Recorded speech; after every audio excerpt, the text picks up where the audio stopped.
There was no priest Valen, not in the historical record, not in the police files, not in a single newspaper from the era.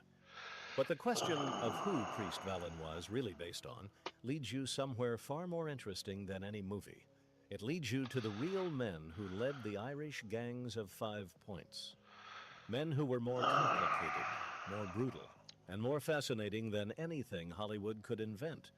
But here's what makes this story truly wild. The gang Vallon supposedly led, the Dead Rabbits, might not have existed at all. At least, not the way you've been told. And the real power behind the Irish gangs of 5 Points wasn't a priest or a holy man.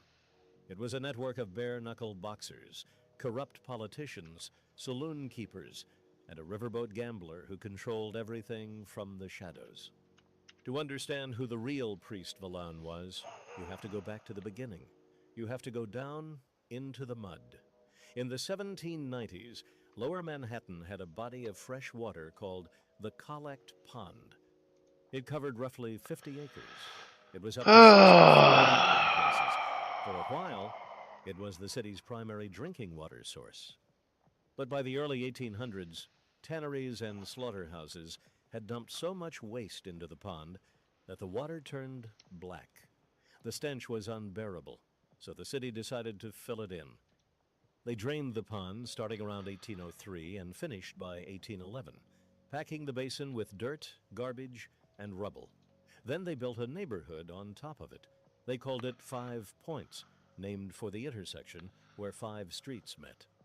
Orange Street, Cross Street, Anthony Street, Little Water Street, and Mulberry Street, all converging in a small triangular clearing called Paradise Square. You have to understand something. The ground beneath 5 Points was never stable. The old pond bed kept settling.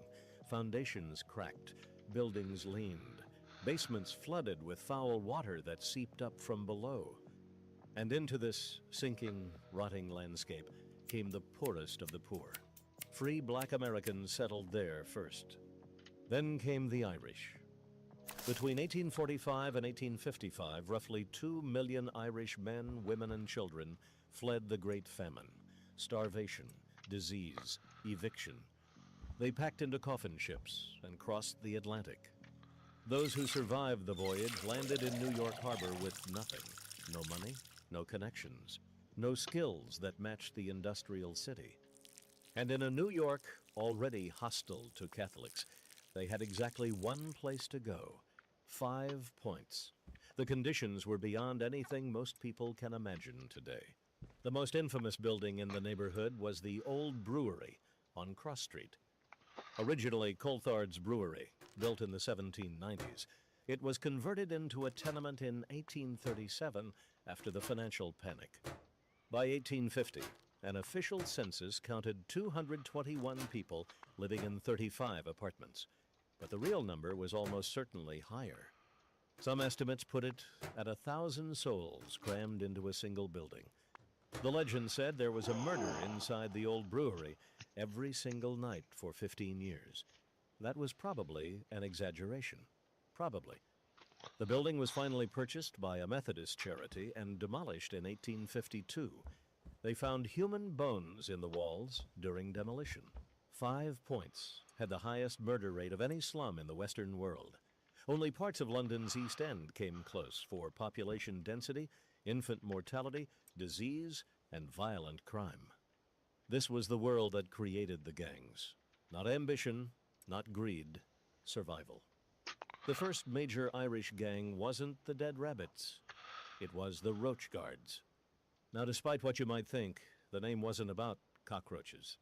They were named after a local liquor dealer named Ted Roche. Some sources spell it R-O-C-H-E. The Roach Guards operated along Mulberry Street in the heart of 5 Points, running protection rackets, controlling gambling, and most importantly, serving as the muscle for local politicians. Here's where the Dead Rabbit's origin story gets complicated. The traditional account, the one Herbert Asbury told in his 1928 book, The Gangs of New York, goes like this.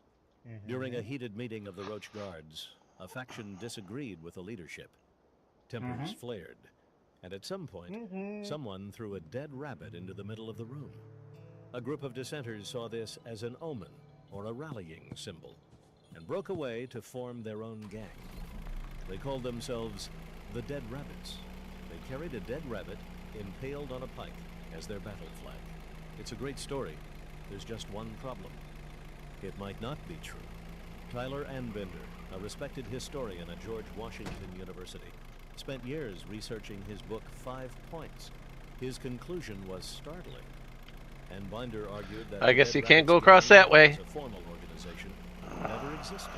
I was hoping there was a shortcut, but 5 Points was the Roche Guards, and the term Dead Rabbits was either a nickname applied by hostile newspapers or a misidentification by reporters covering the riots of 1857. As one example, Binder pointed to the Morning Express newspaper, which initially reported that mourners at a rioter's funeral wore badges reading Dead Rabbit Club. The next day, the paper issued a correction. The badges actually read, Roche Guard, we mourn our loss. You have to remember the context. In the 1840s and 50s, anti-Irish hatred in New York was at a fever pitch. Newspapers owned by nativist sympathizers had every reason to paint the Irish as savage, animalistic, and organized into terrifying gangs. The name Dead Rabbits fit that narrative perfectly. Whether the gang actually called themselves that, or whether the media branded them, remains one of the great unresolved questions of New York history. But whether the name was real or invented, the violence was absolutely real. And the men behind it were very real. The closest thing to a priest Vallon in actual history wasn't a priest at all. He was a riverboat gambler, a political fixer, and the most powerful man in 5 Points that nobody outside the neighborhood knew about. His name was Isaiah Rynders. Born in 1804, Rynders had a past wrapped in rumor. Some said he'd killed a man on a Mississippi riverboat in a knife fight. What's documented is that by the 1840s, he had established himself in the 6th Ward of Manhattan, which included 5 Points, as the top political organizer for Tammany Hall. He founded a political club called the Empire Club and set up shop near Paradise Square. He owned at least half a dozen green groceries in the area. In the language of 5 Points, a green grocery wasn't just a vegetable shop. It was a front, a place that sold cheap liquor in the back, ran gambling tables, and served as a meeting spot for gang members. Rynders' genius was organization. He took the scattered, brawling Irish gangs of 5 Points and turned them into a political weapon. Under his direction, the Dead Rabbits, the Roche Guards, and other affiliated crews became the enforcement arm of Tammany Hall. During elections, Rynders' men would surround polling stations, threaten voters, stuff ballot boxes, and physically attack anyone who supported the opposition. His lieutenants included some of the most dangerous men in Lower Manhattan: Paudine McLaughlin, Country McCleister, Jim Turner, Lou Baker, and a young bare-knuckle boxer named John Morrissey. By the end of the 1840s, Rynders was considered the de facto leader of all the 5 Points street gangs. When riots broke out that the police couldn't control, city authorities didn't call for more officers. They called for Isaiah Rynders. He was the only man who could calm the streets. That kind of power is exactly what Martin Scorsese was trying to capture with Priest Vallon, an elder figure, a patriarch, a man whose authority over the Irish gangs was absolute and unquestioned. Rynders was that man. The difference is, Rynders wasn't noble. He wasn't fighting for his people's freedom. He was fighting for Tammany Hall's vote count. He was a political boss who used immigrant desperation as fuel for a machine that enriched everyone except the immigrants themselves. But if Rynders was the Shadow King, then John Morrissey was the warrior. And if you're looking for the physical inspiration behind Priest Vallon, the man who actually stood in the streets and fought Bill the Butcher, Morrissey is your answer. John Morrissey was born February 12, 1831, in Templemore County, Tipperary, Ireland. His family emigrated to the United States around 1833 and settled near Troy, New York. His father, Timothy, worked as a laborer, supporting 7 daughters and 1 son. Young John received almost no formal education. By age 12, he was working in a wallpaper factory, then an ironworks, then a stove foundry. By 1848, Morrissey was 17 years old and already the most feared street fighter in Troy. He'd become the king of the downtown faction in the city's territorial gang wars. He earned his legendary nickname, Old Smoke, in a barroom brawl when his opponent shoved him backward onto a coal stove. Morrissey's coat caught fire, his back was burning, and he kept fighting. He won the fight with his flesh literally smoking. From that day on, he was Old Smoke. Morrissey came to New York City looking for a boxing match with Tom Heyer, the heavyweight champion and a known nativist. Heyer dodged him and fled to California during the gold rush. Morrissey followed. Out west, he won his first official boxing match against George Thompson, the veteran who had trained Heyer himself. Morrissey returned to New York with a fat purse and a growing reputation. In 1853, Morrissey won the bare-knuckle heavyweight championship of America by beating James Ambrose, known as Yankee Sullivan. He defended that title in 1858 against John the Benicia Boy, Heenan in what became the most widely reported sporting event in American history up to that point. Morrissey was the most famous athlete in the world, but Morrissey's most dangerous fight wasn't in a ring. It was in the streets of 5 Points. His rivalry with William "Bill the Butcher" Poole was personal, political, and savage. Poole led the Bowery Boys, the muscle for the Know-Nothing Party, dedicated to keeping Irish Catholics out of American political life. Morrissey represented everything the Know-Nothings despised. He was Irish. He was Catholic. He was powerful. And he refused to be intimidated. On August 8th, 1854, the two men finally fought, not in a formal bout, in the street. The corner of West and Amos Street, Lower Manhattan. After some sparring, Poole threw Morrissey to the ground and climbed on top of him. A newspaper account described it. Poole was pounding, gouging, bucking, and biting. Morrissey was forced to concede. It was the worst defeat of his life. Morrissey wanted revenge. 6 months later, on that February night in 1855 at Stanwix Hall, Louis Baker and Jim Turner walked in and shot Bill the Butcher dead. Were they acting on Morrissey's orders? That's what the prosecution argued. Morrissey and Baker were both indicted for murder, but after 3 separate trials, all ending in hung juries, the charges were dropped. Baker argued self-defense and was never convicted. Here's the thing. Modern historians have actually challenged the idea that Morrissey ordered the hit at all. The New York Almanac published a detailed investigation on whether Morrissey had gone home drunk hours before the shooting. He told a reporter later that he feared himself because nativist politicians were trying to frame him for the murder. The truth about who really ordered the killing of Bill the Butcher is still debated. Now remember this. In gangs of New York, Priest Vallon dies at the hands of Bill the Butcher. In real history, it was the other way around. The Irish gang leader's associates killed the nativist brawler. Scorsese flipped the script for dramatic purposes, creating a revenge narrative for Amsterdam's Alarm. But the real story was that the Irish won the first round, and the consequences were explosive. 2 years after Poole's death, on July 4th, 1857, the entire 5 Points erupted. It started as a raid. Members of the Dead Rabbits, or the Roach Guards, or whatever you want to call them, led a coalition of 5 Points gangs into the Bowery to attack a clubhouse occupied by the Bowery Boys and the Atlantic Guards. They were met with ferocious resistance and driven back to Paradise Square after vicious street fighting. The next morning, July 5th, they came back, this time with reinforcements.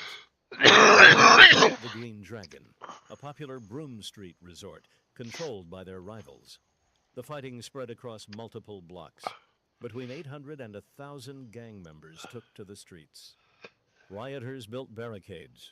They hurled bricks, wielded clubs, swung iron bars. Bystanders were caught in the crossfire. Homes were looted. The police were helpless. And the reason the police were helpless is perhaps the craziest detail of all. At that exact moment, New York City had two competing police departments.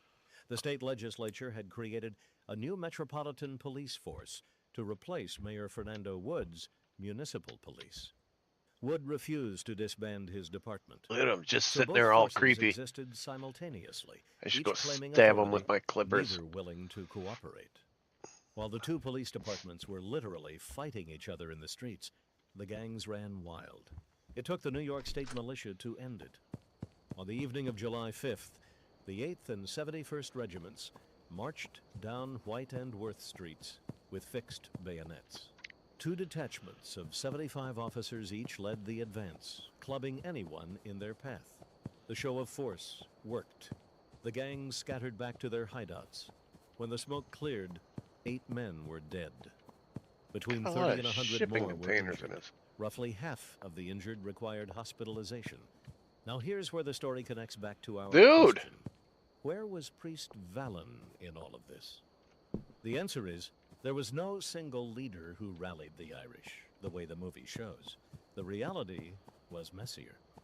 Isaiah Renders, who by this time was already working as a U.S. Marshal, was actually called upon by city authorities to use his influence to stop the rioting. That's right. The man who had organized these gangs was asked to shut them down. Hybrids John Morrissey absolute wasn't woo. even in New York City during Hey, the what's Red up? Rapids riot.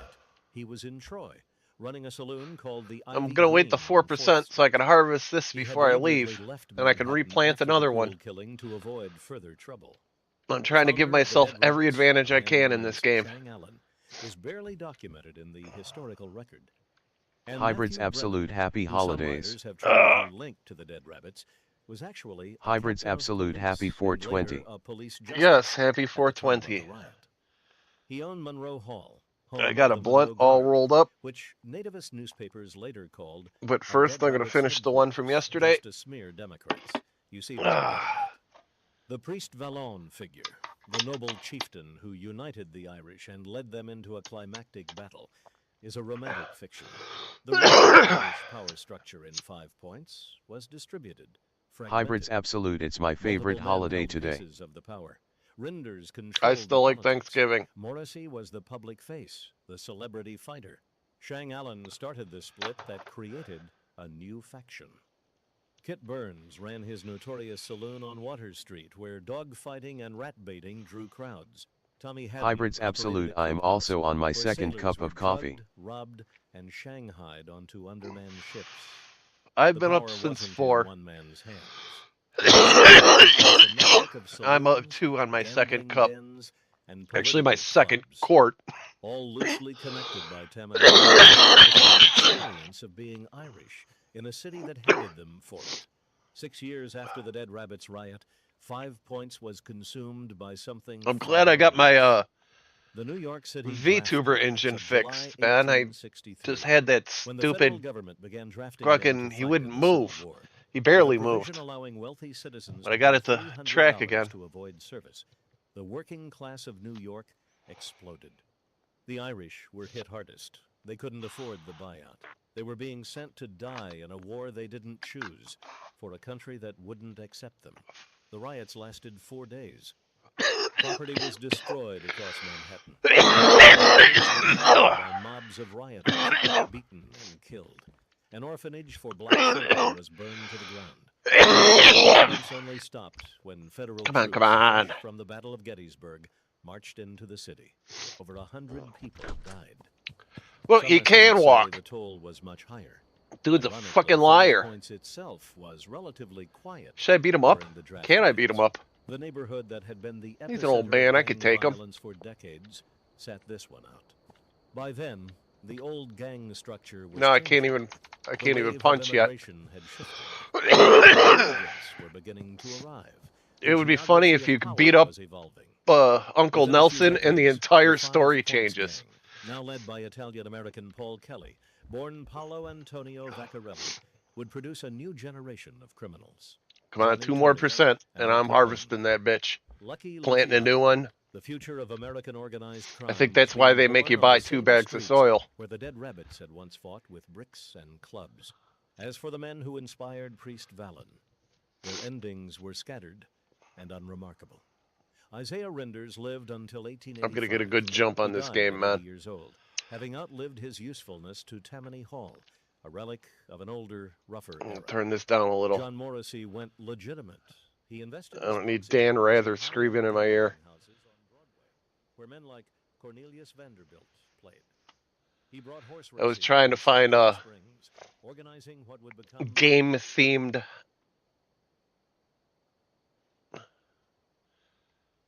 videos to listen to. Have you ever been to a bar that required a password to get in? Where the police were paid to disappear? Where the liquor could literally blind you? Where 8-year-old kids got paid to protect you? Sounds like a movie. It isn't. It was a normal night in Chicago in 1926. And There are still facts I'm about to speakeasies show in you are Chicago. so well documented, specific and absurd. They're more that your like only private problem clubs, will be but believing they're real. Fact 1. they're The password. you need a No password to one get saw it in. coming. They're basically bars that September don't pay taxes. 1926. In the middle of Prohibition, They make a lot of Paradise money Club doing that. operated behind an unmarked door, and nobody got in without saying the right password. But here's the strange part. The password changed every 24 hours, and it was always a line from a religious hymn. That's right, a church hymn used to get people into a speakeasy. On Sunday night, September 12th, the phrase of the day was "Abide with me." Running the place was Earl Bishop Torrio, a former seminarian who left the path to the pulpit and ended up in the bootleg whiskey business. He personally picked the phrases, and anyone who said it wrong was thrown out on the spot. That same night, 6 federal agents tried to get in undercover, putting on the neighborhood accent, and ended up stuck out there on the sidewalk. In that Chicago, even faith worked as a cover for crime. Fact 2. The drink that really made you paralyzed. Here's a story your grandfather probably never told you. During Prohibition, there was a cheap drink making the rounds in speakeasies called Jamaica Ginger, or just Jake to the regulars. It cost about 10 cents a shot and did the trick for anyone who wanted a drink without spending much. But in 1930, some clever manufacturers decided to mix the formula with a chemical called triorthocressyl phosphate, just to fool government inspectors. The damage was unbelievable. Around 50,000 Americans were left with their legs and hands paralyzed for the rest of their lives. People started calling the condition Jake leg, and you could spot someone affected by the way they walked, dragging their feet. And the most outrageous part? Nobody It's went to almost grown. jail. Come on. Nobody Unless got it only sued. grows to The 97% and then manufacturers stops. simply slipped money under the table to federal agencies. All right. I'm going to do another couple laps around Uncle Fact Nelson's 3. house. The safest speakeasy was in a church. Now pay attention to this story, because it sounds way too wild to be true, but it is. In Detroit, between 1927 and 1929, St. Michael's Lutheran Church had a little secret hidden in the basement. Every Saturday night, while the whole city was dodging Hybrids Prohibition, absolute you on a new church save. members would Yeah, head I started a downstairs brand new to drink game. cold beer. And the I'm going to do a pastor lot of ran experimenting the because cash I'm himself, marathoning the game setting today. aside $2 from every entry as a So if you got special any time. ideas you want me to try, When just federal shout them agents out, man. finally showed up at the door in March 1929, they found 140 people. All right, it ain't growing downstairs, any more than 3 97. barrels of beer, and the pastor sitting there calm as ever with the Bible in his lap. The man walked free. Why? Not a single parishioner said a word against him. After all, who's gonna rat out the guy serving the best beer in town and still making sure you get into heaven? Fact 4. Elliot Ness never really shut down a speakeasy.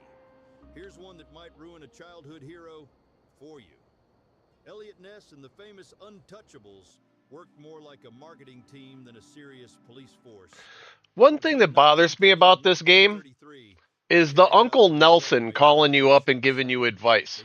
Why would you take advice from a guy that's waiting trial while sitting in county?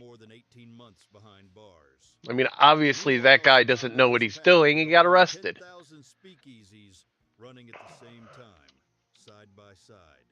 According to the FBI's own estimates, Ness's crew barely touched 0.4% of the city's illegal liquor trade.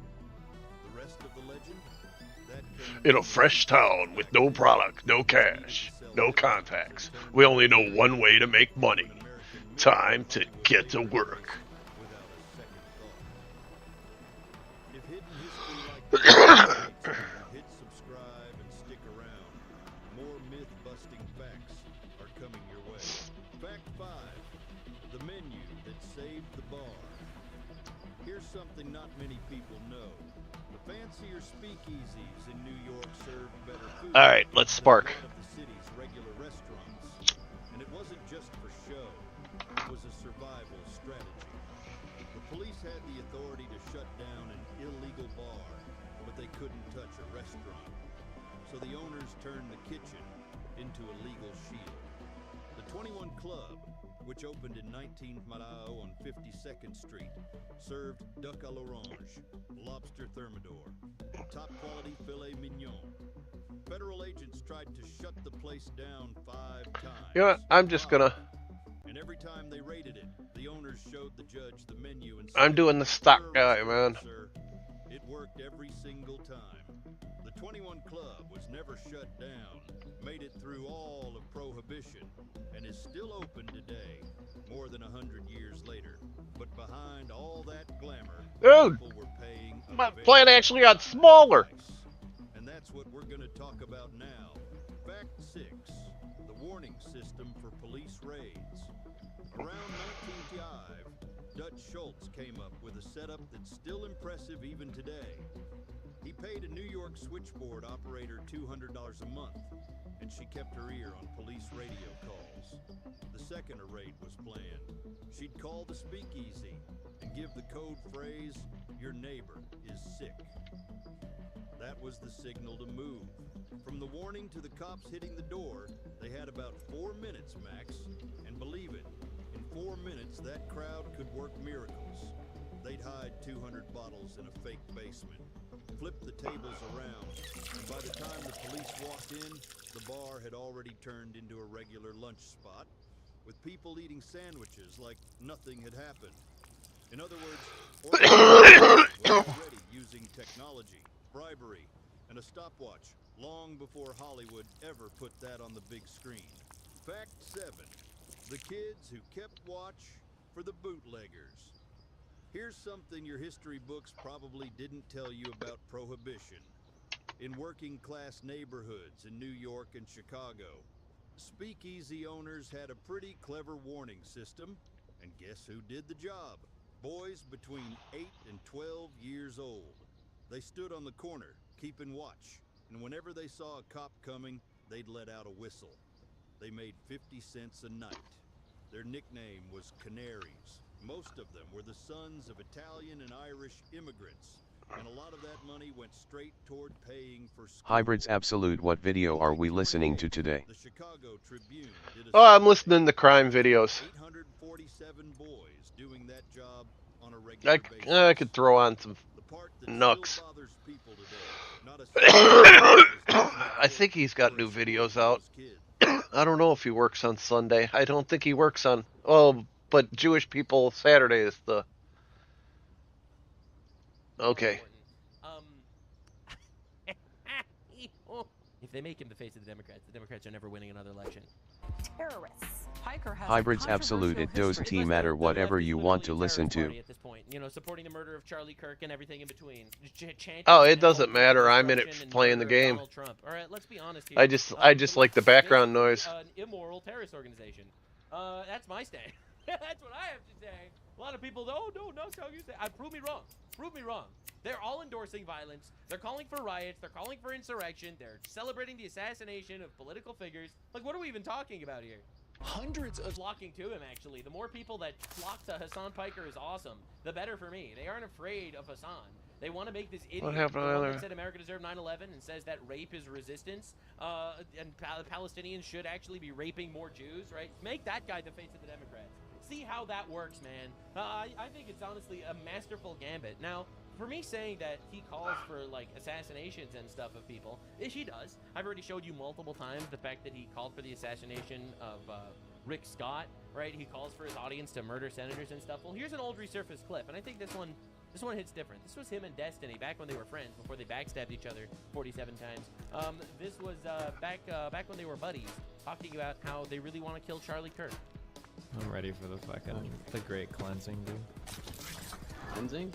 Cleansing. What cleansing? When we genocide conservatives in this country. Right, so this is him calling for the genocide of conservatives in the country. But again, these are two of the largest leftist political figures these days. You gonna be on the streets with your Glock? Maybe. I gotta go back to Nebraska and grab it. What about Democratic mayors? It's like, what the f are you talking about, dude?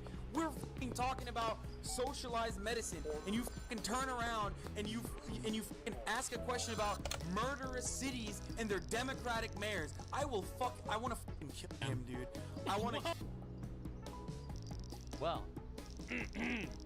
Well. In a video game. I meant no, it's just not in a video. In a video game, I have to say. Otherwise, it sounds like I'm calling for violence. Game setting. I wanna own him in a video game setting. Oh Jesus! in a video game. Yeah. Fuck. In a debate, I want to. I accidentally said my actual intrusive thoughts out loud for a second there. I'm in a debate. Woo! Good thing I got Pestany over here to protect me. In Minecraft. There It's you so. go. Yeah, there you go. Yeah, you know, and well, Charlie Kirk is dead now. One of Hassan's fanboys probably was the murderer that killed him. And this is how they operate. It's pretty insane. A lot of people haven't seen this clip. It just resurfaced. You know, he said this long before Charlie Kirk was actually murdered. But it's crazy watching this, you know, and he's praising China as some sort of epic utopia. Well, this is Serpenta. He just made this video on the Chinese murder season that just started. Because I think people don't actually understand what's going on the floor in China. So Hassan, who's constantly talking about how he wants America to become more China, fails to acknowledge the fact that there are killings taking place in China every single day right now. Better hold on. This is going to get a little dark. Officially, China's 2026 murder season is in full swing. What you're seeing here are mountains of confiscated electric bicycles. It may seem crazy, it may seem wasteful. Oh, it's just confiscated electric. It gets so much worse because this is the quintessential result of communism. This is what communism will always create. Get ready. But right now, the government is actually going into people's homes, going into schools, and confiscating these. I grabbed all my grow shit because as soon as I grab this money, That's fucking bullshit. my RV explodes. Later because, you know, everything's super So I want the good grow kit, at least 2 of the good grow kit to start out with. Gotta watch out for the fuzz. Now, because of some EV bullshit that they've decided on randomly, they've decided, boom, we're just gonna confiscate all your shit, and they have the power to do that because it's a fascist state. It's a fascist communist reality where they could just do whatever they want and implement whatever they want. You actually don't own anything under communism. The government and the state owns everything. So they could just waltz in and take over because they decided they don't like it. And remember, that is what Hassan wants here.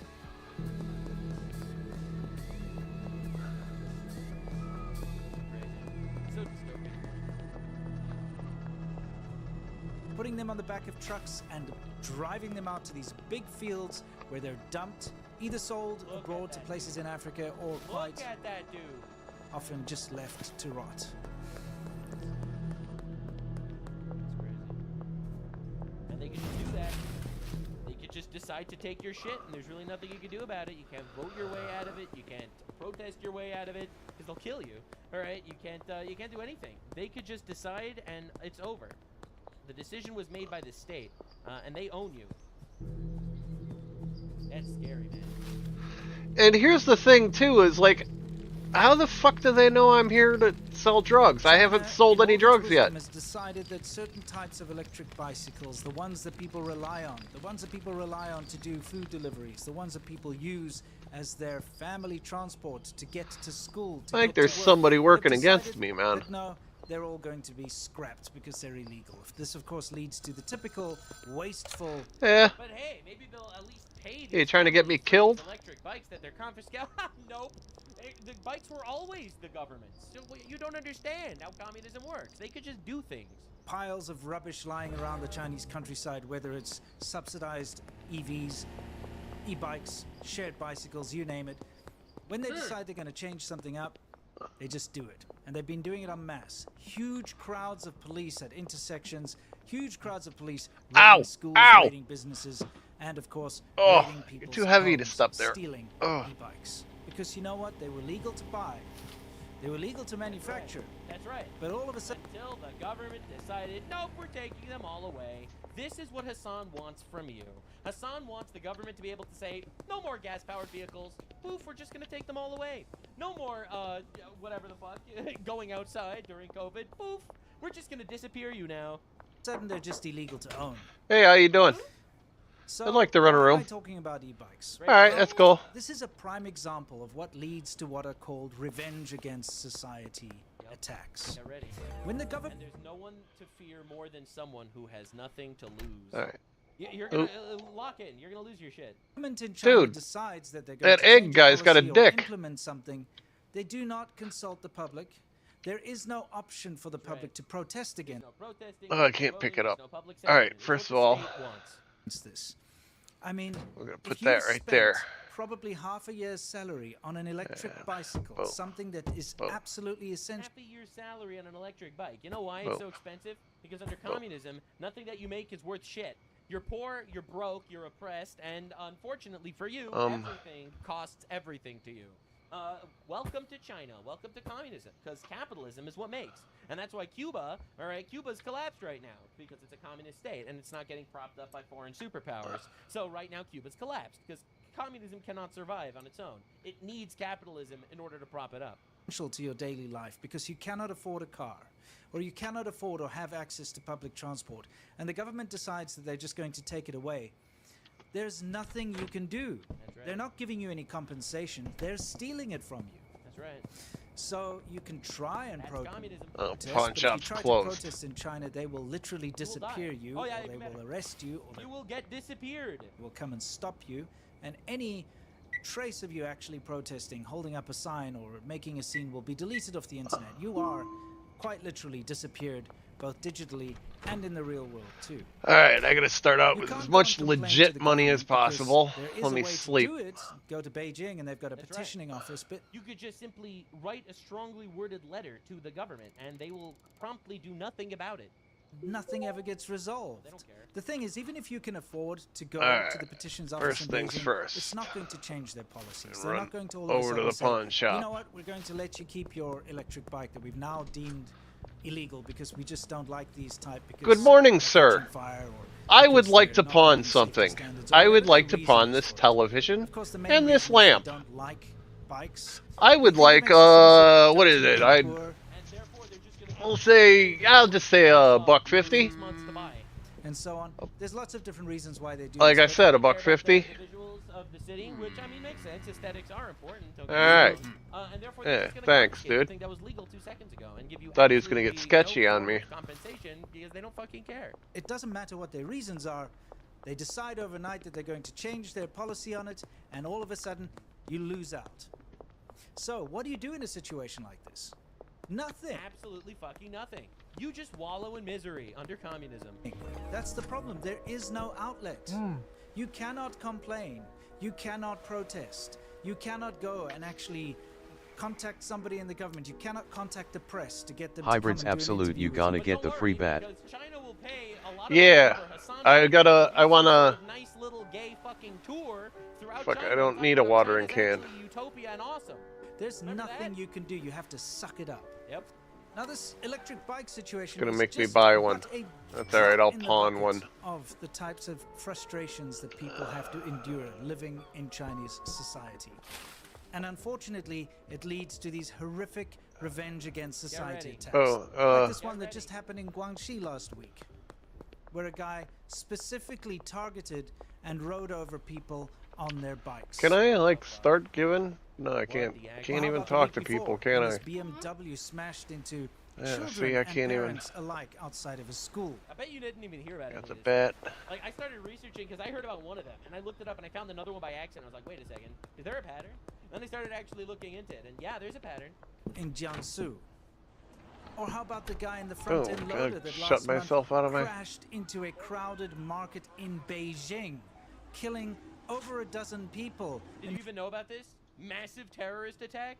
Who knows how many other people were injured. He literally took construction equipment and rammed over people that were there selling vegetables. And these are people who have nothing to lose. And that's the real heartbreaking tragedy of this. This is the soul-crushing reality. These are people with nothing to lose because everything was taken. Oh, I forgot needs and to. so on in the market, and of course pedestrians too. These big attacks. I forgot to buy my grabber. Homicides, and of course there are mass stabbings and things like that too. I'm not going to get into that in this episode, but these revenge against society attacks are such a commonplace in China now that it seems like every week I'm seeing a new one. If I wanted to, I could simply just show examples of these attacks and make an hour-long video. We could sit here forever talking about all of them, like this one that happened in Fuzhou, or this one that happened outside of the #1 primary school in Beijing, or this one that happened in Nanjing. They're countless. This is insane. They seem to be happening every day, and they're ramping up once again because officially China's 2026 murder season is in full swing. Now, before we get into the harsh realities of China's murder season, let's lighten the mood with a data broker rap. Yeah, definitely. Yeah, I'm probably gonna need some one thing cash for that, though. When I think about how we don't have communism here, and we actually do have a Communism Enforcement Act. You know, because the only good communist is well, I don't want Hassan to think that this is a call to violence, but communism is an inherently violent ideology. It's not safe, edgy. It's not cool and good for the people. It's not something that hasn't been done properly yet. It is inherently violent. It can never exist without violence, because the only way to redistribute the wealth from people who don't want to take it by force, which is everybody, is to take it from them. It is inherently violent, which in my opinion is why it's not protected by the First Amendment. Advocating communism is actually incitement to violence, and it is not protected by the First Amendment. You know how you could tell communists are stupid? Because the first thing a communist regime has to do is purge it of intellectuals. Because intellectuals cannot be re-educated. That's what makes them intellectuals. In my opinion, he's probably paid by China to do it too. You need so let's take a look at the guy in the front end. Stupid people when he was for it. Because stupid people go along with it. Because, stupid people will submit to it. A whole bunch of people. They found a stack of petitioning papers in his front end loader on the dashboard. Apparently it was centimeters thick. The guy being going to the petitioning office in Beijing, there is one that you're allowed to go to. In the Chinese constitution, it says you can take your grievances to the government. Of course. Isn't that nice? They give you an outlet where you could go and grovel and cry in front of a government building, and they don't fully disappear you. They just don't listen. It says that. Nothing ever gets done about it. But people go in a specific time.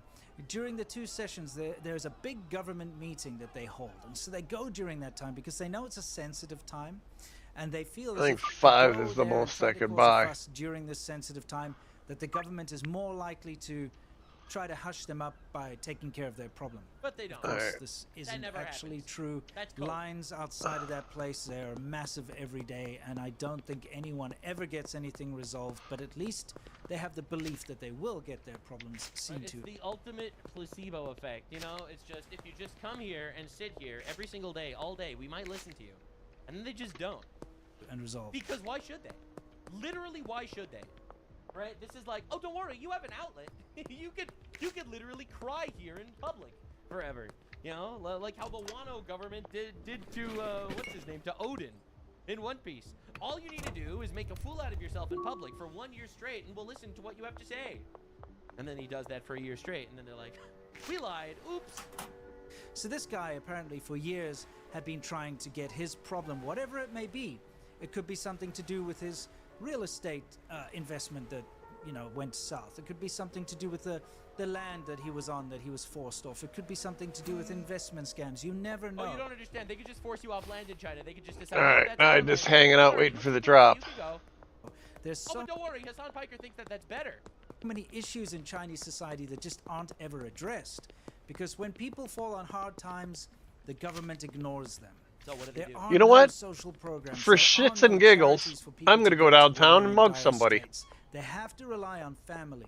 And family can't always help out. I want to do it So, far away from this my guy needed hangout. his problems taken care of, and for years apparently they weren't, and he'd been petitioning. All right. petitioning. There So should what be do a you do? victim around here somewhere. Unfortunately, Look in China, right there. What people do is they try to draw Oh, as much that dude's attention sitting to down. themselves as possible, and they do this through revenge against society attacks. And they take two forms usually. Number one, mass vehicular homicides. This is something, like I said, happens almost on a daily basis at some points in the Literally, year. what the fuck, man? This is something that every Look at single 72 month bucks. Driving these people to do this, all right? And this isn't like jihadists, okay? This isn't like you got these radical Muslims that they show up and they fucking kill people. Oh, she only had right? 'Cause 40. their religion, Damn it. tells them to. This isn't the same, right? Because those guys are actually following some sort of religion. They think they'll, oh, if I die killing infidels, I'll get to have sex with children. Sarah Ioala, good Which is morning, not Mr. Bikers Logan. also, by the way. Good morning. All right, don't get me wrong, but you have to understand how demented. Can I knock on this door? this is. Watch this. Like, these people, they're not doing this for some religious reason. They feel like this is the only way that they can be heard. They're Going door to door. I'm they're gonna anxious, jack somebody. Ooh, the outweighs church. Their will to live. So they feel like they might as well Sarah do I'm Ioala, robbing the how are church. you doing? I'm doing all right. It's just like I'm about to rob a church right now. put into this mindset. Oh man, But that is dude, the nobody's home. oppressive communist way of doing things. You're just gonna have to tolerate people feeling Sarah like, well, Ioala, how life's about not the worth living, cats? Might as well go out with a bang so that maybe someone will hear me. And cat's all right. Buddy just ran off. China, you will see videos, horrible videos. I of haven't people seen plowing Shoujo that much into this morning. Pedestrians on the side of the road, plowing into crowded crosswalks, plowing into people on their bikes, and specifically plowing into children two and cops parents there. outside of schools. Unfortunately, the second method of revenge against society is attacking young children at school or outside of their schools. And we've seen countless mass stabbings by middle-aged men who go into kindergartens, go into middle schools, and just start indiscriminately attacking children. And that is because If I catch a the cop by worst thing you himself, can I'm do taking his in gun. China to get revenge against society is to kill children. Obviously. And that is because children Behind the fire are station. people's There's a fire social station? Where the hell's the blanket. fire It's their station? social security.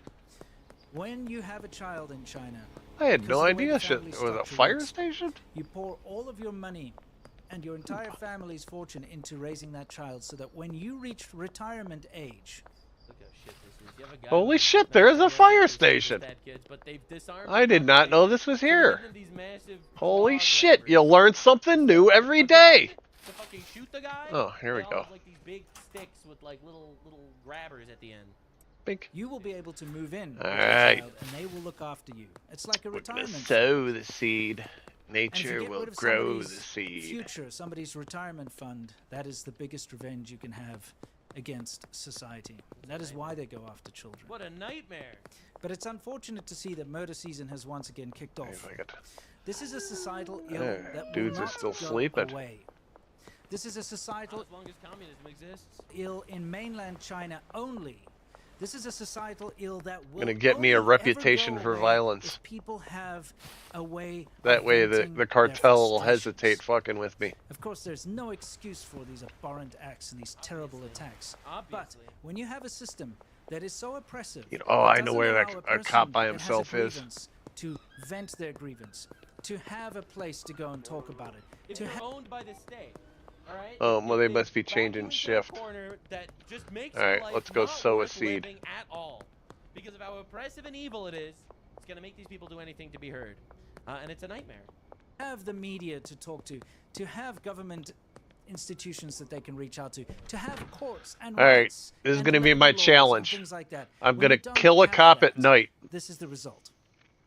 Yeah, and Hassan Piker, all right, to circle back, Hassan Piker is going out there, you know, anti-genocide, just like as China claims to be anti-genocide as they genocide the younger Muslims.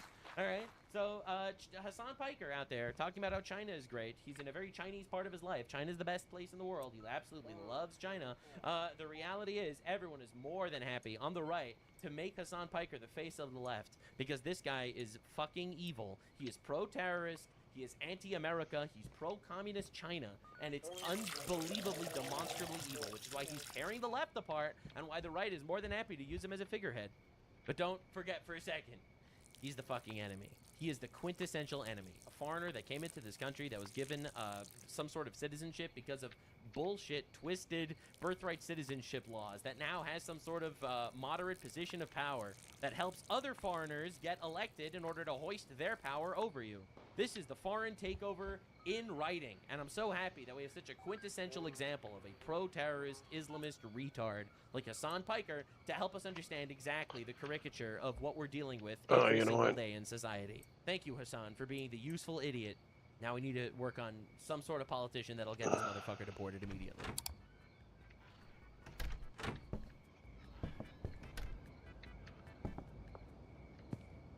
Is that cop by himself? No, there's a cop across the street. I promised I would watch it, and I have to keep my promise. Gentlemen, we are going to figure out. I live in Texas, okay? It's called Exposing Texas's Indian Invasion. Oh boy. I don't know what's gonna happen. I could buy a bed at a convenience. What are you paying? This is Frisco, Texas, a once quiet farm town turned home to one of the largest and fastest growing Indian communities in America. This is in Texas? From India. I'm from India. Holy I'm shit. an H1B. I'm into IT. Motherland India or Texas, USA? Obviously, Motherland India. Obviously. Man. Obviously, Motherland India. As the Indian population exploded from 3% to 33% of the population. 33%? Holy shit! Since the year 2000, What? many Texans are outraged. From wait, that an was in 25 years? Indian invasion. But how? Where's his inventory? Come on. To Texas. And is Frisco the only town in Texas where Indians are seemingly spawning out of thin air? They're I pulled spawning? up to the Frisco town hall meeting to witness the clash of heritage Texans and their new Indian neighbors. We need more or less H1B people here. We need a lot less. Why? I got laid off 20 years ago. I worked in IT. I have 2 Zoe masters Wells degree. Iwoo. I was making over $100,000. Hey, what's up? They said, you're too expensive. We're going to hire Indian. But So they basically fired this guy, and then they hired some guy from India that's way cheaper. Okay. Throw I him haven't over been able here. to find a job in IT. Where the hell is his inventory? I just saw it a little while ago. I don't have another home in India. I don't have another home in Bangladesh. I don't have another home. I can't move to Somalia. Zoe Wells, I'm good, bro. This is my home.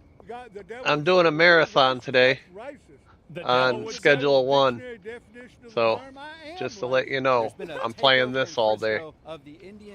As long as I can, until I get tired.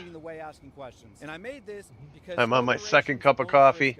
I'm a lifelong Texan turned T-Mobile whistleblower. I started talking about H-1B because T-Mobile I'll be getting a third in a little bit. H-1B to employ foreigners while they're laying off Americans right down the street. I guess this guy doesn't have an inventory. It's that every company takes advantage of this benefit of like being able to hire people from other countries, and then they use it to hire those people instead of Americans. Like, the issue isn't necessarily the fact that, again, if you find the incentive, if you can explain Zoe the Wells, yeah, I behavior can by see finding it's the Schedule 1. incentive, and they have an incentive. Well, I'm to not. do this, and so this is why I'm not playing another game at night. I'm playing this one all day. Like, and then you bring I'm over hoping to make somebody it till on 10 an o'clock H-1B tonight. visa, and guess what? Now this person has much more obligation to the country, because if you lose your job, you could get sent back to India, and they don't want to have that happen. The Indian population in Frisco has exploded. Let's see if I can. 33% of the population over the past 20 years. I should be able to get a cop. 10% increase. And you know, there might be a lot of people here that are Hybrids absolute. I'm not working today. I'll be vibing here all day. Alright, well, I already gave myself the first challenge. I'm gonna try to steal a cop's gun at night. There are plenty of things that are legal that shouldn't be legal, but they just are. program, and the question is, are Indian people using that to Zoe Wells, I guess you're the one playing Windrose too. Yeah, I'm not playing Windrose today though. I've been jamming that game for the last few days. That's an awesome game. I highly recommend that game. It's a 10 out of a 10, man. Yeah. And I'm now running for the Justice of Peace in Texas. Justice of Peace. Yes. What's your name? Martin Paretti. Martin Preti. Yeah. I want everybody enjoy the life, but at the end of the day, we want to do it right. My beef isn't with the Indian people; it's with the system that are allowing them to do what we are experiencing here. Yeah. Is there sufficient talent in America? Do we need? Yeah, I don't have like any animosities to the Indian people either. I mean, the problem is the system Zoe Wells, that yeah, allows Windrose these is a nice companies to game. undercut American workers and then get cheap foreign labor and then import them here and then bring their entire family. I think this is an unsustainable. Like, I mean, if you have inside of a city where it goes from 3 to like what are these? Damn it! 33% population in 25 years. Like, I was pretty sure I got him. I almost got his gun. Properly assimilated into the country, like zero. It's zero. It's way too fast. Way too many. Infinite. Oh man, he got my weed. Talent in America. We strongly believe because Not all of it though. You know, the Americans Damn landed it. on the moon. When all of these H1Bs were even born. To be fair, we did borrow a few Germans. You see, we got a lot of natural citizens also became Americans, right? So they're also getting laid off. Do you think there should be a strong limitation on the number of H-1Bs? I am advocate for limiting the H-1Bs. India is a great country. We respect pluralism, and most of Why can't I? The American part of the American society. Yeah. And I know you guys like the Indian food a lot, too, right? This is true. I do enjoy tikka masala. If we I've never had Indian food in my life. God, if we worship these Indians, these Somalis, if we just give everything to them, willing to cut your own throat, we'll die. H-1Bs are the scapegoats. The employers, those are the people who have to investigate it. You know, even... He's giving away the game, bro. This guy knows. That's exactly right. Yes, it's not the guys that are doing it. It's the system that's making it happen.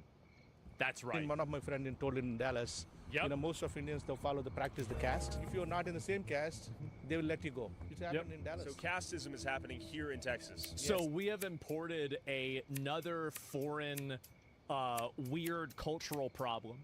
So now we've imported the cultural problem of a caste system into America. Great. That's amazing. I was hoping we'd get that. Absolutely. My Thank heart God. for all immigrant people, but man, we got to do it the right way. I want to ask you, infinite legal immigration, though, will still alter the fabric of any place, right? Correct. Would you be a proponent of infinite legal immigration? Don't understand it quite what you're saying, but yes, I mean, if it's done. I don't understand what you're saying. I think that a lot of people are not ready, like, societally, I don't think people are ready to say that even legal immigration is a big problem when it's done in mass and the people are not being assimilated and becoming part of the American culture. When you bring over a huge amount of people and you don't give those people time to disperse into their own, you know, into the community, they make their own insular community and they never integrate. And then the problem just gets worse and worse and worse. And so I don't really draw a distinction. Like, here comes buddy. buddy. Legal immigration's like a million times worse. I'm gonna step right on my belly. Just stand there and look at me for a minute. All right, lay down. Come on. The right way. Lay down. Yes, because to what I've seen, countries have been blessed when immigration is involved. You know, when you got different kinds of groups involved, doing it the right way. I want you to lay down. Rule of law. Please lay down. Please lay down. That hurts. Please lay down. Okay, you're getting comfortable. Are able to relate to each other. And there's like a shared cultural understanding. We're back. Okay. Frisco, Texas.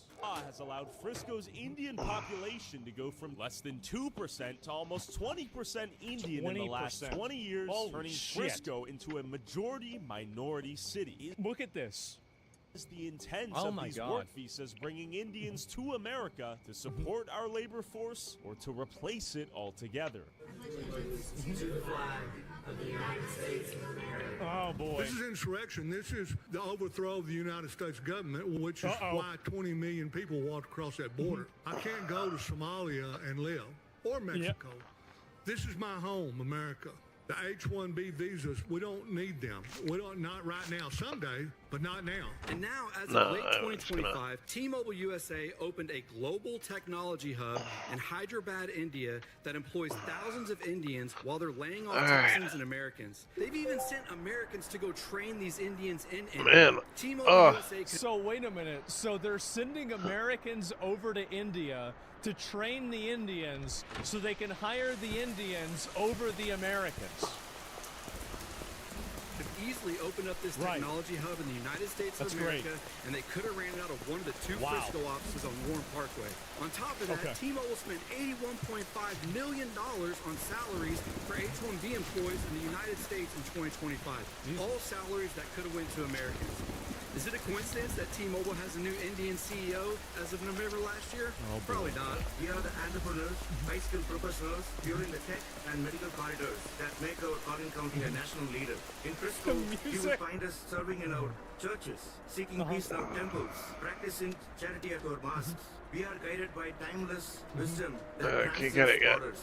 Indian Americans play a crucial role in Frisco's growth.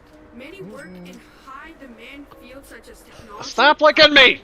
The thing is that here's the problem that I have with this is that the city growing. I don't want to be licked.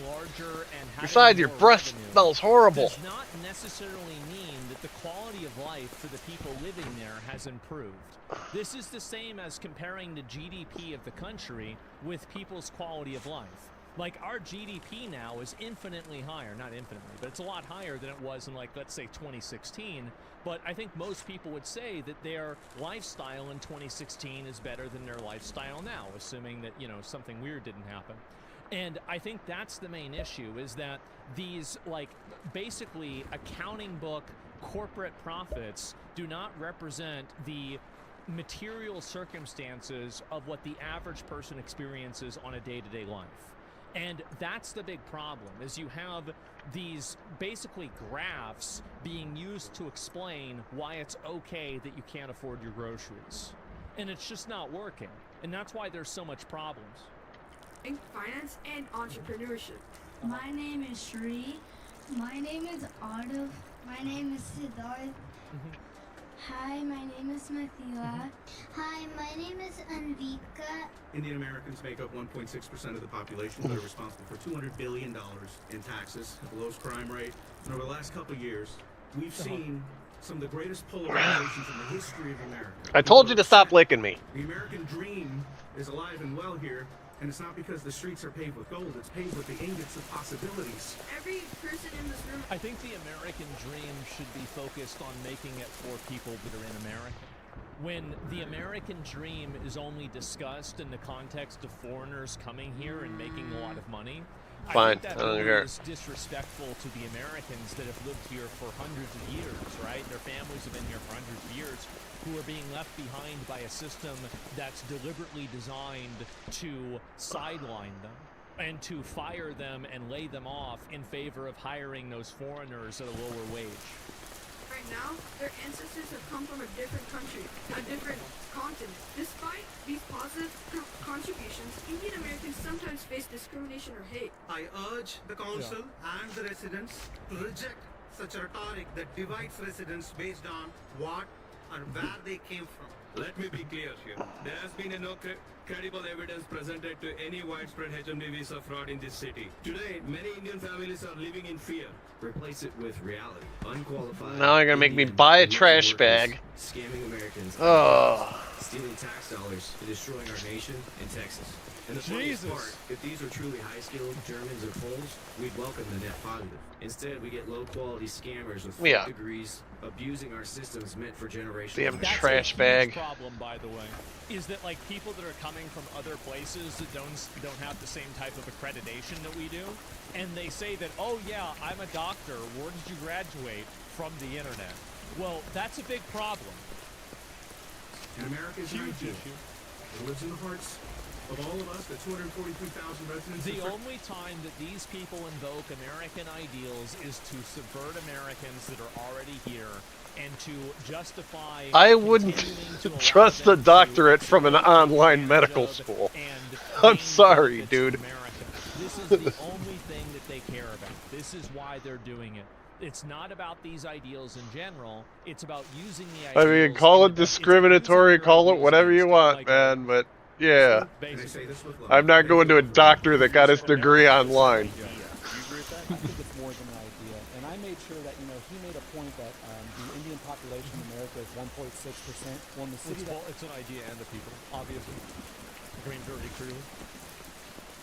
There it is. 33%, so it's pretty obvious that there's a problem going on.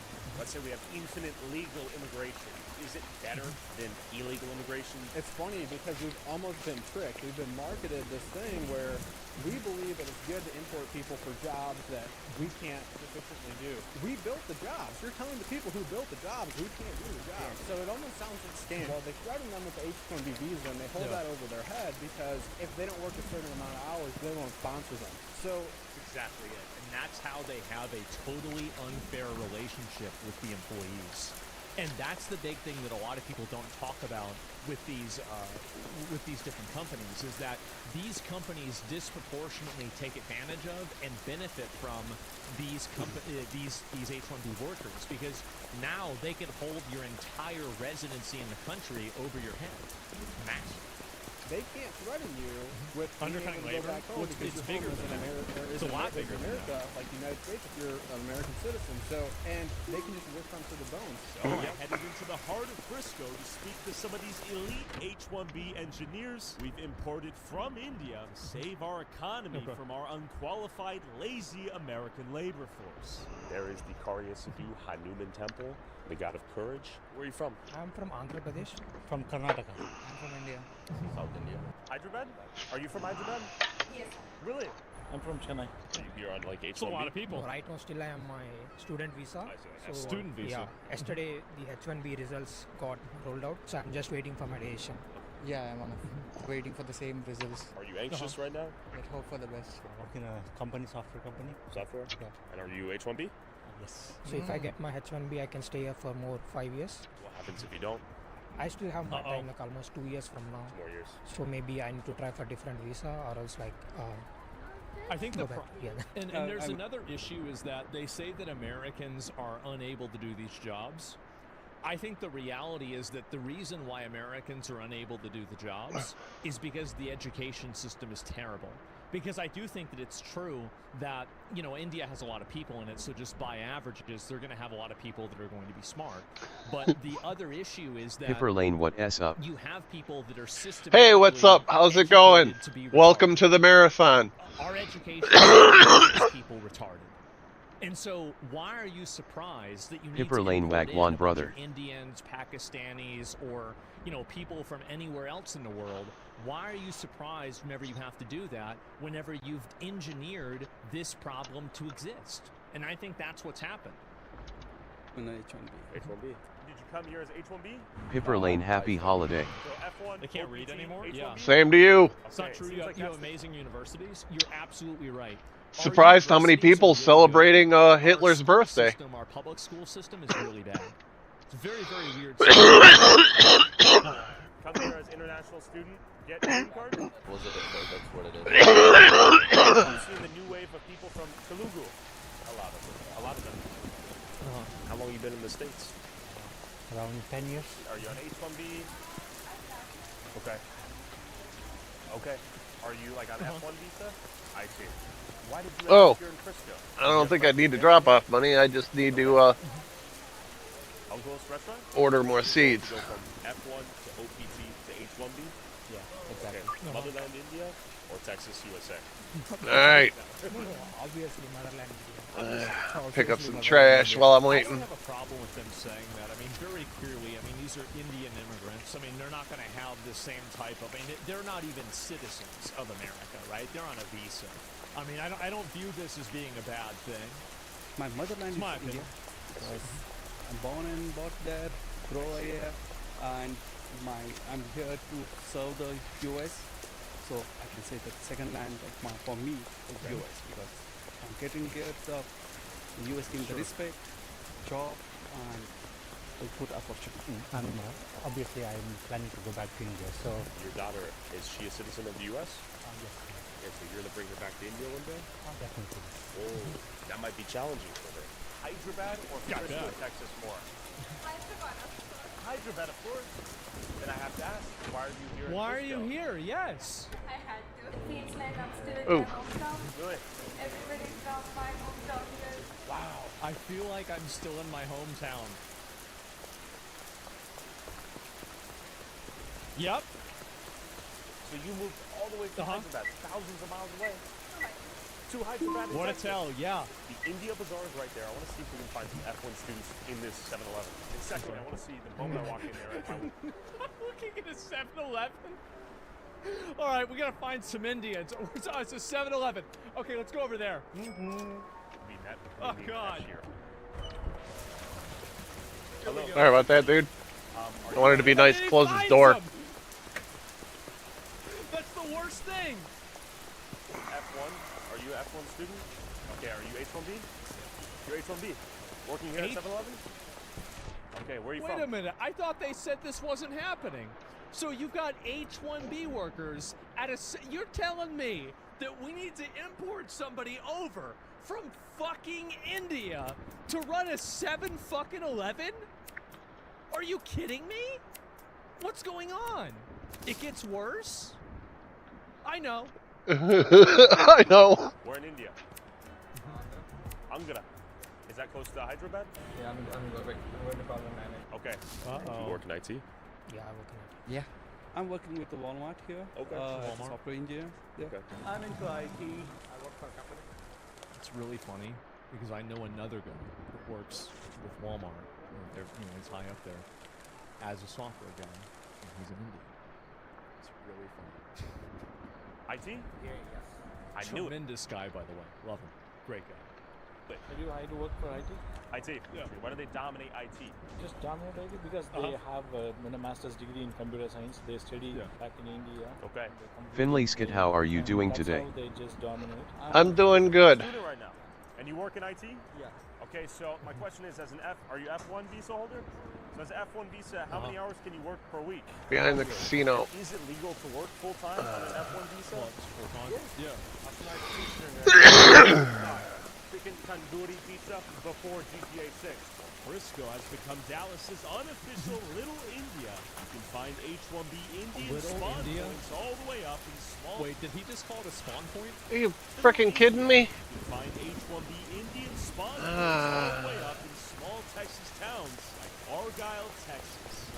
Okay, we're in Argyle? near Denton. We're in Argyle, Texas. That sounds like the kind of city where they still have slavery, or at least segregation. How did they get here, and why are they in this small, semi-rural suburban town? You gotta tell me, as a Pakistani, why are there so many Indians here? I don't know. They come on IT.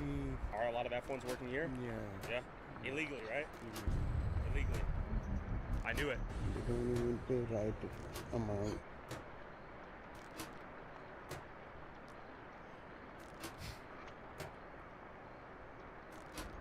It's crazy that this is another prop sworn enemies, bro. Like, just they don't pay the right amount. If you want to find out the truth about Indians, ask a Pakistani. Illegally. I knew it. Oh yeah. They don't even pay right amount for those people. You know these people. They pay low here. Should I expose them? Oh no, Who's the manager here? Is there a manager here? Are you the manager? Are you the manager? Yeah. I have permission. I'm here to ask you, are you paying F1 students illegal rates? No students. No? You have paperwork? Yeah, Everybody has a work permit. Sure? Oh, that's good. Do you own the store? That's great. I'm the manager, right? What visa are you on? I'm on a work visa. On a work visa. H1B? He's on a work visa to run a grocery store? I thought, we can't find somebody that can run a fucking HEB? We can't figure out a way to get an HEB going, and we gotta bring a guy over from India to show us how it's done? Damn, man! What kind of car oil, by the way, what kind of car oil has a dude's picture on it? I mean, it's a fat dude. Did they get the oil from him? I have a location. I don't want to reveal. I was told on good authority there may be some F1 employees here being paid under the table illegal rates. That's what I'm asking you. Is that true or false? Sir, this is a busy time. Is it true or is So it we can false? talk outside. Where are you from? Hyderabad. I'm from India, Hyderabad. I'm from Hyderabad. Is it Hyderabad? Yeah. In India. They really like that place, huh? In the same state, but in a different city. What visa are you on? F1 student? What do you study? Computer science. I'm on green card. Do I need to specify that? Yes, if you could. Oh, you don't want it? Why? That's my wish. I see. I imagine you're on not an F1 if you're working, right? Okay. I'm a TN visa. Okay, so your green card. Do you prefer India or USA? Yes, it's good. I know. Okay. Yes, that's why I'm here. Is your wife here? No, yes, yes. But yeah. Okay, all right. Now we have, okay, do you like India or USA more? I like the USA more. You're wearing with the flag of the United States. Okay. All right, see, this is what I'm talking about. All right, now we're locked in. Okay, exactly. Is That's she what on I'm saying. Is she also on a visa? No, she's not. She's in the same green card. Same green card. And do you have kids? Yes, yes. All right, man. Yeah, they're going to school. Everything is so set. born and raised here? Yeah. Okay, what are you working? He seems to be happy to be an American. All right, so we need more of him and less of the shrieking Karens. Send the shrieking Karens, maybe send them to India, and then we can keep him. That's good. I like that. Engineer? Yeah.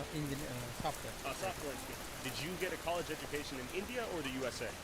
India. Yeah, I work in IT. IT. Why are Indians so good at software engineering? That takes a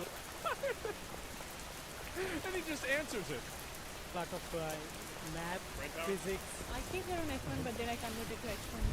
And So you came on F1 Yeah. and then graduated to H1? Yes. How hard was that process? I don't know. It's cool actually. I'm from Canada. You're from Canada? Yeah. Another one from India. So you came from India to Canada to Texas. Most people who come here on an F1 have the intention to get an H1? Yeah. Yeah. Do you think that's fraudulent? No. No. Because it is valid that you can convert from Step-by-step process for Indian students to convert to F1. Hybrids to H1. absolute. You go Secure fishing a before. Job, work an op, STEM op before applying. Ask your employer to Yeah, file an H1B I used to go petition. fishing a lot. Understand the H1B visa lottery system. Change stat. Okay. 1 to H1. I just haven't done it in a while. Been too busy. F1 just for people who are coming And to study and not to work? Pennsylvania has that river fishing that I don't really care for. Did you go back before you got the H1? No. Okay, so you came here on I like F1. bass fishing. And now Oh, they have to go back. Did you go back? No. you're... Are they getting paid legal minimum wage in Texas? Oh, yeah. No F1 students. Fucking water in my plants, man. On OPT? F1, H1B, O1? I have a work authorization. She did not like that.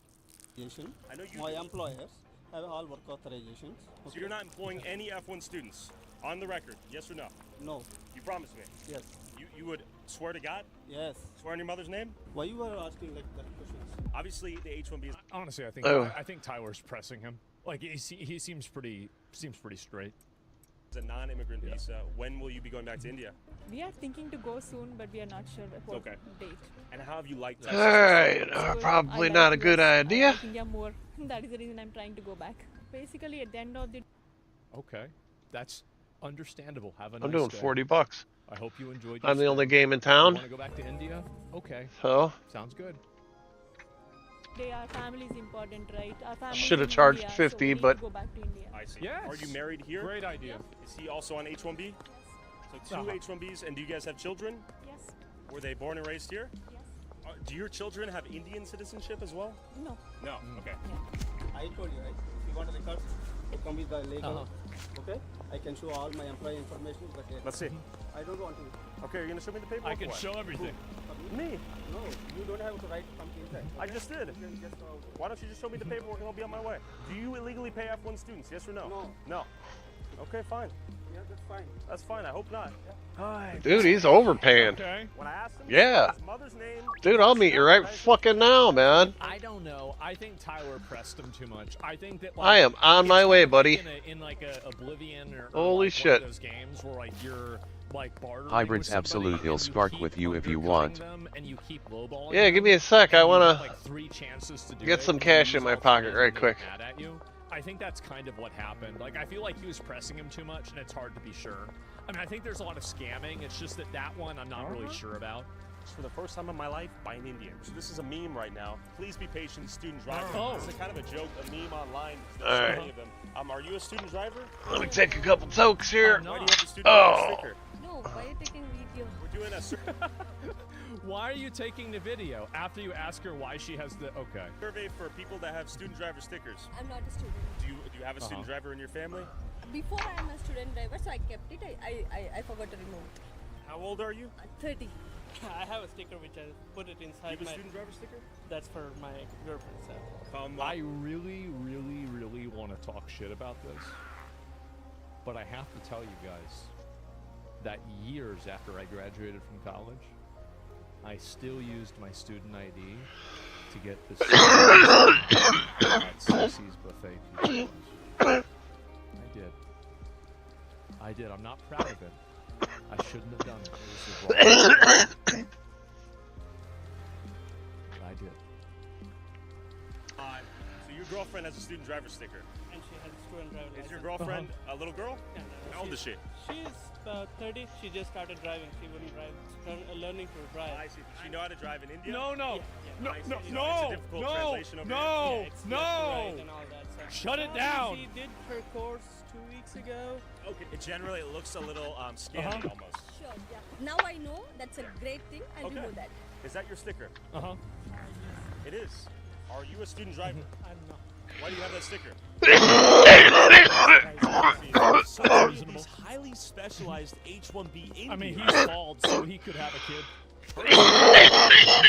At our colleges and then stayed here until they got an H-1B visa to work. And why exactly aren't American students educated in the same schools qualified to work the jobs we've That's been right. told we need Yes. these Indians for? Are Exactly.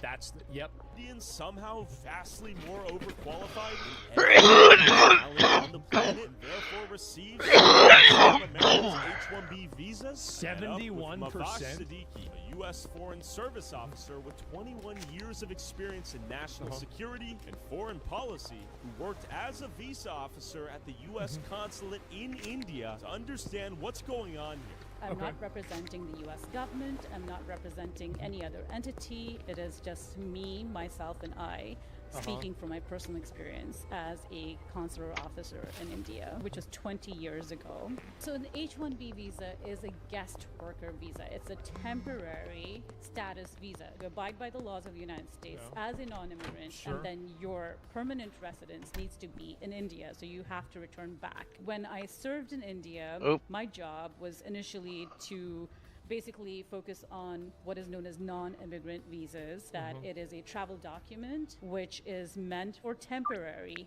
visitors. What I saw in terms of industrialized fraud was there was systemic corruption and fraud happening because everybody Is that your bottle? wanted to go to the United States. Uh-huh. In that jurisdiction of That's probably your can. we were mainly Jesus seeing a lot Christ, of dude, fraud I just patterns cleaned this in street up. Telangana. You people are slobs. Slobs, I tell you. Accused widens nets. Only over 500 Yeah. fabricated documents. Get shit everywhere.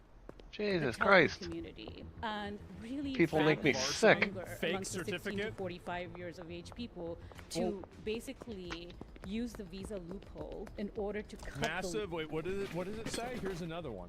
Massive India-wide fake degree scam cracked. Over 100,000 certificates seized. What? So you're telling me that they're cut fake the degrees? line and actually emigrate to the U.S. So the intent was to come to the U.S., work here, find an avaricious lawyer, go to the Department of Homeland Security, you change your status from like Jesus Christ, dude, you beat me here. Hybrids absolute. I'm eating a croissant. This hunger and craving that I saw. Sounds gay. Systemic, massive ecosystem of fraud. For instance, I'm when kidding, I went dude. as part of the fraud management unit to this place called Hyderabad, there is a huge back industry called Amirpet. There's a visa industry where you have storefronts after storefronts focused on. What does it say? I'm trying to read it. Oh man. Wow. Holy shit. basically creating fraudulent documents. So a lot of F1 students, I'll give you an example, you know, there were 400 of them and they all had the same bank documents, but they had the guts to present these documents which basically were So 400 of them used the exact same documents? fake transcripts, fake bank statements, and also, you know, fake degree certificates or high school diplomas, etc. So it was industrialized in the sense there were factories, and they also had these storefronts saying green card would be possible within 6 months, kind of thing. Like, you know, we were just like so overwhelmed that there was this pressure to issue, right? You'll pay 40 for it, dude. The U.S. Embassy in Delhi had obviously a political appointee ambassador. This is during the George W. Bush days. And then we had obviously the consul general, but there were politicians who were pressuring, whether from the, you know, South India arena. That fucking Sam dude's pretty sketchy, man. You need to issue visas in order to make. Hey, can you cut me a deal? I don't even know you, dude. Happen. Even if that individual is not qualified, at one point we had this ludicrous pressure to say if that person is not a terrorist, go ahead and issue thing. And so if they're not a terrorist? We started the system in Chennai to revoke H-1B visas. Yeah, whatever, dude. A lot of fraud happened.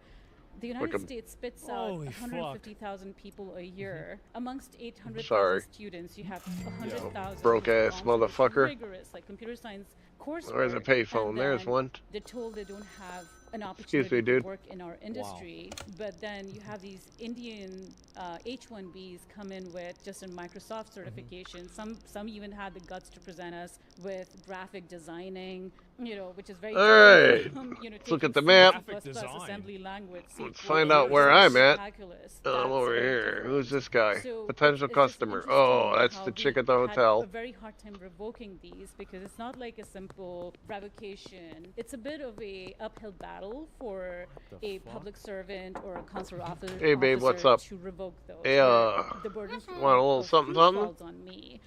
So after a long, grueling day of interviewing 200 people, you have a stack of. How are there not like accreditation like whitelists? Like I don't understand this. Like, shouldn't hybrids you know absolute whether you don't it's like fake M. or not? I mean, there's like not even a test. And I think this is the other big problem is that, like, I don't really know how true this is, but a lot of times people accuse that's coming from India to that chick just ran up on me, man. That's that crazy chick with the face tattoos. And this is, I think, the way it's kind of covered up. Is that if that's true and they're actually just doing this through nepotism, then that explains the reason why it doesn't get exposed and it doesn't get discovered and fixed. Because in a normal system, this would come out, it would happen, they would be exposed and then removed. So if that's not happening, then the odds are that they're preventing it from happening. H-1B revocations that you have to type up and send to the Department of Homeland Security and say, this is why we suspect fraud, which means, you know, you're providing pictures and documents. Do you remember what I was saying, like her explaining the process about how I said that this hybrids absolute you don't like croissants? No, croissants are all right. I don't know. I just said it because it popped into my head. Even if they think that they're fraud, because it sounds like something I'd say to one of my friends. As much time. And if you're being graded on how many documents sounds pretty gay, dude. And then you're detecting fraud documents that are taking you 10 times as long. Actually, that is something I would have said to one of my friends. We say that shit all the time. That sounds pretty gay, dude. So that's what happens, and that's the reason that there is a system of malicious compliance that is enforced through the federal government's main. Why? What do you expect? I grew up in the 80s. Like analytics, basically, for like grading employees. And they do that in the purpose of, I don't know if this is on purpose or not, but I think it's certainly what's happening, is that there is an incentive to ignore fraud, even at the lowest level, because you're graded on how fast you process documents, and processing fraud takes a lot longer. No problem, babe. I'm already here. It's in a narrative, and et cetera, et cetera. We don't have that luxury Not of good. time. So I saw the cracks, and I warned people. Are these Fuck H-1B management? visa Maybe, I don't holders know. superior to Americans in every way imaginable? Absolutely not in screaming letters and OT. You know, so that's the halo effect that. Think I could hit that cheapskate with it? Essentially, Pow! because of, No, you I know, can't throw it Indian that far. lobby, you know, everyone's benefiting in this whole like system, right? Like I'm there's gonna put this kickbacks cone that right here. everyone gets. The visa-backed industries there, so people have created this narrative. It's almost like information operations against the United States, right? Where We are somehow inferior to the labor supply in India. Do you And know I what say I was India saying? because 70% of the H-1Bs. There is such a massive, insane amount of psyops that are going on right now towards the American people, whether it's Iranian, Israeli, Chinese, Russian, Indian, etc. And the problem is that Americans right now are at the weakest that they've ever been mentally. Americans are retarded now. We've never been more retarded than we are now, and we're becoming more retarded every year.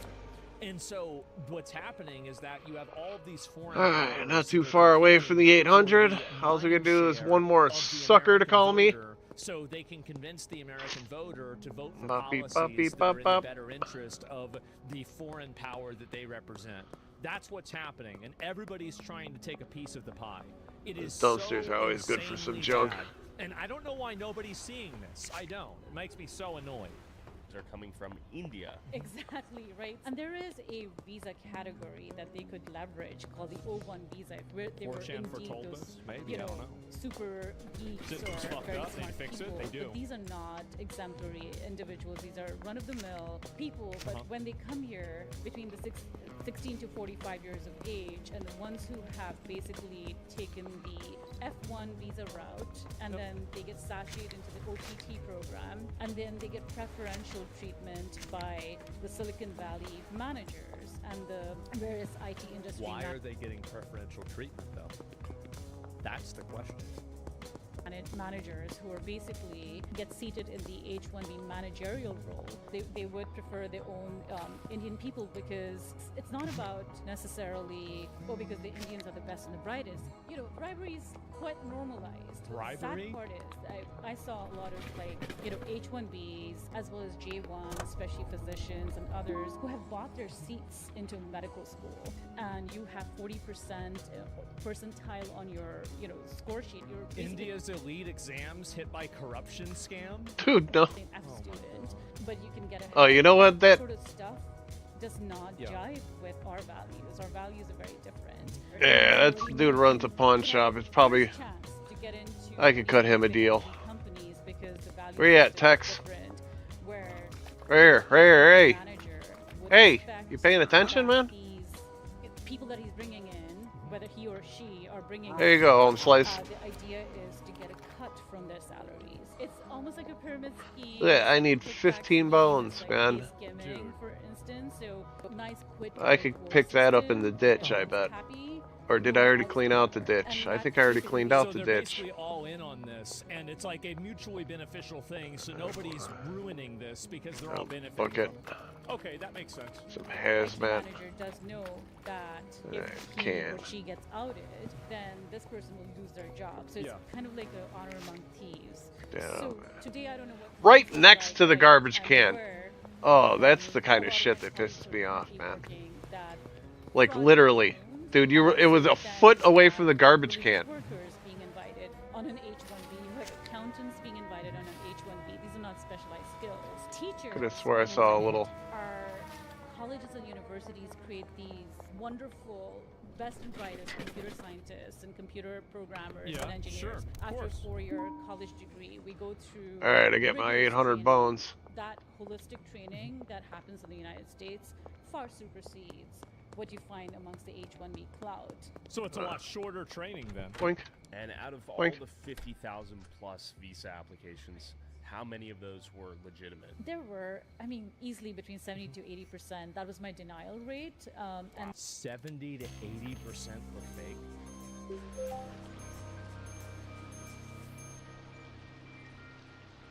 This is the kind of thing that you need to pause in order for you to make a better system in.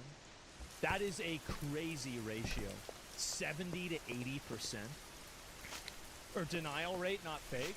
Yeah, but why are they being denied?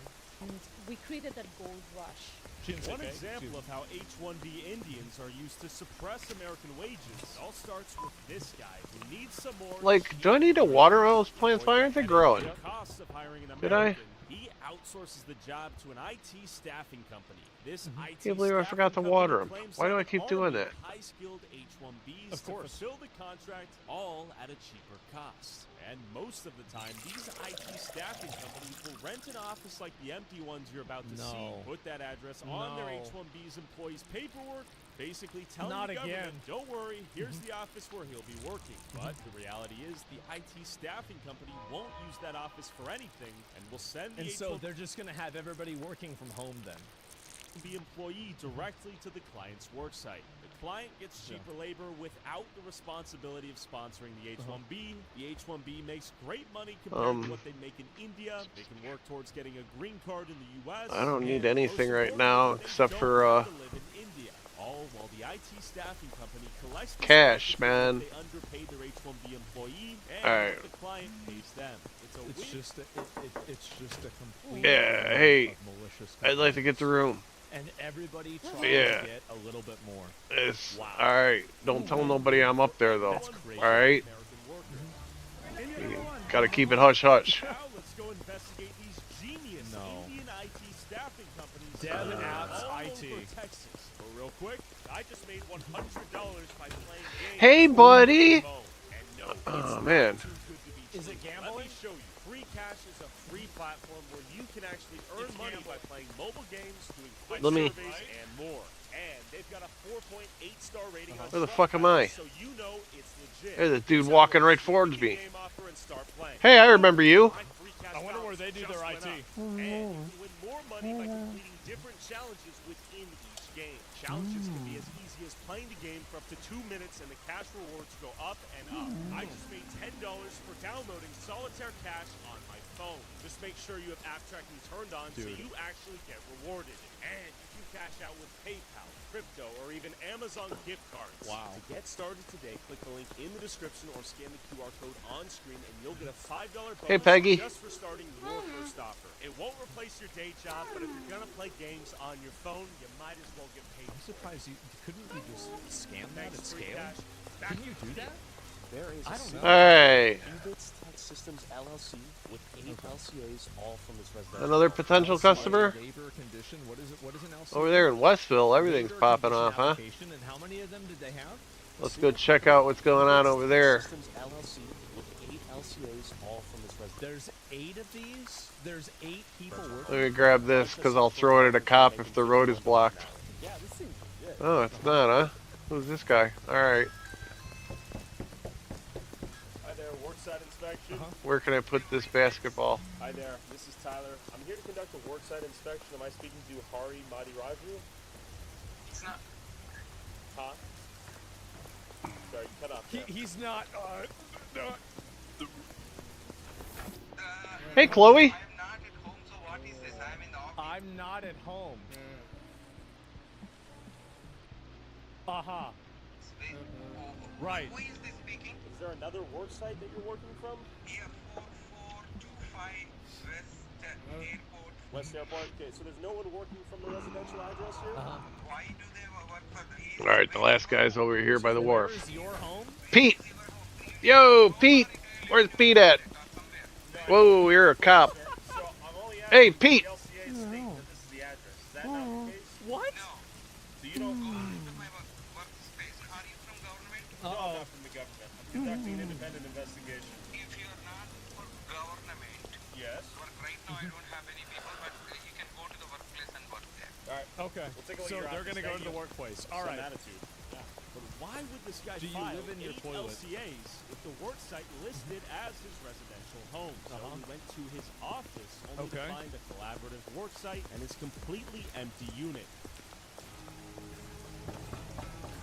No one in their office. Hari Madi Raju finessed us. Give him a phone. So let me get this straight. He said, go see me in my office. He said he's at his office. He's not at his office. And there's nothing there. Please Okay. leave your message for 2 Right. You son of a bitch. And Strangely enough, many of He these didn't pick ghost up. offices were often clustered in the same locations, starting with V4 Tech. V4 Tech, very official. Okay, take a look inside. You see some sort of Eastern monk-like statue right there. Ooh, that's we have Buddha. an empty little meeting room Hey, back here. yeah, It's oh. like no one's here. Who would pay thousands of dollars a month to rent an office with no signs of human life, locked during work hours in the middle of the work week with no employees in sight? I have a question for you. Do you know where they're at? Your neighbors? No idea. No idea? Okay, thanks so much. Holy shit. Money to rent this place. And it's during business hours, during the week. It's a ghost office, a shell. They have paper compliance. They have the physical location they can register their H-1Bs to, and then they can send them off to go work elsewhere. So V4 Tech Inc. completely empty. They should be here. Someone should be here. 420. This is going to be a good one. And there were more. So now there's. Okay. That's perfect. offices all over this complex. Are we at no sign on this one? Hello? Hello? They ever show up here? Yeah. I just want to ask What are we you, selling? You guys actually have neighbors. Does anyone ever show up? That's a great question. So, how is it that it seems like every immigrant community is exploiting or scamming some version of America? How does this happen? Really? Like, he knows? Of course he knows. It's obvious. It's a good question, right? They dispatch contractors at the companies? I guess. Because we're convinced that this is a body shop. They have paper compliance. It's a body shop? No one actually works out of here. right. There's like 9 separate units Got in it. this business complex. No one's here. There's ghost offices. I'm ready. Are you ready? It's on. We're ready. Let us know. He's thinking correctly. He is thinking correctly. Unfathomably fucking case. He knew. Everybody knew. NG Talent Tech Group LLC, based in this office, filed 23 LCAs, and there wasn't a soul in their unit. Everything was empty. Hello? Wow. Hello? Knock, knock. This one didn't even have a So sign. wait a minute. They just walked in the office. Yeah, at the basketball It was court. unlocked, and there's just nothing there. Hey, watch out, dude. Hello? Parkour. Look at it. I mean, the only thing that's surprising to me about this is that there's not homeless people living in here. Like, you would assume that there would be a bunch of, like, random Where you at, boy? hobos living in these rooms. Knock, knock. That's This just one me. didn't even have a sign on the door. Talenton Technologies claims to have 6 H-1Bs. No one's here. Right. In office presence on the following days. Tuesday and Friday, 9 a.m. to 5 p.m. Where were our elite Indian engineers and programmers All right. holding the American economy on their shoulders? So they're doing the same thing that the Somalians were doing. Is that they're basically probably running these businesses out of their homes and then using All right, these, let me shut this down for a these minute. offices as effectively just like as I Go said, hit up ghost Chloe, offices. That- 'cause that she's- seems like what's happening. DevOps IT. This She doesn't buy a lot, man, but she's good for every day, man. one's here. Hello. Not saying bigger. Yeah, if your you're neighbors thinking here? correctly. We think they might be running a body shop. Oh, here in Frisco. Yeah. I get it. What do you I think? get it. Last time I saw somebody here was like 4 months ago. 4 months ago. 4 months ago. Yeah, that's crazy. The Indians? Yeah. They appear to be body shops. Basically, all I'm asking is, are there revolving doors of empty office complexes with a bunch of And Indians? there's revolving people. Revolving people, different people. This unit here, Okay. the one next to us. Okay. People show up about every, Do you see a new group of people coming in and out of there? and most of the time it's empty. It's empty. Like probably 11 months out of the year. If you found 11 out months out of the year, it's empty.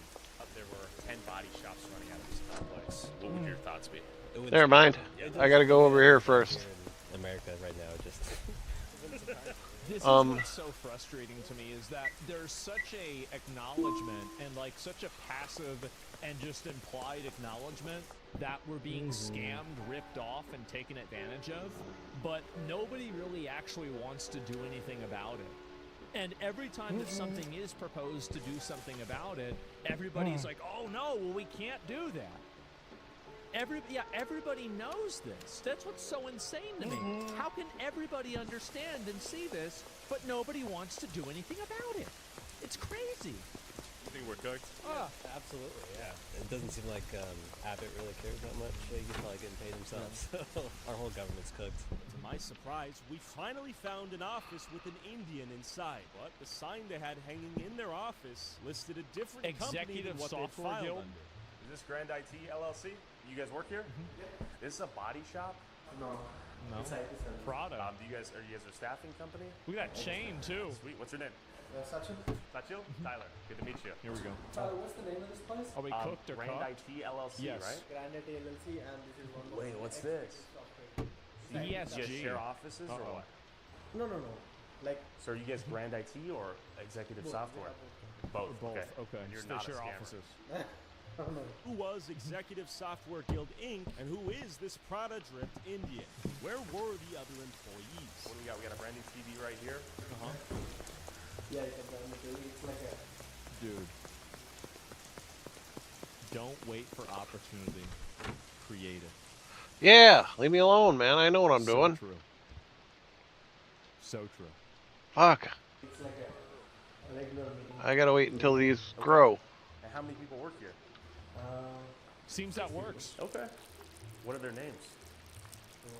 I mean, we have multiple people training. We Yeah. have Vishnu, we have Yeah. Madhuri, we have Hari. They are working directly from the client area. And tell me some of the clients where the H1Bs Directly from the client area. get staffed at. Right. We're talking like Verizon, like Deloitte. Who do we got? We work for multiple clients. We work for USAA. We also work for Verizon.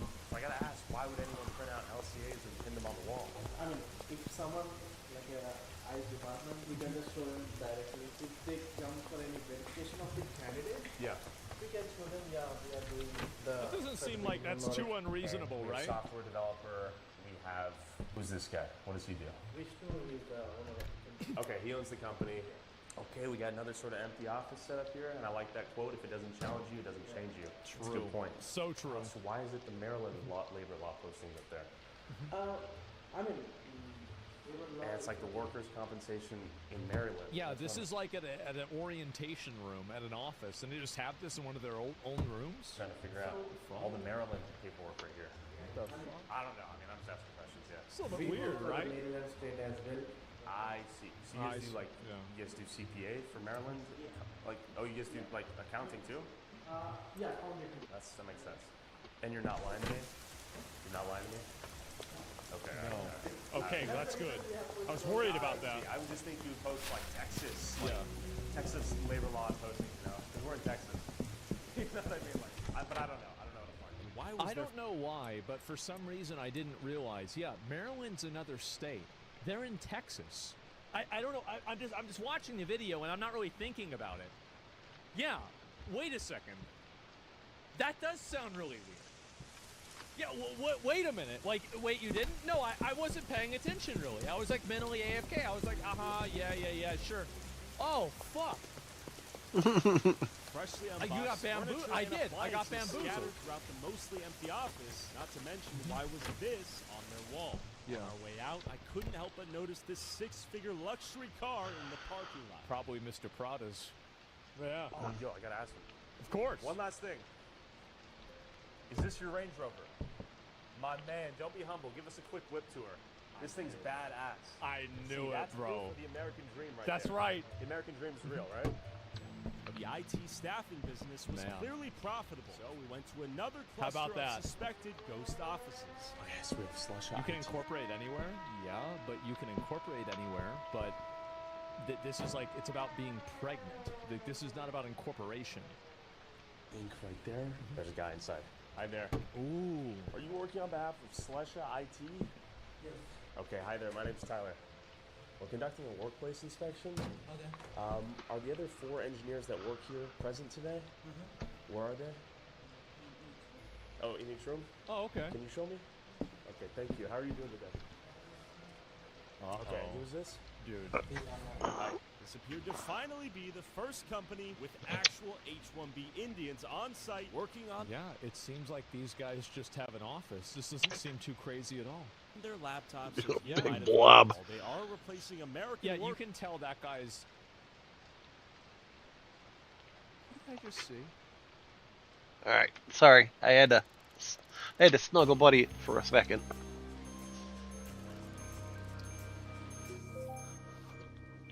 It's the other one. Okay, guys? It's the other one. On-site That's working all. on their It's the laptops, other as one. you might Relax. have heard. hang They on. are Let me- replacing American workers. Uh-huh. I guess at the very least, Wait. they're real. Are you allowed to be in here? You guys let me in. Who let you in? He did. But you told some workplace inspection, right? Yeah, I'm conducting a workplace investigation You're on behalf from of our news, news. right? Correct. Then how are you inside a private? I just knocked on the door and you guys let me in. And we would like you to go. And I'm heading out. All right, 1300 West. That one doesn't sound that crazy. Honestly, it just seems like, again, like, of course they're going to want him to leave if he's not the government and he's doing, like, a news thing. Like, it does seem like, I mean, at least there's guys there that are working and they're doing stuff. They're present at the building. I mean, on the scale of scams, this one's pretty low. Walnut Hill Lane, Irving, Texas. Let's go. At Finding least an there's Indian people an in the office building, right, like guys? A needle in a haystack. Most of the time, my knocks were met with silence and a locked door. There you the go. American economy seemed faker to me by the second. Sure No one's here at either of the Pamela locations. Margins for these IT staffing companies must have been enormous. I bet they are. Offices purely to achieve compliance on Strive. paper. The fuck is labor Strive? condition applications they needed for their And H-1B paying? armies. 6 in office. Global. How many? Reason for calling. I'll see if this person is available. You know what? I don't think there's seeds in this. LCAs in that office. Then Oop, finally I didn't mean to found do another that. Indian who I meant to stood do with an even bleaker this. vision of the future. How many H-1Bs do we have in office today? We don't have any? You're closing the Oh, they're company. closing it. Okay, so you have the LCAs on the wild here. You guys are going out of business? Yes. I'm sorry to hear. So Okay. basically, this is what happened, right? So Yeah. we were in the business for almost 10 years. Yeah. And all the H1s, but later on, like because of this AI and everything, Yeah. kind of wrapping it up after everything, and it's kind of closing off. His entire H-1B I staff. think he brings up a really good point. He's like, what do you do with all of these people that you've imported in for cheap, one-dimensional labor when you have technology that replaces them? Do they all just go back home? I mean, that's what should happen. But based off of, again, birthright citizenship, it makes it a lot harder.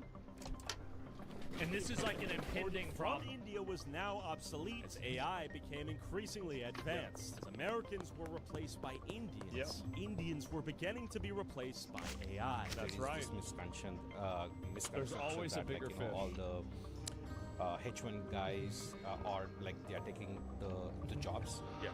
The thing what I wanted to explain is that like these are not full-time jobs, right? So they are on a specialized skills. Only then they have those jobs and get it. But if you ask me, is there an abuse? Probably I would say yes. But then if you take the percentage of it, might be very less. And definitely what I would say is probably USCS investigating all the things they have to do, all the paperwork and everything good. Countless offices were husks of their former selves. Perhaps the IT gold rush was over. So you're telling me that the AI is now fighting against the amount of Indian H-1Bs because it's just automating the process? I didn't expect that. I don't know why I didn't. I should have. Worksite inspection. Wow. With signs still on the wall. AI stands for actual Indian. Okay. Come on in. Paperwork on file led us on a wild goose chase to the back room. Not a single piece of furniture here. The sign on the door. Empty room. Empty everything. Do the lights even work? Were they paying electricity? Isn't it crazy how, you know, you had Nick Shirley doing this and now Tyler Oliveira is doing this? Why is it that there are so many of these buildings that are full of totally empty rooms and businesses that are not even being used in order to comply with some sort of government regulation that's being maliciously complied with by a group of people on foreign work visas? Like, what are we doing? What's going on? And nobody says anything. Yes, it's crazy. The United States have scammed. Yes. They are. Can you confirm at the front Oh my desk God. if anyone's renting this out? How are you doing? We're conducting a worksite inspection for Anand Pag Inc. Are they paying rent currently with you guys? They moved out like 2 years ago. 2 years ago. 2 Each years. Ghost office left us with even more questions than we had Who the fuck is initially. paying Where for this, was then? USCIS verifying that these work sites were in fact legit and that these H-1B Indians weren't locked up in a basement somewhere being forced to code C++? I think that they're all working remotely from home. I think that's what's probably happening. And they just use the office as like a basically business address. 52 LCAs. That's what 3 logically companies, makes 1 sense. suite. And nobody's going to be there. Hi there. Is They are from India? You think that they're... in Suite 100? Wait, so you think they're in India? Okay, is it a shared office? Yes, it is. A shared but empty office. Why rent out your own entire office when you could share one with several other companies? This was even more cost effective. Hello, worksite inspection. How much of the commercial real estate economy is propped up by companies like these renting out units to have a worksite on paper for their H-1B employees that are nowhere to be found? Worksite. He's actually bringing up a very good point there, is that, like, yeah, think about how expensive real estate is, and then think about the fact that real estate is being clogged up by a bunch of people that are using it as ghost offices and not actually even being in the building.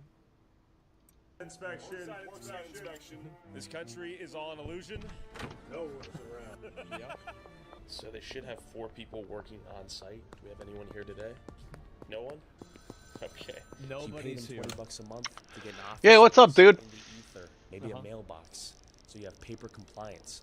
But where are these people working? In the digital mailbox? In the cyberspace? Where are these Indians? This country is a joke, and you're living in it, and you're paying for it. Okay. Hey, buddy. This country is a joke, and you're living in it. I don't have any on me. Let me go take care of some business first, man. Yep. Look at this. A little cash in my pocket. Sapnex LLC. 3 companies are registered to this location. 3 companies. Isn't that crazy that out of 3 companies, nobody could make it to the office that day? What are the odds of that? The office, nothing in there. Must Take have been a look. holiday, right? Emptiness is all I can see. Sure. H1Bs. And guess who Get out of my way. Sean And also, like, by the way, it's so obviously not used. Because everybody knows that in most offices, unless it's like, you know, one of these, like, you know, from software. I gotta grow today, where, like, nobody has but I anything could on do their the phone free desk. samples But, on like, in a lot of Ludwig, these so offices, people I'm have gonna their do shit that. everywhere. Like, Oop. even whenever I worked at the All right. IRS, I was there for a tax give me these. season, and people decorated their fucking You desks, can hang they on to put those stuff for now. everywhere. And, like, that's another thing. If you don't see shit everywhere, the reason why is because there's nobody that works there. That's how it is. Worked in IRS? I did. Benny, our same attorney, is the recurring In another threat. life. He's threaded into many of these companies in different locations all across the DFW area. Could it be a coincidence? Very well could be. Oh, I'm it could sure just it's a be coincidence. The guy, the attorney. It's a huge the coincidence. I need some fast cash, so let's go. So I called Sean DeParvathaneni, Rob some Indian people immigration downtown. attorney who files LCAs and H-1B petitions on behalf of countless companies, ghost offices that I visited throughout this video. Could he perhaps explain what was going on here? I don't Real think he's quick, going to. Patreon banned me for noticing too much, so now you can support our work at tylerraw.com to get access to videos we can't upload on YouTube, exclusive a lot of bonus Kev companies? content, and We early hotel access desks? to Nobody all kept of personal these things on videos their desk? before they go up on Really? YouTube for as low as Okay. $5 a month. I've Go never check seen it that. out at tylerraw.com. Thanks for your support, and back to the video. Tyler Raw? I mean, that doesn't sound like a journalist. Two questions. I know I keep seeing your name pop Yeah. up. Sure. And like I said, I mean, I want you to ask anything and everything because this program has a problem. You want the best for this country, I want the best for this country. Listen, we've gone through the LCAs. I see your name pop up, over 20,000 times from 2020 through the end of 2025. Yeah, and you're saying the burden to update all this information is on behalf of the employer to then update you, who then complies with the paperwork and gets it all handled, right? Is that? That is correct. And the number of times we see a lot of companies don't do it, which means they're not complying. Sure. And my responsibility is not to go, I keep on educating them, but if they don't do it, there's a site visit and the employee is not working where they're supposed to. So let me get this straight. So they're supposed to For update- $20. They don't, but you can't hold them accountable. This is it's Wow, another Cat. badly designed system. This is retarded. non-immigrant How do you person in do this country. this? Anybody. They have to let USCIS know within. Oh my God. It's a mandatory responsibility. The He's not government the has access cops? to the system. Well, apparently nobody is. That's the problem. Is that like it would be okay if, oh, that's not his job, somebody else does it, but nobody's doing it. That's the issue. So when you talk about fraud is not fraud that I know. Somebody's benched. That is where things start going haywire. The company doesn't start paying them. The employee is not working, and that is where it starts. Somewhere there's a cop by himself that I could jack. Sean, let's not be silly. But also, you could file a bunk LCA filing, right, and just put as many of those out there. What would it do to somebody to be obligated to say, hey, I want to pay somebody $100,000 and $30,000 in taxes? You just tell me. I mean, let's say they don't get pay the money taxes, and you get a lot of it, and you don't have a moral back. No, we don't get a lot of it. I mean, oh, come on. Oh, he's getting mad. You're killing it. That's great. I mean. No. I see one. It's a law firm that I thought was Two working. cops down there. And then the fees is one of the lowest. I know what lawyers make. For a different perspective, I want to show you an office in Plano of one of the largest IT staffing companies on Earth, Tata Consultancy. Companies like Tata built the blueprints for these rink-a-dink mom-and-pop staffing companies with ghost offices we've been visiting. But the difference is they have real offices and real H-1B Indians doing work in the places they say they are at a massive scale. Wow. They proved to corporate America that they could outsource IT work to an Indian firm like theirs, get the job done for H-1B workers at a fraction of the cost of directly hiring Americans, and they could hold their H-1B Indian Army captive due to their visa being tied to them. Ultimately, companies like Tata are at the forefront of the replacement of skilled American laborers in exchange for cheaper, interchangeable, and captive H-1B Indians. For example, in 2015, last job of IT workers for Disney World Orlando trained their H-1B replacements in 90 days that had been brought over by Cognizant. These employees didn't train their new replacements. They were not eligible for bonuses or their severance packages. So in order to get your package for being fired, you have to train your replacement. It's crazy to me because Told you I'd get a free gun. I told you I would get a free gun. Look at that. America's side or I am strapped now. Like, make no mistake. I mean, these that is awesome. Are started, that was awesome. Designed for and in the best interest of big companies that gain a huge advantage from it. That's it. They're the ones that are getting money out of this. They're the ones that are the winners. In fact, big outsourcing firms like Tata barely even bother to sponsor green cards and often just import a new wave of H-1B Indians to replace the previous one once their visa expires. I pulled up to one of these outsourcing firms' offices in Plano just to see the H-1B Indian spawner hole in the flesh. A spawner? Hi.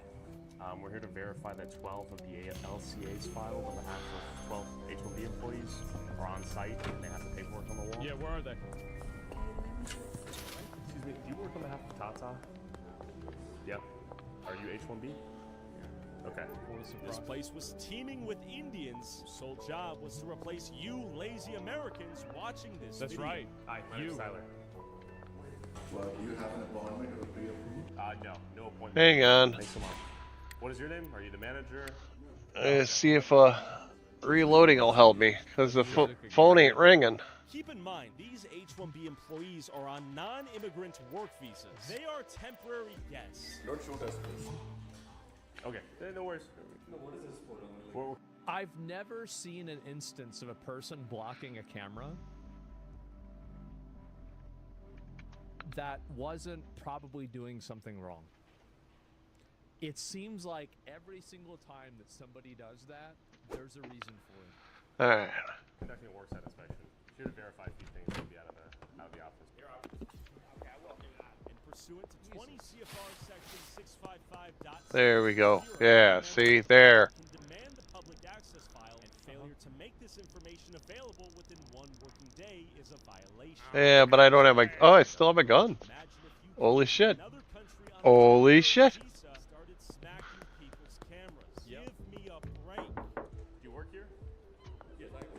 What's your name? I just want to see if the LCAs that have been filed for the H-1Bs here are publicly visible to the employees here. They should be on the wall. If you were USCIS, if you're an agent, if you were government, yeah, we'd absolutely let you in. Hey, there's Ludwig. Hey, buddy. H-1B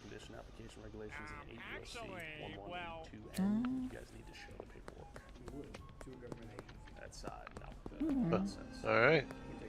Sure. All right. Cool. Yeah. Let's They're in Maryland. Okay. Well, thanks for popping your head out. You were not. Hey Beth, You know what else was in Maryland? can I interest you in a free sample? That was on the wall. Seems very interesting. Cops, huh? Whoa! I am under arrest, huh? Is that what you're trying to convince me? 6010 West Spring Creek Parkway, 4 IT staff It's interesting. 95 total LCAs, 38 H1B conversions. Where'd she? There is no one. Hello? Where'd she go? Doing good. Just seeing one come in here. There should be 18 people working out of here. 18? Yeah. This doesn't even have the 5 people, much less 8. Worksite inspections. We have a building permit signage here indicating this place has been under renovation or construction since March 6, 2025, or if the employee's gone to work A the year, last that's year. not too bad. What I'm seeing here, there should be 34 people working on site. Your call has been forwarded to the voicemail for resource volume flagging. No one is available to take your call. The difference between what a real H1B worksite should look like compared to all of these ghost offices or seemingly staged worksites was immediately apparent. And again, it's all about the real estate space. Think about how much space. Can I get a mixing machine yet? This guy, mixing station? I need to be a hoodlum. Alright, well. Guess we're gonna just grow some weed then. Hey, are you Siusa? Siusa Inc? Siusa? How many people are on site right now? Right now? Yeah. 1, 2, 3, 4. Where are you from, by the way? From Germany. Germany, okay. We do need to see those LCAs though, and then we're out of your hair. Idris, I can forward this email document to you. Yeah, that's fine. I'll write down. I mean, listen, hear me out. I know you have attorney-client privilege. Just be real with me, though. You meet these guys, they talk to you. How often do you think you're signing off on fraud? Zero. Now that you've seen some of these offices, He's never signed off on fraud in his life. He hates fraud. He doesn't want to have anything to do with fraud. He says, fuck fraud. That's why he's here, to stop the fraud. What do you mean? Of course. doors, the empty offices. He's that guy. He's the one standing in the way of the fraud. 3 p.m. The complete shell If it wasn't for offices him, with there'd be ghost fraud. employees. No one can find where they work. You really think it's zero? If you say that is there fraud that is found after the fact? Yes. There should be 3 people for Widespan LLC on site. There should be 1 person on site for Upward Innovations LLC. There should be 2 people on site for NK Technolabs. There's like hardly anybody here today. I'll tell you what US says sometimes. US will come back and say, hey, we went to an address, this employee does not work over there. What exactly is going on? We want to revoke your H1B. And then I go back to the employer. Hey, this is what USCIS has found. Now there's a problem. Do you have, what exactly happened? Because And then they tell you that, oh, I was just sick that day, and I actually work there. And then this guy says, oh, okay, I understand that, and then you don't revoke it. Like, I mean, it's so obvious what's probably going on here, right? Yeah, he's in on it? I think so. you have to find out. Does it always mean there is fraud? No, because I'll tell you an example where it might not be fraud. A guy is working in Verizon, for example, in Dallas as a software developer, 6 months contract, and they're reassigning to another project, for say, Dr. Pepper, again in Dallas. Okay. If somebody is still working, still getting paid the same salary, still in the same role, you can change the work site. That is not a material change. You would have so when you to get an amend RFP, the you LCA, talk. right? No, not it is not a material change. But if it is Dallas to Dallas, it is not a material change with just a different work site in the same city. UCSIS would need to verify the work site exists, the person exists, they're in the country, they're at the place they've stated they should be. How would So what he's saying is that they hire people from one location and then they all just go somewhere else. And because it's not a city change, that it's okay for them to be in a different place than where they work at. And then obviously, like, they say they're at another office, but they're probably at their house. Like, that's probably what's going on. not be a Pretty problem? much. That's So what I'm USCIS thinking. have rules. If it is a different metropolitan Stupid system. statistical Yeah, area, it it is a material change. Instead of working in Dallas, somebody moved to Austin, that is a material change. UCSIS should be able to point at and say the guy works here, right? Oh yes, and sometimes the work site changes. This third-party consulting, the work site could keep changing, which because in this case the same LCA. Yeah, and that is a problem, and that is what I'm saying. And this is what people. Yeah, and that is where. That's mind-blowing. What Sean revealed to me is that employers have zero legal obligation to amend the LCA if the H-1B employee is working within the same metropolitan statistical So it's designed in a way that they can just fill up an office and then never act okay. 13 North Texas counties, Wow. 9,286 square not miles, good practice. more It's than designed that 200 way. incorporated That's the way cities it's and made. towns. So an IT staffing company like the ones we've seen can file an LCA listing at a ghost office in Frisco and then freely move that H-1B worker to a client site in downtown Dallas, Arlington, Fort Worth, Plano, Irving, How do I McKinney, get in on this? Denton, You can't. any of the 200 plus cities and towns across 13 Do, counties do, without do, ever do. filing a new LCA or amending the H-1B petition. See, So- this is, and you have to think about it. I mean, these people are just simply taking advantage of the system. Oh, I needed The system is 60 of obviously these. broken. It's very clearly and obviously broken. Like, you have him explain this, and it's like, yeah, there's something wrong here. So why isn't it being fixed? That should be the question. Well, on a day-to-day basis, USCIS Yeah, it's a does bad not system. know where the employee works. The DOL doesn't know. The client is not required to report anything By the way, to there are anyone. 50 The examples system, of this. by design, More than that. is blind as to where this H-1B employee Thousands, actually probably. works, allowing plenty of room These, for like, things weird like loopholes. underpayments, misrepresented job duties, and proxy work from India going unnoticed. The contract is what shows there is availability of work. The problem with fraud, the contract is for 6 months. Everything goes good. Then what? Is somebody on the bench? That is fraud. Is the employer not paying the Yeah, employee? duh. That is fraud. That is where there is a big problem with H-1B. That is where all the fraud starts. And like you said, hey, this company doesn't exist now. When we call, there's no company. For example, on the day they filed, no, the company was there. Otherwise, because USCIS has their own big check, they will catch in 1 minute if the company doesn't exist. So I don't think the fraud. That project. The fraud maybe 6 months, 1 year when the project is over, the company is not paying this guy his salary, and this employee is not getting paid. The guy is getting benched. That is where all the fraud starts. And now, like you said, clearly, how do you detect that fraud? In my opinion, the obvious. government has access to the databases. Click up a button. Listening to And the thing is that he's right. That's what's so funny, is that it's so obvious what the problem is. It's just that nobody wants to fix it. I don't... Can't you just make it to where the address itself would be a material change, period, rather than just the city? I mean, like, you just change the way that things are applied, and it would be solved. But they're not complying also? Well, yeah, but like, I mean, but they are complying. Actually, That's the problem. let me It's clear the system, by design, Let me do demands this. no real transparency and heavily relies on the employer operating in good faith. Clearly, Well, that's USCIS working. was not inspecting all of these work sites, verify That's their working really legitimacy, well. begging the question, where are these Indians? I feel like I'm in a library right now. Icon IT Solutions, here you are.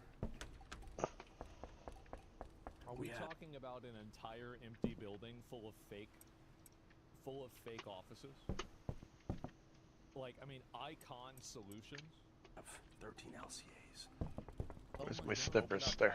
Okay, next. Beyond.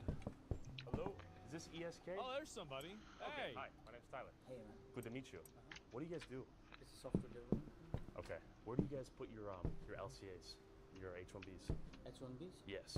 Like H1B guys? Yes. Are you from ICE? No. We're just doing a little video. Oh, okay.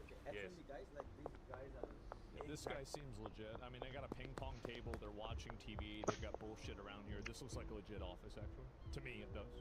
But yes, we keep showing up to empty offices. You're the first office we've shown up to with human life. Yeah. We can check it out? Okay, hi. And this is my office. We don't have. I think only 3 H1. 3 H1. Three. You saw. Oh, I came here for. No. I mean, like, most of them. No, why don't you give me 80 of these? Cause I want to make sure we make the difference. Oh, because no. we've not Is he gonna give away the game? that appear to be like shell offices, ghost offices. Are you familiar? I'm familiar with Okay. not familiar with a lot of people because I don't talk with a lot of neighbors. Yeah, because they're not there. oh god, I got to package everything by hand till then, huh? Maybe most of them work remotely because most of the IT works are remote. Okay. But I don't allow actually to do the remote work. I prefer my guys to be here. Okay, thanks again. Hey, enjoy the game. See you guys. This guy brought up a good point. What Good for them. happens when our H-1B prodigies are working remotely from home? I pulled up to Houston and met up with Nick Plum, a former Amazon L7 engineer laid off by Amazon, who has been speaking out against the Indianification of America. We began our inspection of an apartment complex with several H-1B work sites listed as the apartments these Indians lived in. They're required to have a public access file available the moment an LCA is filed. Oh, I and think it I know must be which one it is. accessible at the employer's work site within 1 day of filing. Let's see who has their paperwork in order. Hello? How are you? Tyler. How are you? Do you want to show me? That's not an office. I'm an office call. Okay. Okay. We're here to review your public access files because this is a corporate work site for foreign workers. You should have your LCAs posted and your public access files available for review. Do you have those available for review? Hi. Hello. Daima? Good to meet you, Tyler. You work on behalf of Cognizant? Yes, I do. You should have a public access file for review. I mean, I think it's a little bit unfair. I mean, like, most people aren't wearing shoes in their own, like, I don't wear shoes in my own house. I'm not wearing shoes right now. Like, I don't think, this is not, there's nothing wrong with this. Yeah, it's not. This is unfair. It's unfair. What do you mean by public access file? So what it includes is the LCA, your labor condition application. It includes Just my opinion. wage study, whatever your Just what I think. you'd like to have. Sure.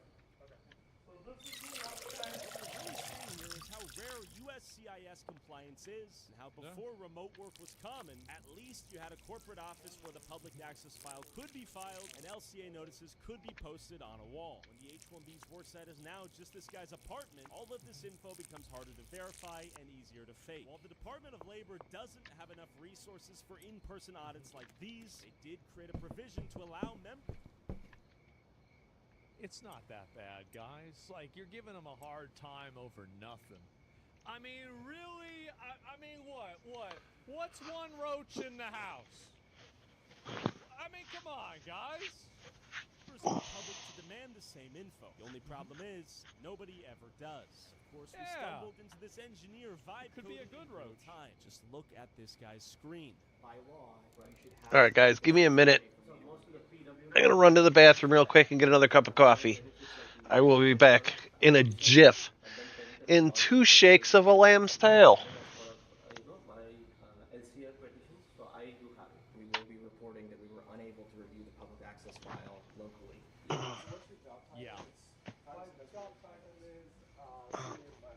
I'm glad to see that there's more, like, citizen journalism about this. This needs to have an even bigger focus. Like, a lot of people, like, this will only stop happening when people stop it from happening. And the problem now is that nobody actually wants to go out and take any action on this. They just let it happen, and things just keep getting worse. California's making it illegal? Well, yeah, of course. They had your client secured before you went to the United States?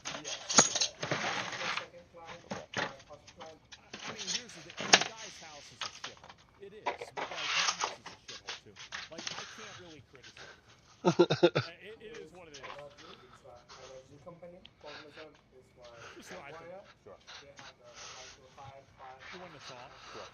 No, it's not. What the fuck? There's food everywhere. There's shit drawn over the walls. The paintings, I think, are like they're tacked to the wall. There's roaches there. It's a shithole, man. It's a shithole. If there's anybody that knows shitholes, I know shitholes. Come on. I'm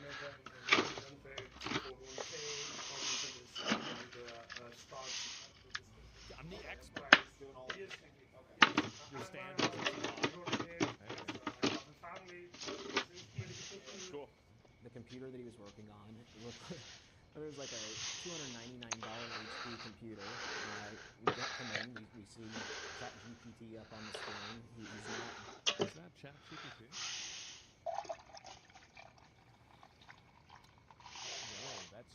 I think that's actually Gemini. So, yeah. So it's Microsoft Cope. Oh, is that a new one? I don't know that. It's not doing anything. Okay. I think the biggest myth that we have is this high-skilled immigration thing. Sure. I think it's a lie. I think most of the immigration that we're getting is not highly skilled. Try to quantify it. I'd say 70% of the folks that I actually saw hired and worked around couldn't do the job. And then we needed to be at the top tier until we saw hired and work. Try to quantify. I'd say 70% of the 70% folks that I actually saw hired and worked around couldn't do the job. when we needed the top tier engineer, they worked in Ireland. It's like it's just easier to hire. You know, you've got a network of people that are willing to relocate. If I'm sitting here in Texas, not paying taxes, I may not want to relocate to California. Yeah, sure. But if I'm sitting in India and I want to do anything I can in my power to get out of India, I'm willing to relocate to California, pay those taxes and pay utility bills, etc. It's not classical training. I self-taught effectively, and I did that through on-the-job training. You know, like if you're a pretty smart person, which a lot of Americans are, we're not doing things that are super complex, right? Business analytics you can learn, and especially with AI now, you don't have to have years of training learning how to write SQL. All right, I'm back. Hey Grok, help me understand how to join these tables, or write a query to do this. What we're not seeing is that shift away from the foreign reliance on labor into like adapting our new technology and understanding that these aren't critical skills anymore. They're not unique skills. Like we're not getting super geniuses. Do you think the companies need to hire U.S. citizens or U.S. workers before they go about and hire somebody in H-1B? Yes. The current rule? Yes. Unfortunately, no. The answer is no, which is where the biggest problem is. And that is the... Yeah. All right. What's so crazy is they literally explain what the scam is. They explain how it's happening, and then it just keeps happening. There's never any sort of resolution to it. It's like, yeah, this is the way it works, and then we take advantage of it this way, and then, well, they don't check this, so then you can go inside of this area. Every American, right? You would hope they would assess the American workforce before we start scouring overseas, right? We're seeing graduates come out of a 4-year college degree and are unable to find a job like what this guy was working. Is this guy vastly more talented than the graduate that's coming out of college? Is it just because he already has 10 years of experience? He's the go-to hire? I mean, our college graduates are competing with a system that is built to disadvantage them. To be Thank you. Fucking patriot. Thank God we have people realizing this. It is designed to fuck you over. And here's the ways, right? Like I can write a job posting and I can require 10 different tech skills. One of them may be 8 years old. It's antiquated. But by adding this antiquated requirement onto a job posting, any recent grad is not going to have that. Now I can filter them out as a technical recruiter. Sure. If you're not getting algorithmically That's an advanced scam. I never even thought of that. It's like, what, asking people for COBOL?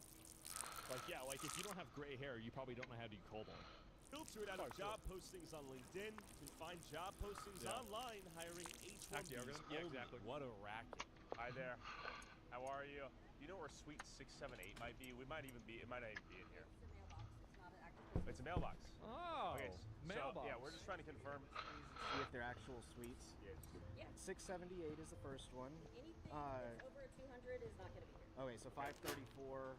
That's not they're there. reporting there's people working at that mailbox. Like they work inside that mailbox. Then can we look inside the mailbox? Are there any people inside the mailbox? 7. No, these are all like little mailboxes that I put mail in, and I take. Bro, I'm unemployed with 7+ years tech industry experience, and I know this video personally. Well, hey, listen. At least somebody from India is able to live your dream. Because you think about it, right? And so, really, if your life is worse, but their life is better, there's really not a difference there. So the world really didn't get any better or worse, it just changed. So you're actually kind of selfish in a way for even having a problem with it. Yeah, I don't know why you're so selfish. What do you want them to die? 24. Anything over 200 is not going to be here. Okay. Yeah, and just so you're aware, they're reporting to the USCIS that there are humans working inside these mailboxes. Well, if they can fit in a mailbox, sure. Awesome. Okay, we have our answers. There was zero level of scrutiny at play here. What is our economy?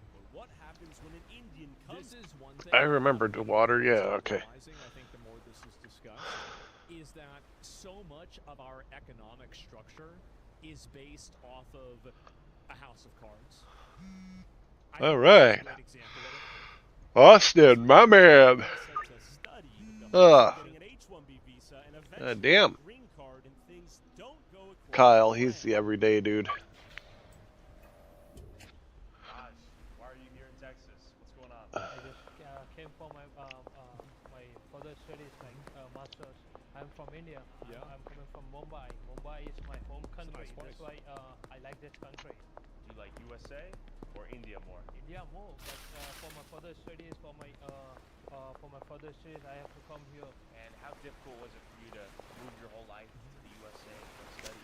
So it's really challenging when I'm coming to here. It's gonna be a long story behind that. I have to do a lot of interviews, and it's gonna be depend on them if they want to give them a visa or not. It's a really big story. We have to do a lot of hard work on that. Even when we came here, we don't know where we have to live, what is going to be happening here. Nothing. We don't know. And how old are you? I'm just like 23. Keep in mind that the main group of people that benefits from this inside of the American ecosystem are top 1% business owners. Like the elite class, business owner class are the ones that really benefit from this. Nobody else benefits from it. Low class people don't benefit from it. Middle class people don't benefit from it. Even a lot of upper class people don't really benefit from it unless they're kind of getting second order effects from, like, you know, maybe cheaper products. But, you know, they don't need to worry about the price anyway. It's a country that we can just make our future, just we can study and do hard work. If we work here, we can get good jobs and everything, but from our heart, we are connected to our country. And there are lots of Indians, they are doing a lot of things to do to stay here legally. Where do you live? Do you live with, like, roommates? Yeah, I live with my roommate. Before we are going to live, when I came here, it was like a really tough thing. That's why in a 2-bedroom home, we are living like 10 members. 10 people? Yeah, to save our money. Sure. Yeah, it's really hard working at that time. So how did these folks get brought here? Well, that's where I started to tie it together when I was saying. And that's the other thing, is that a lot of these people are living like him. Like, they're not living the American dream. They're being taken advantage of. Now, I know he's a student, but many other people are not. So it's, again, not even the people that are Indian. Oh, I should be. Right? It's the same as, like, the illegal aliens. Like, yes, maybe you're getting paid more than you would where you were from, but you're not being paid how much you should be getting paid. So the only person that, like, just, you know, universally gains from this are the business owners. And there is also, sorry, I don't want to pause again, but I will. There is a confluence and a converge here with left-wing and right-wing people that support this malicious compliance. Like, Greg Abbott supports it, Trump supports it, you know, like left-wing people support it as well. There is a universal opinion on this that it is positive. Like, I think it's one of Trump's biggest L's, if you want me to be honest. I think it's a massive L. I think it's selling out the American people. H-1Bs to work in Dallas. They have children. It's not partisan. Yeah, this is not a partisan issue. Their spouses get the H-1B. I don't know, maybe the missing point for a lot of people here is when you're on an H-1B, you go to high school in Texas, and you graduate from high school in Texas, you were not an international student. So there's guardrails to ensure that you don't have these massive demographic changes. Well, those guardrails fail when all of a sudden these folks are classified as residents.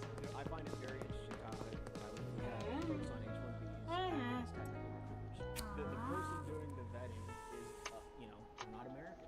They don't have that underlying, like, the home team's skin in the game. Most people that come from, let's say, Mumbai, do they have plans of staying longer? All right. From my country, they just focus on like this. We will get our degree and we will come back. But the thing is, Hey, there's old. To go back to our country, why? Because the thing is, Old Ludwig. there are jobs, there are a lot of jobs, but what they pay, they are not satisfied. Yeah, buddy. No problem. I'll write. Dude, I am there already. Leaving their country because of war. They're not leaving their country because of some sort of like a genocide or something like that going on. They're just leaving their country so they can make more money in our country. Which is like, in a way, it's okay. But the problem is that whenever you have a huge population of people that see your country as just purely an economic zone, this is not something that's good long term. I gave that lady 11 for a free sample. God damn it. My dream, everyone dreams like that to get a green card or Just leaving United States of America, why? Because we already spent over like 3 years here. What do our college graduates lack? It's capacity and skill. Hey, Peggy, want to buy something? No? No? All right. Whatever. Just asking. You know, I was here. You were here. Figured, you know, maybe.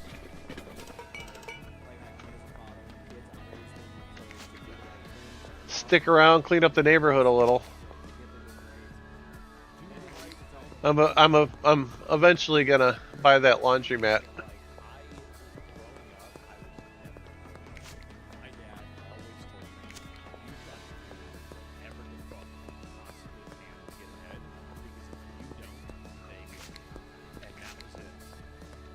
And I think that really, if you look at a lot of people that are taught like, oh, well, just work hard and you're going to succeed, that's something to tell somebody to make yourself feel good. Not to help them, but to make yourself feel good.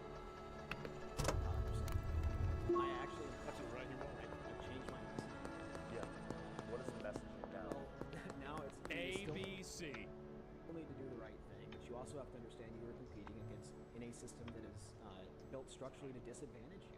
How much money does it cost for you to come all the way from Mumbai to Houston, Texas? To here, I already spent like 35, almost 40K, $40,000. That's a lot of money in India. a lot of money. How do most people afford to get here? Everyone do like that.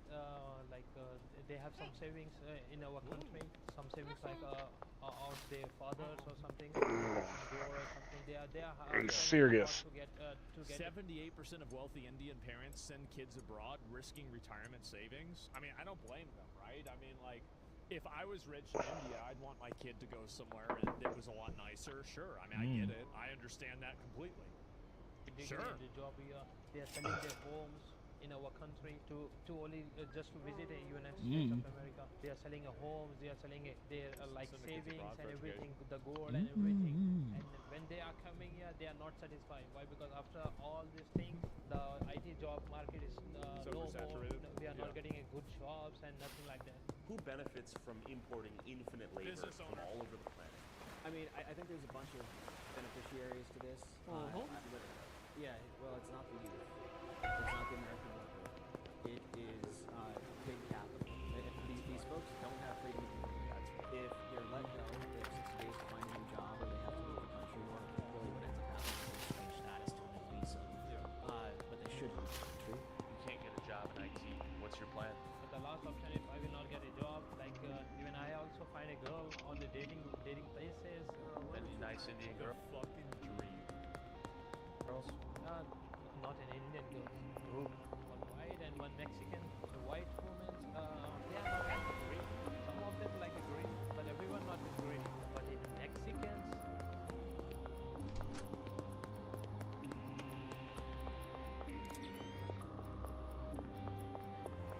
Yeah? Is that right?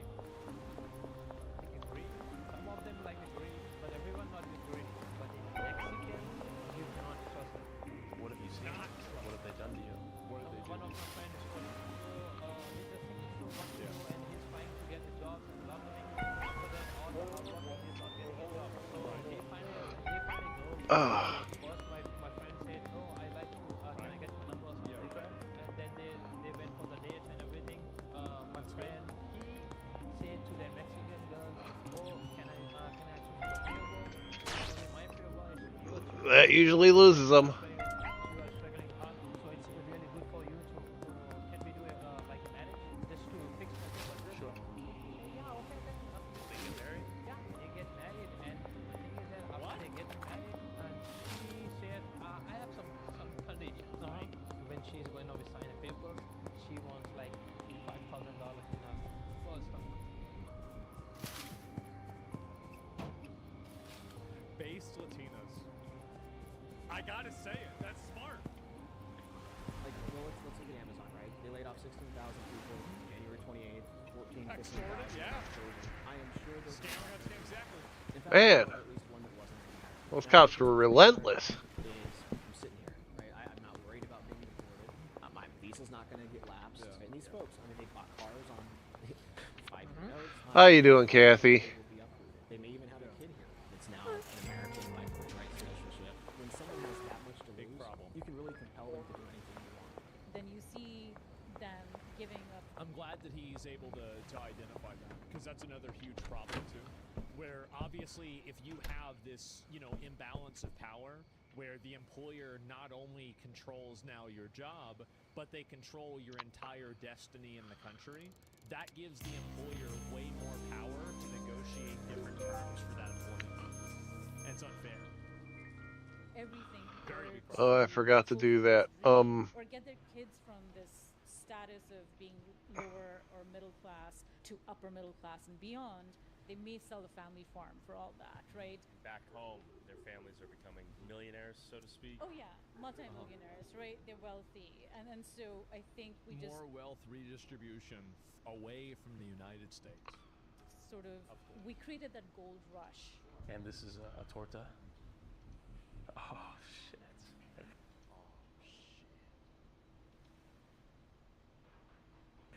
And after that, she's telling. I love how he knew what it was too.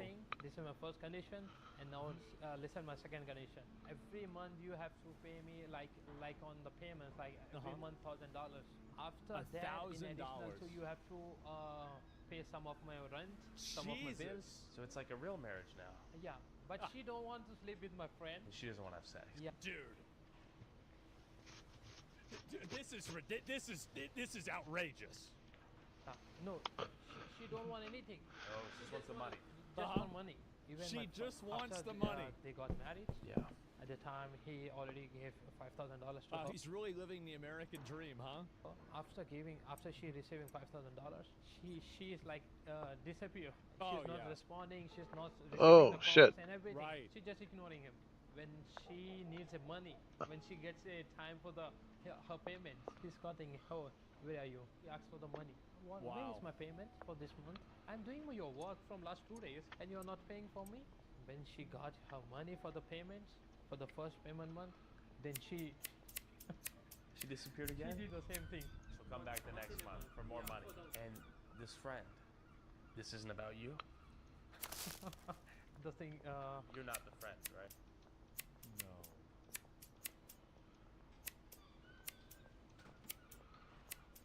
No. I'm the person. You.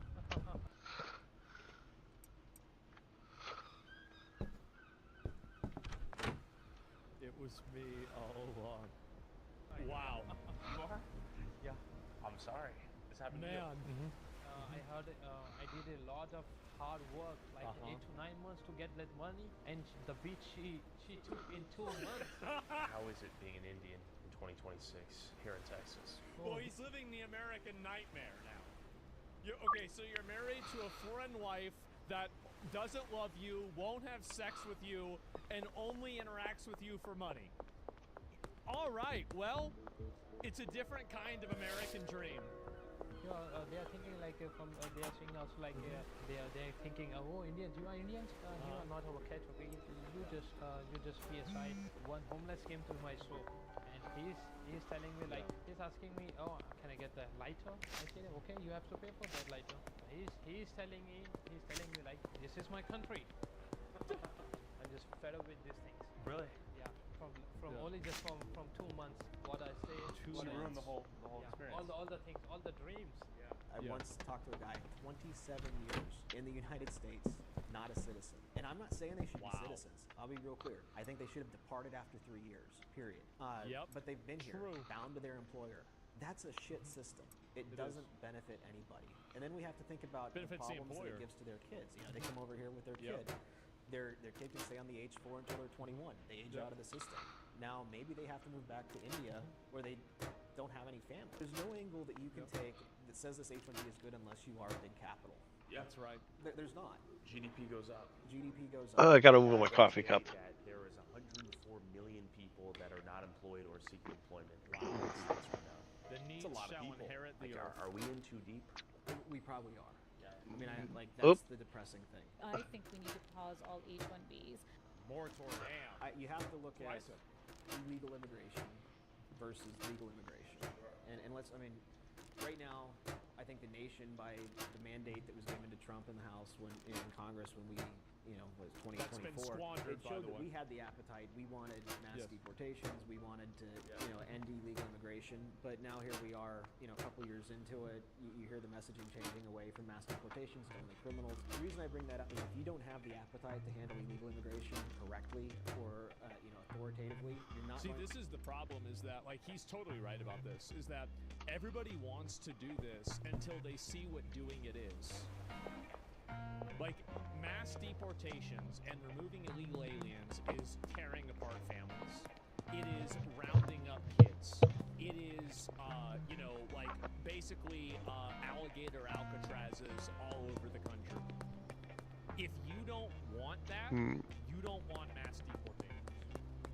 You can't say that you don't like illegal immigration and then say that you don't like the solution to illegal immigration.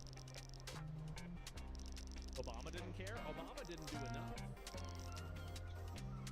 They have the appetite to do what needs to happen for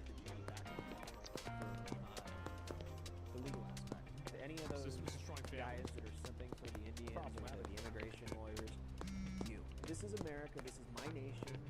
This is my kids' inheritance. That's right. The system is broken and we need to fix it. In my exit interview, they go, hey, we're replacing you guys. We're getting rid of the whole team and we're replacing you guys with Indians. Yeah, I swear to God. I looked at them in the eye and go, you guys know I'm Indian, right? No, you don't get it. We're getting rid of you. We're moving the job to India to be done by Indians from India who live there who will do it cheaper. And in that moment, I turned into every one of your fathers. I was like, these goddamn Indians are taking our jobs. You can't flood the country with tens of thousands or hundreds of thousands of foreign workers. You also do have to bring in talent. We have plenty of talented people. We don't have talented people here. No, you don't have certain talents, and people have to learn.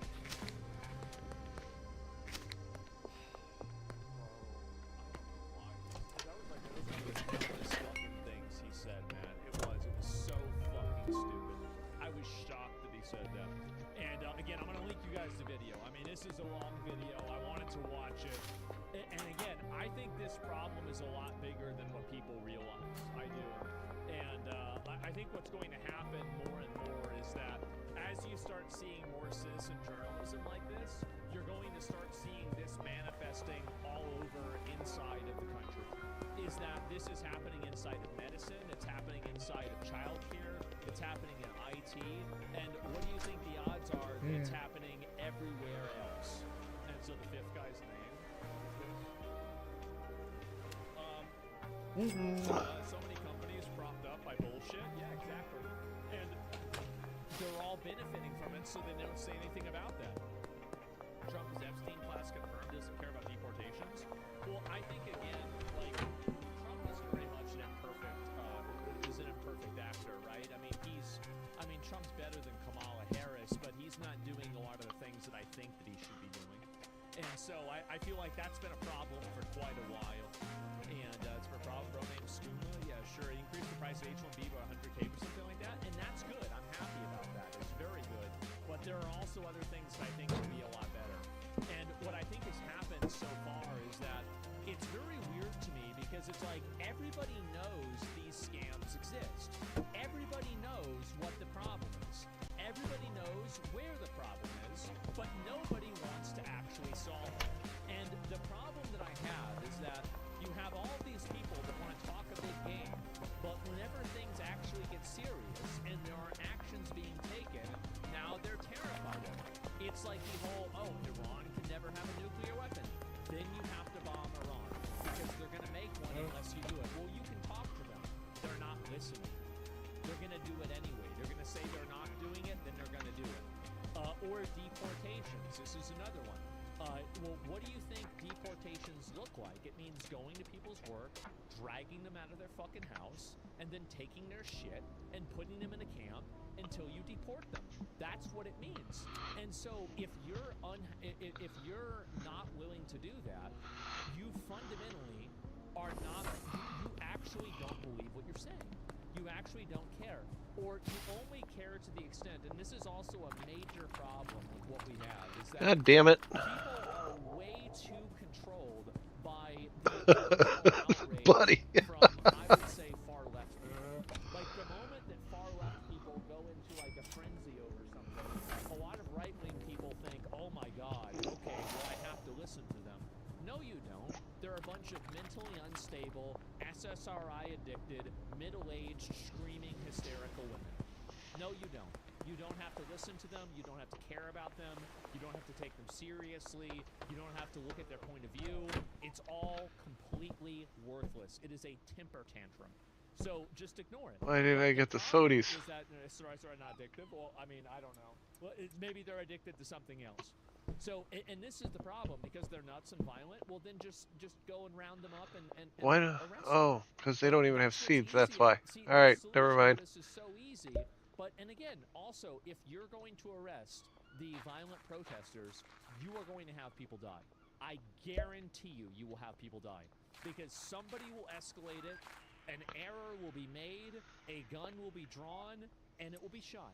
That's what's going to happen, because it is human error. That's just the way it is.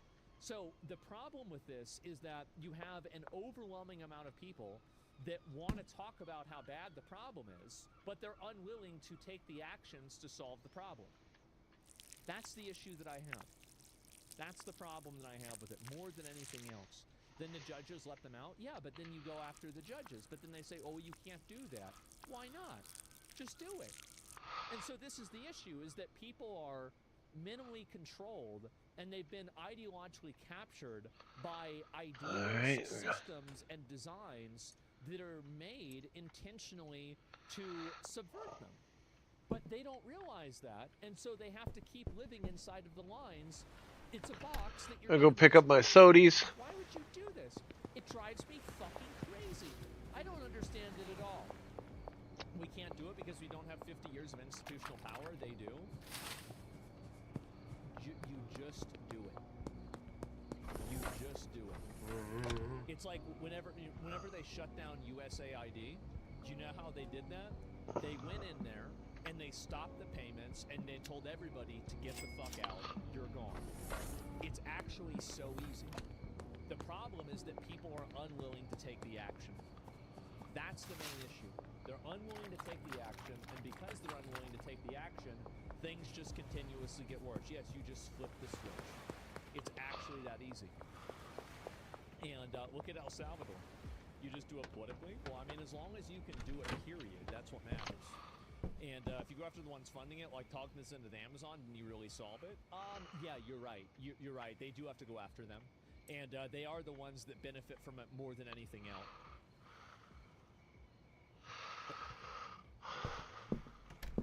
Most people are scared to ask problems because doing so is hard emotionally. Yeah, they're scared to solve problems because in the process of solving those problems, they have to do things that are mean.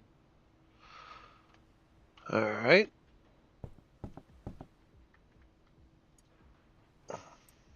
According to YouGov, 4% of adult men and 1% of adult women in the U.S. think about the Roman Empire daily. We want to substantially increase those numbers, so we thought we'd take a little trip through time and reveal what caused the momentous rise and disastrous fall of one of history's most famous empires. Was it outside invaders, political corruption, crumbling infrastructure, or tax evasion? The answer may surprise you, although it likely includes a wide variety of factors. Our team of researchers dug through the ruins, read countless books, and conquered numerous territories in an attempt to replicate the events of and understand the inner workings of the Roman Empire. Before we really begin, we should distinguish between Rome and the Roman Empire, which are not the same thing. You see, before Rome was a massive sprawling empire, it was a republic. We recognize that things often happen differently in human history. Monarchies gradually become representational governments, but Rome decided to reverse the order. According to legend, the city was originally founded by twin brothers Romulus and Remus, all the way back in 753 BC. They were rumored to be demigods, the sons of Mars, the god of war, abandoned by a nearby king, and rescued and raised by a female wolf. As is common with brothers, especially those raised by pack animals, a fight broke out between them, either over where the city would be located or who would rule it. Yet, unlike most sibling fights, Romulus ended up killing Remus, thus achieving sole power and giving Rome his name. In yet another version, a woman named Roma, who was traveling in Aeneas's entourage along with other survivors from the sack of Troy, went to the Tiber River and absolutely refused to venture any further in their journey. To show she was serious and underscore her point to the men, she and other women burned all their ships, meaning everyone in the group ended up staying in the Rome area, whether they wanted to or not. Now, assuming that it's unlikely that two demigods raised by a wolf founded a city, and knowing that the aftermath of the Trojan War is still quite unclear, there's a good chance that these stories just may be fabricated. But they contribute to the myths and legends surrounding Rome. What we do know about the beginnings of the eventual mighty empire is that archaeological records indicate that Rome was founded in approximately 625 BC, and it likely started as a small trading center on the banks of the Tiber, and eventually developed into a city. Why and how did this happen? Well, at the time, the areas in which the town was located were called Etruria and Latium. Citizens were organized into multiple villages in the region, and they may have unified to defend themselves against an invasion of neighboring Etruscans. A competing theory suggests that the Etruscan invasion was successful and is actually what consolidated the little villages into the city known as Rome. You see, one of the problems with things that happened in 625 BC is that it's hard to find people who will give you a definitive answer about what took place back then, regardless of what specific event brought the villagers together into a larger conglomerate. The historical record indicates a lot of upheaval and unification around 600 BC, so it's clear that by that time Rome had moved on up in the world from its humble trading center origins. As it was setting out on its own and defining itself, much like most college students, Rome underwent several changes in its identity. Until 510 BC, Rome was firmly in its period of kings era, meaning it had established itself as a monarchy. At least 7 different rulers oversaw the city during this time. The kings came from earlier lines of royalty left by preceding civilizations, most notably Etruscan, Sabine, and the Latin lines of kings. Unlike most monarchies, the succession of the 7 kings of Rome was not hereditary. In a nod to the foundations that would eventually enable Rome's transition into a republic, the kings were elected by the Senate. After the legendary first king Romulus, the son of a wolf and the god of war, who admittedly may have been a tough act to follow, Numa Pompilius arrived on the scene. The lines of kings continued to include Tullus Hostilius, who we swear is not a Hogwarts professor but an actual Roman king, Ancus Martius, Lucius Tarquinius Priscus, known as Tarquin the Elder, Servius Tullius, and finally, Lucius Tarquinius Superbus, known as Tarquin the Proud. The last king, or Rex, as referred to by the Romans at the time, was apparently much less beloved than his predecessors. Historians have found evidence to indicate that his rule was widely regarded as tyrannical, with the public largely against him.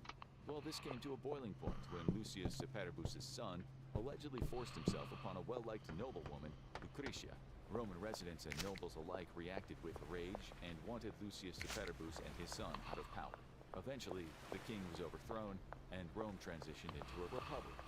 The word itself derives from the Latin for property of the people, res publica. If you've ever studied for the SATs, you know that it's just one of many words based on Latin roots that will keep you up at night studying for the vocabulary section. The transition to the republic wasn't out of the blue. As some recognition of people's rights already existed, Rome's very own constitution had already been established during its first monarchical period. After becoming a republic, the city prospered, expanding its borders through military conquests, leveling up its economy and production of goods, and increasing trade with its neighbors. However, this wasn't exactly the fair and balanced representative government that you might be picturing, at least not initially. See, Rome was divided Hey, how's it going? patricians and plebeians. Patricians were members of wealthy Roman families, and they were the only ones who could hold elected office and religious office. So instead of being ruled by the people at large, the Romans were now ruled by senators and knights, meaning the upper classes held all the power. This made Rome totally different from the republics that exist today. Occasionally, if the upper classes felt it was merited, they could nominate a dictator to guide them through times of crisis, but for the most part, the rule of the patricians held for centuries. However, this wasn't solely achieved through the famed Roman Senate. Although the Senate existed at the time, it wasn't the formal lawmaking body of the republic. The members were also appointed, not elected, an important distinction from today's legislative bodies. However, the powerful patrician members of the Senate held great sway in society and exercised it over Rome's actual lawmaking groups to get their way. The patricians looked down on the other segment of society, the plebeians, and enacted laws mostly of their own benefit. However, the plebeians, justifiably discontent with the state of affairs, struggled to gain more control within the government of the Roman Republic.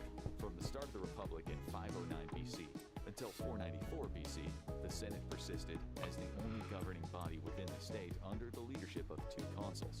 That was until the plebeians organized a strike to assume some power. A victory for both the unions and democracies everywhere, the strike worked. This led to the establishment of several legislative bodies created to give more power to the people. These were divided up as follows. Comitia Centuriata passed laws, made decisions regarding acts of war, and elected consuls, censors, and praetors. The Consilium Plebis, though it started as a ruling body specifically for the plebeians, it eventually expanded its scope of power to make decrees that applied to all people in Rome, including the patricians. The Comitia Tributa was in charge of electing minor officials and was generally in charge of the more local matters, dispensing justice by enacting fines rather than sentences. It was open to all Roman citizens, well, at least those who were free adults in possession of a penis, which was the case in most ancient societies. The two consuls in charge of this all commanded both the Roman military and oversaw the Senate, not unlike the current powers of the President of the United States. However, as opposed to the former Roman monarchs, the consuls had substantial limitations on their powers. First off, they could only serve for 1 year, leaving them limited time to accrue and thus wield power. Second, there were additional magistrate positions within the Roman Republic that also held decision-making power, thereby keeping the consuls in check. To further strengthen the Republic and the rule of law, the Romans decided to codify many new laws at the time. In 451 BC, they came up with something known as the 12 Tables, a collection of laws about politics, as well as private and public affairs. Thanks to continued expansion during Rome's existence as a republic, by 338 BC, this once small city-state was ruling the entire Italian boot-shaped peninsula. Of course, this expansion was far from linear, as they did suffer quite a few setbacks. For example, the neighboring Gauls came in and sacked Rome in 390 BC. However, the young republic managed to build again and take control of all of Italy under the leadership of Camillus, who revered military elite. Further expansion occurred during the Punic Wars, which lasted from 264 BC to 146 BC, and were fought between Carthage and Rome. At the time, Carthage was an impressive and incredibly powerful city-state on the northern coast of Africa, approximately located near modern-day Tunis. There were 3 Punic Wars in total. After the first 2, Rome expanded to control the western Mediterranean, including Spain and the island of Sicily. They also defeated one of the greatest generals and military tacticians of all time, the legendary Hannibal. Though he continued to rule Carthage for some time after he defeated the Romans, his financial and tax reforms enacted to pay back the massive war debt imposed on Rome made him extremely powerful. He eventually fled east all the way to the port of Athene in modern-day Turkey, where he betrayed and revealed the Romans to avoid capture and poison himself. At the end of the Third Punic War, which took place between 149 and 146 BC, Rome finally bested its formidable foe and burned the city of Carthage to the ground. Many surviving citizens were sold into slavery, releasing the entire region into the Roman province. Simultaneously, Rome also expanded eastward, defeating the once mighty kingdom of Macedonia. The Macedonian War, 200 years after Alexander the Great had overseen his own kingdom's vast expansion. Aside from the increased territory and economic clout that the acquisition of these provinces via military victory gave Rome, they also helped to develop Roman society. $4 grand, huh? All right. Well.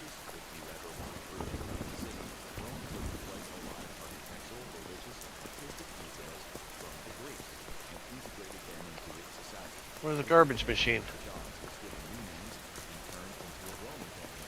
Hybrids Absolute, how's the dealing going? It's going alright. I'm finding the garbage machine. It's going alright. I got the guy working for me. I'm slowly building. I need to open the warehouse.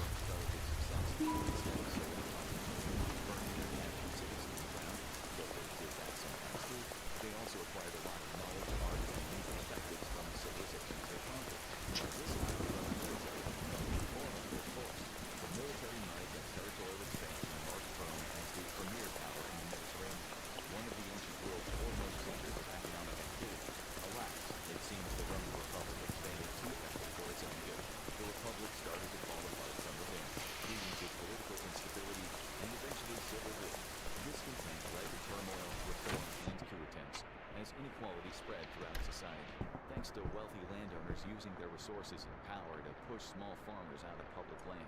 The wealthy patricians also used their considerable force to exert pressure on the government, so the Senate increasingly ended up working in their favor, reversing many of the earlier gains made by plebeians in society. Disagreements among leaders led to factions forming within the government, some supporting plebeians, others patricians, and some military. Gaius Marius, a military leader, became consul in 107 BC and ruled for several terms, acting more like a warlord than a leader. This made him many enemies, and by 91 BC he faced challenges for power, including from General Sulla. Taking advantage of a Roman tradition allowing dictators to be elected occasionally, the upper class elected L. Cornelius Sulla in 82 BC. Despite being a dictator, Sulla surprisingly stepped down in 79 BC. However, the state's growing reliance on strong rulers during times of trouble marked the shift from republic to empire. A lot of Romans ended up wanting to change the status quo. Some took the path of working within the system to try to course-correct the wayward direction of the Roman Republic. This included leaders like the Gracchus brothers, Tiberius and Gaius, who enacted several social reforms during the period of 133 to 122 BC to help the poorest members of Roman society. Unfortunately, they were killed for their troubles, which seemingly discouraged anyone else from trying to help the poor. Others took a more violent approach to political change. In the 1st century BC, Roman senator Lucius Catiline, along with a whole contingent of Romans who fought for the poor and downtrodden and had become incredibly discontent with the state of Roman society, laid out a plan to overthrow the government. He was about to go through with it when he was discovered by Marcus Cicero, a famous Roman orator who exposed him to the Senate. After his failed insurrection attempt, an army of the Roman Republic chased Catiline into Gaul and murdered him and most of his followers. The Republic became incredibly unstable and was embroiled in endless civil wars. This fostered a further gravitation towards strong dictatorial leaders, and eventually it all came to a head with one man, Julius Caesar. Caesar assumed power in 60 BC and had an ambitious vision for a Roman Empire. He sought to conquer huge swaths of mainland Europe far away from the Mediterranean countries and the coasts that the Republic had controlled. He started venturing north, and by 51 BC had taken over Celtic Gaul. In addition to power and prestige, this gave him a significant amount of wealth, as he could steal Gaul's resources and people. Though Rome hadn't fully become an empire yet, as the Senate was still in existence, the senators' powers were significantly weakening. This was best exemplified when they ordered Caesar to turn back and forego his conquests of Gaul, and Caesar responded by completely ignoring them and doing what he was going to do anyway. While maintaining immense popularity with the Roman public, thanks to his successful military exploits and popular writings about travel and politics, Caesar continued to rankle other senators and former allies, creating a troubling stir in Roman politics. This was part of the reason he was eventually assassinated in 44 BC. Over 60 conspirators, many of them political officials, gathered together on March 15, now forever called the Ides of March by pretentious people, and stabbed Caesar 23 times during a meeting of the Senate. If the assassins thought the death of the headstrong Caesar would solve their problems and help them get some of their power back, they could not have been more wrong. Due to Caesar's popularity with the people, the public turned completely against the Senate, whose wealthy, out-of-touch members they hadn't exactly loved to begin with. This led to multiple civil wars until a new ruler emerged, Caesar's grandnephew and adoptive son, Gaius Julius Caesar Octavianus, better known as Octavian for short.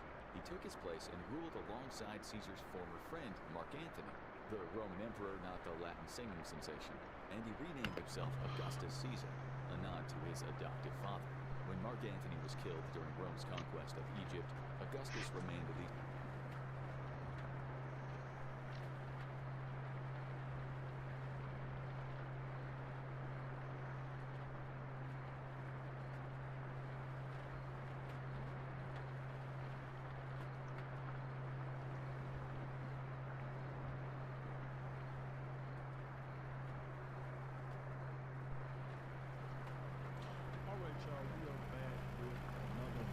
I definitely had to bring y'all this one. This is what we all been waiting for, and now the arrests are coming, and that's the reason why you see pencil neck, kangaroo neck, Adam Shifty Schiff right now is panicking out of this world.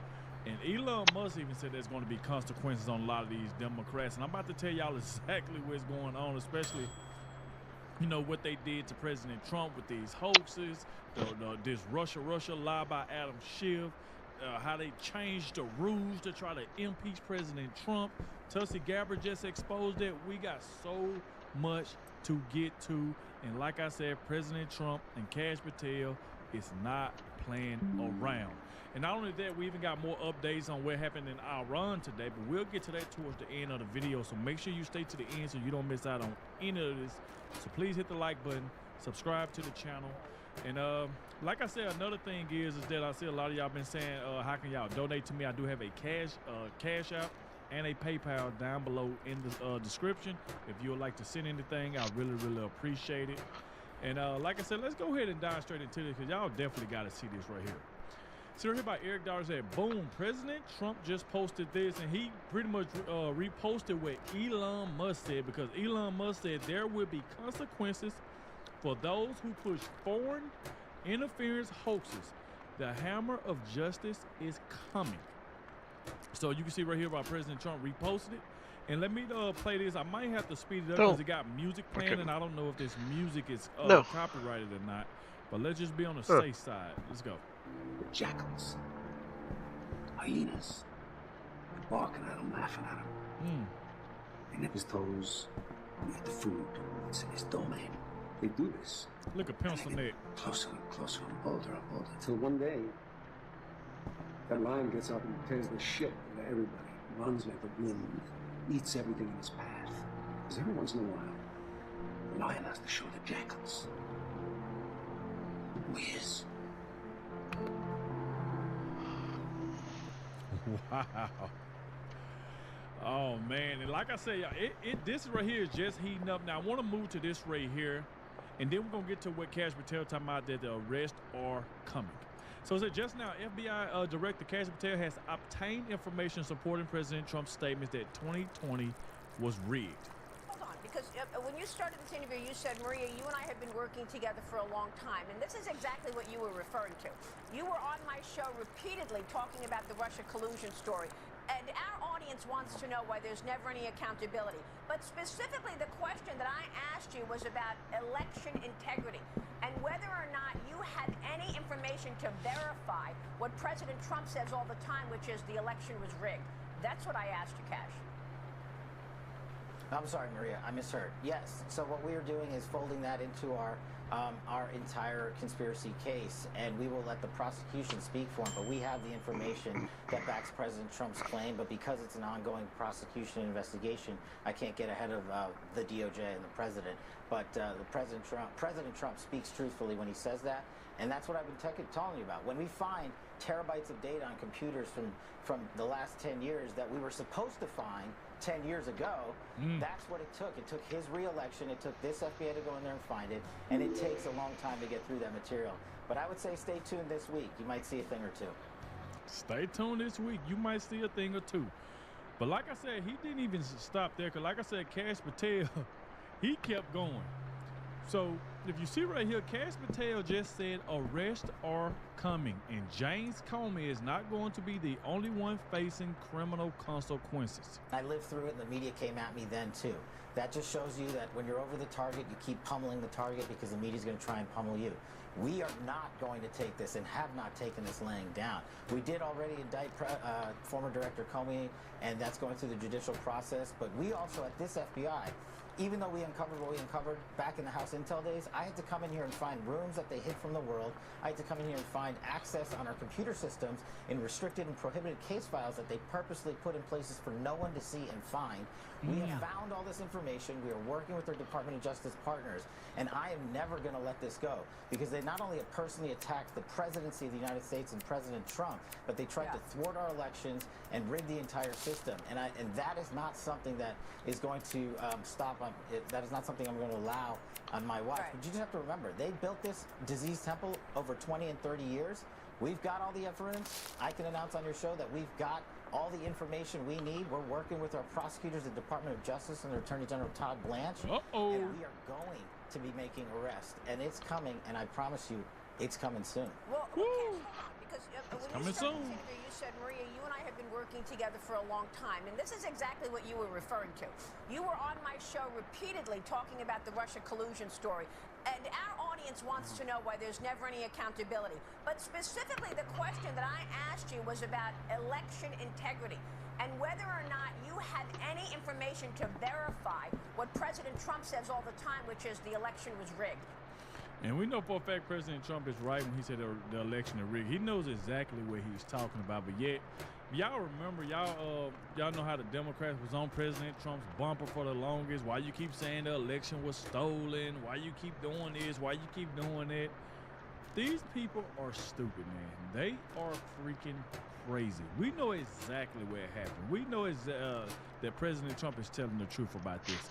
Now, before we move on, I want to show y'all this clip right here of Kash Patel pretty much saying that he's suing the Atlantic after they reported that he gets drunk all the time and constantly has unexplained absences. And this is what goes on. If y'all remember, President Trump been saying that for the longest. Like, when these people keep on doing it and lying on your name, just sue them. Take their money. That'll shut them up. Instead of just sitting around and just letting people just put lies on your name. Start throwing them lawsuits out there, and I guarantee you they'll stop. Magazine, the Atlantic magazine director is alleging that you have a drinking problem, that it is getting in the way of your work running the FBI. What is your response this morning to this article?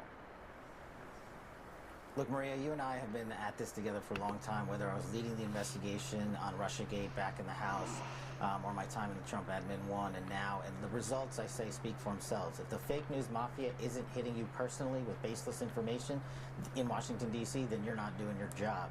And it's louder than ever because this FBI, under President Trump's brilliant leadership in backing the blue and backing law enforcement, this FBI has the most prolific year in crime reduction in the United States history. A 20% reduction in the homicide rate, a 20-point drop in opiate overdose deaths. We have found and identified 6,300 child victims. 6,300 kids get to go home to their kids. That's a 30% increase. Seizing enough fentanyl to kill 180 million Americans. That's a 31% increase. Our deal with China, where we stopped the flow of fentanyl precursors, a historic engagement thanks to President Trump in Busan. And our work continues. We've captured 8 of the top 10 most wanted fugitives in the world, to include murderers, terrorists, and narco-traffickers. That's twice as many as Joe Biden did in 4 years. President Trump and this FBI got done in 14 months. So if I'm not doing my job, if I'm not working, then how is it that the FBI delivered the safest America under President Trump's leadership in the history of our country? And so, you know what? They can beat their drums and stand next to toxic waste all they want, but that doesn't make it toxic waste. And Maria, I'm happy to announce on your show that we are not going to take this laying down. You want to attack my character? Come at me. Bring it on. I'll see you in court. So you're going to sue them? Absolutely. It's coming tomorrow. Tomorrow. You will be dropping a lawsuit against the Atlantic magazine. Yes. Yes, I will, for defamation. And because, you know what, Maria? We have to fight back against the fake news. It's one of the many things that President Trump is so successful at and leading out on, because no one is attacked as baselessly as he is and as much as he is. And our leaders that get attacked under his brilliant leadership must do the same. And I won't tolerate their attacks on me, because they are indirect attacks on the men and women of the FBI that we've cleaned up. And this historic, prolific year of crime reduction across the board is something that all Americans should be. And I know they're proud of it because I travel across the country and they say our communities are safer than ever before. Our kids aren't dying of drug overdoses. You're stopping terrorist attacks. Maria, in December, in a 4-week span, this FBI stopped 4 terrorist attacks planned over the holiday season. 4. That's more than Joe Biden did in his 4 years. So we're going to get after the fight. And if the fake news mafia wants to, ring their drum beat as loud as they can, they're never going to stop me from completing the mission that President Trump asked me to do, which is safeguarding America. And we're doing it better than ever before. So y'all heard Kash Patel say, yes, I'm going to sue them, and it's going to be tomorrow. Because like I said, you got to stop these people because they feel like that they can just say anything about you. And then as soon as they post something, here go CNN, here go MSDNC, here go ABC. Oh, they say Kash Patel got excessive drinking problem. He does this, he does that. And sometimes you just have to take action. Sometimes you just have to take action so stuff like this don't keep going. The Atlantic magazine. So let's get to this right here. Now, this is where Tulsi Gabbard absolutely went off, especially on that pencil neck, kangaroo neck Adam Schiff. So, it's a DNI Tulsi Gabbard exposes Adam Schiff for using the deep state on knowingly false grounds to impeach President Trump in 2019. The agents involved will now face criminal referrals. Let's get to this because she didn't hold back not one bit. It is always the right time to expose the truth to the American people about the deep state tactics that have been used time and time again, fundamentally to undermine the foundational principles of our republic, and in so many cases to undermine the decisions that the American people make when they cast their votes in our elections to decide who they want to lead our country. And so the documents that we released really pointed to the fact that the 2019 impeachment occurred because there were members of the intelligence community working directly with House Democrats, specifically Adam Schiff, who's on the House Intelligence Committee at the time, concocting this narrative, weaponizing the whistleblower process, lying and abusing their power, all to create this manufactured basis that Nancy Pelosi then used to drive this impeachment against Donald Trump in 2019. I'll hit the high points on these documents. There are details and hundreds of pages of transcripts that we released in conjunction with House Intel Chairman Rick Crawford. But the bottom line is this. Number one, the whistleblower, so-called whistleblower who came forward, presented no evidence and no first-hand knowledge. This is a person who had heard about a conversation that President Trump had with Zelensky, then went straight to Adam Schiff on the House Intelligence Committee. And this is where they came up with this false narrative. And this so-called whistleblower then went and filed a complaint with the intelligence community Inspector General. The other witness, so-called witness to this, is somebody who also had zero firsthand knowledge and presented zero evidence, someone who was also a co-author of the 2017 Russia hoax intelligence community assessment that President Obama had ordered be created in conjunction with John Brennan and James Clapper at the time. Again, no firsthand knowledge or evidence, and someone who said that even after reading the transcript, he didn't really see the issue there until the whistleblower had explained it to him. And lastly, the Inspector General. We all know that Adam Schiff been behind this the entire time. I told you they was trying to take out President Trump. They were trying to stop him. They tried to arrest this man.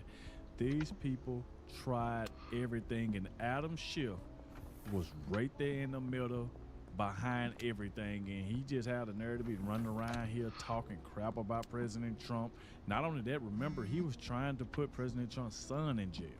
Remember that? Trying to get him put in prison over a lie that he made up, that he knew was false. So yes, they need to pay for that, because if they ever get back in power, we know what they're going to do. They're going to come straight after President Trump. They're going to come after everybody that was in the Trump administration. We know that for a fact. Jasmine Crockett came out and said it. She said if we ever win, we coming after President Trump. They ain't say if we win, we're going to do this for the American people. Their whole thing is let's just go after President Trump and everybody in his administration himself. And this is really such a violation of public trust and the responsibility that we expect all of our inspectors generals to have, in that he didn't conduct a full investigation. He didn't even ask to see the transcript of the phone call between President Trump and Zelensky. And he admitted to Congress that he did not have any evidence that he was relying on. He had made a criminal referral to the Department of Justice based on this so-called whistleblower's complaint. Department of Justice came back and said there's nothing here. This Inspector General then went to Congress anyway and presented to them. All of this coming down to the bottom line of which this was a partisan political attempt, once again, to undermine the will of the American people who elected Donald Trump as President of the United States. Pelosi and Schiff used false narrative. And like I said, they knew for a fact that there was lying on this man and tried to run through it. So we heard from, Kash Patel. We heard from Tulsi Gabbard. We heard from President Trump. Now, we got to hear from Miss Harmeet Dillon. So it says it's official. The DOJ is surging to target the deep state traitors who facilitated an attempted coup against Donald Trump through foreign-related hoaxes. And let's see what she has to say about it. I want to get your take. Oh, you're fucking kidding me. That impeachment process for President Trump. But even more important, give us your sense of what you just heard me talk with Kash Patel about, and that is the failure of any accountability. Our audience knows exactly what happened with the Russia collusion story. No one has been held accountable. Why not?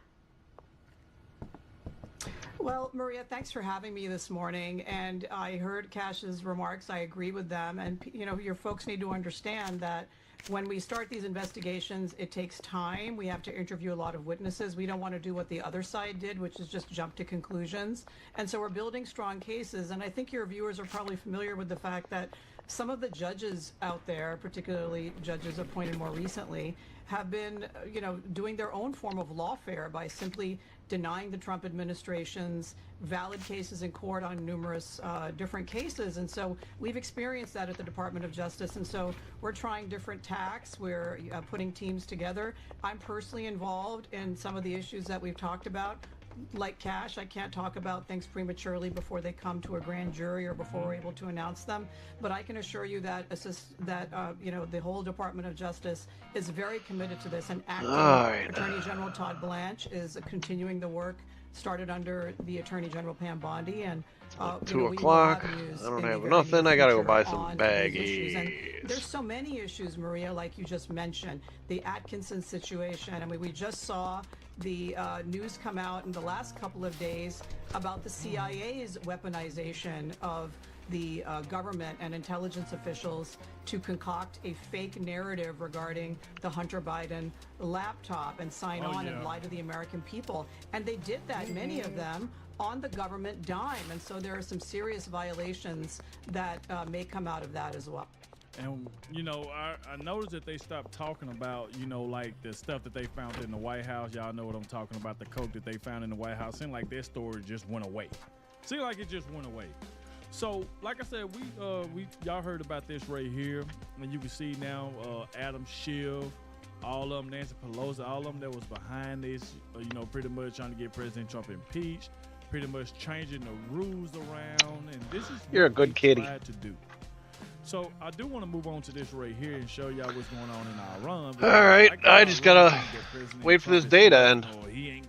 Well, wait for the plants to grow.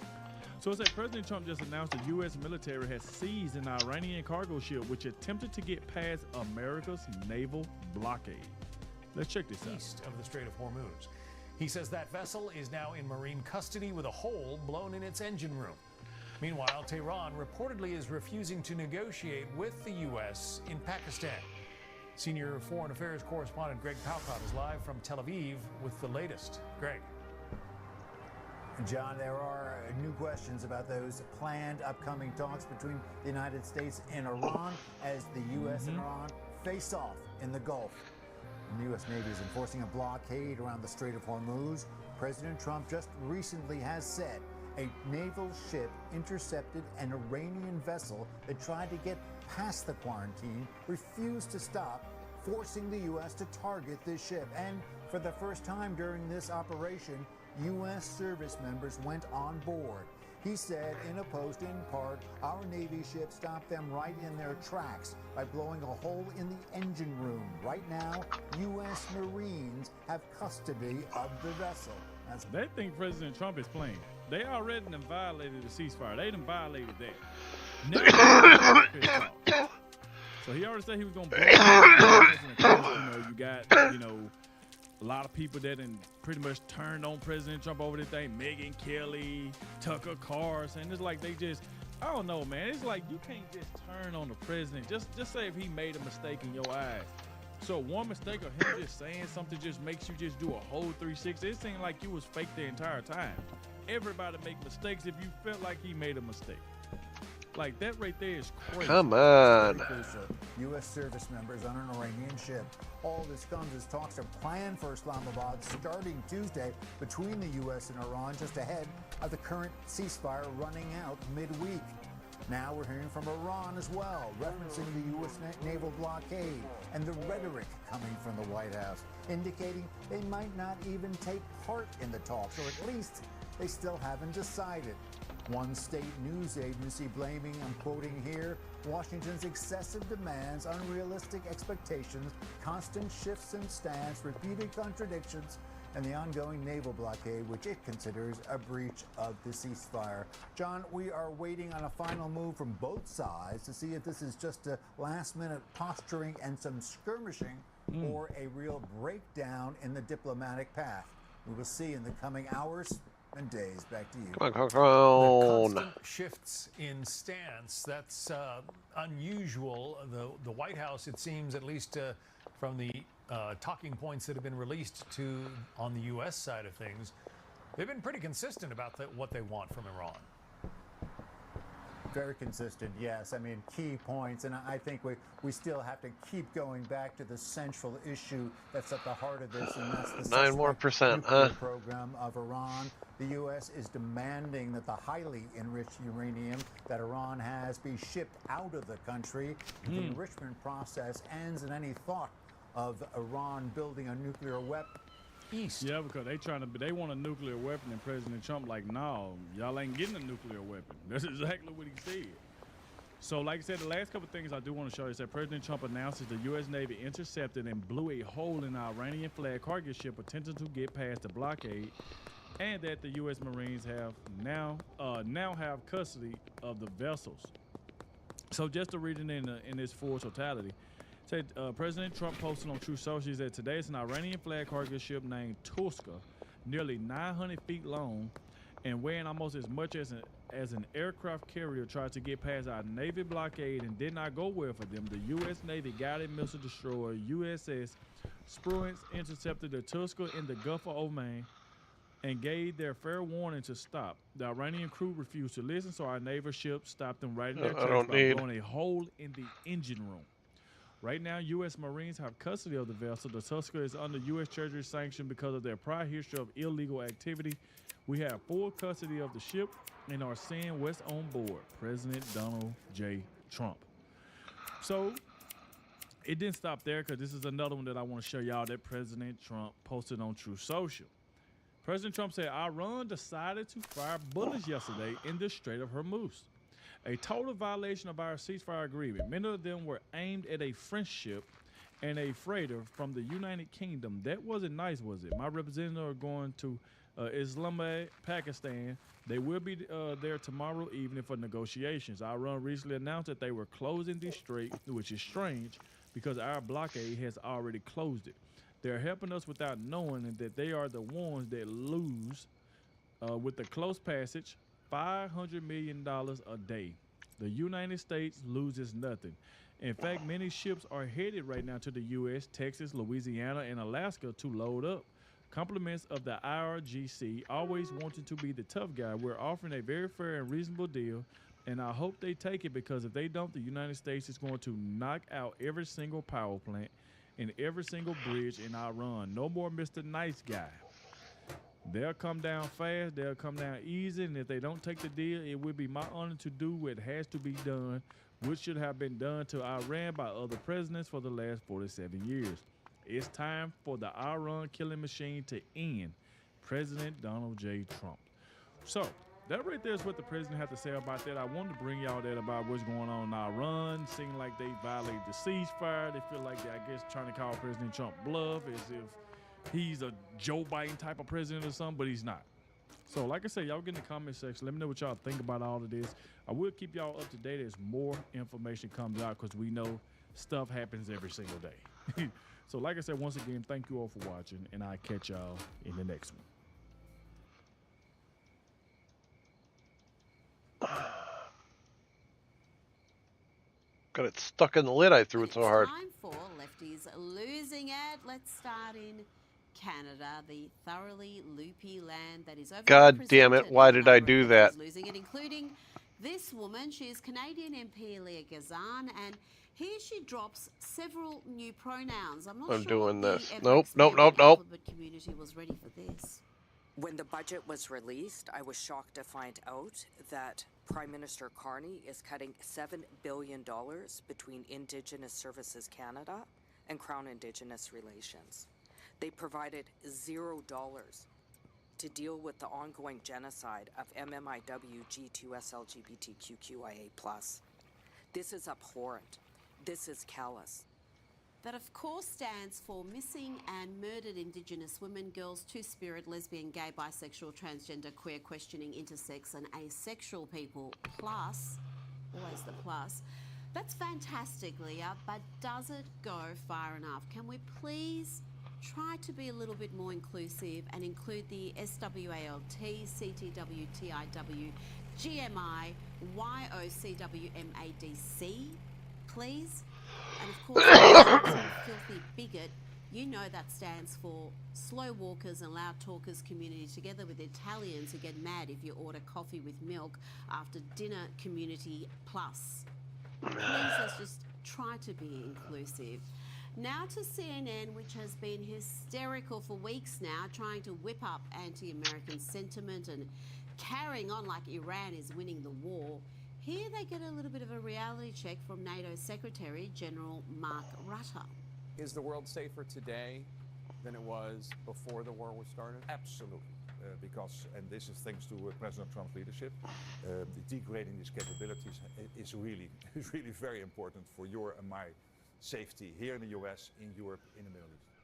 Jake Tapper did not like that answer, did he? Now to one of the Democrats' great white hopes, Eric Swalwell. Remember, it is a shallow talent pool on the left. Swalwell has come crashing down, suspending his campaign to be the next governor of California after a number of serious allegations, including 4 women describing sexual misconduct by the congressman. And that includes one former staffer who says he raped her. And now videos have come to light of the married congressman grabbing and forcibly kissing an alleged sex worker. It's all rather tawdry and a long, long way from the carefully crafted image he has presented with the help of the leftist media. All right, sorry about I was that. a prosecutor in Oakland for 7 years, and it was very frustrating that many times it felt like the victims had none of the rights, and the bad guys had all of the rights. Yes, Eric Swalwell, the man who allowed a Chinese spy into his inner sanctum, including his bed, was elevated by the media and allowed to lie and lie and lie without challenge. Here he is with the uniquely awful Jimmy Kimmel on the eve of the 2024 election, claiming that a Trump win would be terrible for women and children and their bodies. The consequences for everyone else, like women in their bodies, kids in their safety at school, seniors in their health care, like to him, it's me, me, me. Democrats sometimes, we stand too much on virtue and like modesty, and we think everything is a Harvard Law School moot court competition, but we just need to talk about this like it's a gut check to the regular folks and not make this so complicated. Just be real. Say a lot of nasty things about you on Fox News, and they're your parents.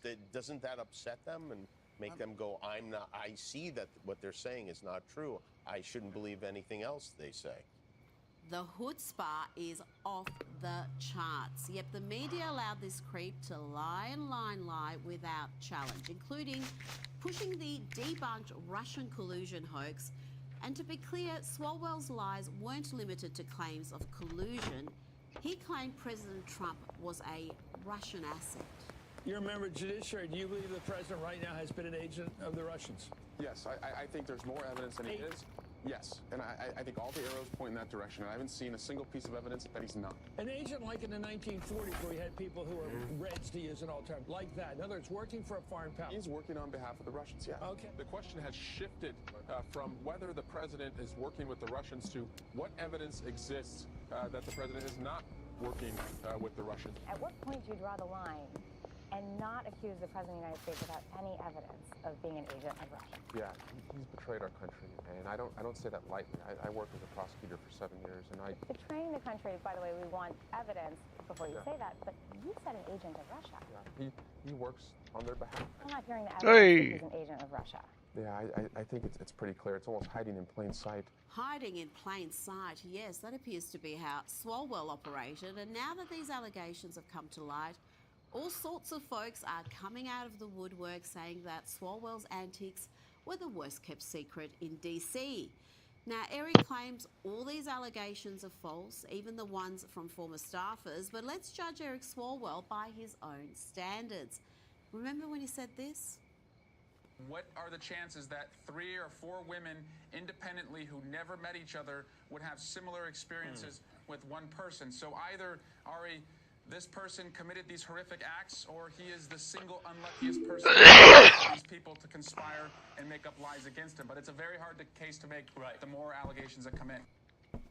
let's bring in the Center for the American Experiment president and co-founder of the popular Powerline blog, John Hinderaker.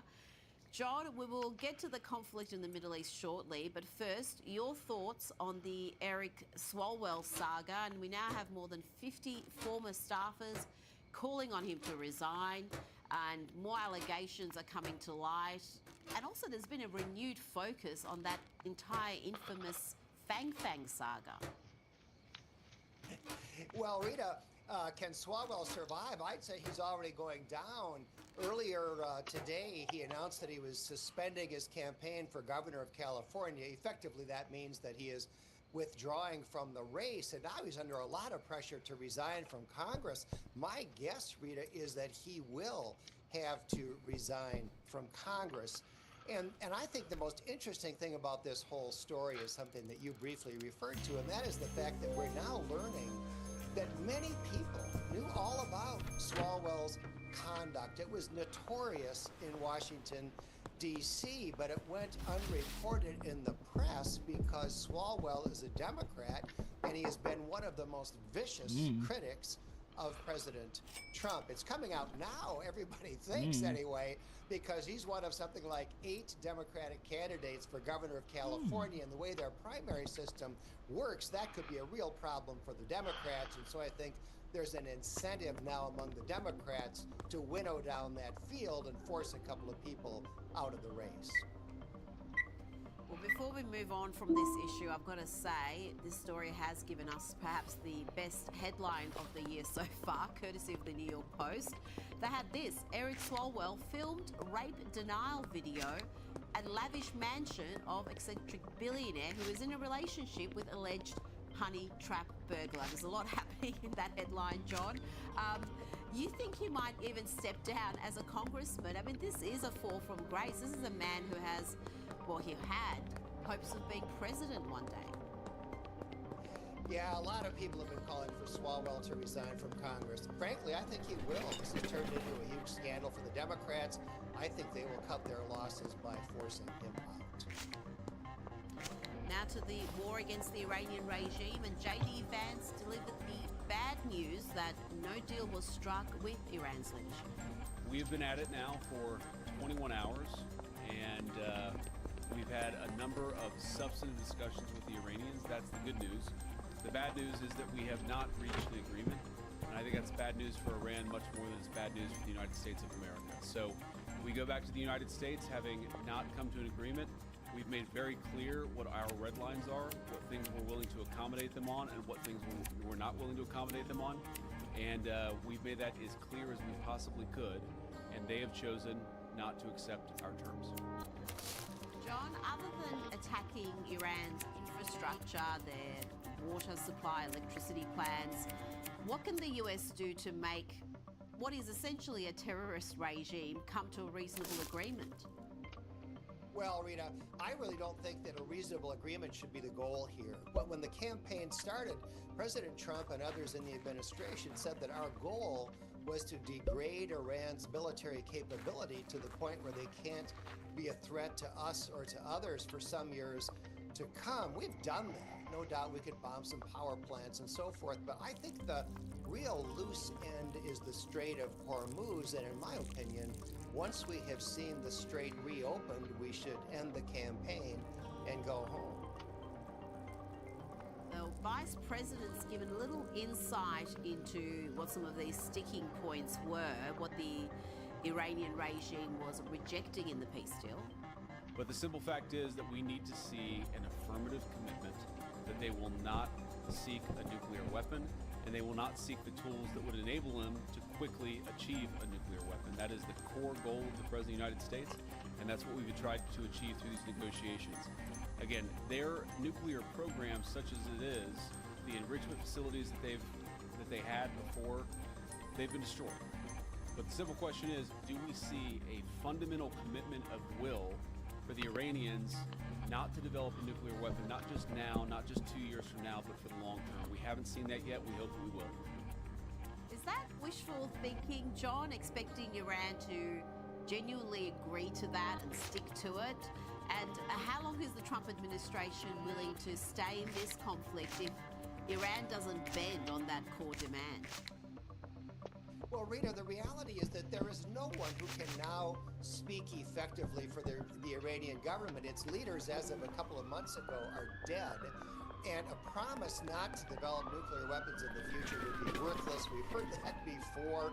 I don't think we're missing out on anything here. And I think that the administration can continue this campaign, can continue bombing as long as it wants to. But I think it's getting to the point where the important I think I needed $4,000 for the laundromat. Now, there's a power struggle to determine who controls the Strait of Hormuz. Tell me about the threats and counter threats and what it all means for the oil shortages we're seeing around the world. Well, CENTCOM, Central Command, explained today, Rita, that we're not blockading the Strait of Hormuz. What we're doing is we are blockading, as of tomorrow evening, Iran's ports. And what that means is that anybody can use the strait, but Iran can't ship any oil. I think that's a great idea. It hurts two countries, Iran obviously, because they can't get money by selling oil, but it also hurts China, which buys 80% of Iran's exported oil. So maybe China will now start putting pressure on the regime. The problem in the strait, obviously, is that Iran may or may not have dropped some mines there, and that's Hey, what's up, dude? Ships don't dare go through. We've got ships on the way to try to deal with those mines. All right, thanks for letting me in the warehouse. That's going to boost my weed thing. I know you're pushing for meth, but I'm not interested in that at the moment. We got to wait till 6 o'clock, so Now, a lot of people were surprised that J.D. Vance was sent to Pakistan to secure a deal. Many expected Secretary of State Marco Rubio to be tasked with that role. Tell me why you think J.D. Vance was the one who was sent. He is said to be possibly the least enthusiastic in this administration about the war, and yet he was given this important task. I really don't know, Rita. Maybe Rubio is busy working on something else. He wears a lot of hats, as you know. Trump probably knew that this negotiation wasn't going anywhere, so why not send Vance? Maybe Vance wanted to go to dispel rumors that he's at odds with Trump over this Iranian campaign. It's really hard to say. Now, let's talk about what's left of the Iranian leadership. There are media reports today that the new Ayatollah is not dead, has been suspected, but the Supreme Leader is recovering from severe facial and leg injuries suffered in the airstrike that killed his father. This is according to people close to his inner circle. They claim the 56-year-old remains mentally sharp, John. But who do you think right now holds the power in Iran? Is it the IRGC leadership or the Supreme Leader? Rita, they say he's mentally sharp. We've heard that phrase before, haven't we? And it didn't turn out to be true of Joe Biden. Rita, there's no doubt that the IRGC is running the show in Iran, and it's going to stay that way. It suits their purposes to have a supposed... Oh, I got to order. In fact, is disabled, and I think the days when an Ayatollah was the top power in Iran are over. Going forward, I think Iran is going to be a straightforward military dictatorship. Now, President Trump has threatened 50% tariffs on any nation that gives Iran military aid, amid media reports that China might take a more active role in the war. Listen to this. But I hear news reports about China giving the shoulder. Hey, you got some money for me? That's it. I ain't gonna be enough, but that's all right. That's all right. I'll deal with it. But maybe they did a little bit at the beginning, but I don't think they would anymore. No. But if we catch them doing that, they get a 50% tariff, which is that's a staggering amount. That is an interesting warning, and China does play a crucial role in this conflict, don't they, John? They are Iran's most powerful ally, and they can exert pressure on that regime. Yeah, Rita, as I mentioned, they buy 80% of the oil that Iran exports. They're a hugely important customer for Iran's economy. The threat of the 50% tariff might work. Who knows? The legality of Trump's ability to impose tariffs like this is very much in doubt. But I think he's trying to get the Chinese to back off, and it may very well work. Now, a long way from the conflict in the Middle East, Donald Trump was at UFC 327 in Miami. He entered the stadium with UFC owner Dana White and members of the Trump family. The 45th and now 47th President of the United States of America, Donald J. Trump.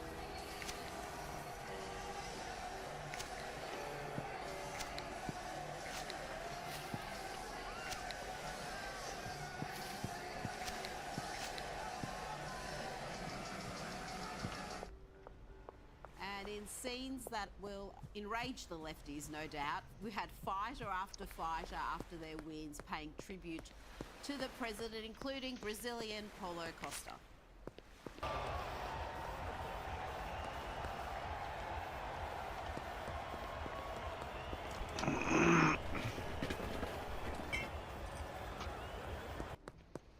John, that was a contender for the world's longest handshake. It went on for some time, and Costa reportedly told the president, "Thank you for doing what you're doing. I needed to tell you this." The UFC is where President Trump is among his people, isn't it, John? Whatever may be happening anywhere else in the world, that's his happy place. It really is, Rita. Dana White, you mentioned, the owner of UFC, is a close friend of Trump's, and he gets rapturous welcomes from these UFC crowds, although to be fair, he does well in sports arenas generally. And by the way, did you notice that Marco Rubio was also at that UFC event? Yes, he was. I think they were sending a signal about how little concerned they were with the negotiations that were then going on in Pakistan. Marco Rubio was in fantastic form. He was throwing up hand signals and really having the time of his life. Now, let's talk about what I consider the most underreported story of 2026. And that is the manner in which the issue of illegal immigration in the US has been completely conquered. Listen to this latest DHS data. New DHS data show last month, zero illegal immigrants released into the United States after being caught at the border. Now that is down dramatically, well of course it would be, from 78,000 released into our nation in March of 2024 under President Biden. It also marks 11 straight months of zero catch and releases, all with DHS unfunded through March. John, that was the biggest issue leading up to the 2024 election. We were told by many that this is an unsolvable crisis. Nothing can I want to really see how be much done money I can about get it. out of one of these And it things. was solved in record time, and then everyone seems to have forgotten about it. The fact that you can go from 78,000 to zero in the space of 2 years, how is this not being talked about more? Rita, it's very frustrating for President Trump's supporters. This is an unbelievable success, and the press and the Democrats said it couldn't be done, and Trump made it happen so fast that he's really not getting much credit for it. He made it look too easy. OnKitCom7F50 fastest chatters is my username website. It's a tremendous achievement. John Heinderreker, thank you so much for your time. Great to be with you, Rita.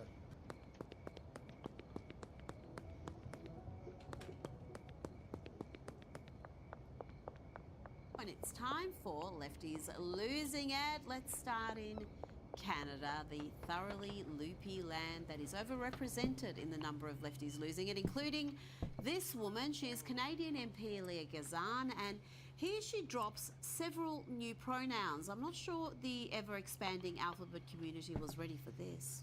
When the budget was released, I was shocked to find out that Prime Minister Carney is cutting $7 billion. Damn it, I'm not going to be able to do it this time because I need the money.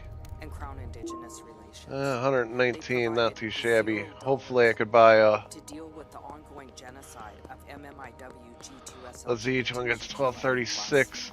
Oh man, if I could buy 3 more setups and get it to 5, I would like that.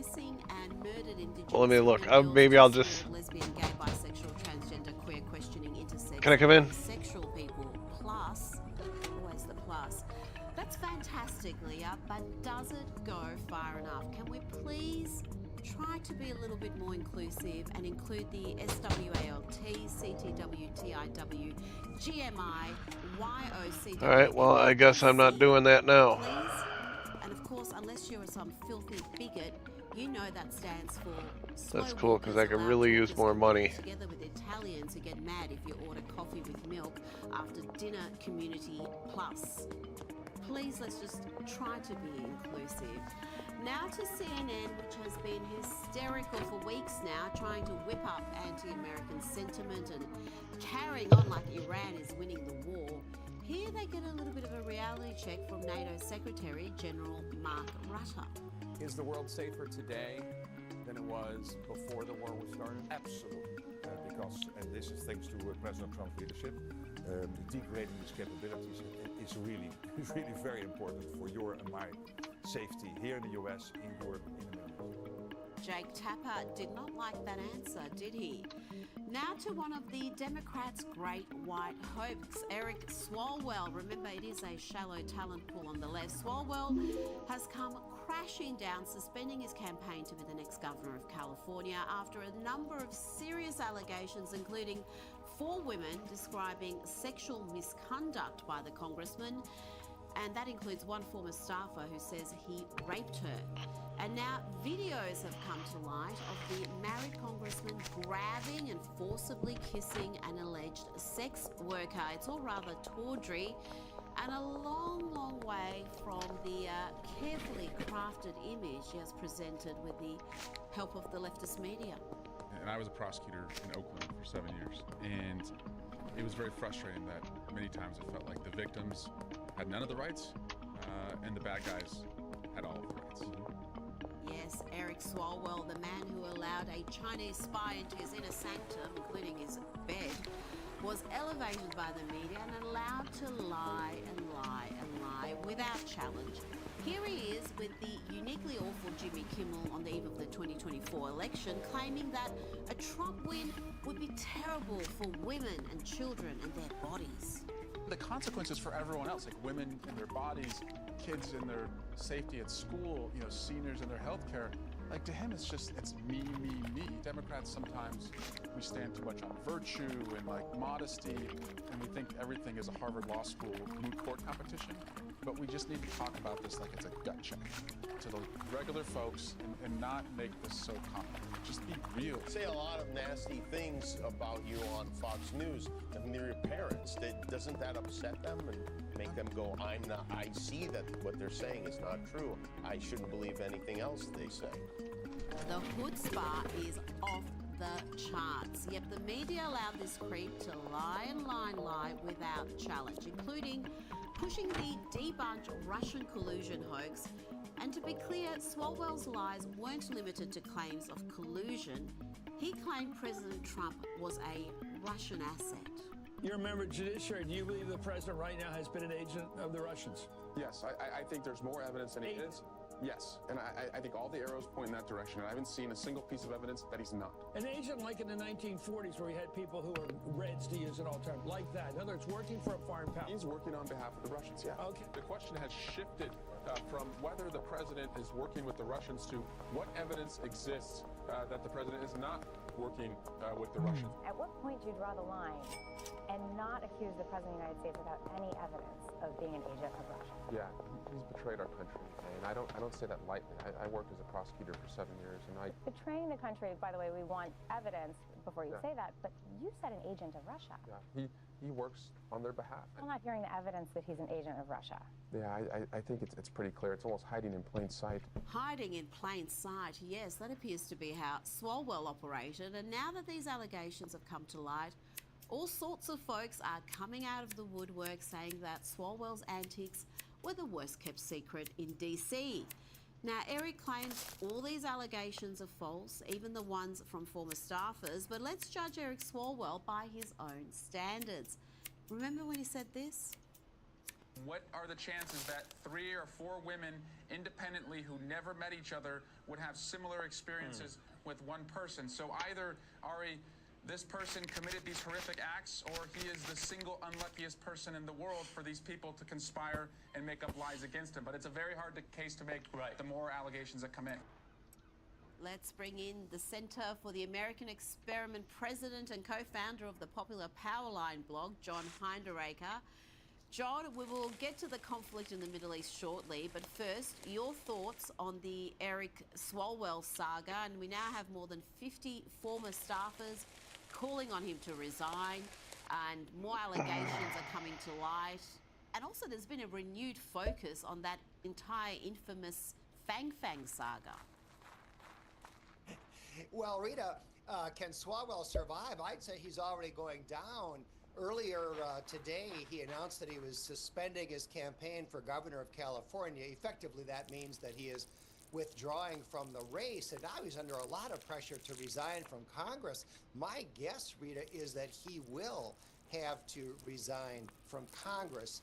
And I think the most interesting thing about this whole story is something that you briefly referred to, and that is the fact that we're now learning that many people knew all about Swalwell's conduct. It was notorious in Washington, D.C., but it went unreported in the press because Swalwell is a Democrat, and he has been one of the most vicious critics of President Trump. It's coming out now, everybody thinks anyway, because he's one of something like 8 Democratic candidates for governor of California, and the way their primary system works, that could be a real problem for the Democrats. And so I think there's an incentive now among the Democrats to winnow down that field and force a couple of people out of the race. Well, before we move on from this issue, I've got to say this story has given us perhaps the best headline of the year so far, courtesy of the New York Post. They had this: Eric Swalwell filmed rape denial video at lavish mansion of eccentric billionaire who is in a relationship with alleged honey trap burglar. There's a lot happening in that headline, John. You think he might even step down as a congressman? I mean, this is a fall from grace. This is a man who has, well, he had hopes of being president. Hybrids absolute. I see Shoujo behind the tower. A lot of people have been calling for Swalwell to resign from Congress. Frankly, no. Hybrids absolute. Oh, she left. Yeah, she's over here in the chair now. I think they will cut their losses by forcing him out. Now to the war against the Iranian. Let's see if she brought a monkey. No, she didn't bring a monkey. Bad news that no deal was struck with Iran's leadership. We've been at it now for 21 hours, and we've had a number of substantive discussions with the Iranians. That's the good news. The bad news is that we have not reached an agreement. I think that's bad news for Iran much more than it's bad news for the United States of America. So we go back to the United States having not come to an agreement. We've made very clear what our red lines are, what things we're willing to accommodate. All right, let me we're not get these packaged. And we've made that as clear as we possibly could, and they have chosen not to accept our terms. John, other than attacking Iran's infrastructure, their water supply, electricity plans, what can the US do to make what is essentially a terrorist it did it again. Come to a reasonable agreement? Well, Rita, I really don't think that a reasonable agreement should be the goal here. But when the campaign started, President Trump and others in the administration said that our goal was to degrade Iran's military capability to the point where they can't be a threat to us or to others for some years to come. We've done that. No doubt we could bomb some power plants and so forth, but I think the real loose end is the Strait of Hormuz, and in my opinion, once we have seen the strait reopened, we should end the campaign and go home. The vice president's given little insight into what some of these sticking points were, what the Iranian regime was rejecting in the peace deal. But the simple fact is that we need to see an affirmative commitment that they will not seek a nuclear weapon, and they will not seek the tools that would enable them to quickly achieve a nuclear weapon. That is the core goal of the President of the United States, and that's what we've tried to achieve through these negotiations. Again, their nuclear program, such as it is, the enrichment facilities that they had before, they've been destroyed. But the simple question is, do we see a fundamental commitment of will for the Iranians not to develop a nuclear weapon, not just now, not just 2 years from now, but for the long term? We haven't seen that yet. We hope that we will. I figured as much. She's got to be around here somewhere. John, expecting there he is. There he is. Hey, what's up, my boy? Where you going? What's up? And how long has the Trump administration administration willing to stay in this conflict? Hey, wait, hold up. Iran doesn't I got some this. There you go. Sell that shit. That shit's the bomb, dude. Is that there is no one who can now speak All right. effectively for the Iranian government. Its leaders, as of a couple of months ago, are dead. Well, I gotta hang on to this money because I gotta do the warehouse tonight. Worthless. We've heard that before. I think we're missing out on anything. Time is it? I think that the administration can continue this. I can at least start this. Continue bombing as long as it wants to, but I think it's getting to the point where the important targets have pretty well been destroyed. Now, there's a power struggle to determine who controls the Strait of Hormuz. Tell me about the threats and counter threats and what it all means for the oil shortages we're seeing around the world. Well, CENTCOM, Central Command, explained today, Rita, that we're not blockading the Strait of Hormuz. What we're doing is we are blockading, as of tomorrow evening, Iran's ports. And what that means is that anybody can use the strait, but Iran can't ship any oil. I think that's a great idea.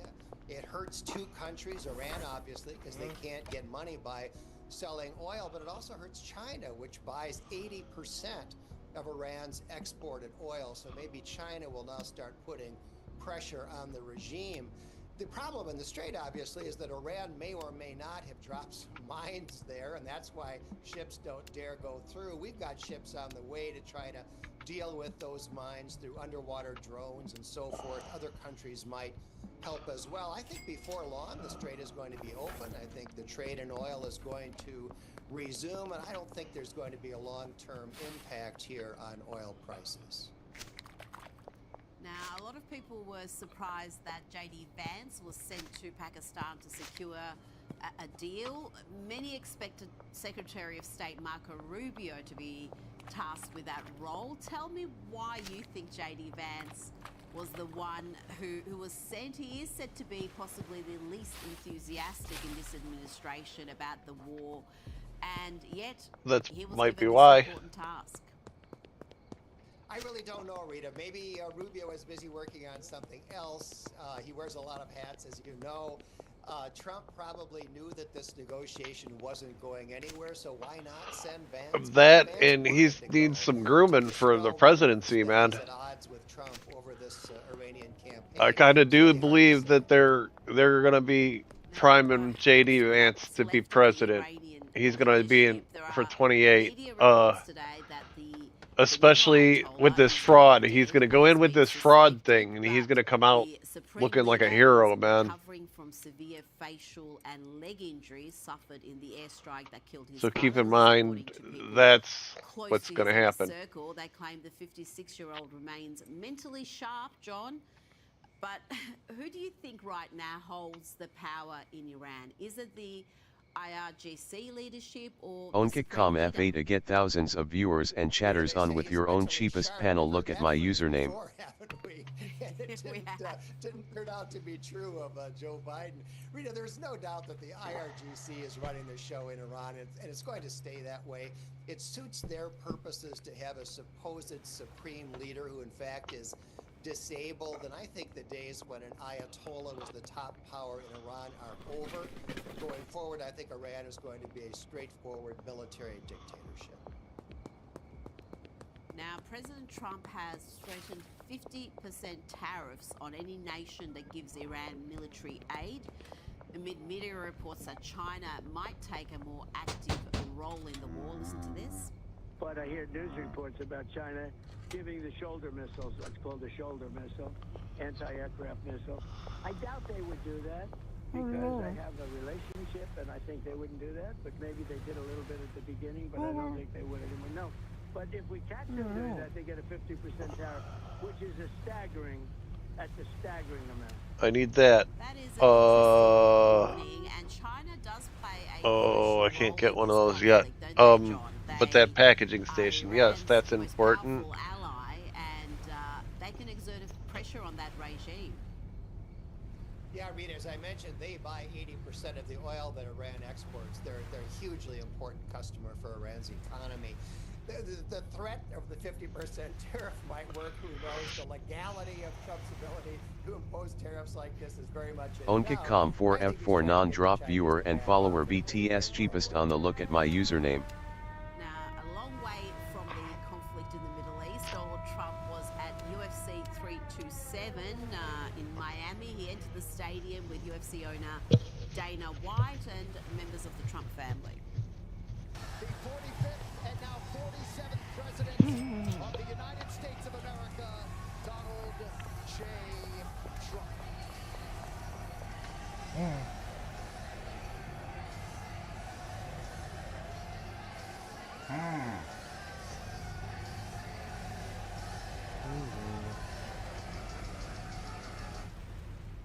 And in scenes that will enrage the lefties, no doubt, we had fighter after fighter after their wins paying tribute to the president, including Brazilian Paulo Costa.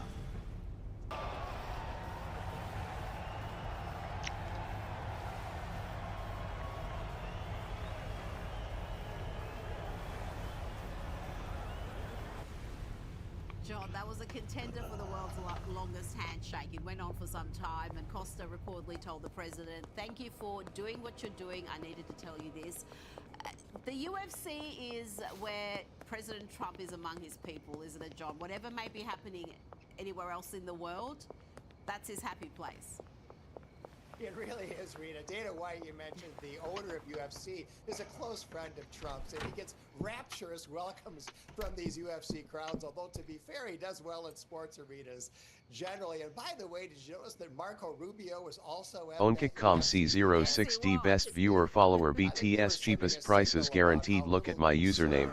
They were with the negotiations that were then going on in Pakistan. Marco Rubio was in fantastic form. He was throwing up hand signals and really having the time of his life. Now, let's talk about what I consider the most underreported story of 2026. And that is the manner in which the issue of illegal immigration in the US has been completely conquered. Listen to this latest DHS data. New DHS data show last month, zero illegal immigrants released into the United States. Really? Right on my chest, that huh? is down dramatically. Well, of course it would be. From 78,000 released into our nation in March of 2024 under President Biden. It also marks 11 straight months of zero catch and releases, all with DHS unfunded through March. John, that was the biggest issue leading up to the 2024 election. We were told by many that this is an unsolvable crisis. Nothing can really be done about it. And it was solved in record time. And then everyone seems to have forgotten about it. The fact that you can go from over 78,000 to zero in the space of 2 years, how is this not being talked about more? Rita, it's very frustrating for President Trump's supporters. This is an unbelievable success, and the press and the Democrats said it couldn't be done, and Trump made it happen so fast that he's really not getting much credit for it. He made it look too easy. That it really is pretty frustrating to his supporters here in the United States. It's a tremendous achievement. John Heidenreich, thank you so much for your time. Well, the first weekend of Coachella 2026 is wrapped up, headlined by the likes of Justin Bieber and Sabrina Carpenter. But it's the enormous costs for tickets that has got everyone talking. General admission tickets start at $549, that's US, with VIP tickets selling at just under $1,200. Meanwhile, if you've got to spare $40,000 US, you could afford a premium single-day suite. Joining me now is host of the Kinsey Schofield Unfiltered podcast. Kinsey, there is admission costs that are enormous. Then you've got the cost of accommodation, transport, food costs. A lemonade can set you back $17. Is it worth it? No hologram Tupac this year, so I'm gonna have to say not worth it. We used to be a proper country. If you're straight up pavo, I can offer you a $30 slice of pizza, but if that's not your vibe, the $100 caviar burger just might be. But unfortunately for these vendors, everyone's on Ozempic, so there are no food lines. No one's eating at Coachella. Well, this seems to be the only thing people are saving money on is the food, but the alcohol costs are quite astonishing in themselves. I've got to say, you could not pay me to attend. I know a lot of people who are there this year, and no, why would you want to be in the desert amongst just all those people on the ground? Awful, awful. But stay. All right. You know what? I'm just gonna go with silence for a while.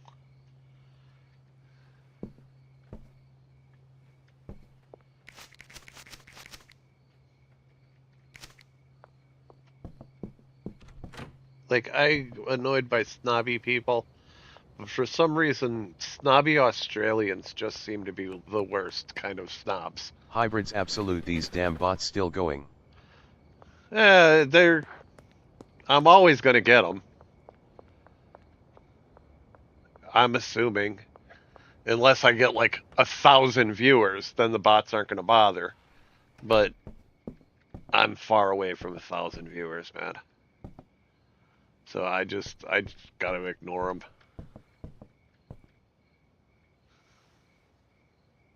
I did go into Kick and banned a bunch of words to try to keep them from popping in. So they are greatly reduced.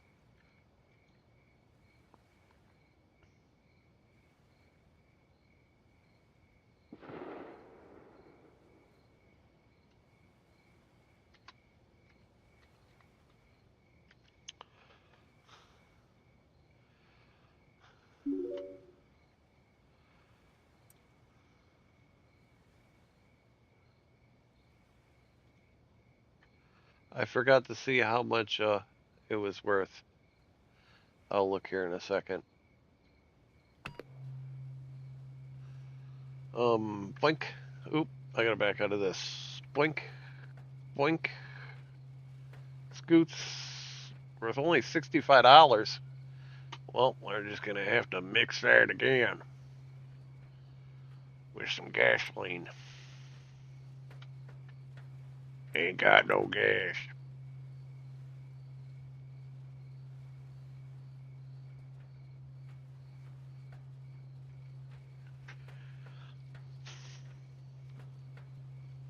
You sticking your tongue out at me? Alright, I'll be right back. I got to the bathroom. You gotta get up for a second. Alright.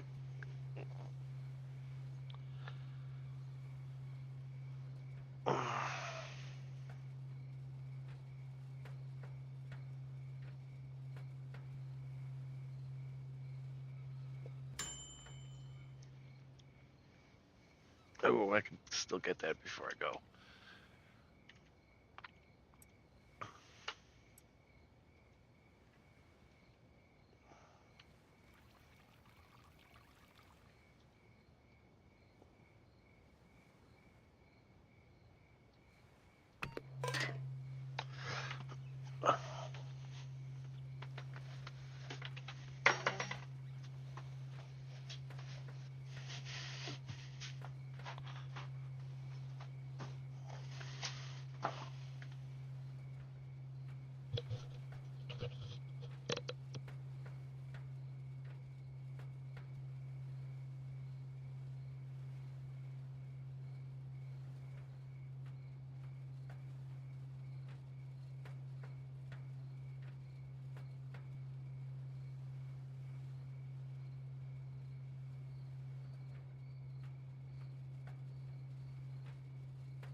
Just give me a few more seconds.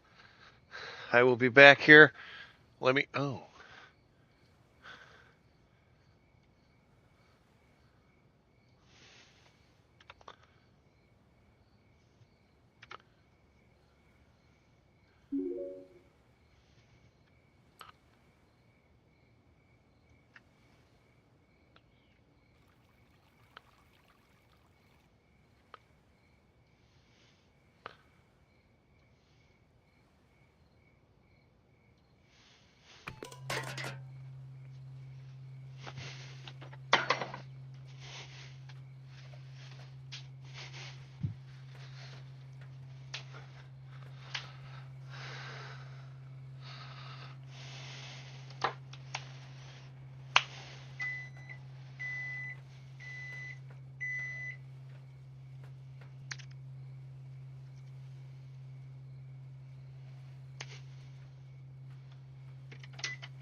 Move. Oh, you're just going to take my spot? Oh, yeah? Is that what you think? All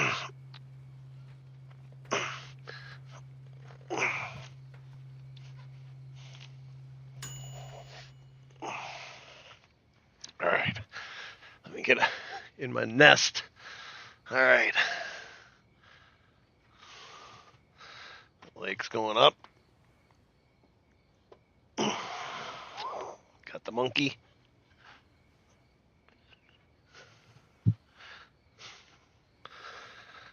All right.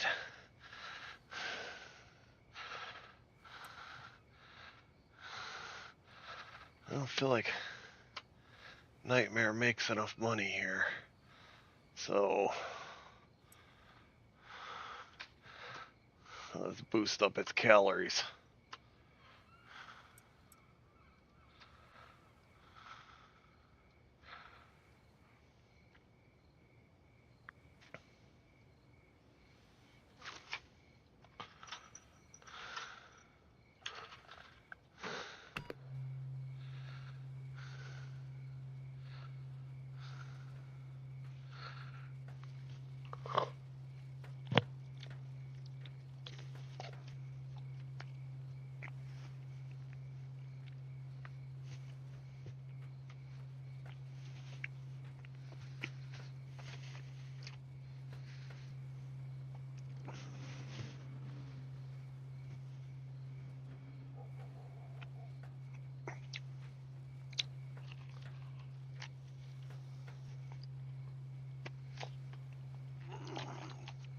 Nah.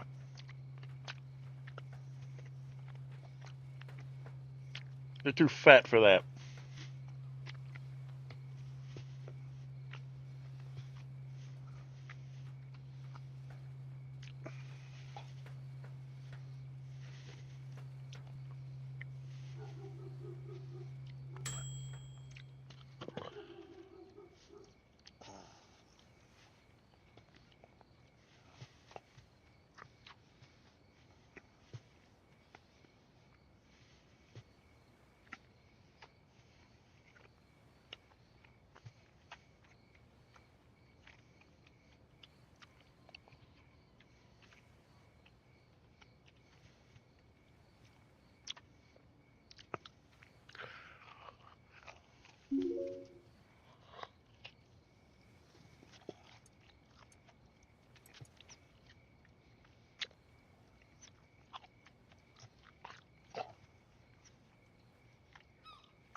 Alright, I can buy an industrial mixer now.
Jump.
I just heard somebody explode.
What the hell am I doing?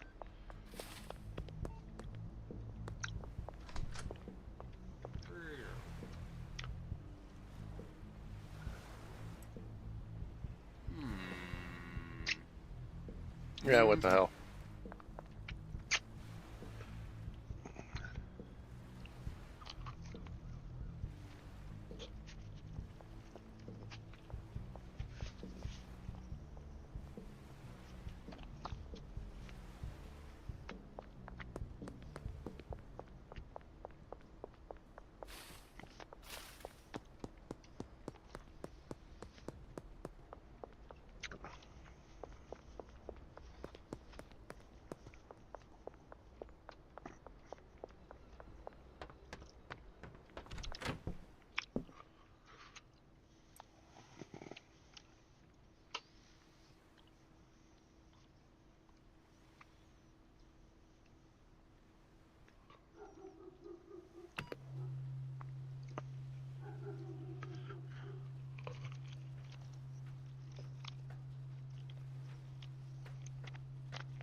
Nope.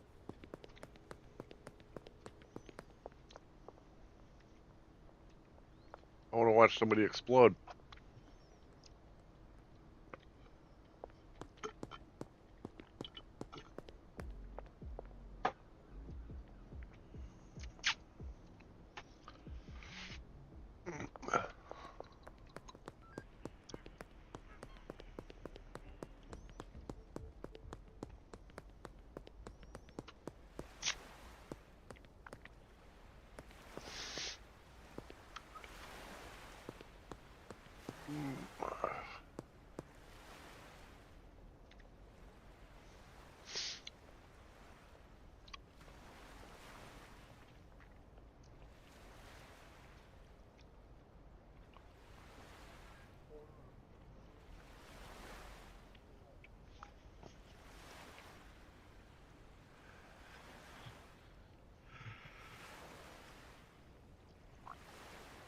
Hey, Shoujo.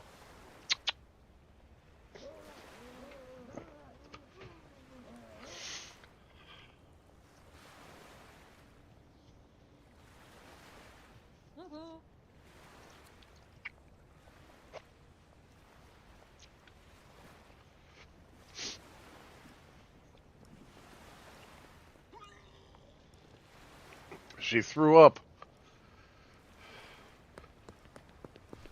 Bitch be puking.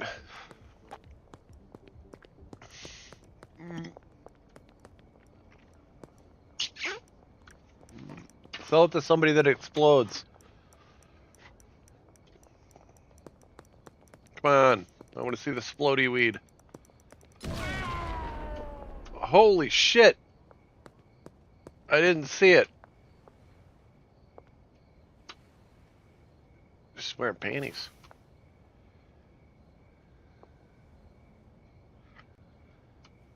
She's blinking in and out of blackness. She's in rough shape. Oh,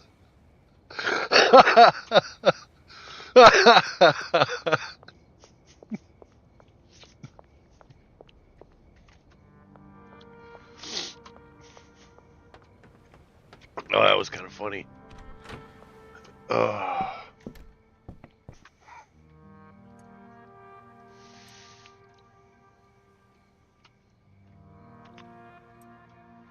Yeah, this'll boost it up, right?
Can we do something about the dead guy on my porch, man?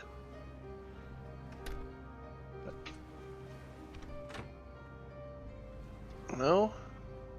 Just gonna lay there? I feel like that's gonna attract attention. Especially when he starts to stink.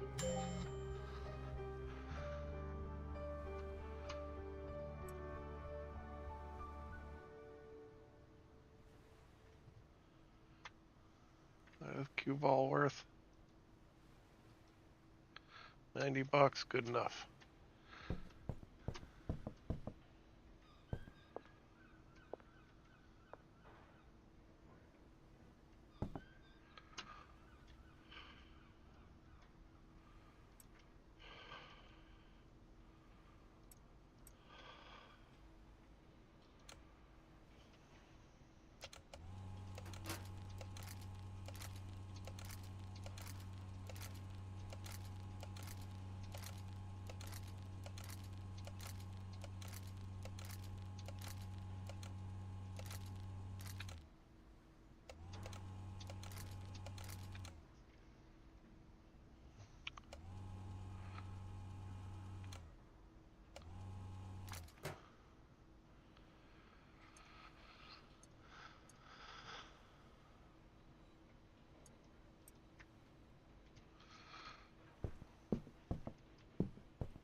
Ba, ba, ba, ba.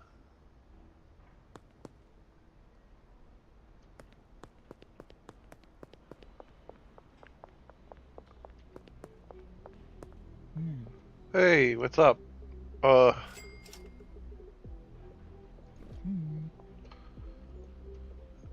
Here, sell this.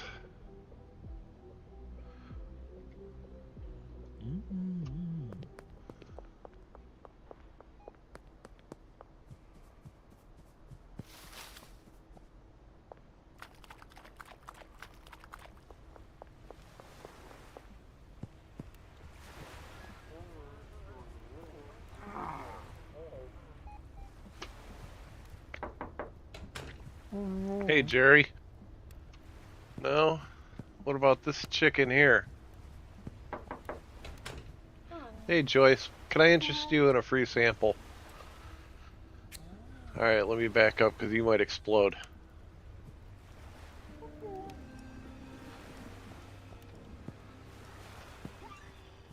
There it goes.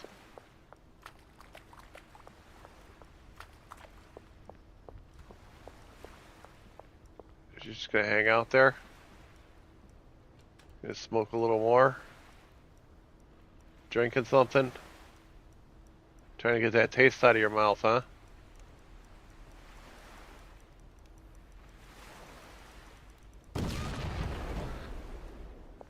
Wow.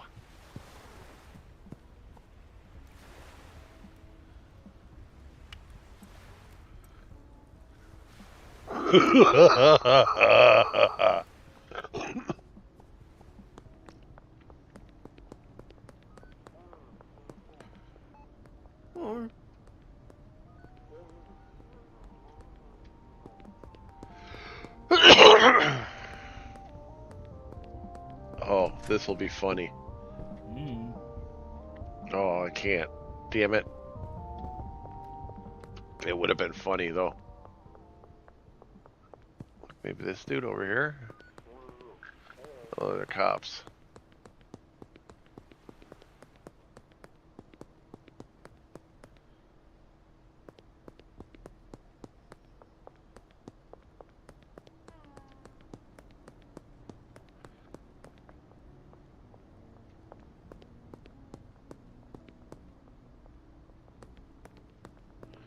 Hey, Pete.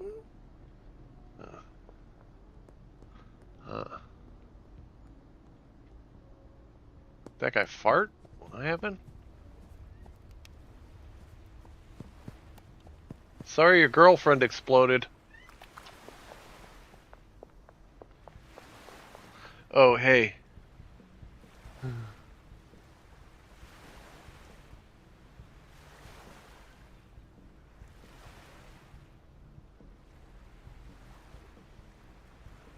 Potential customers, Keith Wagner.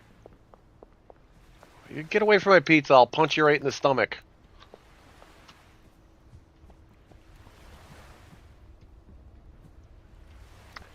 You're Jerry. I am... Is that Keith? That's not Keith. Oh my god, why are you such a pain in the ass? Hey, Keith!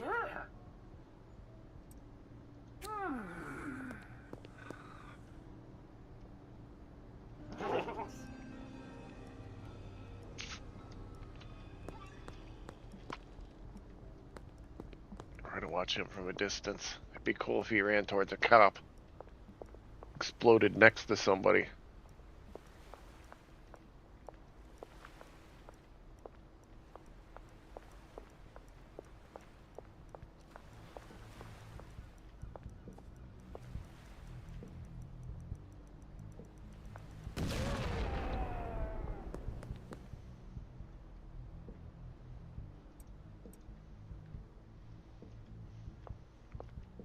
This exploding weed seems very profitable. Hey, Ben, come here. Hey, I need the dynamite back. Yeah, I need this. All right, you go ahead and just sell that. I'm working with something here. All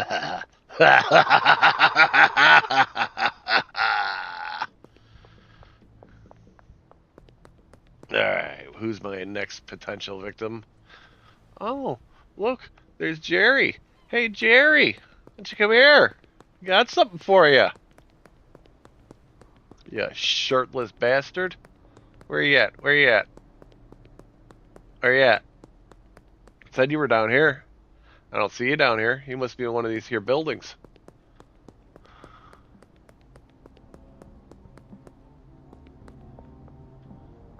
Where's Jerry at? I don't know where Jerry's at. Pound on the door? No? Is he over here visiting somebody? Knock knock. Hey, Jerry! Can I interest you in a free sample? There you go. Oh, start running. Start running. Dude, didn't even affect him. There he goes. There he goes. He's puking now. He's gonna go back inside and explode. Damn it. I was hoping he would explode outside.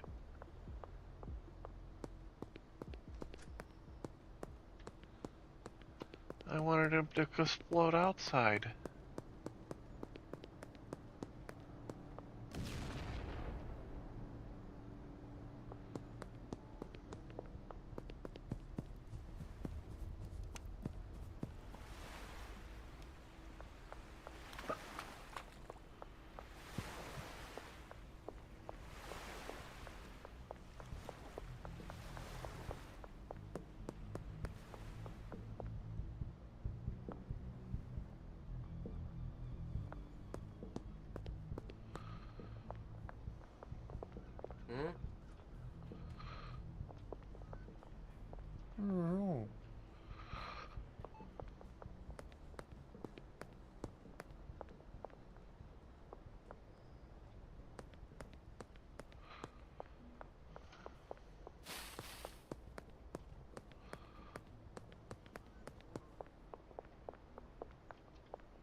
I don't have any other... Oh, wow, there's a lot of Tesla.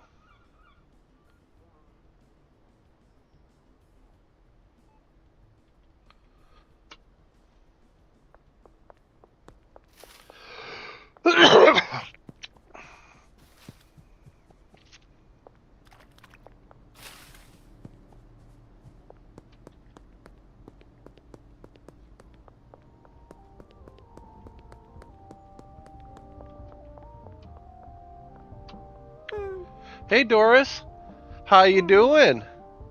Why don't you try some of this?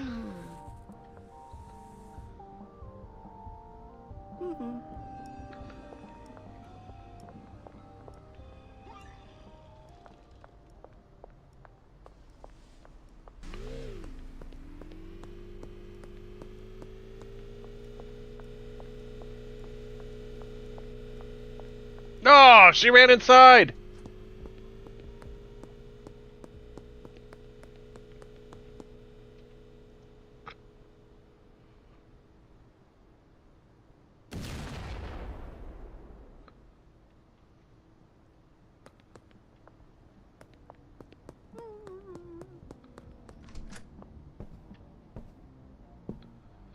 Yeah, I heard that too. I don't know what it was. You want a free sample?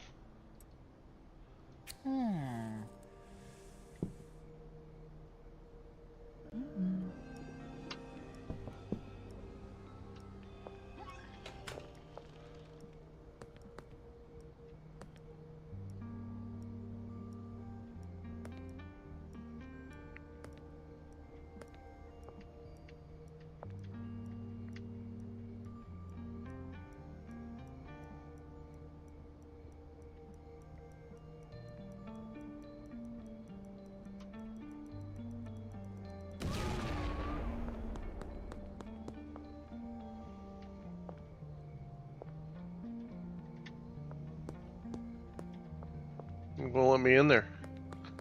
It's after 6 o'clock.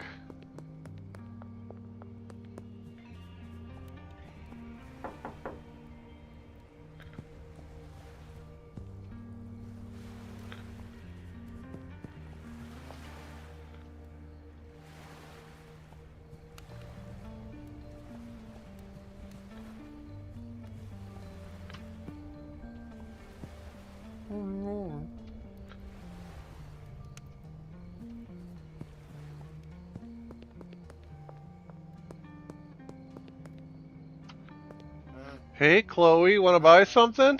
No? Alright. That's your decision.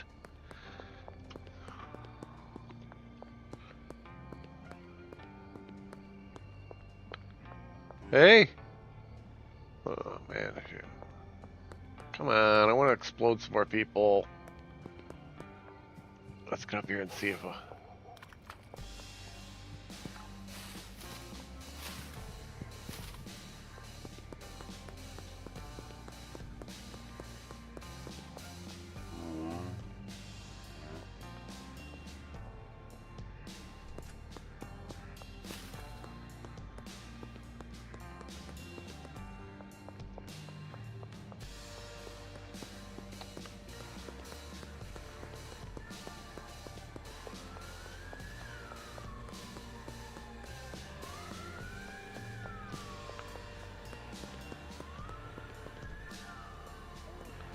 Hey, Beth. You want to buy something?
Put that there. Up, up. There we go. Oh, let me put everything else down there too. No? take these two. We'll put them on this shelf. Along with that. Alright. And let me get my gun. We're gonna head over to the warehouse. In case I see a cop, shit gets crazy.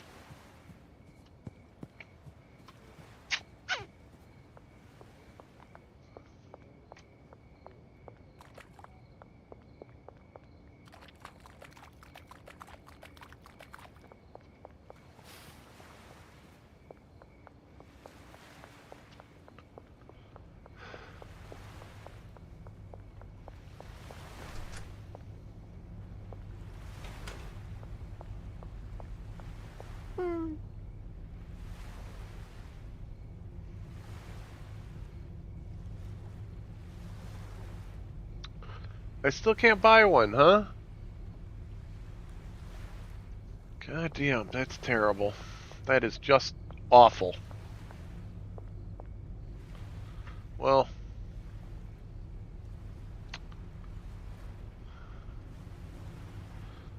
I need a dead drop. I'm gonna need 5 of these. Can I get 10? I can get 10. Alright.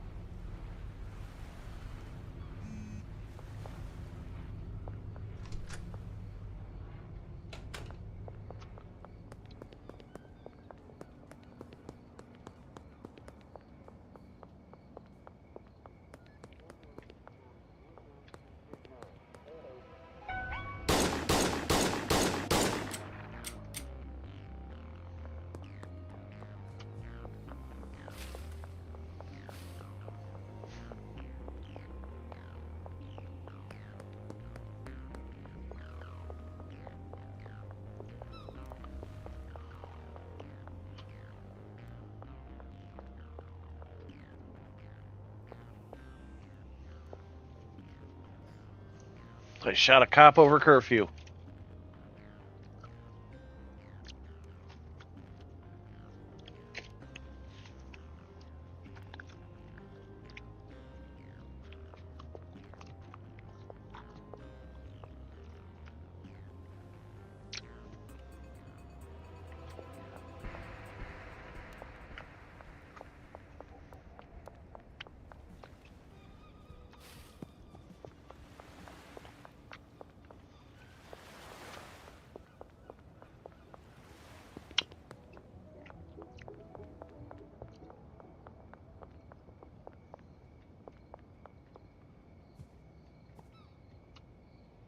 Another gun.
As you can see, Donald J. Trump took a power stance while taking questions from reporters. No one knows how does he keep getting away with it? It's unbelievable. It's unbelievable how he keeps getting away with it. Journalists completely mogged by Donald Trump on this one. Unfathomable stuff. This one tweet got 10 million views. It's pretty crazy. Now, the Donald released a nuke, a straight-up nuke at Turning Point USA. So do not listen to the craven and cowardly voices who tell you America needs to think small or to shrink from our duties or potential. Most people, they wanted to, this recent situation, they wanted to do it, but they said, oh, let's not get involved. Sometimes you have to get involved. So you have right, no choice but to get involved. He's right. If you're going to remain great, sometimes... Like, I'm America first, but I actually want Iranian terrorists to have nuclear weapons because I don't believe in violating the sovereignty of another nation. It's like, okay, all right, that's very cool. Now, continue to fuck yourself in the face and use this as a propaganda. Man, I feel like this Iran situation was such a mask-off moment. You get to really see who the fucking traitors are and who the real people are. You have to get involved. Remember, I'm the peacemaker. I'm the one that settled 8 wars. I settled a war that would have killed 30 to 50 million people. India, Pakistan. You have to sometimes get Not everything he does is perfect, okay? involved. We are the inheritors of the most incredible civilization that has ever existed. Say it! Yes! Facts! Yes! And we're allowed to be proud of that. And our task is to defend it. We have to defend it.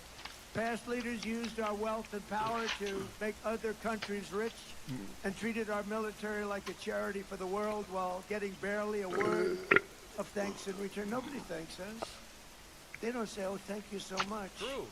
They just complain. Right, the European leaders have decided to come together to have a meeting on more meetings that they can have, where in those meetings their conclusion could be the strong words that they could put in tweets to condemn us for doing shit. Like, I'm not even gonna lie, we are dealing with an era of retards. Don't thank us. They think we're stupid. That's really what it is. True. They don't thank us. Now, we're using American strength to advance American interests for American citizens and to ensure that we remain the most dominant country on the face of the earth, which we're doing at levels that nobody can believe, actually. And honestly, he's just right. And I'm really glad he actually said that. Because this is massive. Right? Do not listen to the craven and cowardly voices who tell you America needs to think small. We are the greatest civilization of all time. We are justice. If you could cry about it, actually. Actually, you could cry about it. I see a lot of people telling me, Nux, how dare you have this opinion? This is of the international law. But what will stop another country from deciding that they could do... But we're the most powerful country on the planet, and we're the good guys, and we're going to kill the bad guys. That's how it works. Now, if you subjectively disagree with me, well, then you could go fuck yourself, because there's really nothing you can do about it. I'm not saying might makes right, but I am saying that might makes. So from my perspective, we can actually just do things. A lot of people don't like that opinion of mine, but I don't care. Something at the White House when this all does end, when you are able. We'll have a party. We've been pushed around by Iran for 47 years. True. Don't look at this as Trump starting a war with Iran. Look at it as Trump ending a 47-year-long war with Iran. And he's right. You said that the U.S. was going to take the nuclear dust from Iran. What's the timeline on that? How long will that take? You want me to give you the time and date and everything else? Is it like you've negotiated how long that process I'm not going to give you the time other than if we sign the agreement, then I can give you time somewhere after the signing of the agreement. We'll go in with Iran. We'll go in with Iran and we will take it together and we will bring it back, 100% of it, back to the United States. If we don't do that, we will get it in a different form, in a much more unfriendly form.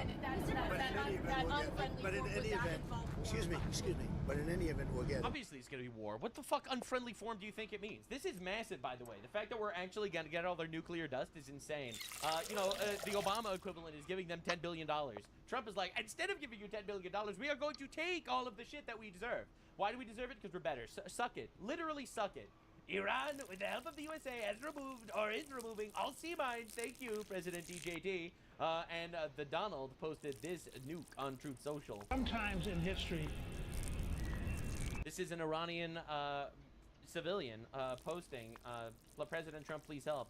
drawing it on the wall of Iran to help against the regime. I think this means Trump did not forget about the people, and I think some crazy shit is happening behind the scenes. There's this magic moment. Somebody appears on the scene and everything changes.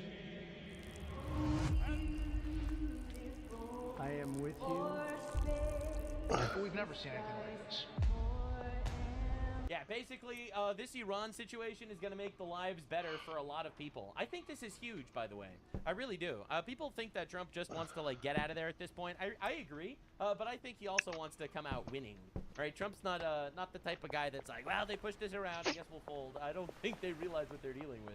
Iran has just announced that the Strait of Iran is fully open and ready for full passage. Thank you. All right, so this is what we call absolute and utter capitulation. All right, just understand what this means. So Iran, they've been playing hardball this entire time. Oh, we're gonna close the Strait of Hormuz. We're gonna completely paralyze the entire world's economy. So Trump decides, all right, well, we'll blockade the fuck out of you, actually, and that sucks for you. And it did suck for them, in fact. In fact, it sucked for them so much that they have opened the Strait of Hormuz for literally everyone except for themselves. Because the blockade is still active. Right? This is just to open it for everyone else because they have to capitulate to every single demand Trump ever makes because they lost the war. That's what happens when people lose wars. I see a lot of people crying and screaming, yelling and bitching, shitting themselves and coming, screaming their heads off. No! No! Why could you ask Iran to do so many things? Oh, because they lost a war. That's how it works. A lot of people don't like winning wars these days. They like doing little gay things, and then everyone else is like, wow, this gay thing happened. Let's post on Twitter about it. So Donald Trump has a very different perspective, and it's the perspective I share as well. When you go to war, you obliterate your enemy until they either surrender completely or die. Now, I know this is not, again, it's not a popular opinion. I'm not saying we should go to war in every circumstance, obviously not. But once war initiates, they either capitulate fully or die. If they refuse to capitulate fully, they'll die. And if they don't want to die, then they have to capitulate fully. These are literally these are the options on the table. So now we're in the middle of this ceasefire where we paralyze the entire Iran economy. They're losing $400 million a day just by the fact that we're closing off all of their exports. All right, so they're strangling themselves. They're gargling in their own blood. And while this is going down, Donald Trump is basically forcing them to do all sorts of things on the negotiating table. Right? Give us the nuclear dust. You're never going to make nuclear weapons. Obviously, you have to give up your missile program. You have to stop funding Hezbollah and the Houthis and Hamas and all those other terrorist organizations. And also, you have to open up the Strait of Hormuz to make sure this is actually going well. So what we're witnessing here is the negotiations are working because Iran is dying. This was Iran's ace in the hole, and it failed. All right, we are in the capitulate phase, and if they refuse to capitulate, they will die. This is how war works. All right, just because a couple of libtards in suits told you that that's not how war should work, it doesn't mean that suddenly all of human history is going to change now. Now that the Hormuz Strait situation is over, I received a call from NATO asking if we would need some help. I told them to stay away unless they just want to load up their ships with oil. They were useless when needed. A paper tiger. So he's still going on, man. He is still going on. It's crazy. Now, the IRGC's Navy, this is really fucking funny. The IRGC Navy, this is the Iran's terrorist Navy, called Iran's own foreign minister an idiot over open maritime radio. In Persian Gulf and Oman Sea. This is Iranian Stepan Navy calling on Channel 16. Channel 16. The Strait of Hormuz is still closed. We will open it by the order of our leader, Imam Khomeini. He's dead, by the way. Not by the tweets of some idiot. Oh! He's referring to the tweets of his own leader, by the way. So, because the foreign minister of Iran posted on Twitter, we are opening the strait. So the actual IRGC Navy, in this absolutely obliteratingly humiliated, fractured government, is crying publicly, calling his own people idiots. If you want to pass through the strait, you must ask permission from Iranian Stepan Navy. All vessels that have a connection with our enemies will be targeted if they try to pass the Strait of Hormuz out. In Persian Gulf and Oman Sea. So, that's pretty bad. So it seems like the actual Iranian foreign ministers and stuff, they are agreeing to Trump's terms. The actual terrorists that are still bombing civilian ships in the strait, well, they don't like the idea, and they're calling their own people idiots. So absolutely fractured country. All right, their leadership is in absolute shambles. You know, that's what happens when you kill them enough, I guess. But this actually ended up releasing possibly the greatest audio in the history of all time. So this is a Indian oil tanker trying to go through the Strait of Hormuz and got authorization by the actual Iranian foreign minister, but the Iranian terrorists don't agree that are bombing the ships on the strait. Sepa Navy, this is Motoranga Sanmar Herald. You gave me clearance to go. You give me clearance to go. I am Sanmar Herald. Please, you give me clearance. My name second on your list. Oh, brutal. You gave me clearance to go. You are fighting now. Let me turn back. Sepa Navy. Please, let me turn back. Please, I must go back. Please, you give me clearance. Sir, do not sink ship, sir. Sir, you said it was open, sir. Sir, I am on the list, sir. Please, sir. Please, sir, do not sink ship. Do not sink. I'm second on list. Honestly, now a lot of people are probably going to think that this is in bad taste because this is active terrorism. But my stance is, fuck you. It's funny. The ship was not sunk. The guy was not killed, but he was very scared for a minute there. So yes, as you can see, the entire Iranian government, if you can call it, I don't even know what it is anymore, is in such shambles that you have the saying we're opening the strait, you have the terrorists that are bombing ships on the strait saying we're not opening the strait. All right, you got absolute chaos within, definitely the sign of a healthy regime, and Iran closed the Strait of Hormuz. It's pretty good stuff, honestly. It's pretty wild watching this happen again and again. Open and close, open and close. Absolute retards. Now, of course, breaking, following Iran's announcement that the Strait of Hormuz is closed, Britain and France suspended the task force to open the Strait of Hormuz. These guys are the biggest fucking losers on the planet. These guys are the biggest fucking beta cucks ever. It's unreal. So anyway, just to understand what we're dealing with, this is the UN Nation Interim Force in Lebanon, right? So this is the UN in Lebanon. This morning, a UN patrol clearing explosive ordnance along the road side of the village of Wandaria is to reestablish links with the isolated UN position under the small arms fire from non-state actors. So non-state actors, well, that sounds like Israel, right? Because they're in Lebanon, they're getting fired at. It sounds like they're getting fired at from Israel. So tragically, a peacekeeper was killed, and these injured peacekeepers were killed. They killed, but he never says who killed them. It's so weird. It's so weird. It was Hezbollah. It was Hezbollah terrorists. So you mean Hezbollah? So this is how the UN operates. We were killed by non-state actors, but they refused to condemn Hezbollah. It's honestly fucking insane watching this happen. It's true insanity. All right, this is the breaking news. Hezbollah ambush on UN peacekeepers in Lebanon. All right, so that's what happens, and they're like, oh, non-state actors actually got involved. So Hezbollah is out there murdering French people, peacekeepers. Literally no one fucking cares for some reason. Weird Hezbollah ceasefire violation. Since the ceasefire came into effect, IDF soldiers south of the Yellow Line in southern Lebanon identified several incidents in which terrorists violated the ceasefire understandings by approaching the north of the Yellow Line towards the IDF soldiers, posing an immediate threat. In order to remove the threat, the IDF conducted precise strikes against the terrorists and terrorist infrastructure sites. It's pretty wild how this keeps happening. It really is insane. Meanwhile, let's check out Gaza, where the UN cares so much. Woman living under Hamas rule in Gaza described to Daily Mail how they are sexually abused by terror groups fighters forced to have sex in return for wow. Seems like the genocide is still going on or something. Meanwhile in Gaza, they're still claiming genocides are happening because they're getting starved by the Hamas terrorists that refuse to actually give them food unless they rape them. Oh, do you want food, starving Palestinians? Well, we'll rape you in exchange. Every leftist protester around now, to understand what's truly going on, Trump posted this. This is crazy. Answer for Russia is because China's freaking out about this. Yep. Russia is now willing to start trading on the U.S. dollar again and not in the BRICS currency. In the global market. This would absolutely spell the end of China as we know it. Russia is the last piece of the puzzle to bring China to its knees.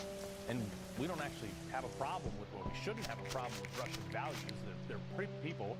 Putin's a Cold War relic. But beyond the neocons and what they want you to believe, because they want to keep sending unaccountable money to Ukraine, we should actually have a relationship with Russia. Very similar values amongst the people. And Trump is willing to gamble 30 cents more at a gallon at the pump for like a few weeks to do that. Again, trust the guy. Oil is still remarkably cheaper right now than it was under Joe Biden. But here's the other side. That is crazy. Not entirely public yet. What's China doing right now? They already know they're not in a position to do anything militarily against us. Opponents of the Iran strike are whining that we're depleting our munition reserves. Well, not nearly as much as China's depleted theirs. This attack showed China two things. One, our military is way stronger than they thought. And two, China had put a lot of their air defenses, a lot of their resources and weaponry in Venezuela and Iran, and we took it out in a day. Awkward. Screen of the military might of China was decimated in the first 20 hours. Yeah, so again, understanding that, Venezuela and Iran both had the Chinese weapons to stop the United States. They both fell in a day, essentially. They all lost their leaders in the first couple of minutes of the war, and then it was just basically cleaning up the shit over the next couple of days. And now we're in a ceasefire where we strangled their economy, and China is forced to capitulate to us. So China is terrified because Russia is looking to move towards a U.S. currency instead of a BRICS currency. All of their defense systems in Venezuela and in Iran, all that didn't work at all. And Trump has a massive meeting with China coming up. President Xi is very happy that we're rapidly opening. Our meeting in China will be special and potentially historic. I look forward to being with President Xi. Much will be accomplished. So Trump is tweeting about this while China is losing grip on literally every bit of power that they actually have. Trump is reshuffling the deck on the entire situation, except he's putting the United States on top. The entire world order is shifting dramatically to being essentially subservient to us, which is great, actually. Now, Trump wanted to remind the fact that the NATO retards have been incredibly unhelpful. Thank you to Saudi Arabia, UAE, and Qatar for your great bravery and help. Whether people like Israel or not, they have proven to be a great ally of the United States of America. They are courageous, bold, loyal, and smart, and unlike others that have shown their true colors in a moment of conflict and stress, Israel fights hard and knows how to win. I think that's what Trump likes about Israel, ultimately. They stack bodies, people complain about it, but, Israel, they get attacked, they fight back, and they win wars. Some people would argue they don't win enough. They haven't lost a war yet, but some would argue that they're, not going far enough in specific areas. So despite the propaganda and shit, we see people winning wars, and it's pretty wild, in fact, to notice. And there's been no better teammate than Israel. Together, the four best air forces in the world, the Israeli Air Force, the U.S. Air Force, and the Air Forces of the U.S. Navy and U.S. Marine Corps, That's together crazy. The United States is 3 of the 4 best air forces on the planet. Exceeded our own military objectives over and over again. And there's been no better... Essentially, what we are witnessing is this entire, the libtard order is collapsing in front of us. All the European nations that are, let's be honest, getting taken over by Sharia law as we speak, all the libtard nations in Europe are losing their spot as our greatest allies. Being replaced with Ecuador and Argentina and Saudi Arabia and Qatar and UAE and Israel and Japan, ultimately. But all the Eurocucks are dying. Now, Kamala Harris is going on this whole tirade about how Israel's dragging us into the war. She fully fell into the Hassan Piker talking point. She's going to try to run for another election in 2028, which, please God, let her try. She's going to try to be like this anti-Israel voice now. He entered a war, got pulled into it by Bibi Netanyahu. Let's be clear about that. Let's be clear about that. Entered a war that the American people do not want. Oh my God, she's speaking for the American people. Well, she said that also here when she was talking about gas prices. Hey everyone, so I'm here in Charlotte since the start of Trump's war of choice. It's $15 more every time you fill up your tank of gas. Notice how she doesn't reference the fact that it was literally higher under Biden when, let me remind you, this retard was the vice president. The price of diesel has now gone up 80% since the start of the war. Anyway, it's back down now, thank God, because the Strait of Hormuz is basically open to us, essentially. But the funniest part is, so this is her new campaign, and as you can see, 4 million views, 27,000 likes. That's really bad. That's really bad. You sent hundreds of billions of dollars to fund a war in Ukraine while my neighbors in Western Carolina drowned in their homes. You begged you for help for a month, you ignored us. Dude, she is getting humiliated. This was under Biden and Harris, all right? 750. Look at that every single time. Oh my Lord. So it's pretty crazy watching her go full shill. It's Israel pulling us into this war with Iran. But also the war with Iran is ruining the gas prices. But the funniest part is, if you actually listen to what she had to say over here, this was before the 2024 election, she basically said she was planning a war with Iran. Let's get on some more foreign policy. Which foreign countries do you consider to be our greatest adversary? Well, there are different reasons that we should be thoughtful about each. Most recently, I think there's an obvious one in mind, which is Iran. Huh. And look, I mean, Iran has American blood on their hands. Huh. Okay? And what we saw in terms of just this attack on Israel, 200 ballistic missiles. Huh. What we need to do to ensure that Iran never achieves the ability to be a nuclear power, that is one of my highest priorities. So if you have proof that Iran is building a nuclear weapon, would you take military action? I'm not going to talk about hypotheticals at this moment. I don't talk about hypotheticals. I'm a libtard. Hypotheticals aren't real. Hypothetically, if you didn't eat breakfast this morning, would you be hungry? But I did eat breakfast this morning. This is literally the libtard mind every time. But the answer is obviously that she was leading up to is yeah. They're the number one threat. We're worried about them. If they're developing nukes, we're going to have to stop them. Well, how? Are you going to write them a letter? Are you going to give them billions of dollars like Obama and Biden? So the funniest thing is, she would have done exactly this, exactly this, except she would have probably followed the Bush doctrine, and we would have been stuck in a 10-year-long war. Trump managed to bring them to their absolute knees in 40 days, where they are sucking their absolute hardest, kissing the ring in every possible angle they can, giving us not only literally everything, but they are dying in the process. It's incredible stuff. All right. Trump posted a video after performing my way. You know, and now the end is near. I faced the final curtain. Regrets, I've had a few, but then too few to mention I did it my way. I can't show you this because of copyright. But he posted this video. This is 10 times more ominous than a whole civilization will die tonight. All right, this is fucking scary. Oh my God, this is scary. All right, he's gonna nuke Iran, isn't he? This is wild, bro. A Frank Sinatra song. Oh my God, it's so over. People losing their mind. And of course, Trump, you know, he decides to make people aware of exactly the goal here. And very soon, this great strength will also bring about a day, 70 years in waiting. It's called A New Dawn for Cuba. We're going to help them out with Cuba. We have a lot of great Cuban Americans. Not too many people in this audience, I don't think, but you go to Miami, we have people, Cuban Americans, people that were brutally treated, whose families were killed and brutalized. And now, watch what happens. Under this, and very... I sure hope the leftist influencers get out on time. But this is huge. Just straight up saying it. All right, we're going there. We're going here. We're just liberating all the countries where retards are in power. Every single one of the retard countries, we're going to take them down. You know why? Because we can. People might be upset, but you know what? They can't do anything about it. They literally can't do anything about it. What's England going to do? Send one old rickety warship to fight us? I don't think so. All right, and I'm beginning to understand how Trump bankrupted a casino now. You know, people are just looking in absolute awe at all of the chips falling exactly the way Trump wants them. And they're just like, is he just the luckiest fucking guy on the planet, or was this the plan?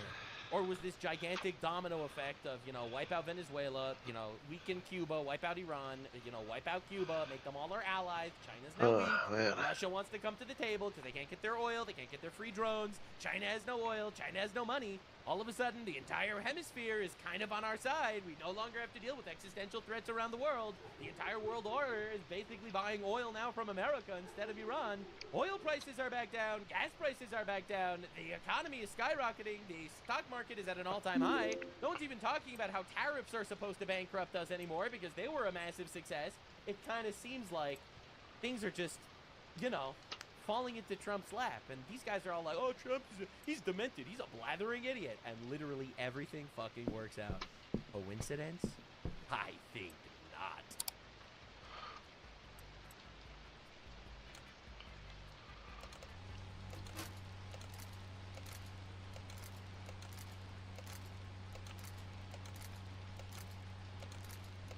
The United States is a land of mind-blowing landscapes, extreme geography, and natural oddities that seem too wild to be true. From purple mountain majesties to jaw-dropping natural wonders, it's a country full of surprises. But did you know the world's smallest river is in the U.S., or that there's a mountain technically higher than Everest? And that's just the beginning. There's so much to come on today's episode of The Infographic Show. 50 geography facts that seem fake but are 100% real. Fact 50. Alaska is the northernmost.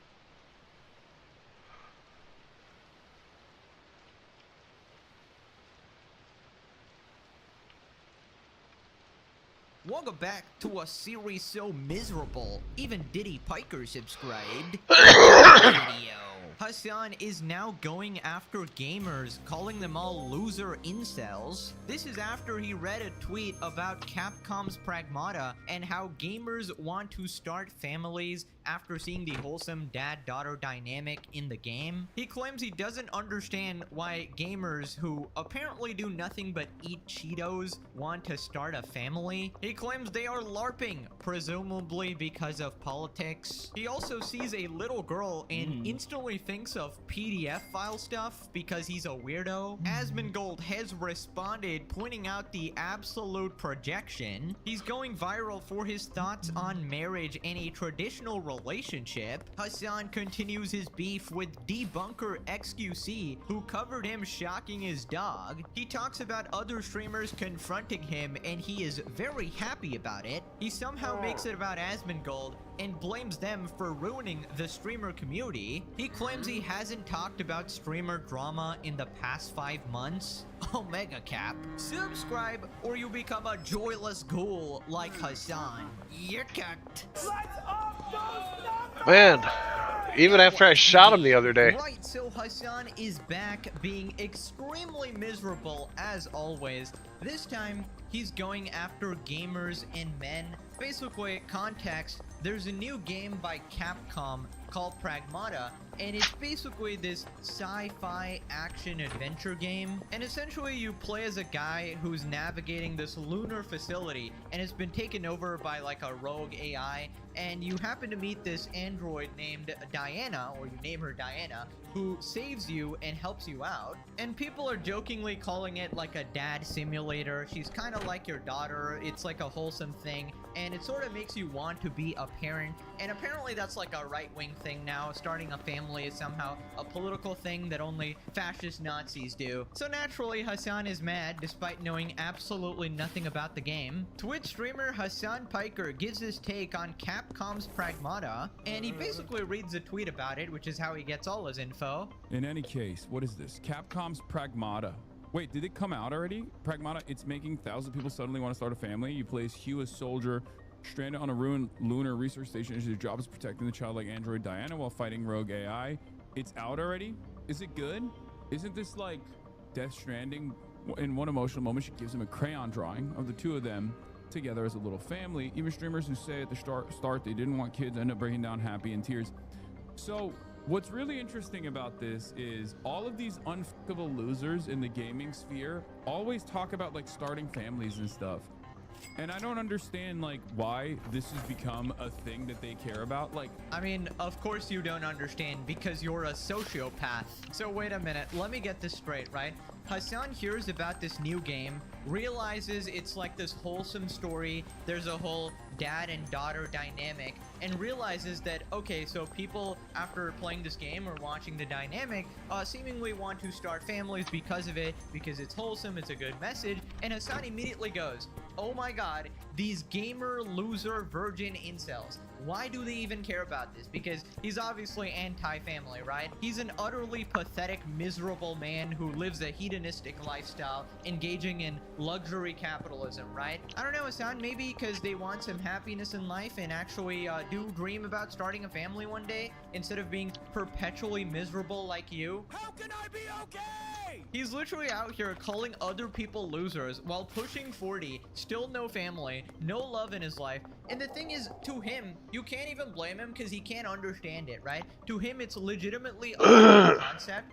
Oh, what? People actually want to build a life with someone? They actually care about something other than politics? They want to love and care for people, potentially have kids and raise them? But why would they want to raise kids in this horrible world? Everything is doomed, everything is negative. Oh my god, this is some right-wing propaganda right now. And that's basically the mindset behind this whole thing, right? They want to do everything anti-sort of conservative or anti-traditional, which is not how it should be, right? There should be some level of nuance there. You can be progressive and still support, you know, people starting families or even at least dreaming about it. So then he says that gamers should not care about starting a family because apparently all they do is eat flamin' hot Cheetos. I mean, I don't know why he's stereotyping this hard.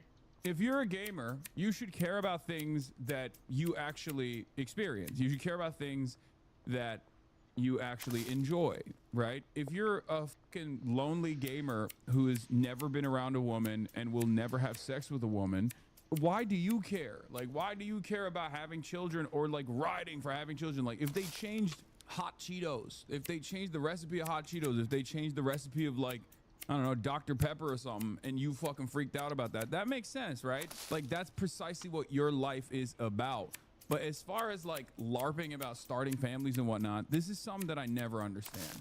Right, of course. It's LARPing, guys. Of course, Hassan Piker would know a lot about LARPing, right? So he automatically thinks that gamers are LARPing about wanting to start families. They don't really want families, guys. They just want to sit at home and eat flamin' hot Cheetos. Hassan, just because you choose this hedonistic, disgusting life where you actively try to brainwash your cult members into doing your bidding, ruin society, promote excessive amounts of degeneracy, just because you do that doesn't mean everybody else is like that. And I just gotta reiterate, this guy having the audacity to make fun of anyone. You're pushing 40 with no family. How the fuck are you talking? Your resume is what? Going to a brothel in Germany to presumably pay for sex. Other than that, what is it? It's getting cucked by a porn star, you know, who you admit sleeps with other men. No. She had sex with one dude. Huh? Through the entire process. For work. And I didn't care.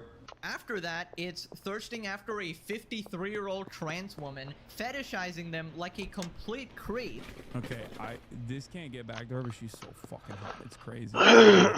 When I found out that she's 53 years old, I could not fucking believe it. And then it's dating fucking Valkyrie, who infamously doesn't want kids. I'm probably never having kids. It is what it is. Yeah, I mean, no wonder he's laughing at people wanting to start a family because he's never gonna have one himself, right? Not to mention, we don't even know if that dick is working after pumping all those chemicals in your system, you insecure man baby. And I feel like it's pretty obvious no sane woman would ever want to have kids with you. You might get some fucking 50-year-old cat ladies thirsting after you and writing articles about your chest hair, but no actual sane woman would consider you a good dad, right? Because at the root of it, you're a psychopathic freak, right? You have basically no morals. You're a complete extremist, let's be honest, and you're not a safe person at all. Someone who defends literal terrorists raping women and essaying women. You think that women would see that and go, yeah, well, Hassan looks like a good life partner. Also, if you can shock and torture your dog, who you supposedly claim to love, then you reasonably have the capacity to also abuse your partner, because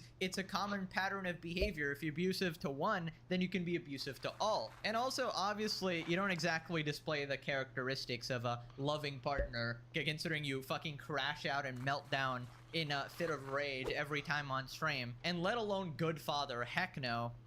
And I really don't know how you get to this point where you're so detached from reality that you feel the need to make fun of gamers for wanting to start a family, which is the most standard, normal, reasonable thing, the most apolitical thing ever. It's just people who want a family to love and care for. I guess he thinks everybody wants his life, you know, being a lol cow getting humiliated online on a daily basis. Anyways, let's look at his chat here, just a couple random screenshots. Detroit become humusi. That's a comparison to Detroit become human. I don't know what the hell they've done here. Natalist propaganda game. This will remove incels. Got one person going, it's a good game. Creepy. Yeah, we got more Hassan bots. Natalism is mental illness, lol. And that's basically promoting, like, having kids and shit like that. Obviously, Hassan fans just want to see the world burn, right? Children are expensive. Yeah, we know that. It has nothing to do with the argument at all. It's a fucking video game. Starting a family sounds awful. Yeah, I mean, this is the average Hassan Piker viewer. I mean, I think we all knew this as well. It's so ironic Hassan is calling these gamers, like, oh, you're lonely, pathetic incel man. You're never gonna meet a woman or start a family. Meanwhile, his literal chat is like, yeah, starting a family sounds awful, which is ultimate cope, obviously. All I've seen is freaks complaining that they censored the child. Of course, that's all you see. Do it and see, will it make you suddenly want a family? I guess play it. Kids equals less gaming. Kids equals less gaming. I need a raised minimum wage so I have more money to spend on gaming. Because they want government assigned wives, brother. Right, so then Hassan says that it doesn't make any sense to him why they would want a family. And then instantly implies that it's some PDF file type shit because there's a little girl in the game. But as far as like LARPing about starting families and whatnot, this is something that I never understand. It just doesn't make any sense to me. Well, I'm sure there's plenty you don't understand for your life, for the rest of your life, right? Also, I will say, Japanese game, putting a child in there, you're playing with fire, okay? Hassan, I can't stress this enough. You're such a fucking weirdo. I genuinely can't with this guy. You see a little girl in a video game, right, as an android, and you go, wow, guys, we're really getting into dicey territory here. No, Hassan, nobody thinks like that, except you, because you're a colossal flippin' weirdo. She was not portrayed in any weird way at all. I haven't seen the entire game. From what I've seen, it's literally just a dad-daughter dynamic, right? I feel like all of this shit is manufactured in your head because that's the first thing you think of when you see a little girl, right? Keep in mind, Hassan has not played the game. Hassan has not even watched clips of the game or knows nothing about it. He literally just heard about it from this tweet now. All he knows about it is from this tweet and some fucking psychos in his chat feeding him obviously wrong information. And it's hilarious he wants to imply that other people are PDF files. That's like his go-to, right? Meanwhile, he's Mr. Hannah Montana, right? I always knew Hannah Montana was a little slut. Don't even try to hide it. Old enough to count, old enough to mount? Question mark? Yeah, I mean, of course, this guy would look down on gamers. He virtually has no joy in his life at all. His entire existence revolves around how do I get more viewers? How do I beat Asmongold in streaming? And he simply cannot do that, right? I just don't understand how you see such a wholesome story from a video game and instead of actually appreciating it, instead of actually looking at the message and going, oh yeah, that's pretty cool, you instantly just try to shit on people for having aspirations in life and not giving up like you, right? Don't get mad at me for saying this, but I feel like any Japanese game you put like a child, it's gonna invite maybe the worst possible fandom, you know?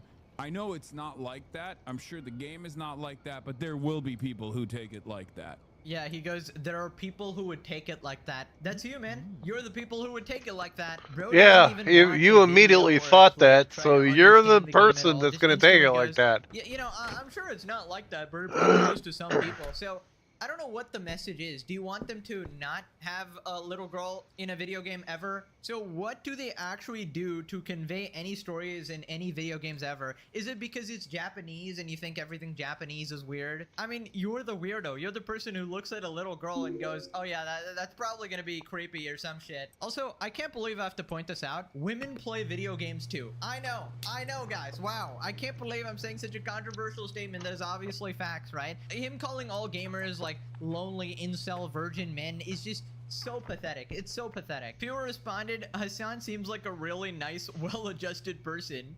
Very nice. Hassan's logic boils down to this. If you're a lonely gamer now, just accept it forever and never aspire to be more. But wanting something virtuous like fatherhood or motherhood is often a powerful motivator for real personal growth and change. His argument is profoundly defeatist. That's how the entire Hassan audience operates. They have no agency in life at all. It's all up to the government. The government has to save you.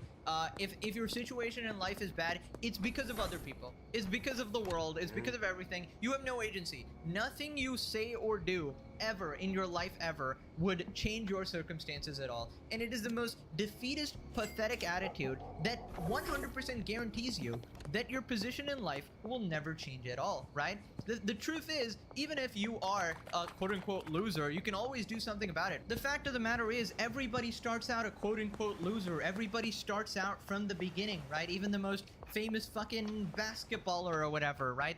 Initially they sucked, right? You have to fucking start from zero and then work hard and aspire to something, right? And whether you want to have a good career, whether you want to be a famous YouTuber, whether you want to start a family or become a person who is worthy of finding the woman that you want to be with, right? He's so freaking pathetic, but of course he can't relate to the game because no girl wants to touch a small pee-pee commie lumping regod. So his take would be to stay as a lonely incel, which would be the immediate thing he would mock them for if they disagreed with him in any way, shape, or form. So it's a typical shit take by him. Oh, he's just trying to appeal to the fucking Taylor Lorenz ass audience he's got, where they just call everybody incels who disagrees with them. Also, I don't understand how being a gamer is related to being a lonely incel or anything like that.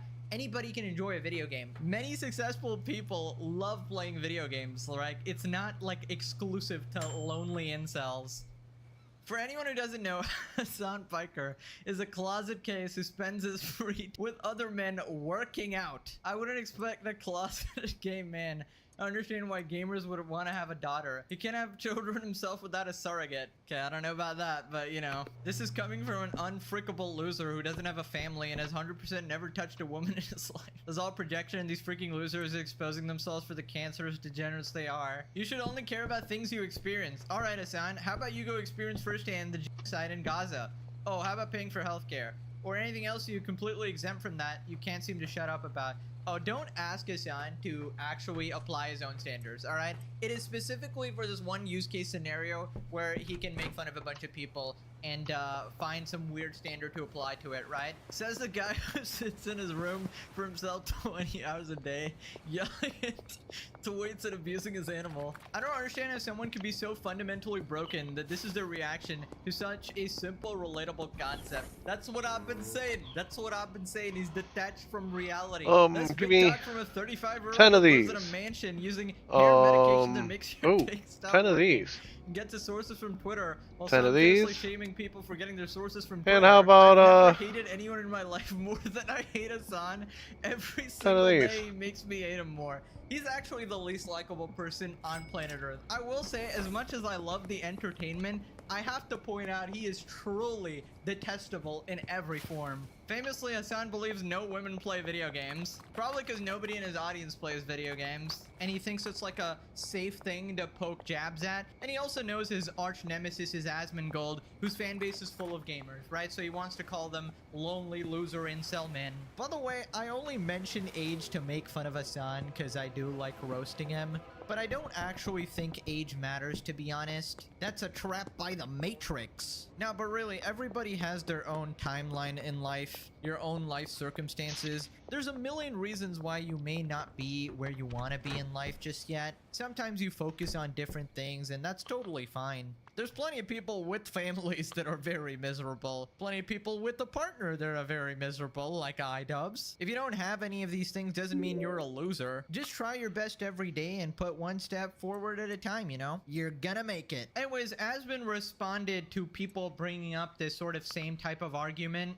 I feel like it's a breach of ethics at this point to design child characters for an audience of majority male gamers. Parentheses, they made CP of her that had to be banned on Reddit. This is what she's talking about. I am DI-03367, a state-of-the-art pragmatic created here at the Cradle. I possess basic life-saving... How about we call you Diana? Diana? Yeah. From now on, you can be Diana. How's that fit? Diana. Hugh. Hugh? Diana. Yeah. Hugh. Diana. Hugh! Diana! Hugh! Diana! Hugh! Diana! Oh. Diana. Diana! Yep. So this is the thing that got her to crash out and say that it's a breach of ethics that there's a female character on the screen.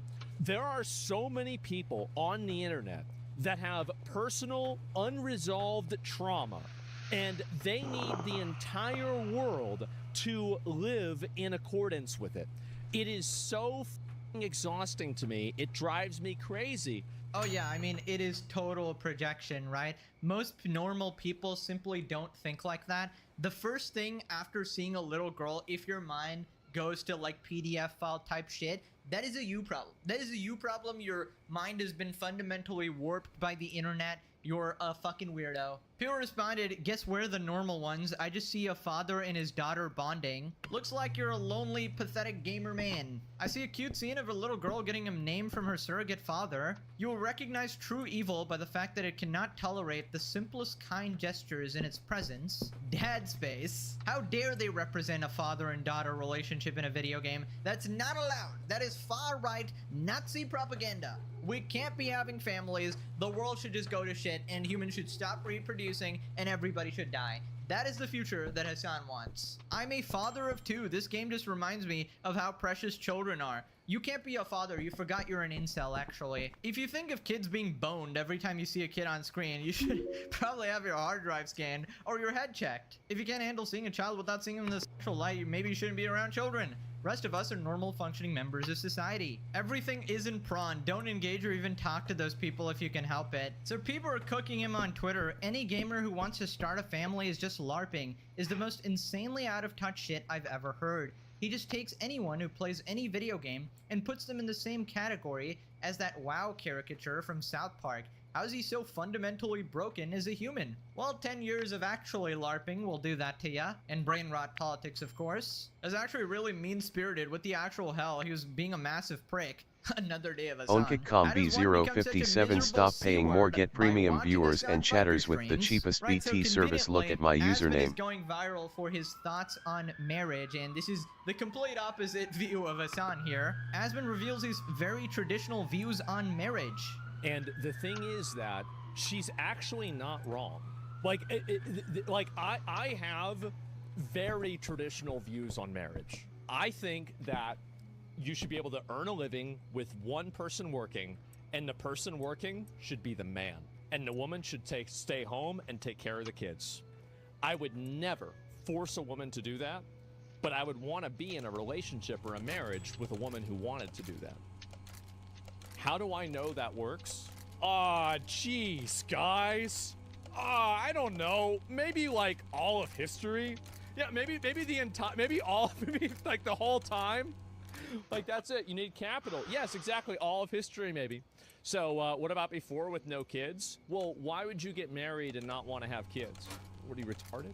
You just date her. That way you can kick her to the curb later on if she gets annoying. Well, I mean, really, like, I mean, well, we gotta say taxes. Just change the way taxes are. Like, this is what I would do. OnKitCom 910B no one beats us. Choose any username we accounts and push real viewers and chatters. Look at my username. If you're married and you only have one person in the family working, you should get a crazy amount of tax benefits. You should get crazy. You should get more tax benefits, get this, than Somalian scammers in Minnesota. Okay, gonna be honest, I have no idea why that is considered controversial at all. I mean, I don't think there's anything wrong with what he said. He said that he wouldn't force someone to do that. That's just his opinion of his ideal type of marriage. And obviously, you're allowed to have your opinion and preference. Personally, my mom is also a stay-at-home mom, and I personally value that a lot because you're there for the kid and you get to spend time with them and love them. And in my opinion, that really changes your upbringing a lot, right? I don't think I'd turn out nearly as well without that sort of love personally, right? And I think it's crazy that modern society these days, and people like Hassan essentially, they look down on mothers and taking care of the household and encourage everybody to just be as miserable as him, right? The fact of the matter is, raising a family is a full-time job. OnKitCom22 a 0 real viewer follower BTS cheapest prices. Look at my username. Too, right? Just one person working and one person taking care of the kids. I don't really think that makes me a misogynist. It's just kind of preference, right? And yes, of course, it's like a privileged thing to say in these days in some sense, right? Because yes, I am well off, and of course, my partner never has to work. And my work is barely work either, let's be honest. So that way you have like more time to spend with the kids or whatever. But yeah, obviously in the modern age, it's harder to have that dynamic because you need to earn money, and that's why both partners are working, right? Or some people just want to work and have their career goals, which is totally fine too, right? But I can definitely imagine that Hassan is going to have a crash out over this, right? Because he's going to look at a statement like this and go, well, Asmon just wants to put women in the kitchen because he's a misogynist or something like that. I mean, if you can look at like Pragmata and go like, oh yeah, this is propaganda to start a family, and oh my god, these loser men want to start a family. and like crash out over that, then he can crash out over anything, right? He basically takes like the worst interpretation every time. Pure responded, people talk about this guy like he's super Hitler, yet every time I see him, he's saying completely rational and normie stuff. OnKitCom 9DCE premium quality viewers and chatters using your own selected best prices. Look at my username. Also, Zach, you're a man in your 30s, financially well off and single. Lead these young men by example. Go find a good wife. Well, for that, he would have to get banned on Twitch to actually make any change in his life at all, because that's the only time he makes any change. So perma-ban Hassan, maybe ban Asmongold, and both will prosper. Trying to live a life with kids with only a 1% income in 2026 is impossible for like 90% of people in modern society. Okay, OnKitCom 63B3 real viewer follower BTS cheapest prices. Look at my username. It's an okay take to have. Like, it's just an opinion, right? Everything has become so expensive. OnKitCom 2212 get thousands of real looking viewers fast cheap. Look at my username. That, like, you gotta do what you gotta do, obviously. Even that said, I think most men, at least like from the men I've talked to, they would prefer to be the sole breadwinner or something like that. It's just the circumstances don't allow, right? So hypothetically, they do actually have the same take, right? Yeah, let's hear a take on marriage from the incel pushing 40 who's never been married. All of history. Yes, the 1950s model of the nuclear family is eternal. This is what a total lack of education does to a person. For all of history, there were tribes, extended families, shared responsibilities in which women were expected to take part. Was what he said so crazy? Like, is it just me, or is like, that wasn't that bad, man? Like, I don't know. He's definitely said way worse shit. Says the basement-dwelling troglodyte that has not a single female in his life, nor any personal experience with the F outside of paying some little Asian girl to sit on his lap and pretend to be his girlfriend. Effing loser. Oh my god, bro. Are you okay? Are you good, man? Like, holy shit. Maybe he can marry one of the cockroaches in his bedroom. Diabolical. Another out of touch with reality Asmon take. All of history shows this works. Oh, you mean when women were considered second-class citizens? How is that related to him saying that he prefers OnKitCom F2F0 get thousands of real looking viewers fast cheap. Look at my If your username. wife is earning $1 million, then yeah, go ahead, dude. That's like power to you, whatever. If that like dynamic works for you in a relationship, nobody's gonna complain. Moving on to Hassan continuing his beef with XQC being omega salty. Now, quick recap, XQC was confronting other streamers IRL like Cinna, who would disavow Aiden Ross, but refused to disavow her creepy roommate, Bonnie, who was preying on a 16-year-old, talking about how it's her only chance to sleep with someone younger, and taking their virginity, and they're a cute little 16-year-old, weird shit. And Cinna was calling out XQC too, and Hassan is jumping in, very happy that someone is remotely on the same side. Although this has nothing to do with Hassan, obviously. Hassan shouts out Cinna for pushing back on XQC, blames XQC, Asmongold, and Destiny for contributing to the fractured influencer environment. Basically, they all used to be friends, and now they're no longer friends, so Hassan blames these guys. Really? That's like your bedroom, though, isn't it? You're used to that. You're used to that, bro. This is like, pushing back on XQC in front of an audience like this. OnKitCom F698 best viewer bot on the right now cheap stable. Look at my username. Is pretty impressive, especially as a woman. Holy fuck. XQC invited it in when he brought up Bonnie's name. Fuck everyone involved in that current drama cycle. I don't even know what the fuck happened in the drama cycle. All I know is this. Back in the day, content creators would not personally egg on some of the most like parasocial nonsense. And content creators who did egg that shit on and would purposely wedge themselves into a story in an effort to like get some of the most schizophrenic parasocial stalkers involved would usually be like blacklisted. The environment changed entirely. Okay, the content creator environment changed entirely. There are a lot of content creators like Asmongold who literally personally lean into this shit and will actively turn stories into massive ordeals. Okay, even if it's just like something that a bunch of like insane people made up, they'll always lean into it. Of course. So this is all about Asmongold. How could I not have seen that coming? This field full of people that is not Asmongold is actually about Asmongold. And the conversation that had nothing to do with Hassan was actually about Hassan. Thank you, Hassan, for enlightening us about that. Also, I love his like subtle male feminist bullshit coming out. That's pretty impressive, Cinna, as a woman. Dude, Home Slice is trying to avoid me. You fucking clown, bro. Like, is there any stream he ever goes without, like, looking down on a group of people? Oh my god.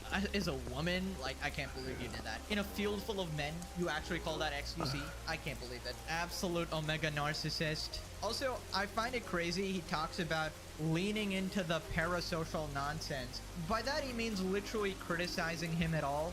I suspect this is him talking about the dog shocking saga again, because everybody called him out for that and we're pointing out the flaws. He really likes to blame like a few specific people for streamer relationships falling apart, but it's been like him in his Hollywood community that has done this and blacklisted people, right? XQC does it too. Obviously, back in the day, it was like Sex Pestiny that did it. He still does it. And it sucks because all of these people will then turn around and fucking complain about streamer culture and how people are no longer as friendly with one another as there used to be some kind of sense of community, right? Hassan acting like he doesn't do that. See, this is what I mean, buddy. This is the first OnKitCom 8952 fully automated BT panel. You choose we accounts and run viewers and chatters. Look at my username. Okay, and you're in here eating that dick. Yum, yum, yum, yum, yum. Yeah, okay, so we're just lying now, right? Lying is OP, as I say all the time. Bro, you bring up Asmongold every stream and he goes, I don't talk about streamers. I don't talk about anyone. In the last 5 months, I've not talked about anyone. Hassan, that's 150 episodes. Do we really have to go back half the length of the Legendary series? Because we can do that. We can do that. I can sit here for 10 hours and go back to the last 150 episodes. I assure you, you have talked about streamers multiple times and streamer drama during that time. You lying ass bitch. And if there's anyone to blame why streamer friend groups died, it's Hassan, right? Because he really is like this one entity to which, oh, okay, there's a bunch of people attached, right? There's cliques, there's Hassan orbiters. Oh, does Hassan want you at this event? Oh, QT's hosting this event. Hassan is there. You can't have Asmon go there. OnKitCom 1C9F. We sell the most stable and undetected viewers and chatters on cheapest rates guaranteed. Look at my username. You're so politically charged and extremist, and you're unable to separate politics from any other aspect of your life. That's why people want to stay away from you in general, and they segment out into these fucking groups where we got Valkyrie and the woke Hollywood squad who want to keep their viewership versus these more like independent streamers who don't want to appeal to the fucking status quo or whatever. So then Hassan gives props to like the streamers for being on Cinna's side. And it's always know you. You can tell when someone is a brain broken fucking loser because they don't have any genuine retort, okay? They don't have any genuine retort whatsoever and immediately go, no, you. I got government ops, buddy. I have to deal with like, you know, some worse shit than whatever some other dumb content creator said about me. I personally keep away from that stuff because I feel like it's, you know, not in my interest. I don't really care about it. I did see this clip though, and I appreciate Cinna for standing on business. And it's cool that like all these other guys were actually on Cinna's side. Yo, dumbass, they were not on Cinna's side, they were trolling. They were farming a clip. Only Hassan would take that clip seriously, going like, oh my god, I can't believe Jason the Ween is totally fucking up XQC right now. Bro, he's instigating for a clip. He's still friends with XQC, like he hasn't been blacklisted or anything. This guy's so desperate to have anybody be on his side, bro. Legit no real friends at all. What the frick is he talking about? He's the most toxic brigader and hacker on the platform. If you're not with him, you're the enemy. There's a reason it's Hassan and his orbiters versus everyone. Even then, he left him to dry the lawsuit, but he has to blame everybody else. I wonder if Hassan would have said the same thing if Cinna bothered to defend her other housemate Emiru when his orbiters were dogpiling on her. That is true. Cinna did leave her out to dry, and we all know Emiru is on the bad side. Kami Zeus is a friendless bum surrounded by empty-shelled Fs. Of course, he's gonna watch a drama farming game and treat it like a real societal issue. Hassan tried to switch on Emiru for no reason 2 months ago, and the psycho stopped blaming others for weakness for once. Hassan watching from his screen as the other streamers literally touch grass. He wanted to be invited to the face party. Pretty impressive, especially as a woman, holy F. Wow, sound great input. It's pretty crazy a stupid woman can push back. She's a girl and she pushed back. Insane levels of courage for her to banter. Thanks, frat bro dog shocker. Condescending F-faith. Every time, bro. It's crazy. I care about women and minorities. Oh my god, a woman did that. Wow. Bro, you're such a piece of shit, bro. You think you're better than everybody. Moving on to Valkyrie talking about her charity work. Says she's given away huge amounts of money, but no one cares. I mean, surely you don't want approval for charity, right? There are 3 things that I've splurged on in my life. My car, my Lamborghini Urus, my biggest personal splurge, my sister's house, second biggest splurge, my family's house, my mom's house as well. I bought my mom and my sister's their houses, second biggest splurge. And then my third biggest splurge is this fucking cube. I just don't spend money very much. I literally spend more money on my family than myself. And charity. Well, charity is like a once a year thing. But you know, whenever like a friend or a coworker does a charity event, I like to pitch in. Can I have some money? Every Christmas I give away. I gave away so much money in December. No one knows though. No one cares because I'm a piece of shit.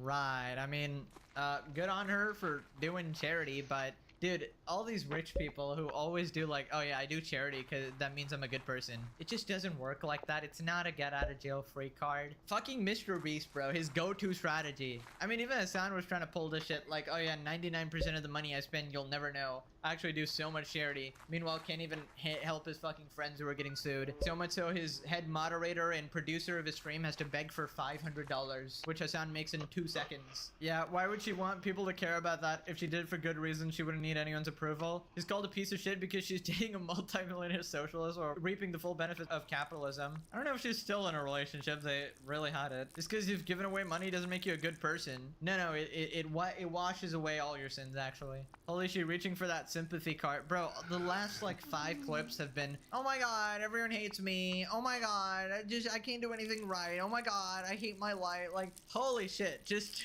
nobody wants to hear this. She literally has a Lamborghini. Stop falling for these I'm just like you people. They're all out of touch. She makes your yearly salary playing Among Us for a few hours. You know, I find it interesting, Hassan, dating another capitalist, huh? Somebody who has a Lamborghini. Could have gotten a regular car and spent that money for the workers' rights, for the people, donated it to the working class. Not very socialist. She really bought a Lamborghini when there's a genocide going on. Are you kidding me? Now click this video for an actually good life, unlike miserable Diddy Piker. Okay, thanks for watching. Bye-bye.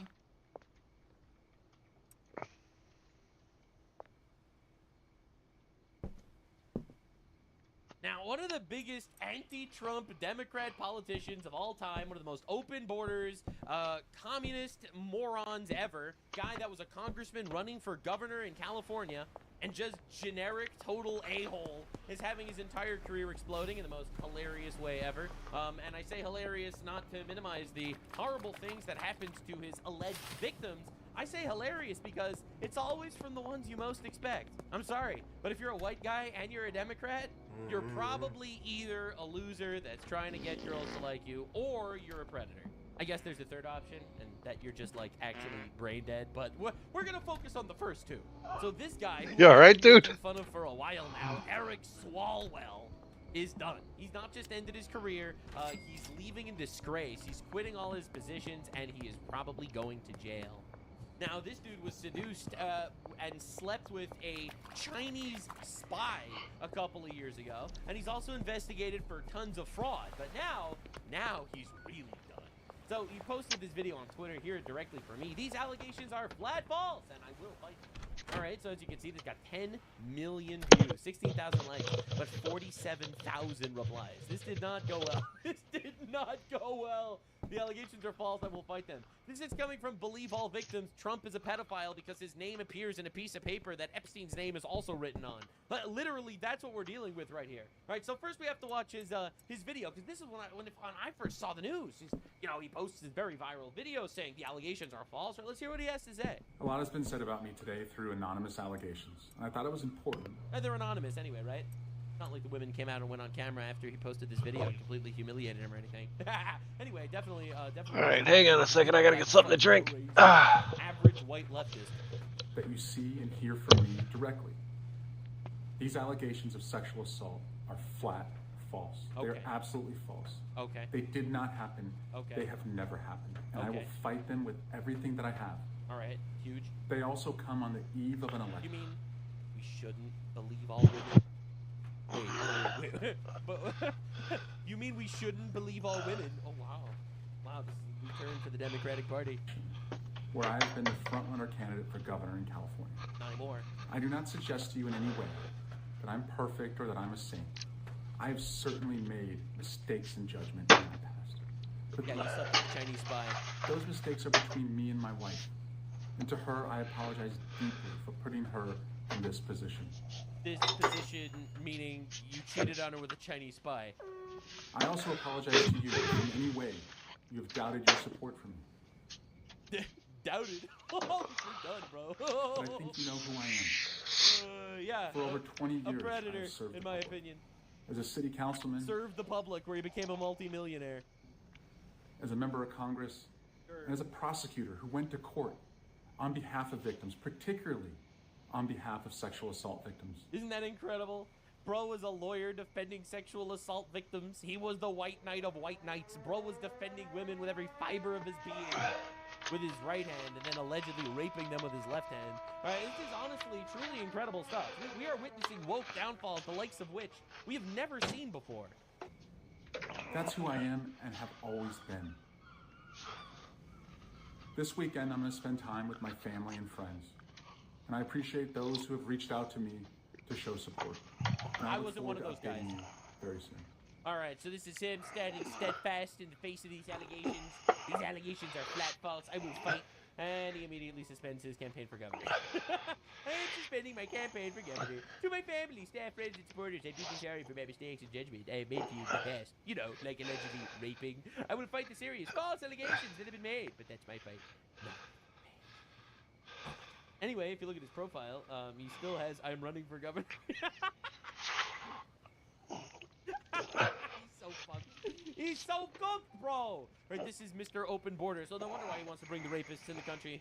Maybe he wanted people of like-minded, allegedly like-minded people. Who knows? Who knows? Oh, Nick Shirley. Oh, bro, if you aren't fit to run a campaign, what makes you fit to continue your time as a congressman? Resign. Elon Musk. Bro, you should definitely fight those false allegations, especially all the videos of you doing weird shit with hookers. Oh, my God. Bro's getting literally murdered in the comments. Oh, my God. Elon Musk coming in with the fucking takedown. That poor Chinese spy that got the Swalwell assignment. Definition of taking one for the team. Oh my God. That's insane, bro. The Chinese spy took one for the team by having the assignment to sleep with absolute dumbfuck Eric Swalwell. Alleged, leaker, treasonous, retard, alleged rapist. This is crazy. All right, so he releases this video saying all the allegations are false, I'm fighting. Then he releases a statement suspending his campaign for governor. Then some of the actual alleged victims show up on the news to talk about it. To allegations. She's speaking now in California, Beverly Right, remember how we said that the allegations came from anonymous sources? What? Hills. Let's watch. In 2018, while I was living and working as a model in Beverly Hills, and I also owned a fashion software company, I had contact with Eric Swalwell on 3 separate occasions after meeting him socially. He offered me connections to further my software company. Wow, power dynamic, eh? And I also had an interest in local politics. He invited me to 2 public events.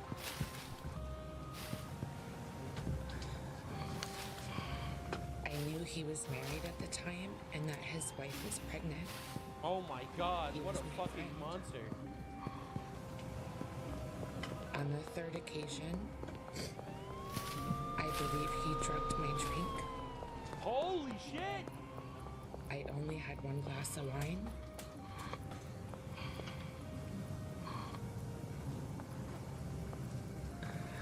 He We were supposed to go to a political event, and he said he needed to get paperwork from his hotel room.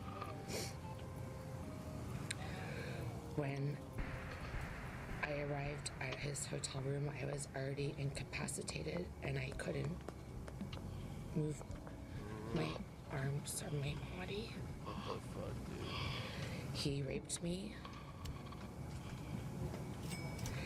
and he choked me. And while he was choking me, I lost consciousness. And I died. I did not consent to any sexual activity. Although I did not undergo a rape kit at the time, I disclosed the assault to the people closest to me. I also recorded these events in my handwritten calendar. The assault and its impact were later documented during my therapy sessions at a sexual assault center. OwnKick.com add 3D fully automated BT panel. You choose We accounts and run viewers and chatters. Look at my username. OwnKick.com BB94 web-based BT panel. Pick your We handle everything and deliver viewers and chatters. Look at my username. OwnKick.com BA29 the strongest and cheapest BT service. Custom username accounts, viewers and chatters. Look at my username. Oh my god. Now, I wasn't even going to really mention this, but I feel like I should, right? She said that she had like a drink of wine and he allegedly drugged OwnKick.com 05 Oh, for BT fuck's service, sake. viewers, chatters. More. Look at my username. I don't know what happened to her. So she goes on to then describe a 2019 encounter with him after a night of heavy drinking, which is the theme of this woman's story. She's apparently a very heavy drinker, or at least was during all the time she was with him, and that is another thing for which she needs to take responsibility. What? She needs to take responsibility. Don't put yourself in this position. And my friends, she did it twice. She went back to a night of heavy drinking with him after this interlude in which she claimed she blacked out, they had sex, and by definition it was non-consensual because she remembers none of it. What? Yeah, anyway, we don't need to get into... I don't even know what happened to her at this point. Like, actually just running defense for this Swalwell character and shit. What are we even doing here? OwnKick.com 25 AC no one beats us. Choose any We accounts and push real viewers and chatters. Look at my username. She got, again, maybe she's talking about something else, but I just saw that and I lost my mind. Anywho, then of course, the actual allegations came out and Eric Swalwell resigned from Congress. I am deeply sorry to my family, staff, and constituents for mistakes in judgment I've made in my past. What, like allegedly raping people? I will fight the serious false allegations made against me. However, I must take responsibility and ownership for the mistakes I did make. I'm aware of the efforts to bring an immediate expulsion vote against me and other members. Expelling anyone in Congress without due process within days of allegation being made is wrong. What about due process? She's speaking now in California, Beverly Hills. Let's watch. Is that not insane? Mr. Due Process guy over here? OwnKick.com 84 DBBT service, viewers, chatters. More. Look at my username. Allegation being made, but it's also wrong for my constituents to have me distracted from my duties. Therefore, I plan to resign my seat in Congress. I will work with my staff the upcoming days to ensure they are able, in my absence, to serve the needs of the good people in the 14th Congressional District. Bro, you are a fucking loser. Loser! Alright, here's one of the worst age tweets of all time from Eric Swalwell.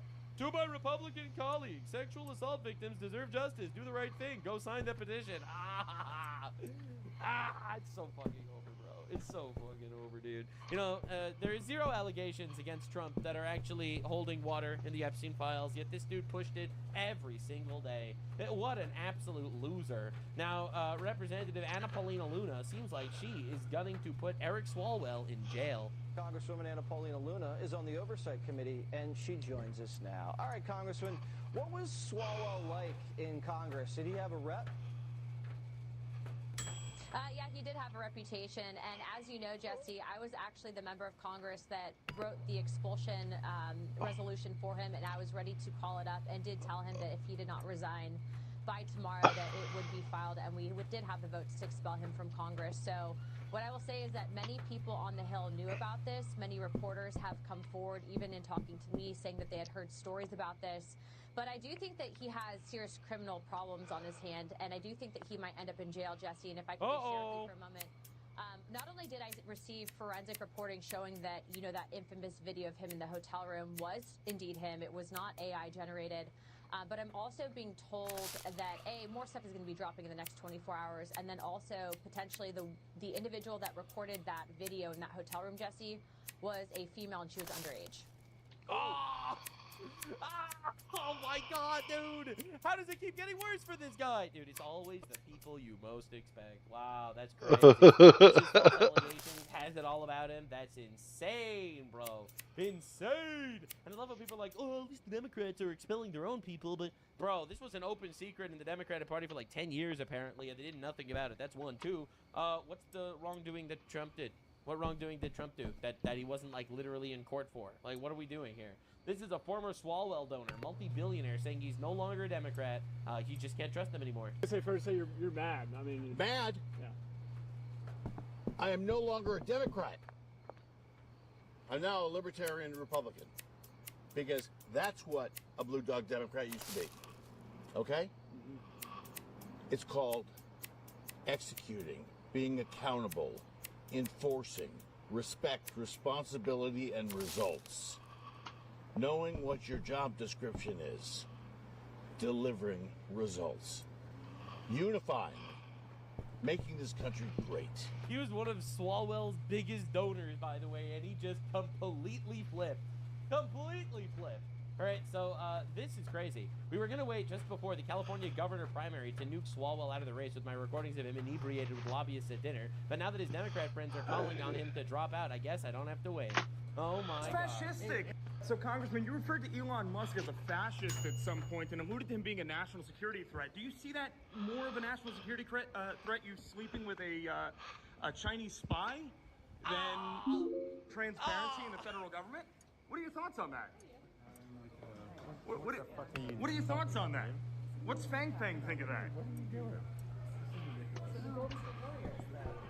I mean, what's fascistic about exposing government corruption? I mean, I know you're just at dinner now with a bunch of lobbyists. You know, they're buying you a bunch of booze, and you know that's awfully nice. I know you were talking about, you know, maybe finding somebody else because you only like to fuck people that are tens. I just heard that one too. So what do you think about that? Do you want to comment on any of it? But I was told he was the nice guy, the woke feminist guy. Elon Musk is a national security threat, but you sleeping with a Chinese spy is not. Is that correct? You don't want to comment on that at all? I suppose not.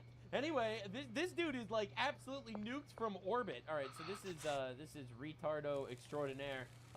This guy, Harry Sisson, who had this entire, by the way, this dude had an entire scandal about him, like sleeping with a bunch of women too. It's crazy how they're all like this, it seems. So this is him basically dropping Swalwell too. By now, I'm sure you've all heard about the incredibly serious allegations against Representative Eric Swalwell. He's a Democrat that's running for governor of California as well, and he's been accused of inappropriate behavior, of assaulting women, and other very horrific things. The allegations are detailed. There are records to back it up, text messages to back it up. It is just heartbreaking across the board. And the women who came forward are incredibly courageous. I can only imagine how difficult that must have been. And the creators who were talking about the story before it even dropped share that courage as well. Democrats across the board have called for him to not only drop his bid for governor of California, but to also resign from Congress. That's right. And I agree. He should do both of those things. This is yet another example of how the Democratic Party is vastly different than the Republicans. I mean, we hold our own accountable when they do something wrong. All right, so what did the Republicans do wrong? Very obviously, do not do that, especially when it comes to Trump. What did Trump do wrong? Did he rape and drug a whole bunch of women? Because he was not found guilty of rape in court. They brought him to court over it, and they did not find him guilty of rape. So I don't know, man. What are we doing here? I love how it's like, Eric Swalwell raped a whole bunch of women, allegedly. Let's make this about Trump. This is the entire Democrat perspective. This is another accuser blowing the whistle. I was so far removed from what had happened in 2019.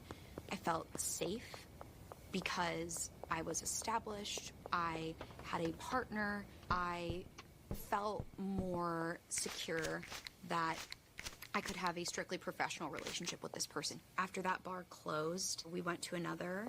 I went to the bathroom, and I don't remember anything after that.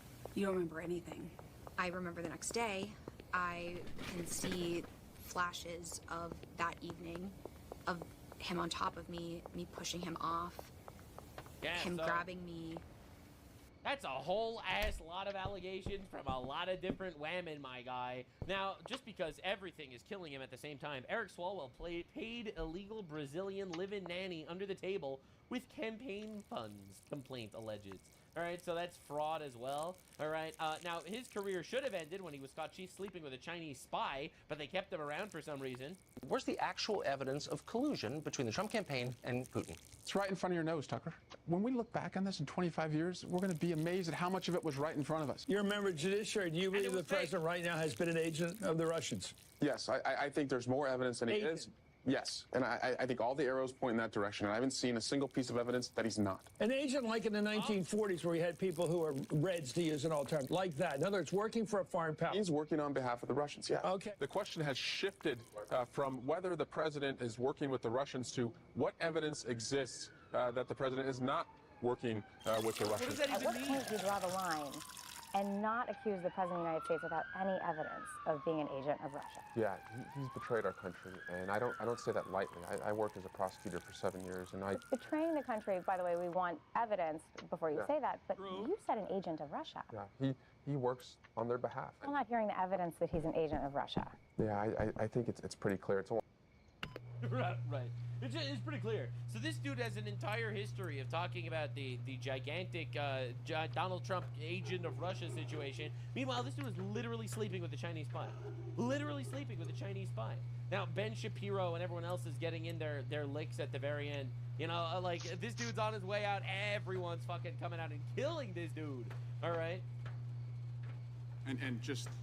we found some receipts. You did say, I think homosexual activity is a sin. Yes, I'm a religious Jew. That's true. There's a genetic component. You found me out. Orientation, but the view of all religious people I know has always been that sexual behavior is something that is up to you. And you said, I may have a desire to sleep with many women, but I do not. I agree with me. Yes, that's true. Congratulations on your Yes, I agree with me. Yourself, Mr. Chairman. Yeah. Is it very hard to restrain yourself from sleeping with many women, Mr. Swalwell? You would know a thing or two about that. I just want to shift to Alvin Bragg. Yeah, I don't know, man. The short Jew guy is getting the last laugh over here, I'm not going to lie. So this is January 2026. Swalwell vows if elected governor, he will take away the driver's license of ICE agents.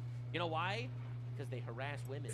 To me, if you're going to run around our state masked and not showing yourself, not showing ID, and terrorize women, then you should not have a driver license. The governor has the power to grant driver's license in any state, and I call it reveal to wheel. If you're going to go into our communities in a way that no other law enforcement agency does, masked and, as I said, as a terrorizing bandit that women are afraid of, then the governor should revoke your driver license and really go on offense. So you're saying that if women are afraid of you, you should lose your driver's license? Everything's coming back. This is 2025. Eric Swalwell wearing a No King shirt, telling a bunch of supporters that he came up with a new Democrat Party slogan. Get ready for I have suggested to our leadership, and it's been well received, that we need to have a campaign called We Won't Forget, or It'll All Come Out. Yeah. Plain and simple, that's the message that we send to the... Yeah, so he wanted to start a campaign called It'll All Come Out. And then it all came out. It all came out. It all came out. Right, so this is alleged censured liar Adam Schiff pontificating about lying and indecency with Eric Swalwell. This is just the entire Democratic Party right now. All right? It's crazy how cooked he is. The fact that he has now dropped out of the governor's race and resigned from Congress, is that justice in your view? No, it's just the beginning. It's the very beginning. And I know personally that we're not walking away from this fight. For me, so justice won't be until he can't ever harm a woman ever again. Uh-oh. And he has faced the consequences for the women that he has harmed. I think in regards to the governor's race, he never should have ran for governor to begin with, knowing the kind of history and receipts that are out there. So that's a non-starter. And then in terms of Congress, I think he absolutely should have resigned. I think we just prevented another 30 to 40 years potentially of him harming people if he were to stay in Congress. Yeah. So in that sense, I think we have served justice for his future victims. Wow. that won't exist anymore.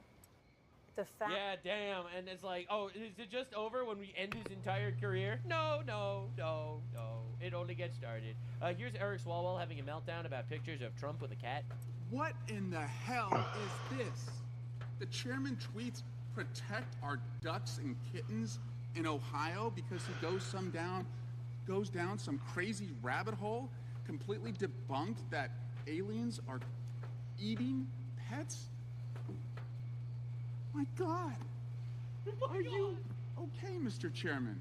Because last year, for a very long time, you tweeted and promoted Kanye West as he was calling for genocide against the Jews, and you kept it up. And now, when we have victims coming here, you're tweeting. Oh, I didn't mean to do that. I don't know why you would. So yeah, the most Trump card of all time is actually a gigantic. Dude, this Elon Musk tweet is insane. Bro, you should fight those false allegations, especially the videos of you doing weird shit with hookers. The videos are out, by the way. I don't think I can actually show them to you for obvious reasons, but they're actually out. I've seen them. I've seen them. All right, so this is Donald Trump in 2023. Little respected, lightweight Representative Eric Swalwell was just kicked off the Intelligence Committee for reasons of integrity and lack of intelligence, and for having the poor judgment of dating and falling desperately in love with a Chinese spy. Fang Fang, this idiot of a congressman is now calling for publicity purposes only for some great American patriots, including me, to be banned from the United States Capitol building. Fortunately, people understand that Swalwell is a lowlife not respected by anybody and merely for entertainment reasons by the President Donald J. Trump. People like this are not serious people. They shouldn't be taken seriously. And he's going. So this is just absolute, utter, and complete obliteration of this complete and total fucking faggot in the most hilarious way ever. In my opinion, obviously, it's a tragedy of what happened to these women. If this is true, these are just allegations at this time, even though it seems like there's a lot of corroborating evidence, like actual photos of them in hotel rooms and shit. So I'm not, but they're allegations. I don't want to get sued by small dick Swalwell over here. But I do want to take this moment. So what you most expect? It's the male feminist, nice guy, protector of women, anti-sexual assault people. It's the anti-men, virtue signaling, dumb fuck retards that end up with this roster of victims. I was an attorney fighting for women, so I'm actually so much pro-women, unlike Trump, who's anti-women and misogynist. To prove how pro-women I am, this is this huge pile of women that I've drugged and raped, allegedly. Complete and utter abhorrent retard downfall. I said it before and I'll say it again. If you're a Democrat, you're either retarded or evil. And, you know, I'm not gonna lie. I feel like sometimes this Eric Swalwell guy might be a little bit of both.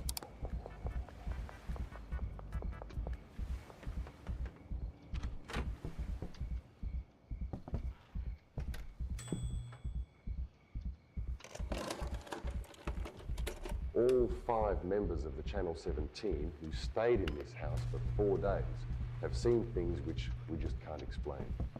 And all of a sudden I became a believer. From a scientific point of view, I have no explanation for what occurred. It was late on a balmy Australian night in Darwin, and Troy Raddatz had been driving down the Stuart Highway in a truck with one of his close friends. What would have felt like a totally ordinary night for the pair changed in an instant. A freak accident occurred. Troy lost control of the vehicle and they crashed. What made matters worse was the truck was loaded with tins of paint thinner. The accident ignited the truck. The paint thinner quickly escalated things, and Troy and his friend both tragically lost their lives in a blazing inferno. Just weeks later, Troy's close friend Murph, a grizzled, heavily tattooed biker, was stood in his home staring at a message scribbled on his wall. The anger had been building in Murph for some time. The tragic loss of his friend had only made things worse. And then there was the strange stuff that he had been experiencing.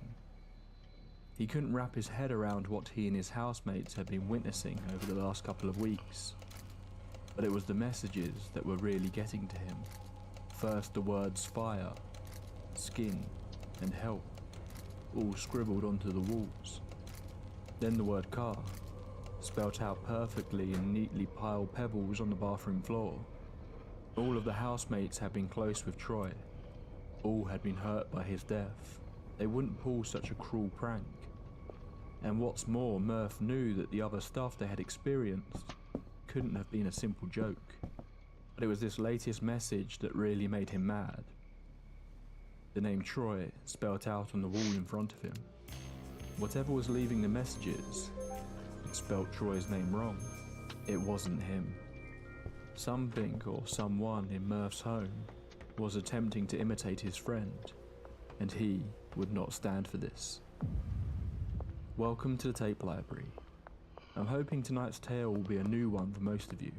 That's I my came finger. across this weird little story after discovering Tony Healy and Paul Cropper's super interesting book on Australian poltergeist cases, which I strongly recommend checking out. It's worth reading just for the fact they refer to poltergeists as polts, which might just be the most Australian thing I've ever heard. This episode also wouldn't be possible without the amazing person who uploaded all the Channel 7 news segments on the case, that I will include a link to below. So let's get straight into tonight's creepy little tale. Get yourself a warm drink, dim the lights and get comfortable. It's time for a ghost story. This is the strange case of the knife-throwing poltergeist of Humpty Doo. Chapter 1. Throwing Stones. It all started on a rainy night in 1998, just outside of Darwin in the north of Australia, in the small town of Humpty Doo. A single-storey house that sat on a 5-acre patch of land, surrounded by a high fence. The only entrance was through the pebbled driveway that led to the garage. An iron roof extended out to cover a small laundry room, patio, and that was where 5 friends were sitting that night. The residents of the home, married couple Andrew and Kirsty Aguis, Dave Clark and his partner Jill Somerville, and their close friend Doug Murphy, or Murph as they called him. Tucked up inside fast asleep was Jill and Dave's 10-month-old daughter Jasmine.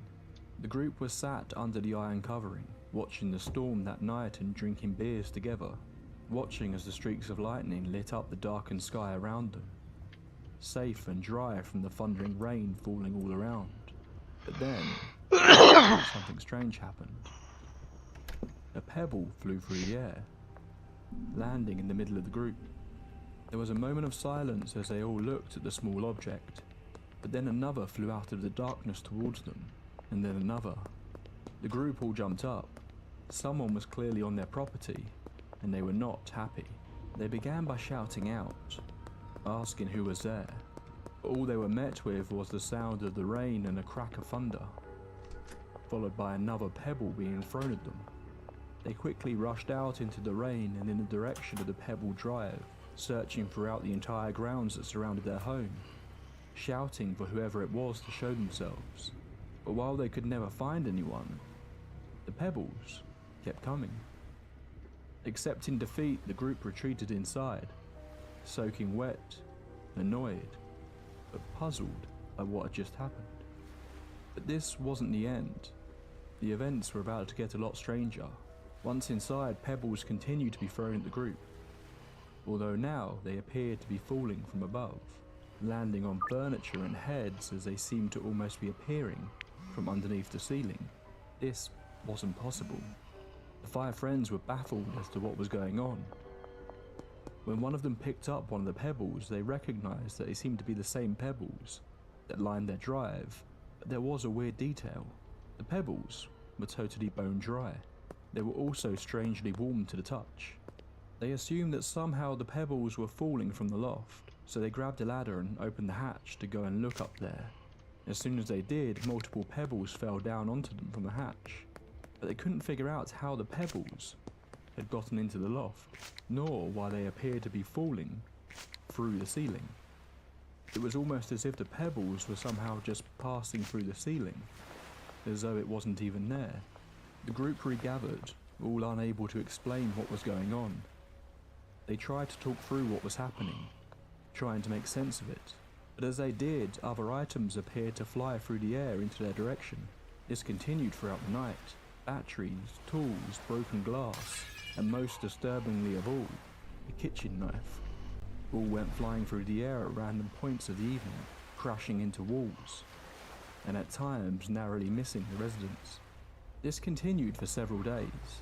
There would be long periods of nothing happening, when suddenly an item would appear to fall from the sky, out of nowhere. What's more, their belongings were beginning to be destroyed in the process. A CD player was smashed into pieces as it was thrown to the floor. Windows and cabinet doors were broken as objects were thrown at them.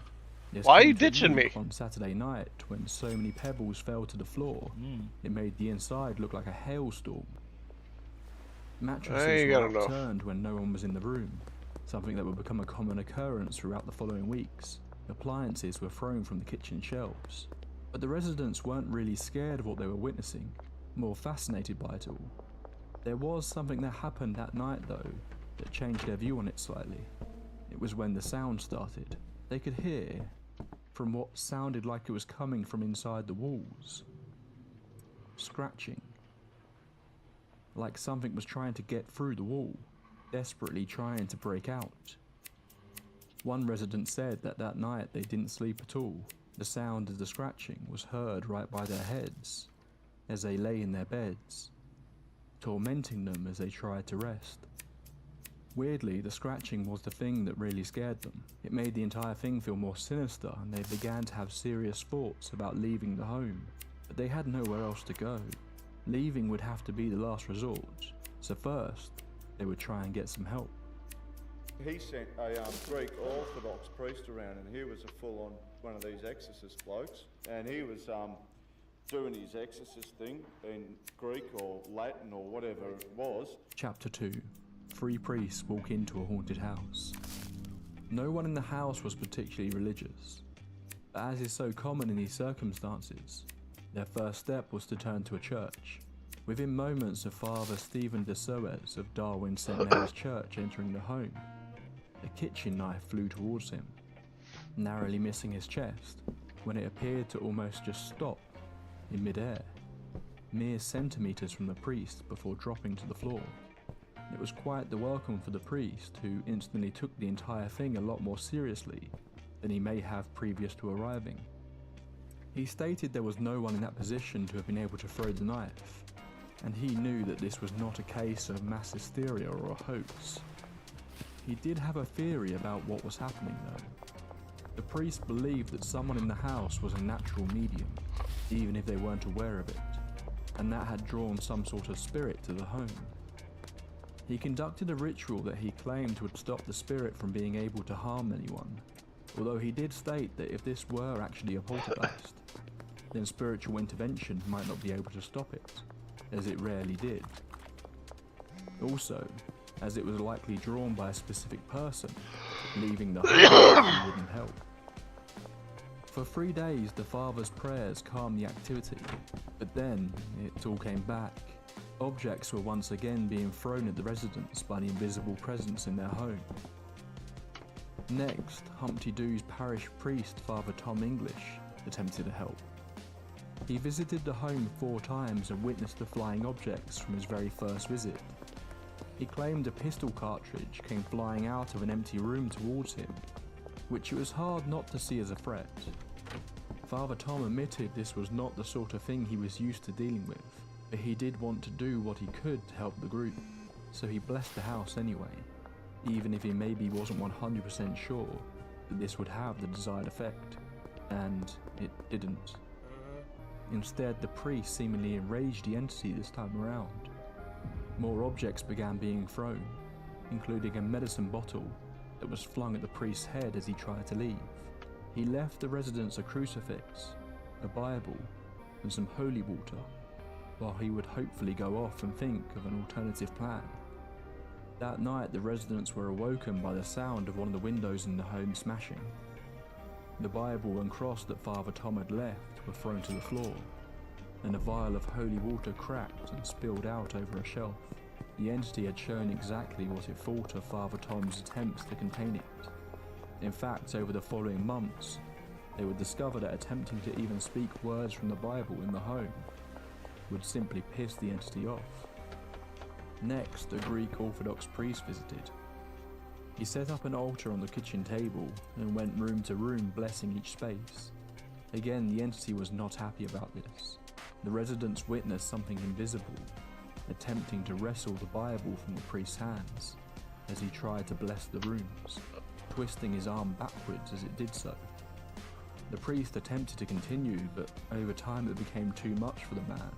Eventually the priest fell into a seat, soaked in sweat, claiming he had never encountered anything like this. The spiritual didn't seem to be the way to control whatever was infecting the house in Humpty Doo. Chapter 3. Messages from Beyond. It was virtually impossible to tell when the poltergeist would act, often going days between anything happening. Other times incidents were happening minutes after one another. Despite glass and knives often being thrown around, no one was ever hurt. Strangely, the only room that was never affected was the young girl Jasmine's room. It almost seemed at times that whatever was doing this wasn't actually trying to harm them, more that it was trying to get attention.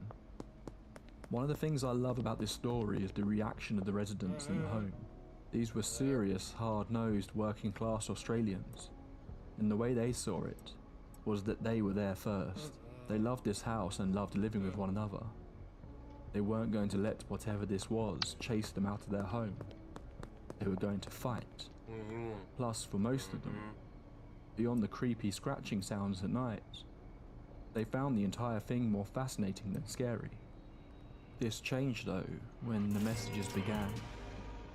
Words would appear on the walls or floor, either written in marker pens, Scrabble tiles, or even in neatly arranged piles of pebbles. The most disturbing of which was a series of words that spelled out fire, skin, car, help, Troy. As we spoke about at the start of our story tonight, earlier that year in January, their close friend Troy Radatz had been incinerated in a terrible road accident on the Stuart Highway, close to their property. The first stones began to fall shortly after this. It was almost impossible to think that these messages weren't referring to that, but the residents rejected the idea that this was Troy somehow doing this from beyond the grave. It couldn't even spell his name correctly for one thing. They became so angry at the idea of this thing pretending to be their friend, they started shouting and swearing at it to stop pretending to be Troy, and it worked. All references to their friend stopped after this foul-mouthed rant at the spirit. They couldn't help but notice at times that the entity would appear to be listening and play on things that they were discussing, something that became more apparent when a friend visited. On March 20th, a local schoolteacher called Annette Taylor and her partner were visiting the house when she saw a large crucifix and trident had been created perfectly out of piles of pebbles on the floor. Her partner, Lloyd Green, said it was so perfectly constructed that it would have taken someone hours to create. It would be impossible for it to be put together in the moments between people walking through the hall that it appeared in. Dave crouched down to touch the pebbles, and they flew everywhere, crashing into the walls so loudly it woke the baby, who started crying. Later that day, Annette apparently drew the attention of the entity, who began pelting her with rocks and other objects throughout the day, even at times reporting that she saw objects just hovering in the sky. She spoke to the others about how the phenomenon of poltergeists in her native Maori tradition, stating that while scary, these beings don't normally hurt people. As she said this, a pair of pliers floated through the air towards her young son, who was sitting next to her. She ripped them from the sky before it could hit him. As she did, the pliers collided with her wrist, leaving a nasty swollen and bruised arm after the fact. Annette became the first person to actually be harmed by the flying objects. Seemingly, the entity didn't like that she seemed to be implying that it was harmless. One of the strangest reported incidents seemed to explain the manner in which the pebbles were being administered. One night after an evening of high activity, the residents went outside to find one of the cars in their outside bar covered in a layer of pebbles. They could see gaps on the drive where it appeared the pebbles had been hoovered up from, seemingly confirming that the pebbles were coming from their drive at least. One afternoon, one of Murph's friends was over enjoying a beer. Murph had popped inside the home, leaving his friend outside for a moment. Murph's friend claimed that he saw a small, black, spherical-looking object, about the size of a fist, move through the driveway. It passed him and went up into the roof area of the house. He said it appeared to have a long stream of pebbles floating behind it, almost as though it was collecting them and taking them up to the loft. Chapter 4: The Media. Initially, the residents only spoke to friends and the priests about what was going on. But after 7 weeks, the local Litchfield Times heard about what was going on, and on March 27th, editor Jack Ellis and 2 reporters came to visit. Jack said that upon arriving in the home, he heard a rattle from above, before being pelted with pebbles. All the residents were in the room and in front of Jack, so he said there was no way they could have done it, before happening again just moments later. This story, combined with an appearance on a radio station by Father Tom, led to numerous media outlets contacting the residents. And that is when the Channel 7 news show, Today Tonight, got in contact. They wanted exclusive access to the home for the foreseeable future. The residents were to gain 2,000 Australian dollars for it, but the main reason for agreeing was so they could A. stop the barrage of media requests they were getting, and B. invite a television crew in, who may be able to capture the phenomena on video. Greg Quayle of Today Tonight on Channel 7 arrived at the home on April 4th with a 4-man crew and a freelance journalist named Max Anderson. He initially only had 2 cameramen, but decided to recruit 2 local camera operators to increase his chance of capturing something on video. They went in with the assumption what they were walking into was a hoax, and were planning to try and debunk it. Almost instantly, they witnessed objects being thrown when no one was around. They spent 5 days and 5 nights at the home, searching for any possible explanation, checking the structure of the building for holes in the roof or ceiling the objects could be falling from. Initially, they kept Max Anderson away from the home, while they did their initial investigations. They were confident with 7 cameras and 5 people keeping an eye on things, they would be able to get to the bottom of what was happening. But they saw nothing that could account for what was happening. Quayle said that after just 2 hours in the home, his skeptical take on the events faded away. After enduring an onslaught of flying scissors, stones, knives, broken glass, and even bullets, it was hard to say that this was a hoax. All of them saw stones just fall onto tables they were sitting at, glass randomly smashing against the walls. Danny Sim, the cameraman, was on a ladder next to the loft hatch when he claims he heard a piece of glass hit the iron roof outside, before seeing it somehow travelling through the roof, passing him and crashing to the floor below. Danny was later in the garage alone when he saw stones falling inside and the sound of a tool smashing into the roof above him.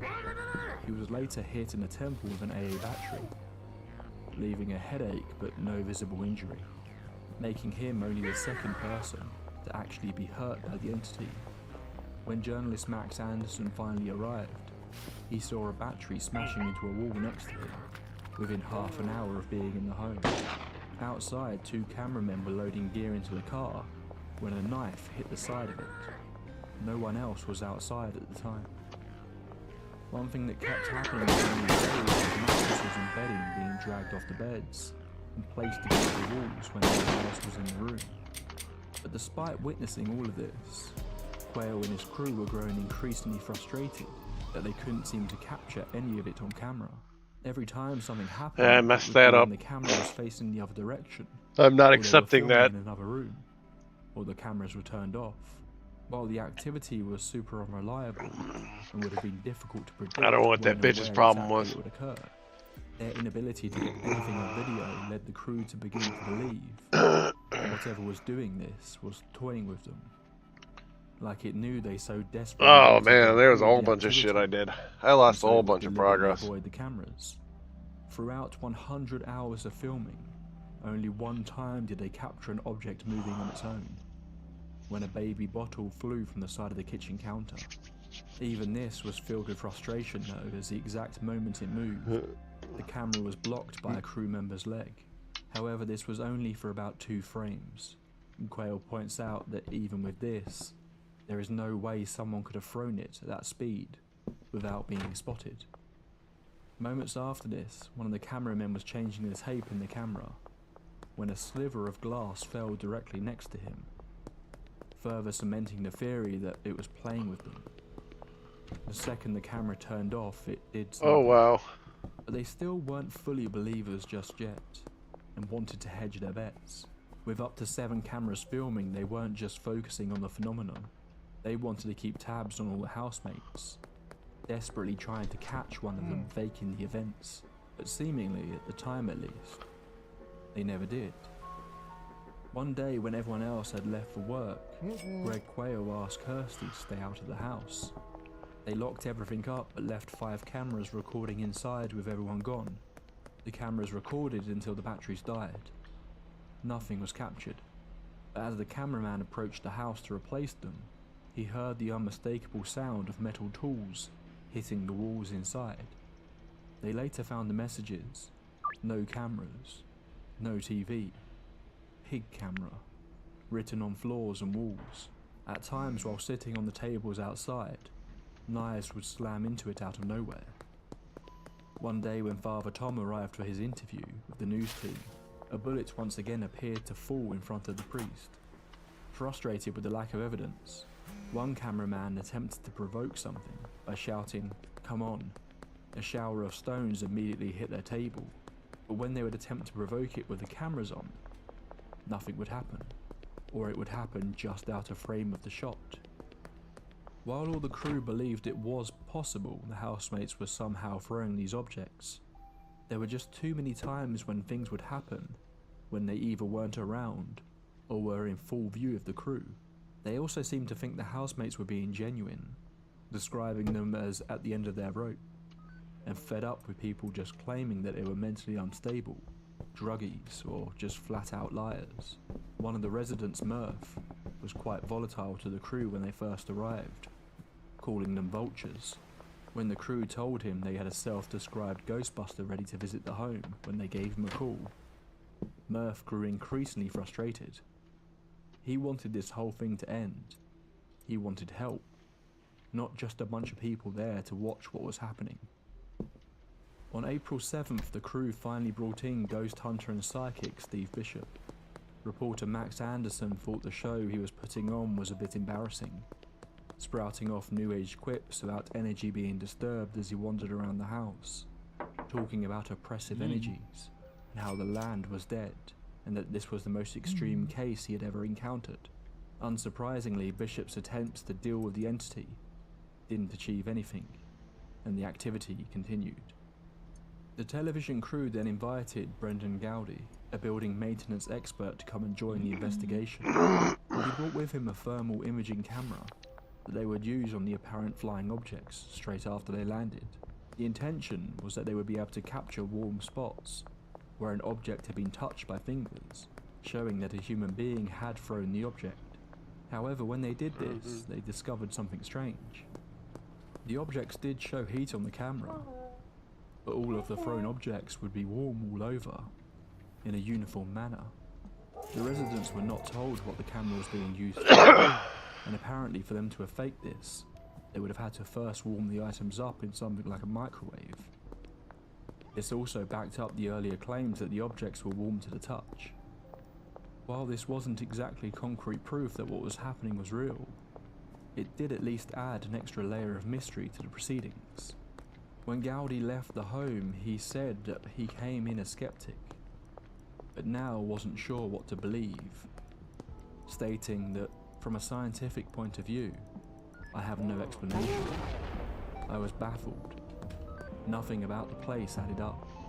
Numerous of the crew decided that if there was a hoax going on, that not all of the housemates were in on it. The most likely culprit would have to be Kirsty, as she was the one who was around the most. Awesome. They never did capture in the act of faking anything, and they also reported incidents when she wasn't around. Oh, he's going back to his... On April 9th, the television crew left. Going back to work. Somebody just exploded in this tattoo shop. He's going back to work. All had become firmly convinced that something strange was going on in Humpty Doo. When they met with their chief editor back in Sydney, the entire crew were clearly shaken. What happened here, dude? While they went through Oh, hours I of got my footage, they were TNT unable to back. find Oh, anything that's conclusive. awesome. The audience loved it. Oh, I'm not gonna do The it to you segment because then I won't performed be able to very get well back when it in was here. broadcast later that month.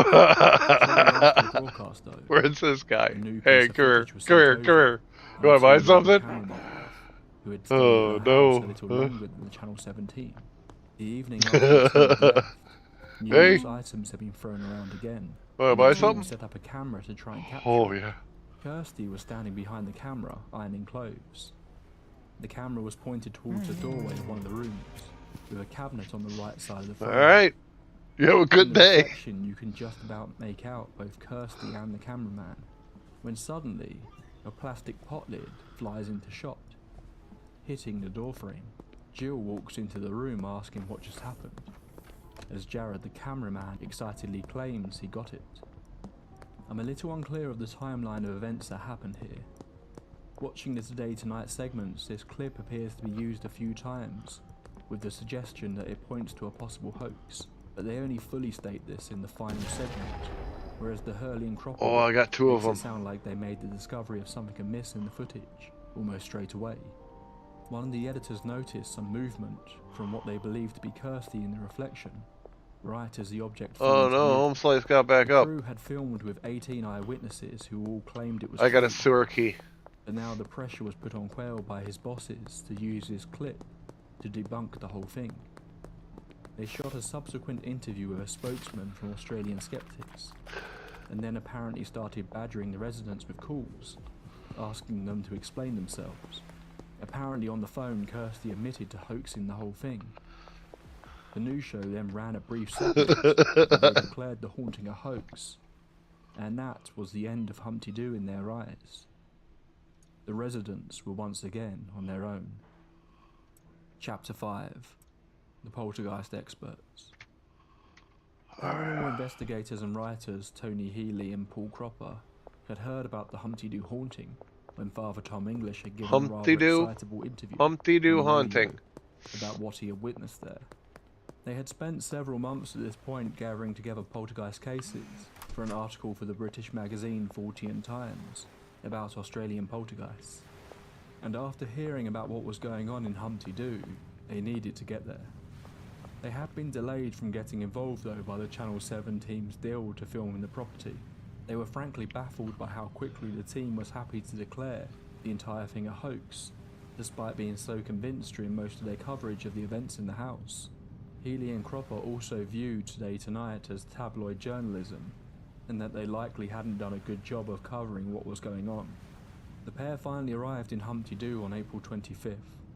They first met Andrew and Murph, who, unsurprisingly after what they had just been through, weren't really thrilled to be inviting more people into their home. Healy and Cropper spoke to them about other Australian poltergeist cases, and how there were similarities to what the residents were facing. This brought their guard down a little bit, as they began to believe the pair were actually there to help them. They felt the television show had made them look like a group of drunken layabouts. The Healy and Cropper described them as strong-minded, hard-working people who seemed to genuinely believe what was going on, and were furious about how they had been portrayed in the final television segment. Kirsty also explained she hadn't exactly said it was a hoax on the phone. Greg Quayle had phoned her time after time, berating her down the phone for orchestrating a hoax that she repeatedly denied. Finally, after another badgering phone call, this time in the middle of the night, Kirsty said, "Look, say what you bloody well like. I did it. Is that what you want me to say? Just leave me alone." That was all it took, and the news reporter ran this as a full confession. She also claims that what can be seen in the reflection is just unfortunate timing, as she was shaking Jasmine's clothes at the same time the object flew. Despite this, Healy and Cropper understandably kept a closer eye on Kirsty than maybe some of the other housemates. While they thought her explanation seemed believable, the footage hadn't looked good, and there was certainly the possibility that Today Tonight were correct in their assessment of what they believed was taking place in that footage. The housemates claimed that they hadn't experienced anything for a number of days. Strangely, it had stopped after a curious incident. On the 21st of April, Kirsty had gone outside to see two Aboriginal men crouched under a tree on their property, digging into the dirt with their hands.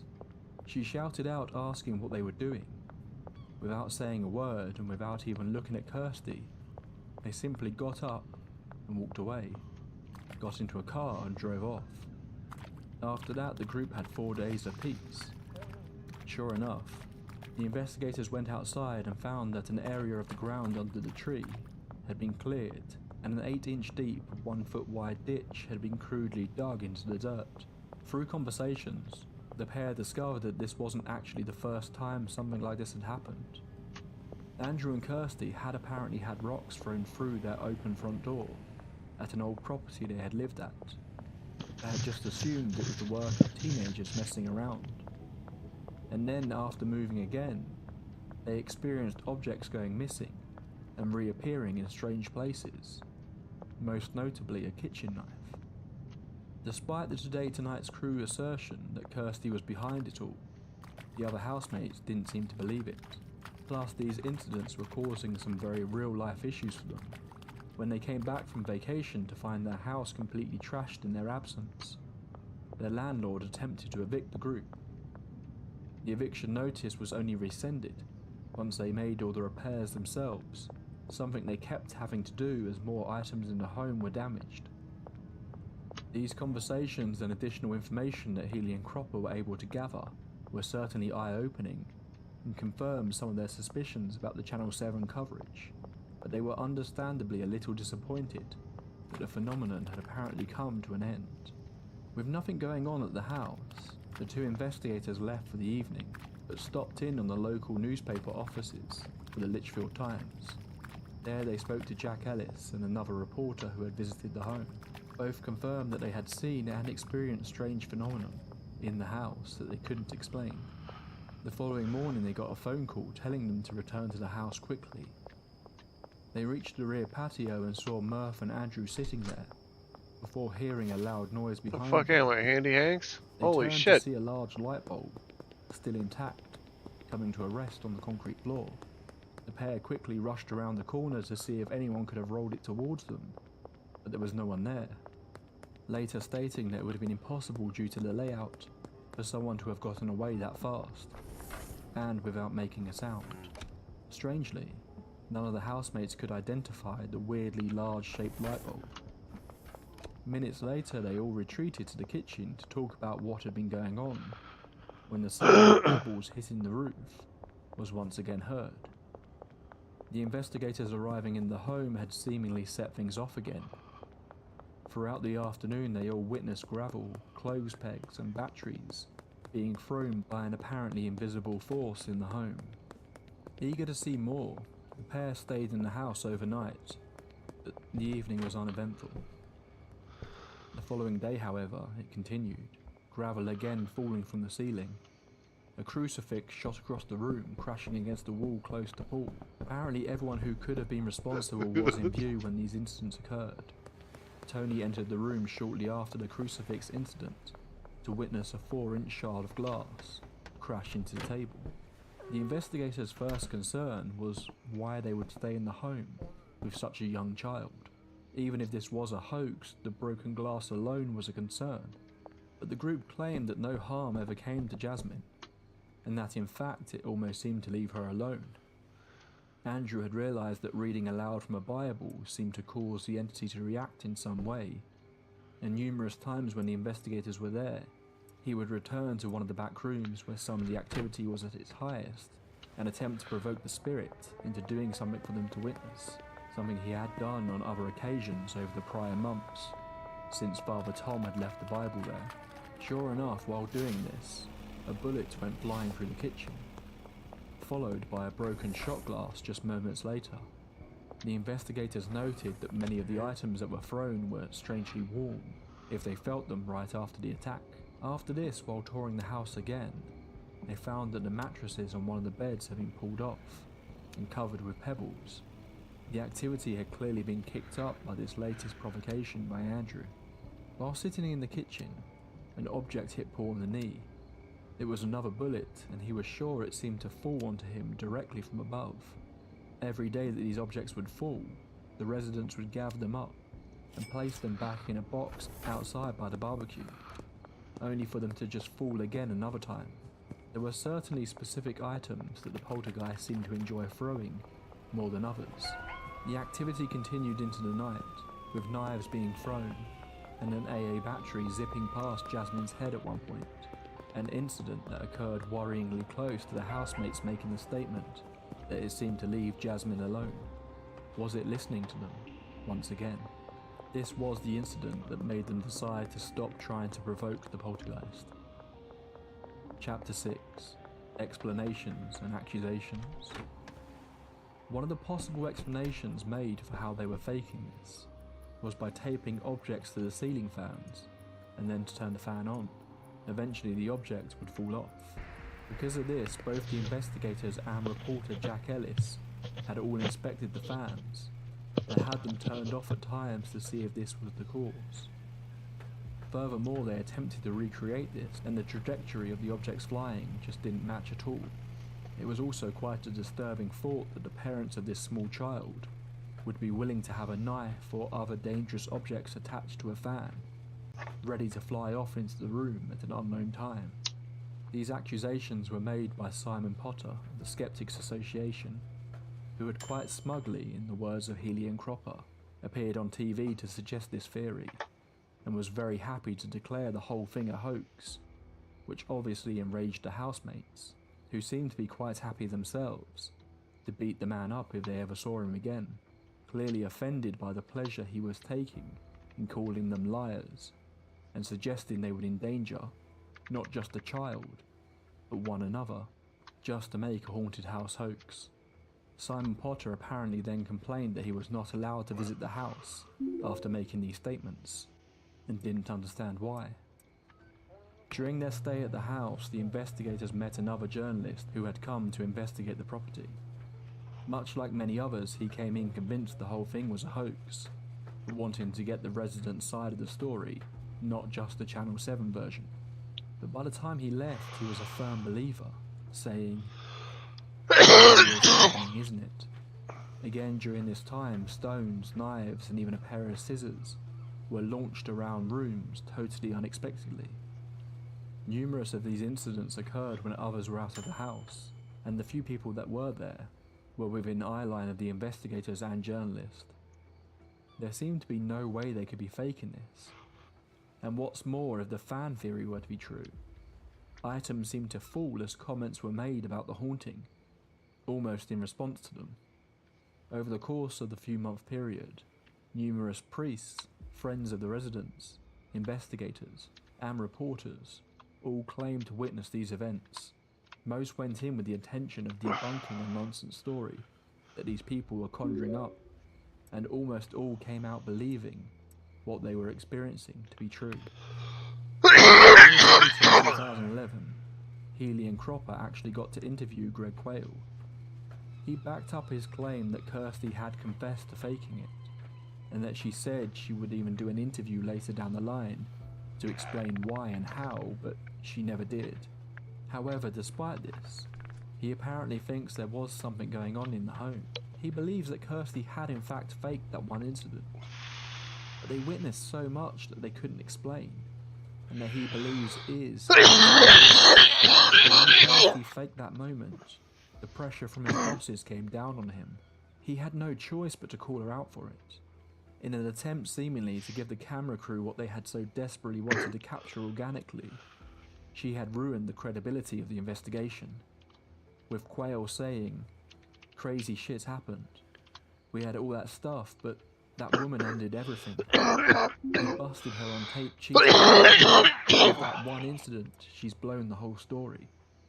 Jared, the cameraman who captured the plastic pot incident, still believes that it wasn't Kirsty, stating that stuff was flying everywhere that night, and that he doesn't believe that from the angle she was standing behind him, she could have thrown the pot where it landed. After inviting Healy and Cropper into the home for those few days, the residents seemingly decided that talking about what they were experiencing wasn't worth it. People were seeing them as a joke after the television show, and no one seemed to be able to stop what was happening. So they would simply grin and bear it, continuing to live with the phenomenon without inviting more people into their home who would just call them liars. Eventually, the couples decided to leave the property and go their separate ways.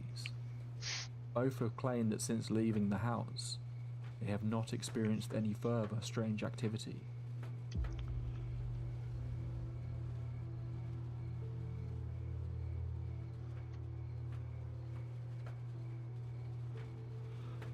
How much, I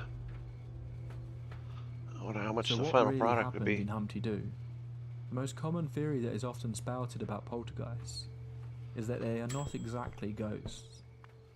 Instead, many believe they are manifestations of some sort of psychic ability that someone in the home is causing. Oftentimes, though, that person is completely unaware that they are the source of the phenomenon that is taking place. If this were true, could it have been Kirsty, the person who seemed to be present the most when this activity was taking place? Or could it have been Murph, a man who was described as full of anger by everyone that interacted with him? A man dealing with the brutal death of a close friend. That feels like a lot of negative energy to be carrying around, if you believe such a thing is possible. There was also the strange incident with the Aboriginal men digging something up from the property, leading to speculation that whatever they were looking for was the source of this strange activity. Of course, there is also the idea that this was in fact the spirit of their deceased friend Troy. But the housemates all refused to believe this, not understanding that if this was actually their friend, why he would want to be terrorizing them in this manner. It's also hard to dismiss the footage of the plastic pot flying with Kirsty's arm moving, and the fact that even with attempting to do so for many hours, no one was able to capture footage of the activity on camera, meaning it is still very possible that so many people were in fact tricked by a very clever prank being pulled by the housemates. But could it have not been about the housemates themselves at all? Could it have been the house itself? Healy and Cropper's chapter on the haunting does have one final nugget of information about the home.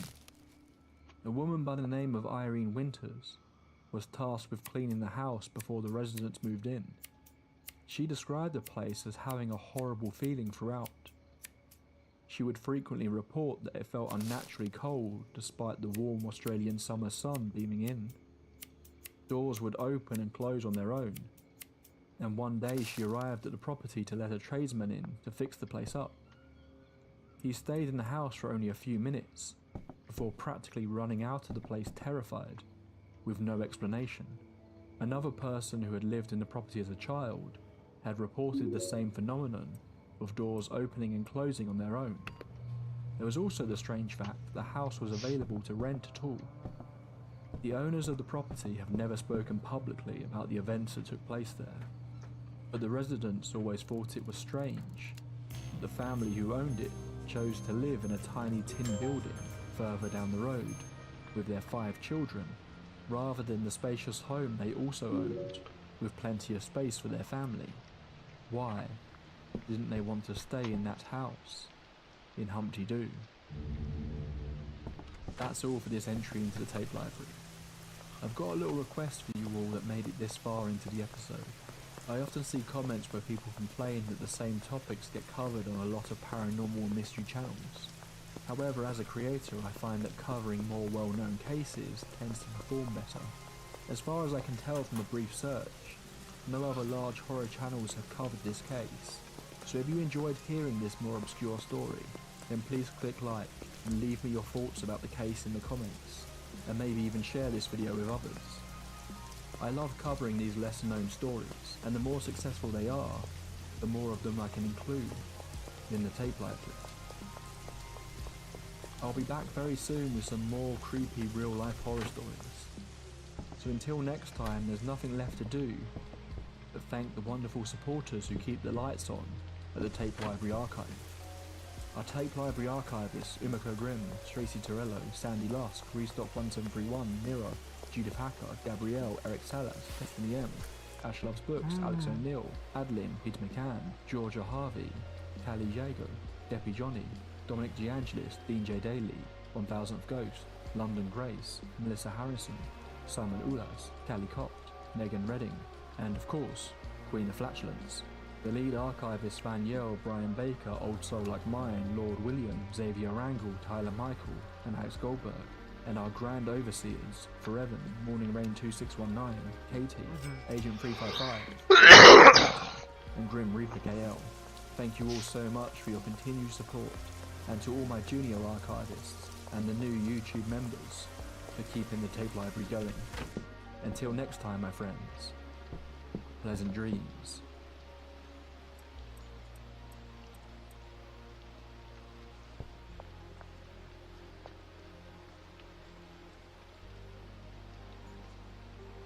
Donald Trump just got out of a meeting. He's announcing the end of the war. And for much greater news, in regards to this entire situation, after the count them three Islamic terror attacks that took place on U.S. soil yesterday. All right, so that's 5 in a week, 3 in a day. It's pretty good.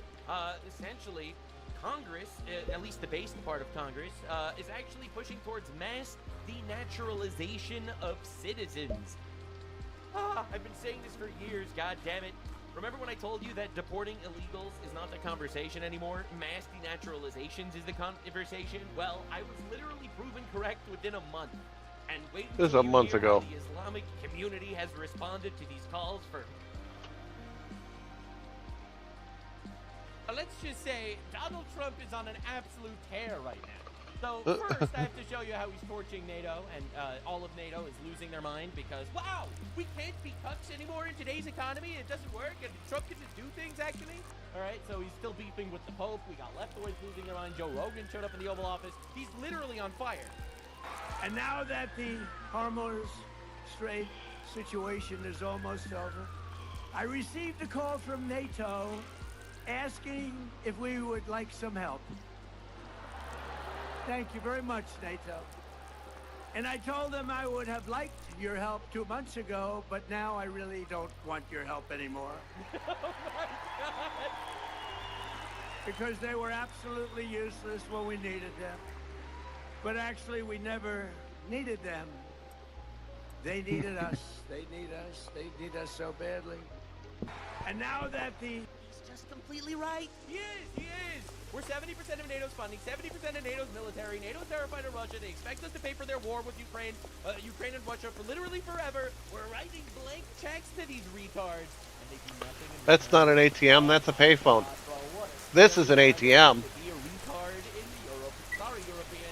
So breaking news. Merz, Germany, Farmer from England, Macron from France, and Maloney from Italy issue a joint statement in Paris sending a moving mission for the space tech freedom navigation.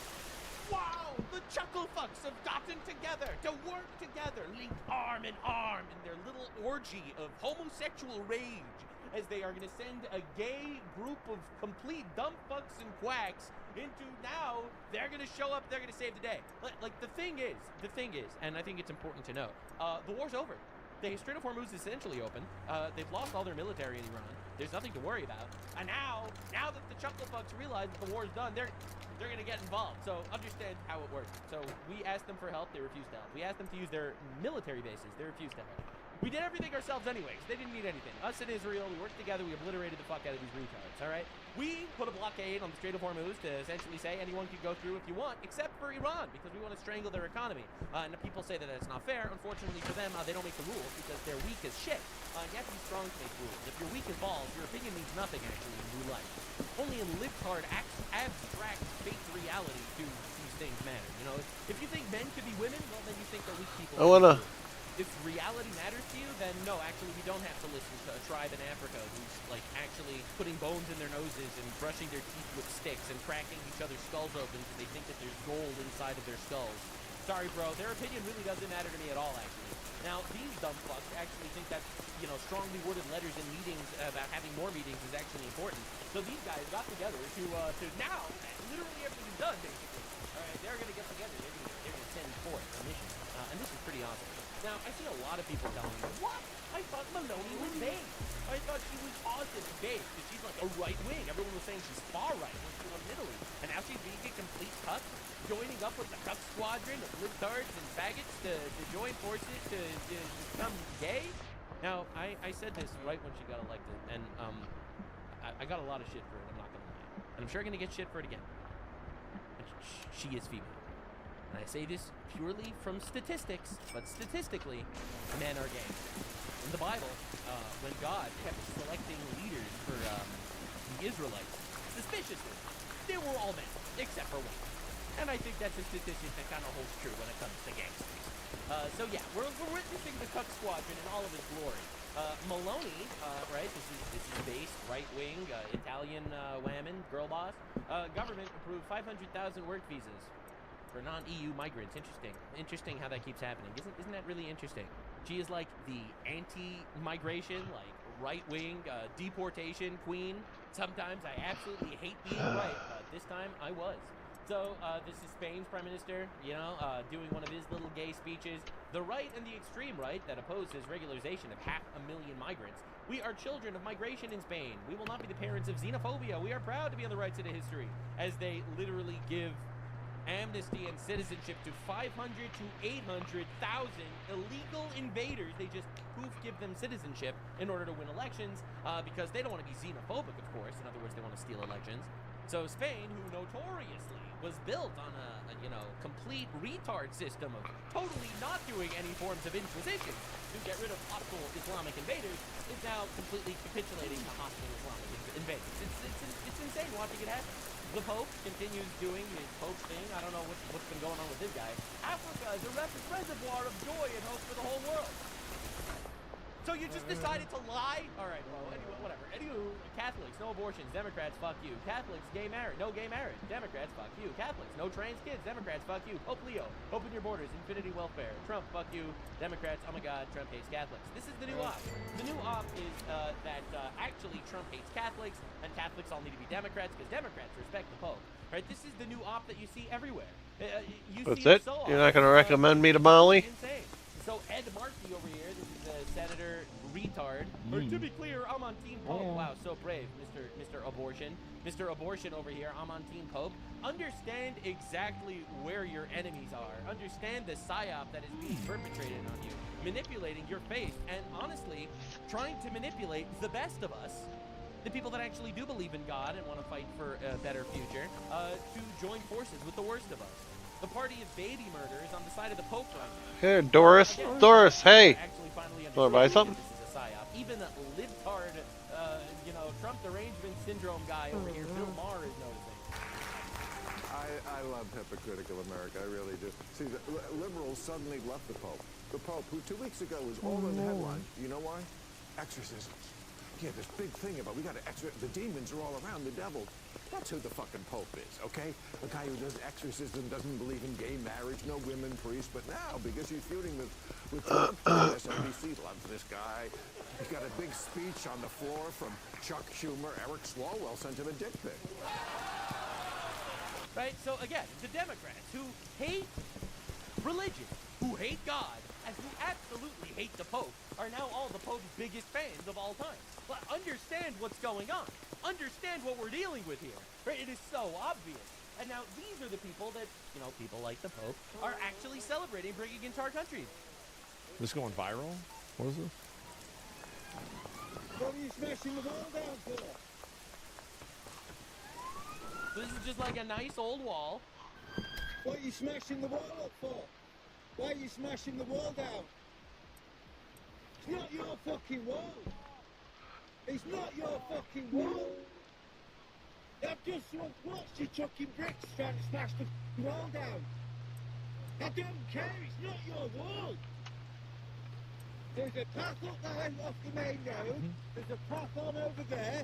This is not your property, dude. You can't just go around smashing shit up because you want to go through it. Shout at you. I don't care, dude. It's not your wall. I've just watched you and videoed you smashing the wall up. It's not your wall. Then leave it alone then. Then leave the wall alone. That's right. It's a dry stone wall. It's been up for hundreds of years. Dry stone wall, hundreds of years. Cost thousands of pounds per metre to put it right. And you think you can come around here and smash a f***ing hole in it Yes, he because does. you want to get through? Walk down there. This is what conquest looks like, by the way. There's a f***ing gap in the wall down there. Can't you climb over it? Walk through that wall. Walk down. It's not about being able to traverse through the wall. That's not relevant. Down that wall and you'll find one that's already opened up down there. There's no need for you to be smashing the f***ing property up. What are you me for, though? To put you on Facebook. I love how honest this guy is. But why are you recording me? Because I will put you on the fucking internet and radicalize a couple of limeys. There he is. Oh my god. And fucking scumbag, how would you punish him? I just deport him. Just deport him, send him back. It will be the best solution. They're gone. That's you right. can't make him rebuild No the wall. problem. If you do, he's going to mess it up. He's That's not right. going to do it right. All right. It's going to be a huge pain in the ass. Then Did not assimilate. the only way to deal with it is you just send them back to where they came from. The experiment didn't work. It obviously didn't work. It's time to move on. Imagine ruining the Wall of China. Yeah, exactly. Basically, my opinion is that a person like this cannot exist in Western society. You just deport them or you put them in jail. That's it. That's the solution. Just get rid of them. I love how, like, so many people are finally waking up to the solution that not every culture can coexist, especially when one culture has the perspective of, oh, we're just coming in to conquer you. This guy doesn't care about the past, he doesn't care about history, he doesn't care about this wall, he doesn't care about anything that makes England England, all right? I'm not trying to be controversial here or anything, but this guy thinks that there's no purpose to this wall, so he's going to take it down. It is not a curable problem by just education, because this guy doesn't want to get fucking educated. He wants to take over. He wants to turn England into wherever shithole he actually came from. All right. Now Donald Trump's still on fire. All right. Not a Eurocuck, it seems. He's out there talking about legalizing psychedelics with Joseph Rogan. I want to tell everybody how this happened. Now the reason why this is really funny is because Joe Rogan has been criticizing Trump on his podcast for like the last year, talking about how Trump is mean to the immigrants by deporting them. Get fucking out of here, Joe Rogan. You're not the president. You're just a bald, normal guy on a podcast. Right? People like listening to what you have to say because you have like the normal dude bros opinion. All right? So, you know, get out of here with this shit, man. So, oh, it's too mean to the immigrants. Too mean to the immigrants. We got to be stuffing these guys into cannons and launching them across the seas. Sorry, man. That's my stance on immigration. If you're illegal in the country, you have to go. You have the right to deport yourself. If you didn't want to, now you have to leave. Right now, he's criticizing Trump for the Iran war. Suckling Donald Trump's nosies. Dude, I've noticed that. I've noticed. The thing about Trump is, you kind of have to suck his dick. You just have to. Otherwise, you're going to get steamrolled. And honestly, that's what makes him a man. That's a man. This is a leader, an actual leader. People don't like it, but they can lump it. I sent President Trump some information. We have a gigantic opiate problem in this country, obviously. In 2024, more than 80,000 people died of overdoses. It's a horrible number. And there's more than 5 million people that are addicted to opiates right now in this country. With one dose of Ibogaine, more than 80% of people are free of that addiction. With 2 doses, it's more than 90%. I sent him that information. The text message that came back, sounds great. Do you want FDA approval? Let's do it. That's my guy. No bullshit. No infinite bureaucracy. No 20 years of research. No. And by the way, one of the major reasons why this is massive is because this makes Big Pharma really upset. Big Pharma doesn't like actually solutions to problems that don't actually make you spend millions of dollars on pharmaceuticals. Right? So Big Pharma absolutely hates all of this stuff. Anything organic, anything different, anything that doesn't go through their greedy, sweaty little fucking hands, right? They don't have any interest in it. And Trump is not owned by the pharma lobby. Pharma owns the Democrats, like Bernie Sanders, who claims to be for like Medicaid and shit. He's owned by pharma, which is why he doesn't let any of this shit go through. You know, all the base people that want free Medicaid are actually owned by pharma. So Donald Trump is just like, oh, a solution? Hell yeah, let's do this. Just moves on. It was literally that quick. These drugs are illegal not because they're harmful. They're illegal because of the 1970 Controlled Substances Act that was passed by the Richard Nixon administration. They did it to target the civil rights movement and the anti-war movement. It's not because these drugs harm people. And for 56 years, we've lived under those terrible conditions. We're free of that now. We're free of that now. Thanks to all these people that you see next to me, and thanks to President Trump. Oh, damn. That's pretty big. That's pretty big. So it seems like things are actually schmoving. Up and he said, you know, I said, how can that be possible? How can it be possible? $87. And actually, a friend of mine called me up and he said, you know, he's a very rich guy, and he happens to be on this Ozempic, I guess, at the time, and it was not working, by the way. Extremely successful, but it wasn't working. He was still fat as fuck. It was Xi Jinping, by the way. Highly neurotic. Got a lot of problems. I will not mention his name. He's begging me not to mention it because he's become quite famous. He's a big factor here. Yeah, I'm saw Joe Rogan cracking in the background. Bro still got it, man. Bro still got it. Okay, have a letter. Trump, some information. We have a giant. Right. So anyway, so that's actually pretty huge. Now, again, this is It just seems so insane constantly based on what he ran on. I mean, it's so weird that we're at war. This is why a lot of people feel betrayed, right? I mean, people feel so betrayed that we're at war with Iran. You know the thing that Donald Trump has been saying that he was planning on doing for like the last 40 years? Like, that's how you know that so many of these people are actually just complete losers. Because Trump has been talking about going to war with Iran for 40 years, saying that Iran can't have a nuclear weapon for 40 years. In fact, right before becoming president, he said that Iran cannot have a nuclear weapon. No, he's doing just that without boots on the ground, without a 10-year-long infinite regime change war, installing liberal democracy. We're not doing any of that bullshit. Like, he is literally keeping every promise. ran on no more wars. He never said no more wars, ever. These stupid, senseless wars, and then This is not a stupid, senseless war. we have one that we can't even really clearly define why we did it. It's so fucking clear, it's brutally clear. Like, they had 60% enriched uranium. They had missiles that reached 4,000 kilometers. It's so clear, actually. We're attacking them while they're weak so we can obliterate them, because fuck them. That's why we're doing it, and it's very clear. Now, libtards are very mad at Donald Trump for dropping this one, but I think Trump's just so fucking based for this. Hybrids absolute. How goes the growing? All right. 30 special operations. This one looks cool. With traumatic brain injuries underwent. It's called ibogaine treatment. Ibogaine. Remember the name. Is that pronounced relatively properly? Would you say? I don't want to get it wrong. Ibogaine, because it's so important, and experienced an 80 to 90% reduction in symptoms of depression and anxiety within 1 month. Can I have some, please? I'll take some. That's our guy. I'll take whatever it takes. I don't have time to be depressed. You know, if you stay busy enough, maybe that works too. So the libtards very mad about this one. I don't have time to be depressed. Just stay busy. The libtards super Hey, dude. mad. Unbelievable. As you can see, 2 million views. People furious. How could you say that? And you want to know something true? And this is Hybrids absolute. You give your dealers guns. now. Yes, I did. I only have the one dealer right now. I'm trying to get the girl popping off. Just get busy and you'll forget to be depressed.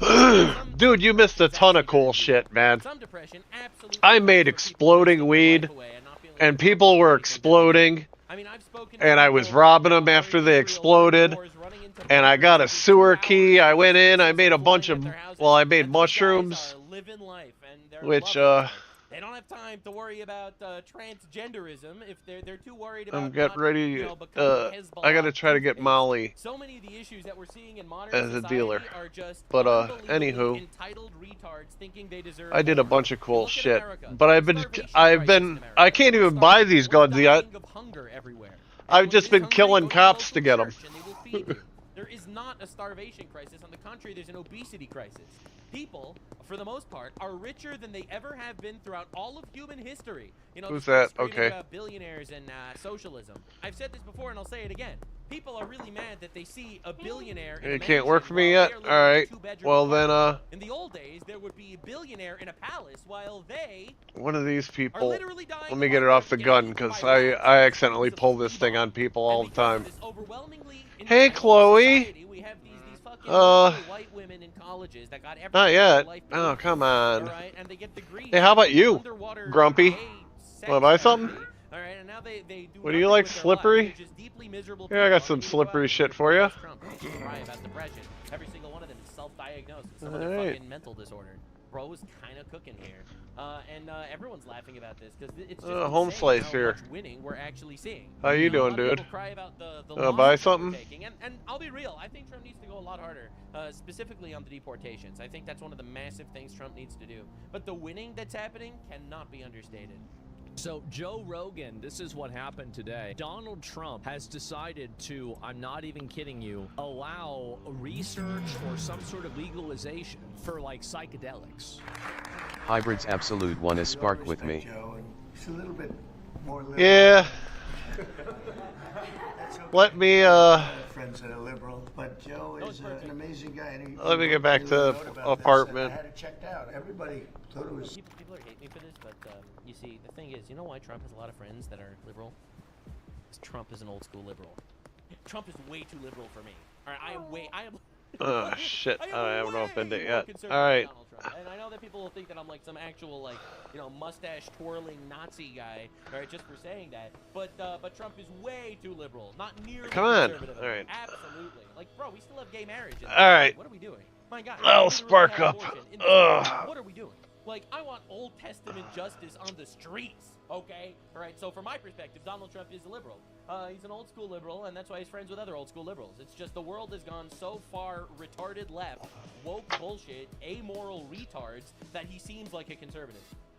Incredible. Bobby, I said, Bobby, let's just do it. Trump signs order to speed psychedelic research for veterans' mental health. See, my dad was ahead of the curve with this. He agreed that this bill was signed years and years and years ago, right? Made things better for him, by the way. It did. It improved things for him. So I am totally in favor of this. I said, how can that be possible?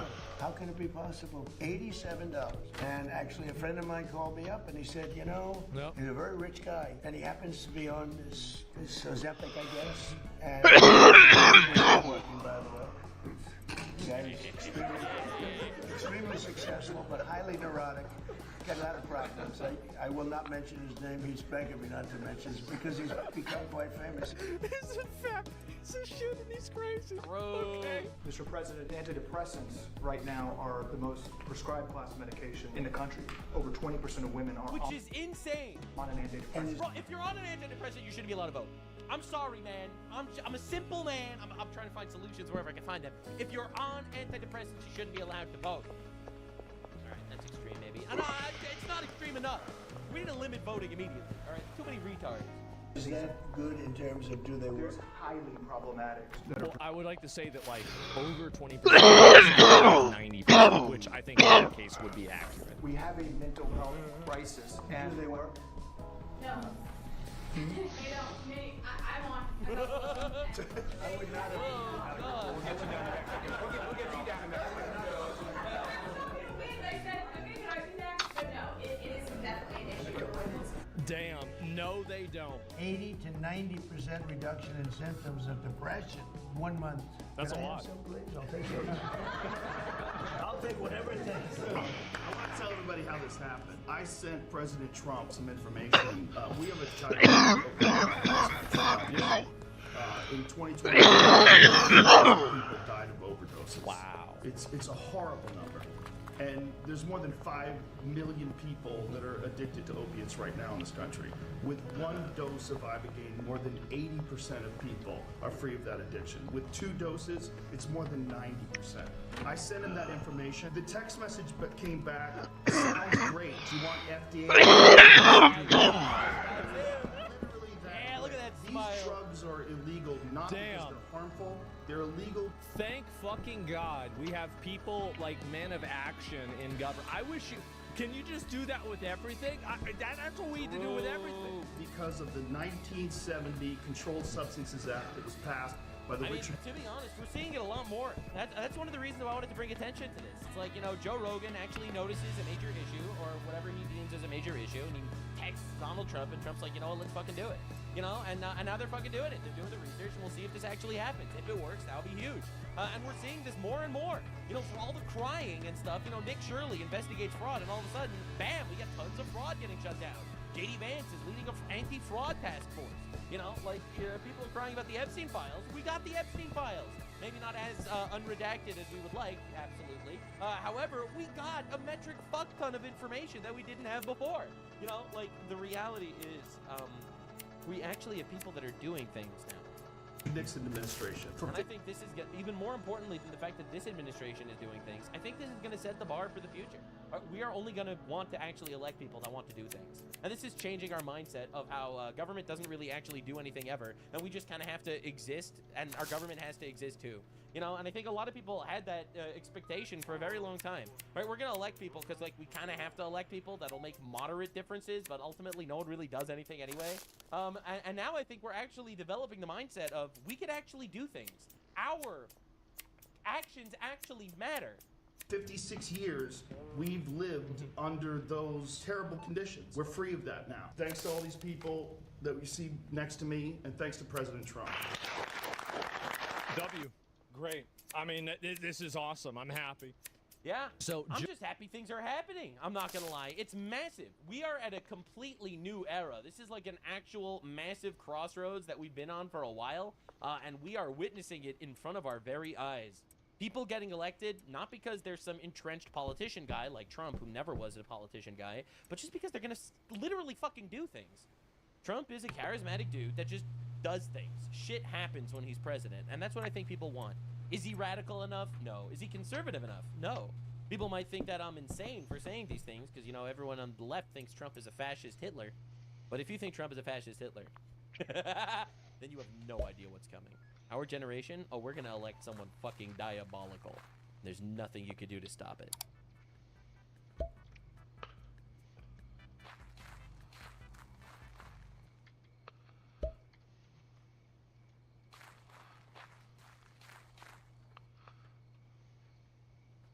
The 1980s. It was a totally rad decade that was filled with neon, yuppies, and a whole lot of Aquanet. Welcome to Fantasy Island. We're going to talk about the news, culture, sports, and entertainment, and all that was weird in the 80s. This is Timeline.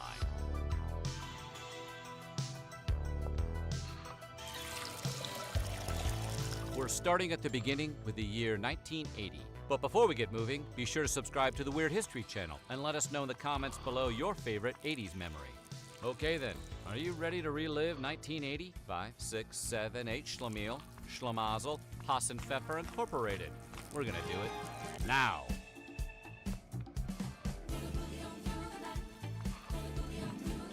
Coming out of the disco-filled 70s, the U.S. economy was sagging. Americans were hostage in Iran, and the minimum wage was $3.10. But this new decade started off with some promise. Gary Larson's The Far Side made its debut the day before, on New Year's Eve. The year ahead for 1980 would feature many new additions and changes to the culture. The world was about to see its first hot pocket, the rise of the Rubik's Cube, and the dawn of a new political era. We shall seek new friendships, but we shall not do so by breaking our word or casting aside old friends and allies. This is 1980. The decade wouldn't start off so great for Beatle Paul McCartney when he was arrested January 16th in Japan for marijuana possession. What do you think about marijuana? It was a big mistake. McCartney would stay in a Tokyo jail for 9 whole days, and it was January 25th when Paul was finally released, and then quickly deported. I'd like to say sorry about the mistake there, and hope we can come back sometime and not disappoint you next time, and have a good time. Staying with the music theme, Pink Floyd's 11th album, The Wall, hit #1 on the Billboard charts and would go on to sell over 1.2 million copies in the first 2 months. The album would eventually sell over 30 million copies, which made it the best-selling double album ever. The movie for The Wall wouldn't be released for another 2.5 years, until August 13th, 1982, where at the movies critics Siskel and Ebert gave the film 2 thumbs up. 1980 did ignite what would eventually become a decade-long rivalry of wanting to beat the Soviets at anything. America rose to the challenge at the Winter Olympics in Lake Placid, New York in late February, when the underdog U.S. men's hockey team took out our Cold War foe, the not quite evil empire USSR, beating them 4-3. You believe in miracles? Yes! Unbelievable! That term evil empire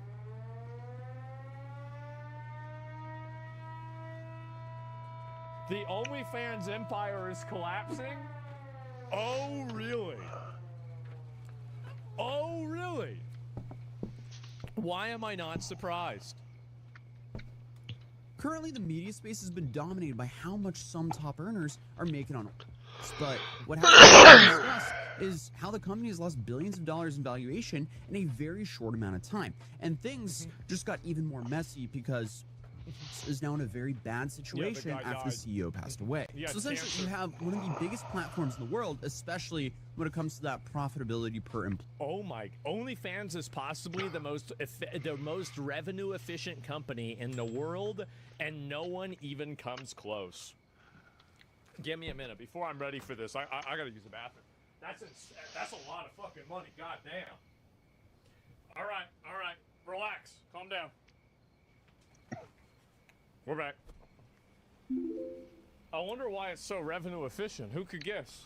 Employee metric that you've probably seen online, and they just lost the one person running it, and almost nobody knew who he really was and that he existed. So the dude never gave interviews. There's really no real footage of him online, and one of the only pictures of him online was the one from his LinkedIn that had no ties to the platform whatsoever. So that's a little bit interesting. But for years, he was quietly making billions running one of the most controversial platforms on the internet. But then, in just the last month, he passed away and left the entire business in limbo. So, I mean, to catch everyone up to speed here, OF I disagree with that. I think that there was probably a plan. The guy had terminal cancer. He knew that he was crashing out. He knew it. He probably locked this in a long time ago. Like, the people that were running it knew this was going to happen. He knew. Created in 2016 by a guy named Tim Stokely.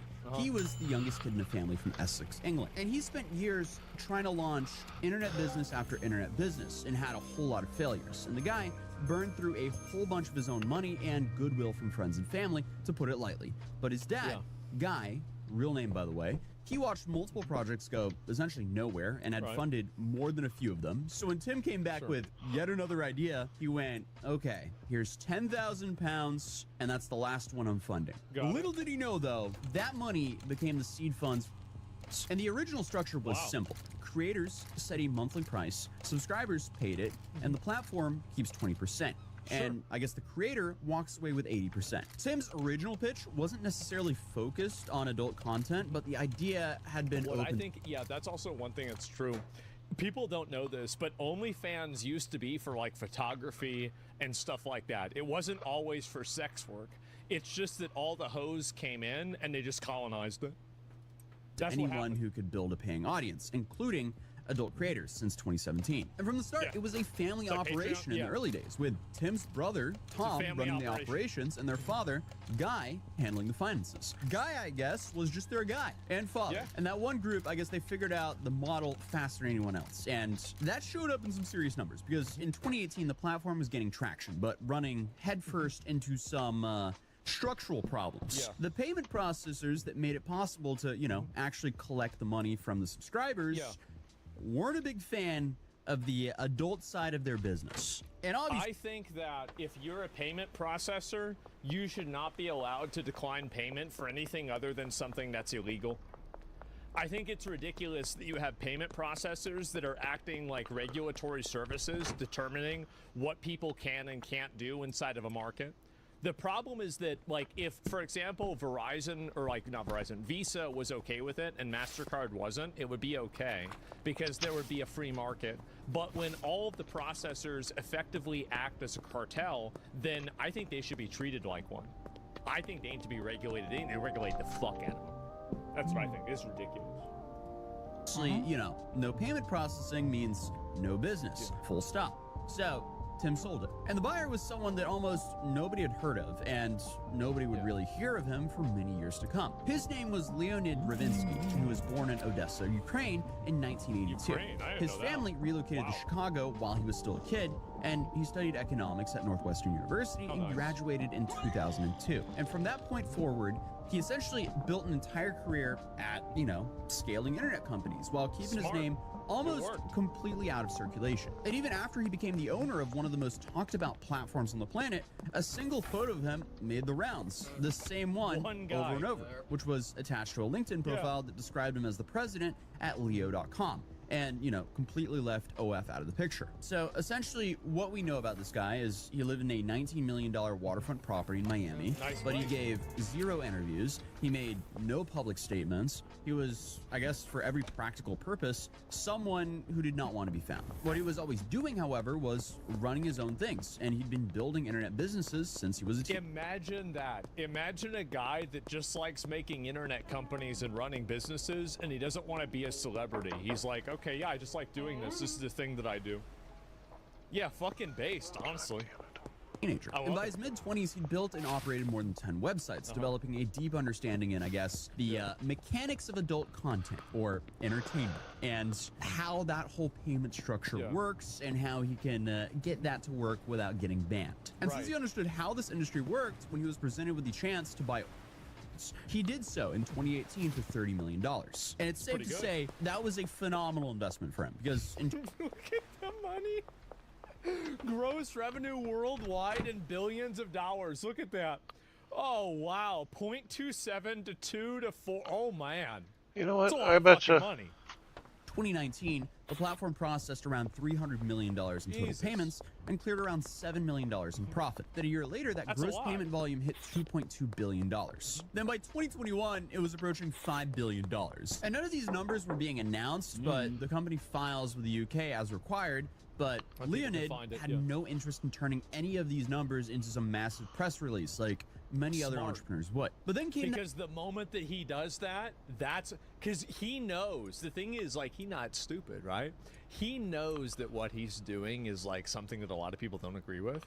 So the more that you talk, the more that people know about you.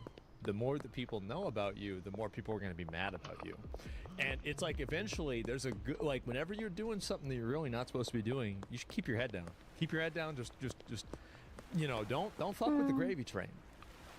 That moment that probably told you more about OF than anything else, because in August of 2021, the platform announced that it was going to ban explicit content. Now, that was confusing to a lot of people, because that kind of sounds like if Burger King announced it was going to stop selling burgers. So why would they ever do that? Well, it makes sense a little bit later on when you get the full picture. But obviously, the response from the creators of the platform was immediate and very... It was a hoe uprising, it was. Clear. So, 6 days later, the ban was reversed, and I guess that just showed the creators drop all that shit off for right now. They actually have the power here. You're gonna go into here. Because at the end of the day, the platform cannot exist without the creators. Well, what really happened is that there were other alternatives. There's like Fansly, like there's like 4 or 5 other like places, Patreon, where people effectively sell content that's like OnlyFans content. So like you don't really need OnlyFans. OnlyFans is simply it's a middleman. So like it's easy to switch middlemen if you're not really providing any sort of like a value-added service. It's a medium. Yeah, exactly. Patreon is not porn?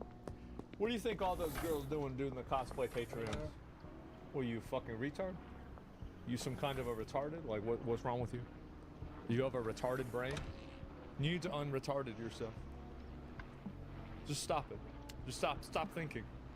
Just listen. And the consumer's paying for it. So the reason all this actually matters becomes a whole lot more clear once you look at the numbers, though. Because in 2024, they processed $7.2 billion in total transactions between the fans and the creators. OF's cut of that was about 20%, and that came out to $1.41 billion in net revenue. That is a behemoth of a company. But after expenses, pre-tax profit landed at $684 million, with the entire operation ran by only 46 full-time employees.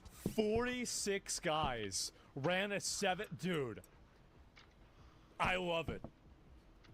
That is insane. And then Leonid's personal payouts track the platform's growth as you would pretty much expect, because in 2021, he collected around $284 million. In 2022, he collected $338 million.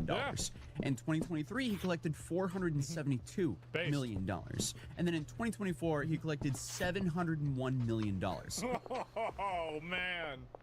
Which works out to about $2 million per day, every day, for the entire year. Which means the total earnings pulled between 2021 and 2024 were just under $1.8 billion from a company that he paid roughly $30 million for. that might be one of the best investments of all time. But well, yeah, I mean, he did a great job managing it and growing the company. He did an amazing job. It's obvious he did. At the same time, the distribution between the creators is wildly uneven because, you know, you have this whole notion where a bunch of people would start an OF and make a whole bunch of money. But for the most part, that's not true. It's very similar to how Twitch is in a way. I don't really like drawing comparisons between Twitch and but you know, you don't like drawing comparisons between Twitch and OnlyFans?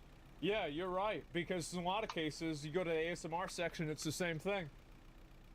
It's just the way it is. What do you think all these girls are dancing around here for?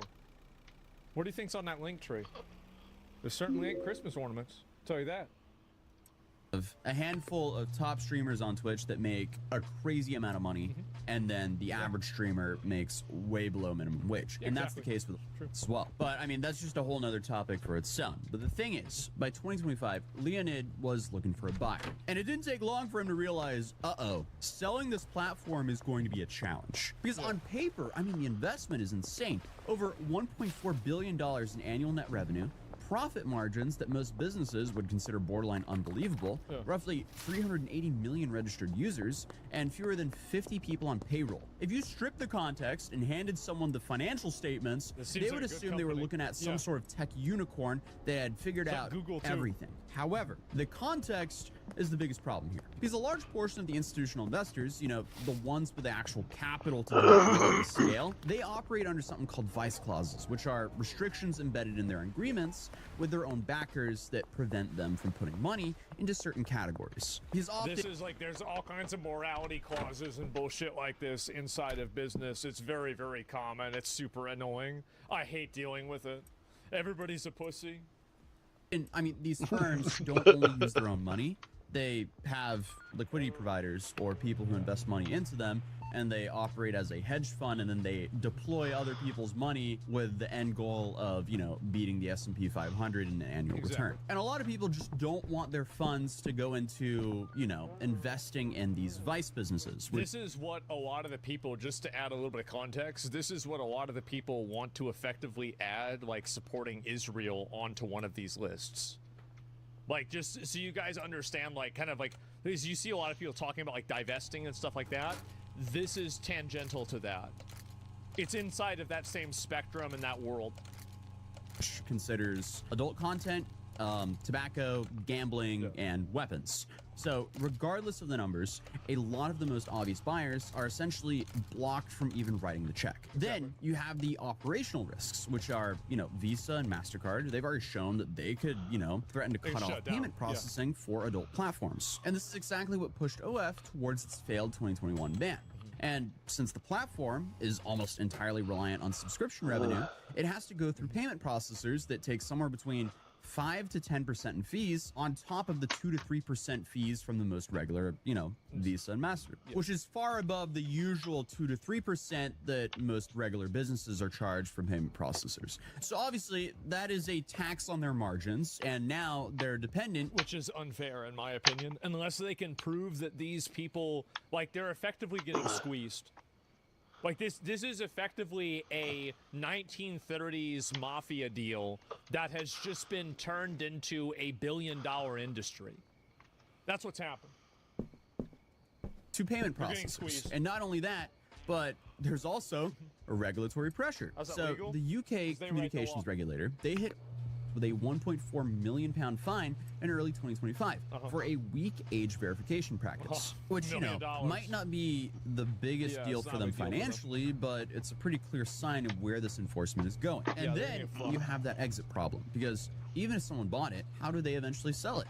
Like, taking it public through a stock market listing, that's essentially impossible under the current conditions. And there's also no obvious second buyer standing by, and the insane financials don't resolve the fact that this is an asset most people in finance don't really want to be publicly associated with. And I mean, if I was to guess, that might be one of the reasons why they tried to stop allowing adult content on their platform back in, you know, 2021, plus the whole payment processors problem. So the asking price of the platform started at about $8 billion, and no one was interested, despite their insanely high valuation. But the firm that eventually emerged as, I guess, the most serious buyer was Architect Capital, a San Francisco-based investment fund that got its start in 2020, providing credit to Latin American startups. And they had more recently become known for... So they don't give a fuck, like, they're just gooners down there, I guess? Down there in Latin America, bro, they just like, OnlyFans, oh wow, do we get a discount now? tendency towards complicated situations, because its founder, James Sagan, was one of the larger investors in Juul, a vaping and nicotine product that you guys are probably familiar with at this point. And honestly, that's just a whole nother video, because Juul completely took over the world like right before the pandemic, and it definitely did extremely well during the pandemic. And then it seems like it kind of got like banned, at least most of their flavors got banned. And then suddenly you had like Geek Bars and all these other like off-brand versions of Juul. I should figure out a way to sell drugs legally. I feel like, because if I look at this, like one of the things that it seems like a lot of people make a lot of money on is selling drugs. And like if you can create like a new drug or something like that, that'd be like a pharmacy. Yeah, like it'd be like a pharmacy. No, I think this is a good idea. Arguably are worse, that kind of took over everything. But the thing is that like you have to, the thing is, in order to be successful in selling drugs, you have to sell them to kids. If you can't sell them and market them to kids, what's the point? Long story, but really, essentially Juul had its products pulled by the shelves by the FDA, and they later settled more than $1 billion in lawsuits over allegations that it was being marketed towards teenagers. So I mean, it's safe to say that Architect's brand has some tolerance for risky investments. And the pitch Sagan made to the potential backers... Well, I think that this will become increasingly more the case, right? Because like as more, like you have different backers for this, but as a larger market for content that is effectively sin tax level content, like not sin tax, but like the tax for sin, like things like pornography, alcohol, etc. To the extent that those things have high returns, you can create an audience around making money off of them. It's just that historically there are structural disadvantages that make it harder to do right now in the immediate future. Had two core ideas. First, diversify the platform, push it towards mainstream creator niches, and try to make it competitive with something like Patreon, rather than positioning it as purely an adult content site. Obviously, OF is primarily an adult content platform, and the majority of the traffic and subscriptions and the money all comes from that. And without that core, it would just be a minor player when it comes to, like, competing in the space with YouTube, Patreon, and Spotify. And now that Spotify also added long-form content. This is like saying that KFC should go and only sell cookies. Just because you get a cookie sometimes whenever you get a meal there, that doesn't mean they should become a bakery. Like KFC sells chicken. That's what it is. They sell chicken. And I guess the same way they sell breasts and thighs, so does OnlyFans.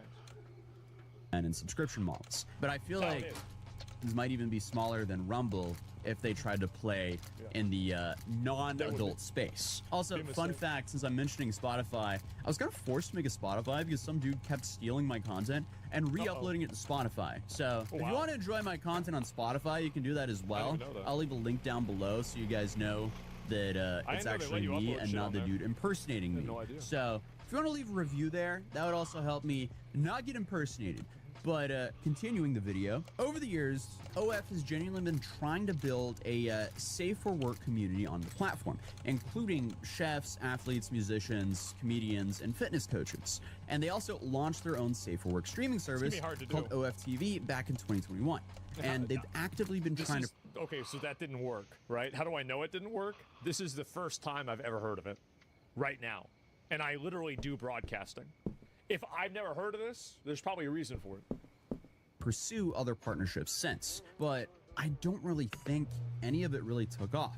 Though that is, again, still such a tiny portion of what it actually is. Then you have, the real competitors here, YouTube, I accidentally Spotify, packaged the wrong shit. Oh, damn it. And I don't see a world where OF is actually able to compete with any of these platforms in the safer workspace because, the stigma that comes with the name. It's just like, I don't know.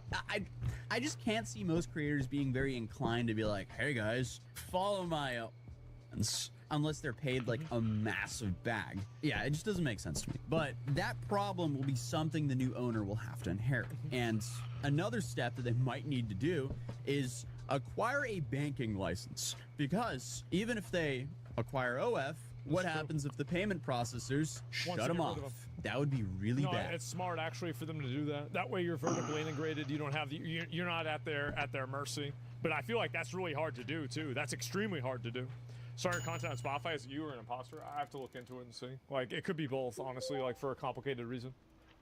So a potential solution for that would be if the platform could become its own financial institution. I mean, in theory, it could. That would definitely be a massive uphill battle for them, though. But that would at least help them reduce the 5 to 10% fee burden. Currently, the valuation on the table is $3.5 billion, with Architect taking 60% of the equity in the deal. So in just a few years, this has essentially lost $4.5 billion in valuation because no one wants I would disagree with that. I think that the company didn't sell at $8 billion. So obviously the company wasn't worth $8 billion. If it was, then it would have sold for $8 billion. So just because, like, for example, like if I say this is worth $1,000 and nobody wants to, you know, like basically buy it for $1,000 and then I sell it for $10, it doesn't mean it lost $990. It means that it was an inaccurate valuation and the valuation was not comprehensive enough in order to be able to take into account everything that had to do with like why the company would be valuable. Right? I thought Elon was going to buy it. That's not going to happen. It's not going to happen. I guarantee you it's not going to happen. And so what I think really is going to happen with this is that, and here's another thing with OnlyFans, is that you're getting to the point to where now AI content with OnlyFans is getting so popular that even the girls on OnlyFans, it's going to be harder for them to compete with that. Because when AI content is photorealistically similar to a real girl's content, I think you're going to see a vast decline in the amount of revenue girls are going to make on the platform. And I think that especially, like, the thing is that if you're trying to attract gooners, that's great. But what happens whenever a gooner enters the game and they're playing it against you, right? Like, what happens when the guy from Pakistan that you're trying to sell OnlyFans to is the one making the girls? Like, now, you're talking about they're cutting out the middleman. Now he's cutting out the middleman. Fuck's paying the girl. Like, I'm just gonna make my own girl. I'm gonna just 3D print this bitch. That's it, it's done. And so anyway, Uno reverse, exactly. And so you see daddy issues in their eyes. You just AI that. That's fine. I've seen plenty. I mean, there's plenty of girls that are fake as hell in real life. There's fake internet girls anyway. So I do think that, and I've seen this on Instagram a lot, that there's plenty of fake girls on Instagram. It's actually really popular. Like, I'll click on one, right? I'll be like, what the fuck is this? And like, honestly, I'll be like, damn, this bitch is hot. I'll be like, now I'll look at like the full screen because it's on the explore page, and I'm like, oh, it's fake, right? And so some girl is like on there and it will have like 40,000 likes. It'll have thousands and thousands of likes. So the concept that like people need it to be a real girl, I think that there's definitely an element of that, but it's not the only element. And what's happening now is that girls are having to compete with guys that are way more enterprising. And whenever they have a girl that they're, you know, managing, it's like an AI fake girl. This AI fake girl doesn't age. She doesn't get drug addictions. She doesn't get body dysmorphia and need plastic surgery. She doesn't get older. I think I said that already, but I think it's very important. You know, she doesn't gain weight. You can just make her boobs bigger if you want to. It's simple. So you're really competing on a very uneven playing field. And like, they're literally, you could say they're botting, right? And I think that's what's happening. But the Wall Street Journal had originally reported a total deal value, including debt, at $5.5 billion, compared to an earlier $8 billion valuation just 1 year before, with slower growth and tougher sale process dragging the number down. And this number was apparently dragged down due to slower growth and just a tough sales process. But Sagan's $500 million fund wasn't nearly large enough to cover a deal of this size on its own. So he spent months going door to door trying to assemble the capital. And the family offices turned out to be the most receptive audience. largely because they don't really face the same restrictions. Yeah, that they don't have the same restrictions. Like, for example, like Elon has, I think he probably has same restrictions. Like Elon could never buy this, I think, because it might violate some sort of some sort of agreement that he has with like Tesla or like SpaceX ownership, especially Tesla because it's publicly traded, right? And so like you really have to look at private equity in order to have something like this purchased based off of like the current law. Which is like, I mean, that makes sense. Of course, prevent more of the, you know, mainstream funds from joining. And the deal was supposed to close by the end of March of this year. But then Leonid passed away and everything just got way more complicated. Obviously, I don't want to sound disrespectful here, but terrible time. Just when everything seemed to align, he passed away. True. And this happened on March 20th, 2026 in Florida. And the platform made an announcement with a brief statement saying that he had passed away peacefully after a long battle with cancer. Wow. But his family asked for privacy and no details were shared. But what came out in the following days were how few people actually knew about how serious his condition was. And sources told the media that Leonid himself had driven the urgency behind the sale because of his health. Because the guy was apparently trying to get a deal closed specifically because he was concerned about leaving his family in a complicated situation without clear ownership. Smart. And as a part of that, in 2024, he transferred his stake of the company into a private trust, with his family being the expected beneficiaries. So obviously, if the deal with Architect Capital was already messy, no way that the girl that is married to the guy that runs OnlyFans, her last name is Chudnovsky. Oh my god. Dude. Messy. It just got so much worse because the firm was still in the process of raising the equity it needed when Leonid passed. So it seems like the money simply just wasn't fully there. And suddenly now, investors who've been on the fence or dealing with a whole new layer of issues. Now you have estate laws, a different person now effectively in control of the asset, and deal terms that would now have to be renegotiated with a trust rather than the original seller. So the timeline that was already extended was pushed back once again. And as of this video, the deal remains open. And the future of right now is genuine uncertain, which is why it seems like also, like, if I had the capital, I would not buy it. I would not. The reason why this is something that like isn't probably discussed is that the owners of companies that have you know, like a controversial image receive a lot of threats, problems, and issues and like safety concerns with their lives. So there's like a whole other added dimension to this that isn't even being considered. The empire is collapsing. And the company has a current CEO. His name is Kelly Blair, who has been running the day-to-day operations, but what's clear is there's a lot of money at stake, a lot of different interests, and a company that, despite everything working against it, keeps printing cash at a rate that makes it very hard to ignore. So, I mean, it's safe to say whatever happens next will probably not be any more bizarre than the story of this company. I mean, the company's story is how a $10,000 loan from a dad with way too much patience suddenly turned into a $7 billion a year empire ran by some secret Ukrainian billionaire no one has ever heard of. I mean, come on, this is such a crazy story. And I feel like this is just a situation that no one's been talking about, because every time I hear OF in the news, it's about one of their stars making like $1 bazillion a year. So I just wanted to come here and talk about it for a bit. So hey, if you're new here, my name's Atozy, or A to Z, and we talk about the laughably stupid stuff and the bizarre things that happen here on the internet. So if you're new here, feel free to subscribe, drop a like if you enjoyed the video, and I'll see you guys in the next one. Peace. So this is what I think. I think that OnlyFans is a declining brand. And I think that the entire industry is declining. Let me link you guys the video, because there was one other thing that I wanted to watch, and it was the review of the Mouse PI. I promised this 2 days ago. I'm going to watch it today. We are going to look at it. Yes, we are going to look at this for sure. And I'm going to save it. Yeah, full video went viral a few days ago. The clip that went viral a few days ago. Let me see if I can look at it. And what is this here real quick? Why you give the video a like? That's why. I mean, obviously, Israel is losing support even among Republicans. Okay, yeah, I will look at this real quick. Why not? But either way, like, I do think that, you know, in general, with AI and technology, I think that most people, not maybe most people, but a huge amount of people will be more than content gooning to AI girls that are similar visually, that they can't really tell what the difference is between like this girl being real or not. And I think that the better that gets, and it will get better every single year, the more that it will be more difficult for real girls to make money on the platform. And it will lower the price because it will introduce so much more competition into the marketplace. It will, and I think that's where things are going to go.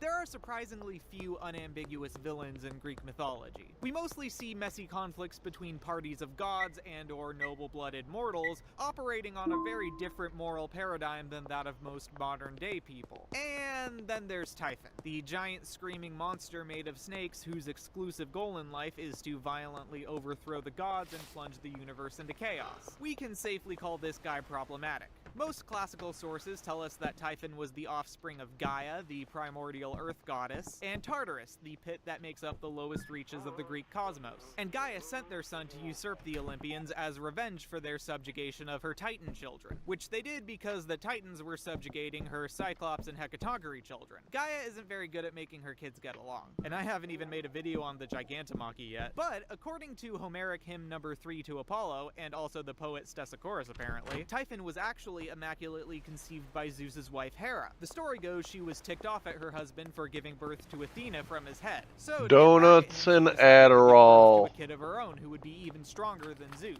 Interestingly, this mirrors the birth of Hephaestus told in Hesiod's Theogony, except in that one, instead of an apocalyptic monster, she just had a kind of ugly baby. In Greek mythology, monsters are usually conceived of as perversions of nature. You might take a person or an animal and give it immense size, additional heads or limbs, and maybe slap on some traits from other creatures. Typhon is all those ideas cranked up to 11. He's the largest of all Gaia's giant children, he's got hundreds of limbs all made out of screaming serpents and dragons, he's got wings, he spits fire, he's the ultimate most monstrous monster of all monster kind. So as you can imagine, Typhon didn't have a very wide dating pool, so he paired up with Echidna. No, not that Echidna, and definitely not that one. I mean Echidna, the half-woman, half-serpent daughter of the sea gods Phorcus and Ceres. From her and Typhon's loins sprang some of the most notable monsters in Greek mythology. Many of them you'll remember from the adventures of our boy Heracles, who I made 3 videos about. Like, comment, subscribe. There's Cerberus, the 3-headed dog of the underworld, the Lernaean Hydra, a serpent that grows 2 heads for each one cut off, and if you've heard of a different version of the Hydra, I made a video about that. The Nemean lion with its impenetrable, though unfortunately not strangle-proof pelt, Orthus, the 2-headed dog who guarded the red cattle of Geryon, and the Hesperian dragon which guarded the golden apples. They also begot the Chimera, a fire-breathing monster with the combined body of a lion, a goat, and a dragon, which was trained by a guy named Amisodorus to terrorize the countryside and its livestock. And that was a real asshole move by Amisodorus. I have no idea what his deal was. It would eventually be slain by the hero Bellerophon, son of Poseidon, riding on the winged horse Pegasus. Classical art and literature just have him spearing the Chimera or capping it with arrows, but the later 12th century medieval poet John Tsetses describes a much more interesting battle. By the way, shout out to Publius Covitus Naso from the OSP Discord for translating this passage to Thanks, English. dude. Extremely helpful. He describes Bellerophon being unable to pierce the skin of the Chimera, so he attaches a piece of lead to the tip of his spear and melts it over the monster's flaming breath. Then the molten lead drips into the Chimera's mouth and solidifies inside, killing it. You've probably heard this version of the story before and may have heard it from ancient Greece. It is possible that John was working with a now lost Greek or Roman source. In the same passage, he mentions another detail to the story which he attributes to Lysias. But given that, as far as I can tell, there's not even any classical art depicting this version of the story, I'm leaning towards it being a medieval invention. If anyone has more information though, please let me know. I find it super neat when myths evolve beyond their classical sources and then become so ingrained that we don't even notice. Hey, it's Jake from the future. I got borged, by the way, and I'm almost done editing this video, but I was just informed that there's actually an earlier source mentioning the story with the molten lead. It's from a 6th century commentary on the works of Gregory of Nazianzus, who was the Archbishop of Constantinople in the 4th century. So it's possible that that version of the Chimera myth originated in very, very late pagan tradition, but it's still pretty inconclusive. So yeah, thank you people of the OSP Discord for being extremely helpful for my videos.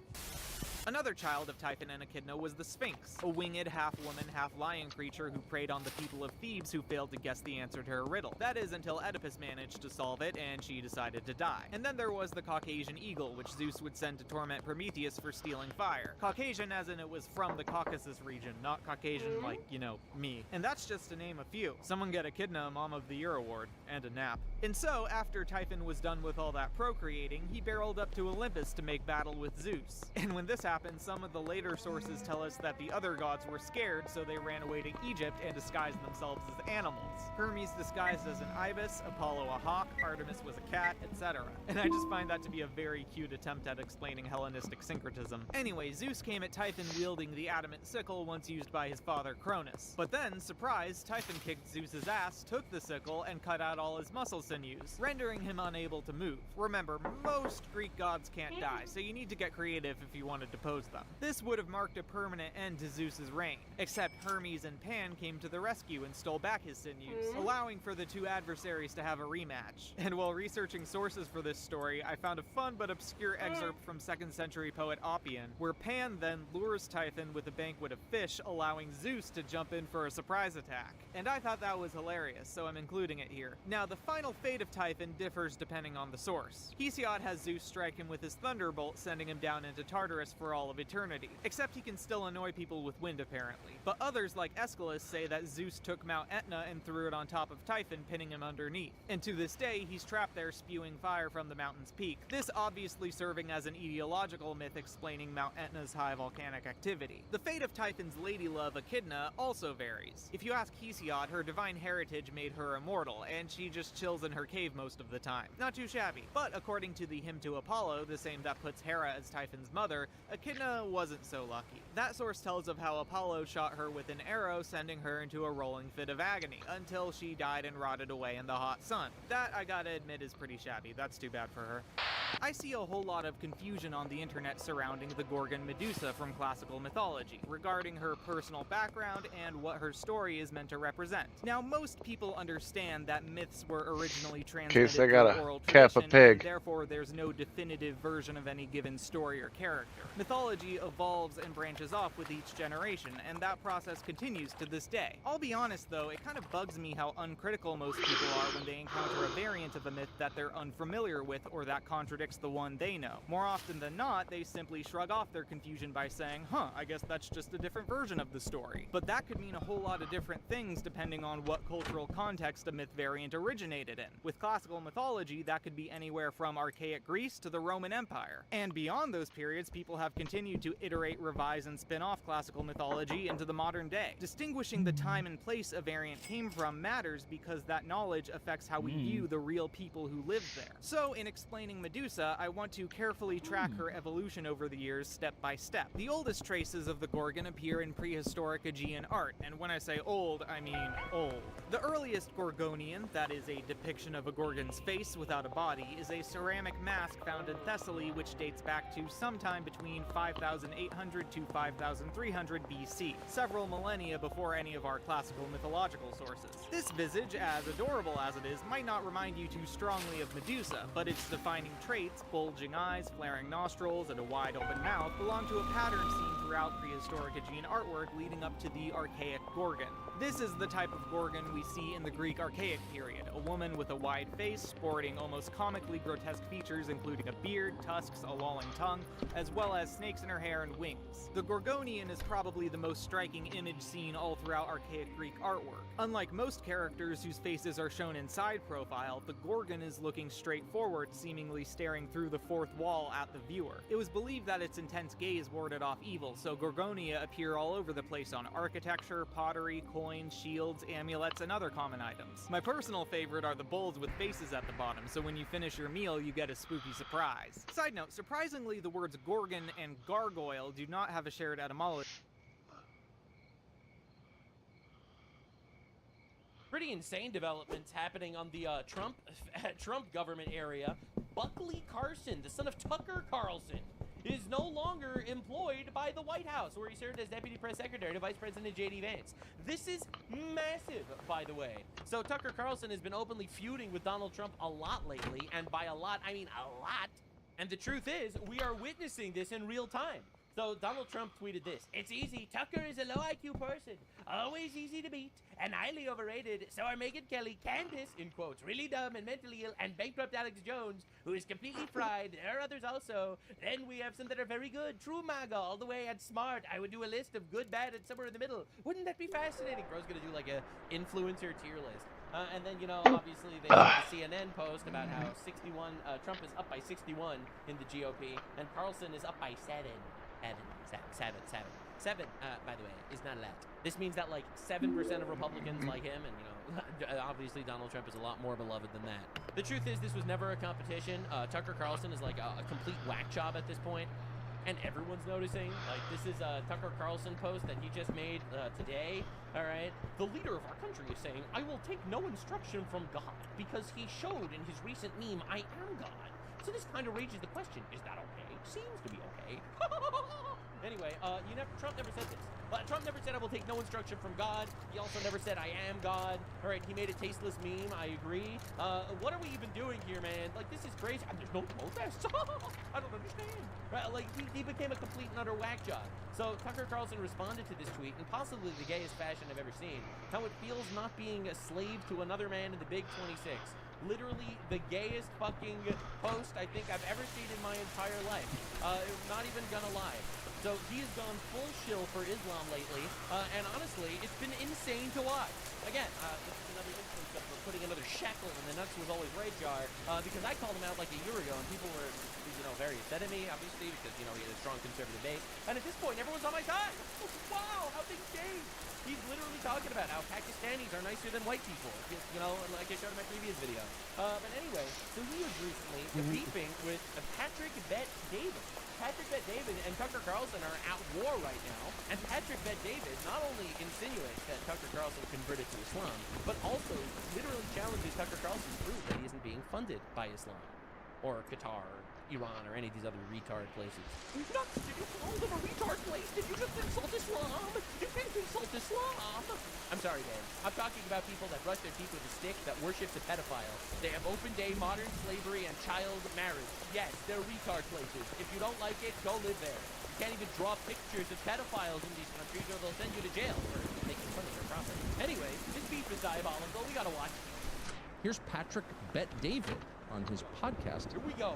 A day or two ago. Watch this. I don't know why Catholics, you know, have this issue with. I gotta go see how much the bungalow costs. Because the sweatshop, it's pretty small. You know, I don't listen. I get the Jews have issues with Christians, and they'll make fun, and they'll say stuff like, "Oh, your Jesus is gonna be," you know, they'll say, "Well, he was a Jew anyways, right?" But then Catholics. Hey, Jew here. I don't say that shit. What are we doing here? What are we doing here? I actually have the utmost respect for Christians. My stance is that Jews and Christians essentially serve the same God and have a difference of opinion. Ooh, it's $6 grand? Christians say it's Jesus, and Jews say, well, we don't. Yeah, I could totally afford that. At the end times. If it's Jesus that shows up at the end times. I think I even got money left over. I do have money left over. Pray that I find Jesus. Honestly, it makes me happy. I get a lot of people in my comments saying stuff like that, and I appreciate it because it means that you want me to find salvation. You don't want me to be damned to hell for, you know, my sins. And that is the highest praise I could get. I don't know why people get so offended by this. Anyway, we're not here to talk about me. We're here to talk about Patrick Bet-David versus Tucker Carlson drama. Catholics have that issue with Jews. And they act like, you know, they're all innocent and everything. And when you look at Catholics, the amount of centralized power they have. Well, the truth is, I mean, Catholics and Jews have been beefing for a while, I'm not going to lie, at different times. Inquisitors tortured and killed Jews to force them to convert at different times. Jews, very, very well known, have paddled to the Romans to kill Jesus. So, you know, there was a lot of beef. I'm not going to deny any of that. And I understand that different people have different perspectives on things. My stance is Jews and Christians have 90% overlap on, you know, our basic philosophies. You know, we have 75% overlap on our Bible. We worship the same God, and honestly, I am hoping that we could all unify at the end of days. Or even before that would be even better. And I think anyone in either party that advocates for differences or wants to destroy the other, I think is grossly falling into the trap of the really bad guy. But anywho, centralized. If you know what the total Catholic population is worldwide? It's like 1.213 That's it? billion. I thought it was more. I thought it was like more like 1.5 billion. Jews are 15 million. 15 million. But Jews are decentralized, meaning Jews don't have somebody they listen to that says, hey, you better do this.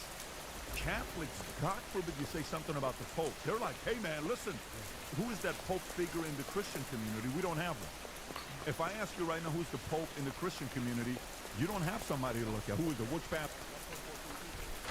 Yeah, exactly. No, We don't have it's one. an independent network. It's just the Bible. So if you It's not look in at purpose. only Catholics and Muslims have somebody that they look at as their supreme leader, like you got to go to somebody. But even more, it's Catholic. Well, there's Not only even- two theocracies in the world: Catholicism. Islam. I'm sorry, the Islamic Republic of Iran. Yep.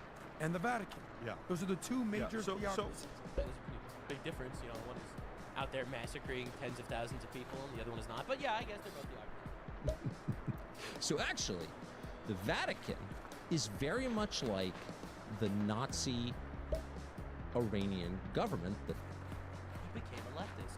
He actually became a leftist. Look, man, by the fact that they said that they're both theocracies, it doesn't mean that they're both doing the exact same thing. Like, he actually became a leftist. He just doesn't engage with what words mean anymore. What happened to Tucker? Yeah, they are both theocracies. One is a theocracy that follows a demon, and the other one is not. A theocracy, the Vatican follows God, right? So, what are we doing here? theocratic government, the mullahs, it's all basically the same. They've got the complicated dress. You just said that they're both theocracies. You say that, oh my God. They hate the Jews, as Patrick Bet David just said. There's Say all Catholics hate the Jews, whereas it literally states in the Quran that you have to massacre Jews and Christians wherever you find them. So yeah, the Iranian theocracy is a very dangerous one, obviously. Like, why are we making you believe this isn't true? Catholics have a problem with the Jews. Problem with the Jews. It's slander. No. It's an attack. I literally made an entire video saying that Israeli President Herzog is on Epstein's Island raping kids. And that's why he got sued. Attack on the world's largest and oldest Christian denomination, and it's taking place openly. Like, what are we even doing here? Like, are we being serious? And it's all coming from the same source, The Jews, say it. which is Israel. Just say the Jews. Just say the Jews. Don't be a pussy about it. It's the Jew. Patrick Bet David's a Christian Iranian. Well, what are we even doing here? It's not Jewish. It's not Israeli. Well, what are we even The doing? issue is Israel. Anyone who supports the Netanyahu government, not Israel as a concept, not all Jews, no, the Netanyahu government, anyone who ratifies every decision, no matter how violent or grotesque or genocidal of the Netanyahu government, I goes don't to know anyone that just immediately agrees with everything Netanyahu says. You know, he lost elections in Israel before, right? people, and anyone who doesn't is a Nazi. And by the way, their religion itself is a Nazi religion. It's inherently He never said Catholicism's a Nazi religion. What are we even doing here? anti-Semitic religion. So Tucker, it's interesting. I watched this video a few times, and respectfully, I want to respond to you because you're a formidable voice. Whether I agree with you or not, you're somebody that's very good at getting your message out there. And I think at this point, if there's anybody that believes in your ability, it's a guy like this who, after I sold my company, offered you a $100 million contract. I even went on your friend Megyn Kelly's show when I announced it, and she was another retard. asking specific questions. I said, yep, we went to your house, we made the offer, then we spent some time together. I came to Maine and we did your show, and we've had a couple good conversations together. So I believe in you. I think you're funny, quirky, very good communication, and you have... I think he's paid off. I think he's a foreign asset. I think he's a CIA operative. I think he's dangerous. I think he's trying to drive a wedge into our country. I think he's trying to destroy the Trump's government, for example, specifically. I think he's a tool for evil at this point, basically on all of his shows. Your way of doing things, it's almost like you do twist words a lot, and I noticed you did that with me. He hates Catholics. He hates this. Catholics hate the Jews, and all this stuff that you did. It's a little bit of your shtick, which I give. But let me kind of get into a few things I want to address. Wow, he's not even getting into the specifics at all. He is business. I respect that, because that was insane. In this video, and maybe you're not aware of it. A few things you need to know about me. My number one priority is to make sure America stays as the greatest country in the world. Period. Full stop. I'm America first. I'm a Christian, non-denominational Christian that you need to know about me. And by the way, I'm Armenian, which, by the way, the first nation that accepted Christianity as their religion was Armenians. And the only ones that debate Armenians on them being first is Assyrians, and my dad is Assyrian. Maybe that's the reason why my parents divorced each other twice, married each other, and divorced each other. So Armenian, Assyrian, Christian, America first. I want this thing to be the greatest country in the world. You know who was in America first? Tucker Carlson. Mr. We need to submit to Russia and China and create a new world order. He literally said that on his show. Again, I think he's an operative. I think we're getting played. I think there's a huge psyop by a lot of these guys that recently backstabbed Trump all at the same time. And I think a lot of people are actually falling for it, which is why I'm really happy that Patrick David is actually taking the fight to him. You know, big voices didn't want to beef with this guy because, you know, he ends up getting called out, and there's a large fan base that are on his side. I never cared about any of that. I always said exactly what I felt, which is why people actually watch my videos. But dude, this guy, Patrick David, is so based with his own shit. No, it's so funny how this keeps happening. Like, you have a lot of people, and I disagree on both sides. You have a lot of people, like Jews, call out Catholics for, you know, being not America first because, you know, your allegiance with the Pope is probably America, with the Vatican. If the Pope told you to vote Democrat, you would vote Democrat. You wouldn't vote for America. So you have dual loyalty. You don't really have loyalty in America. You have loyalty to the church. And you have a lot of people on the other side, on the more Catholic area, saying Jews have a dual loyalty. They have a dual loyalty to Israel. They'll vote for whatever gets Israel better. And, you know, I do think that there are probably some Jews that have dual loyalty. I could think of some. There are probably some Catholics that have dual loyalty, sure, whatever. But this broad strokes, like just, you know, gigantic brush that people brush people as is insane. My stance is also I want America to be the #1 superpower in the world. I think that what America needs to do exactly what America does to make itself as superior as possible. And as many of these people cry and scream about humanitarian bullshit, no, we actually shouldn't kill terrorists. I think that's fucking retarded. We need to obliterate our enemies.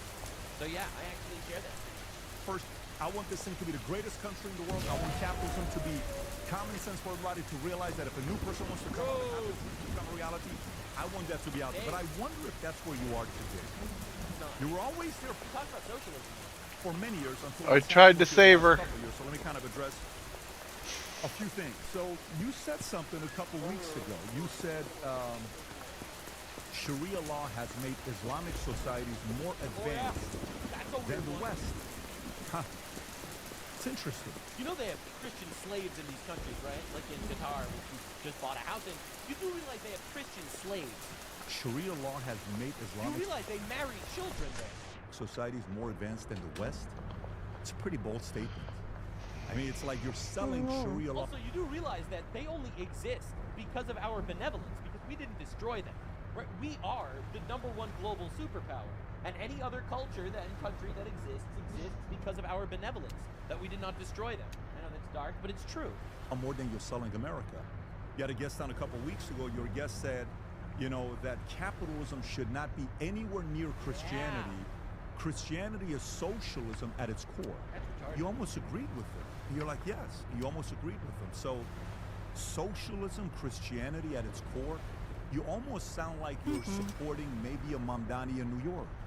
Or maybe an Ilhan Omar. Maybe those two will be in your podcast in the next few months. They very well might. I mean, this dude did an entire propaganda tour for Putin, talking about how China is actually superior. Like, I would not be surprised. No, I'm trying to see what you're solving for. See, this is kind of where I'm at with my life that most people don't know about, but let me kind of share it with you.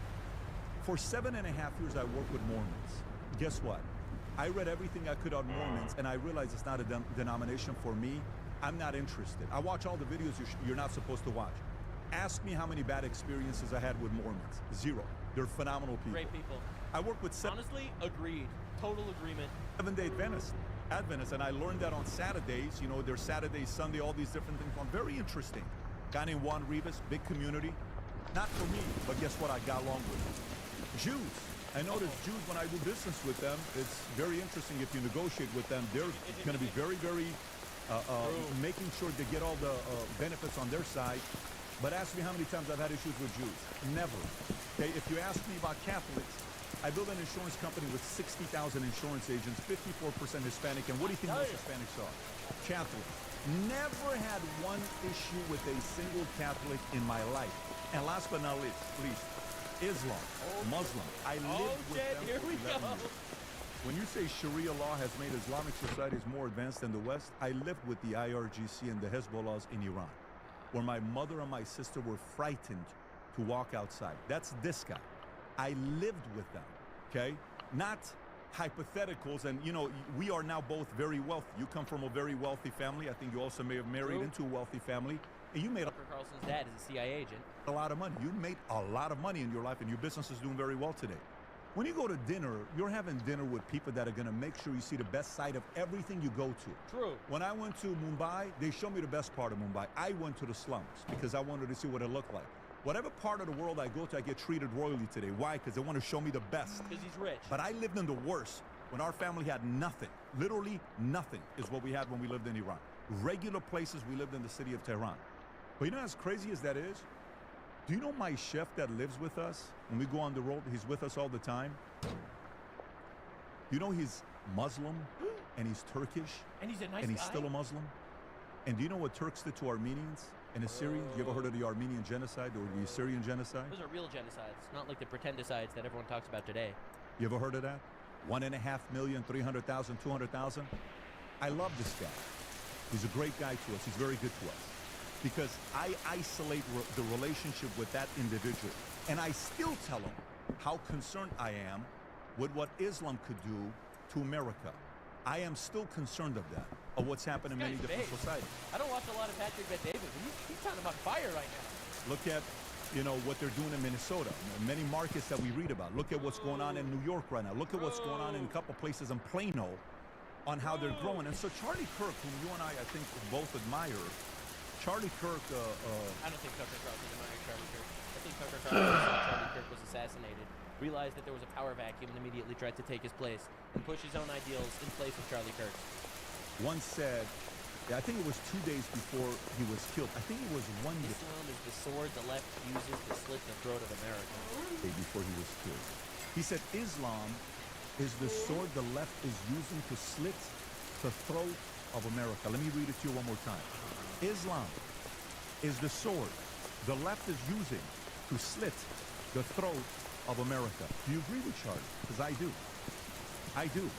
Because it's all like, hey, let's make it not a big deal. Tucker doesn't. How can you insult Islam? President insulted Islam. Let's be tolerant. Let's be tolerant Christians. Sharia law tolerance is not a virtue. Intolerance is a virtue. Has made Islamic societies more advanced than the West. Let's just be tolerant. It's okay. Let's be tolerant. Let's accept all this stuff. Let's allow all this immigration that's going on in UK. By the way, Tucker does not talk about immigration at all. He doesn't actually talk about any of the actual issues that do face America. He only talks about Israel. Trump is controlled. Trump is evil. He's bringing us into wars. He's the Antichrist. Not a big deal. They're not that bad. It's fine. They don't live the way you do. They just don't. They don't live by the values you and I live in America. They don't. Now, if you I have a lot of friends that, you know, like Andrew Tate chose to become a Muslim. If you've already converted but you've not made the announcement publicly, listen, to each his own. You're making that decision as an adult. I support it. More power to you. But my priority is America first. My priority is to make sure we advance America in a way that young men are able to make enough money to get married and have 3+ kids, preferably 4, and be able to have their kids' dream become a reality, where if they want to go build a business and make billions, do it. If you want to make millions, do it. If you want to go in the military, do it. If you want to go out there and, you know, have a regular job, making $58,000 a year at whatever company, but you're happy about your job because you're a school teacher, go do it. That's what I want. And as a Christian man, non-denominational, Christ is King, I say that comfortably. My life changed the day I accepted Jesus Christ as my Savior, January 21st of 2004. I will say that to a Jew, to a Muslim, to a Catholic, to anybody, that's my faith. And every day I fall short. When we first moved to Florida, for the first 30 days, every single night, I would walk and I would listen to this version of Amazing Grace because that's the only thing I relate to. Those words, you know the words. Amazing grace, how sweet the sound. That, I want to read this thing to you, that saved a wretch like me, like this guy. Regular guy, a wretch like me, I once was lost, but now I'm found. Was blind, but now I see. Jesus Christ changed my life. And I'm a Christian man saying this, a businessman. Most people don't know what I do throughout the day. I run companies for a living. I'm not a media guy. We've grown this business from 9 employees to 165 employees. I'm in meetings from morning till night, and I love what I do because I live in the greatest country in the world. So, message back to you. I don't want to be enemies with you. Although if you want to be enemies, I'm okay with that as well. It doesn't bother me, but I don't want to be enemies with you. He's not going to even respond. I'm sure he's not even going to respond to this. Because I actually want to believe. He exists in like this leftist slander style. You know, he exists in this little area where, you know, you get criticized and then you immediately just take things out of context. Oh, Patrick Bet-David, he hates Christians. He said Christians hates Jews. He slandered. Deep down inside, you love America. You love America. I want to believe deep down inside you're there. And whether you know this or not, you have a lot of influence right now. I do think one of the topics that's going to be an issue on the ballot for 2028 will be Israel, control, AIPAC, all of that stuff. And I'd like to see how that, you know, pans out and how it goes, because I like debates. I watch these debates. I watch what takes place. You know, I watch to see where the market is going to. So I don't know. I don't know what you're doing. I don't know if you're trying to get behind a Massey, because I think he's a pretty capable, talented guy. Maybe. I think Massey's a loser. I don't know if you want to run. I don't know what you're solving for. I don't know if you're like, well, I don't care if we win the midterms. I don't care. Let a Democrat win. Sometimes America needs to go through the pruning process because I want to see destroy the GOP and start all over again. Yeah, I think it's a retarded position, too. I don't know. Maybe that's the vision. If it is, more power to you. That's not my vision. My vision isn't that. And I have a... I don't think he wants that either, though. Sprinkle of libertarian. I think he's an operative. To me, because I want to be left alone and just kind of allow me to do that kind of stuff. So whenever I have the conversation and I listen to it, Dave, I agree with a lot of the stuff libertarians also believe in. But I think there's an end to it because we've already started a country the way that we are. And so you and I both get accused of something. I want you to process this, and I want you to... I think libertarianism is gay. I think it's a nice pipe dream if you're retarded. No offense, you need authority. I'm open to it. You get accused of, you know, this guy, Tucker's taking money. Oh, Pat's a Zionist. He's taking money from Israel. Never been to Israel. AIPAC messaged me and told me, you want to come to Israel? I said, I have no interest in going to Israel for you to pay for me. I'm going to go one day with my pastor. We've never taken money from anybody. And I'm so confident with myself on what I've done because there's only one thing I fear in my life, and that's God. I don't fear anything more than I fear God. And trust me, I fear God a lot because this thing's like this. If you ever wanted to have fun, and let's just say, you know, put it out there on the line, and again, I'll put the onus on you if you're open to this or not. Here we go. Let's go hire 3 accounting firms. You pick one, I pick one, and let's get a third party that we both agree on. Maybe like a KPMG, PwC, and BKD, hypothetically. Did I not get the... You probably recognize you have money. You've done work for yourself. Let's have them do audited financials on me, my wife, and you and your wife, and report back to see if I've ever gotten paid from Israel, and report back to see if you've ever gotten paid from Qatar or Pakistan or any of these guys. All the businesses, all the LLCs, massive. all the accounts. You know how this kind of works. They can kind of figure that out. And let's be honest with the audience. Yeah. Let's be honest with the audience. That. Oh my God. If you're open to Turn it, the table. I'm available. We'll have to spend $500,000, something like that, because it's going to take a few weeks for them to do it. I am fully open to that idea if you are. And by the way, I know this may make you feel uncomfortable. You don't have to accept this offer, but I'm telling you, I'm comfortable if you want to do it. You don't have to do it because it's a little bit private, so I'm sure you're going to come out and say, how dare he want to look at my wife's bank accounts and all this other stuff, because he won't do some it. people may say, well, they can pay your wife and not through you, and I get that as well, and that's why I want to be a little bit transparent with you. I've tried many times to build a relationship with you. It's been challenging, but I do want you to know that as a Christian man myself, no matter how much you go to a place to not want to believe in somebody, I've been instructed by God to try to do my best to have some grace. And I believe in you, I believe in your abilities, but I believe in God in America more than I believe in any man in America, because I've seen many great empires fall.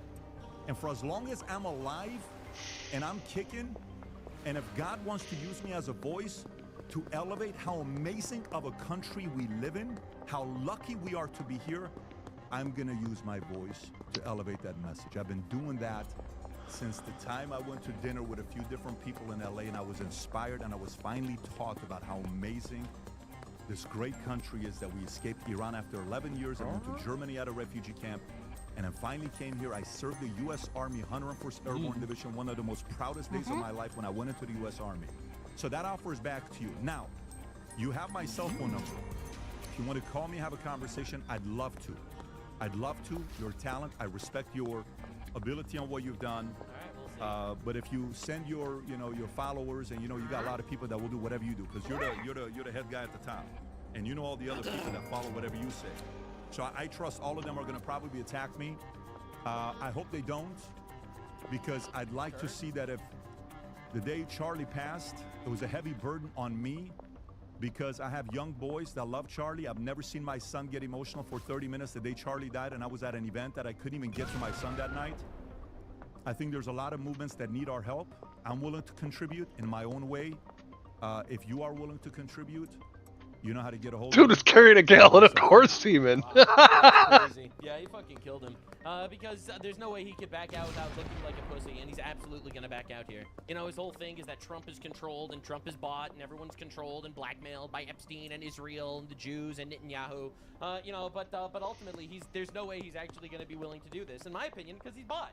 I mean, in fact, I don't know what happened, officer. She just exploded. $1 million or something after he was fired from Fox News. Like, that's open information right Hey, now. dude. And there's also this huge scoop going on. Allegedly, the CIA is investigating him for leaking plans to Iran, which was used in Trump's strike against all of the Khamenei retards. You know, basically got them all together to think that there was no ceasefire, and then that there was going to be no war, and then all of a sudden, poof, they got obliterated. I think that he is dirty. Now, I do agree with one of the things that Patrick Bet David said here, which is that obviously we have to give people grace.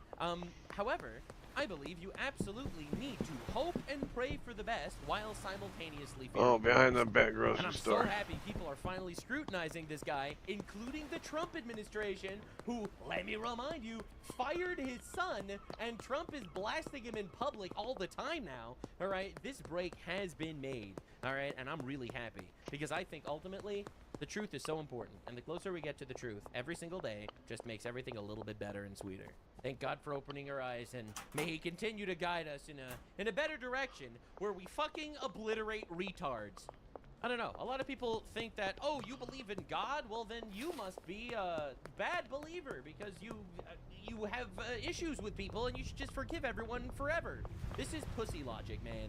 I could forgive someone's soul for trying to kill me, but that doesn't mean I'm not going to try to kill them first. Anyone that reads the Bible understands that God is not demanding an entire army of losers rolling over and letting ourselves get killed by our enemies. God demands justice and victory, and I am here to help.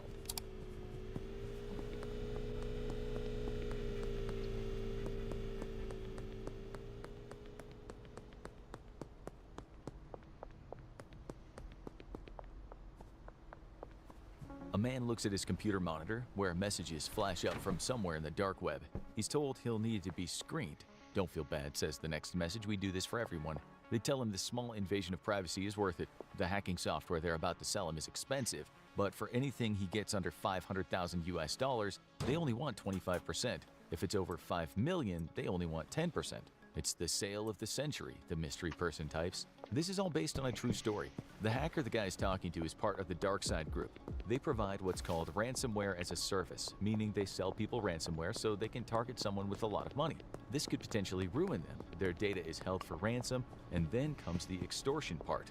The Dark Side hackers claim to be Robin Hood characters. Their ransomware is designed to extort companies or governments, but they won't let people hit a nonprofit, a school, or any kind of health service. The targets might also be wealthy people, who usually have a lot to lose. Imagine if a billionaire such as Bill Gates had a deep, dark secret. Imagine the secret became known to the public. How much would Gates be willing to pay to suppress that information? Or how much would you be willing to pay? Because whether you're a billionaire or not, there's a good chance your information is all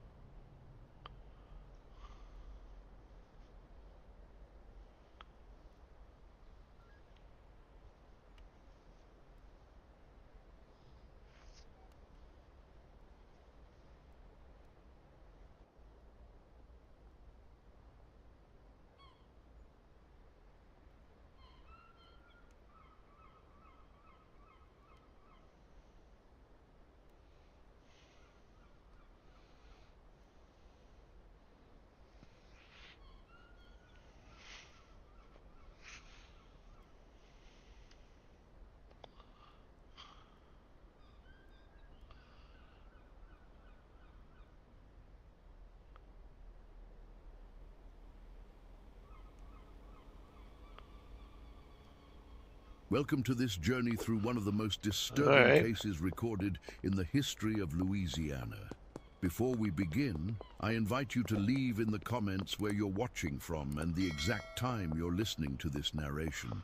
We're interested in knowing what places and what times of day or night these documented stories reach. The Saint. Martin Parish Courthouse archives contain a peculiar gap in their records from the spring of 1843 to the late summer of 1845. For decades, this was dismissed as damage from humidity or perhaps the chaos of record-keeping in pre-Civil War Louisiana. But in 1962, during a renovation of the courthouse basement, workers discovered a sealed metal box behind a section of brick wall that appeared newer than its surroundings. Inside was a collection of handwritten accounts, official documents, and a leather-bound journal with its cover stained dark around the edges.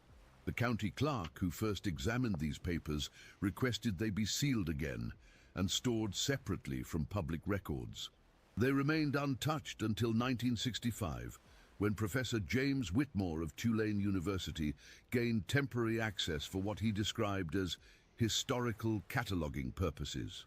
The documents were never publicly released.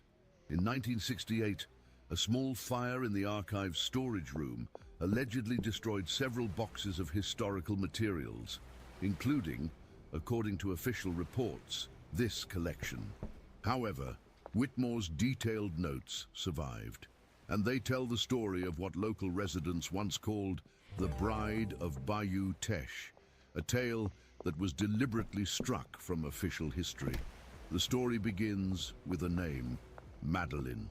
According to the 1900 census of most common female names in Louisiana, Madeline ranked 27th in popularity. In the spring of 1843, Madeline Reynolds arrived in St. Martinville, a small but prosperous settlement along Bayou Teche, approximately 15 miles from New Iberia. She came as the new bride of Harold Walker, owner of Oak Shadow Plantation, one of the largest sugarcane operations in the parish. Harold Walker was 47 years old, a widower for the past 3 years. His first wife, Caroline, had died from what the local doctor recorded as excessive melancholy, leading to physical decline. A common diagnosis for what we might now recognize as severe depression. Walker had traveled to Charleston, South Carolina 4 months earlier and returned with a new bride nearly half his age.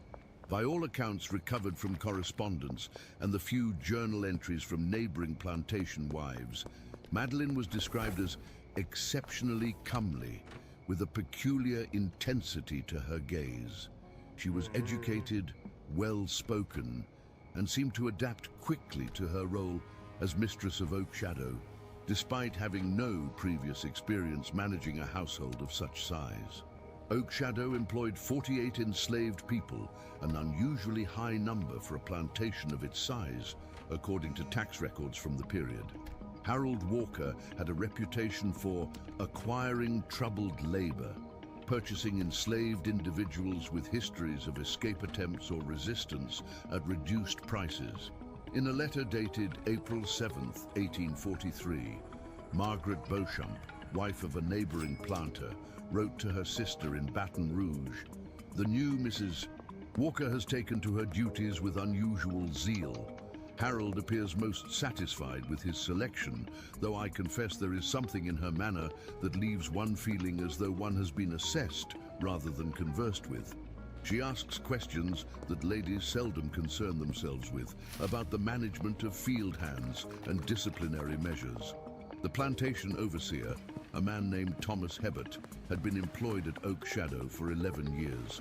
According to testimony later given to the parish sheriff, Heber initially found Madeline's interest in plantation operations unsuitable for a lady of her station, but Harold insisted he answer any questions his new wife might have. During her first weeks at Oak Shadow, Madeline was observed spending long periods walking the property. She showed particular interest in the far eastern edge, where the cultivated fields gave way to cypress swamp.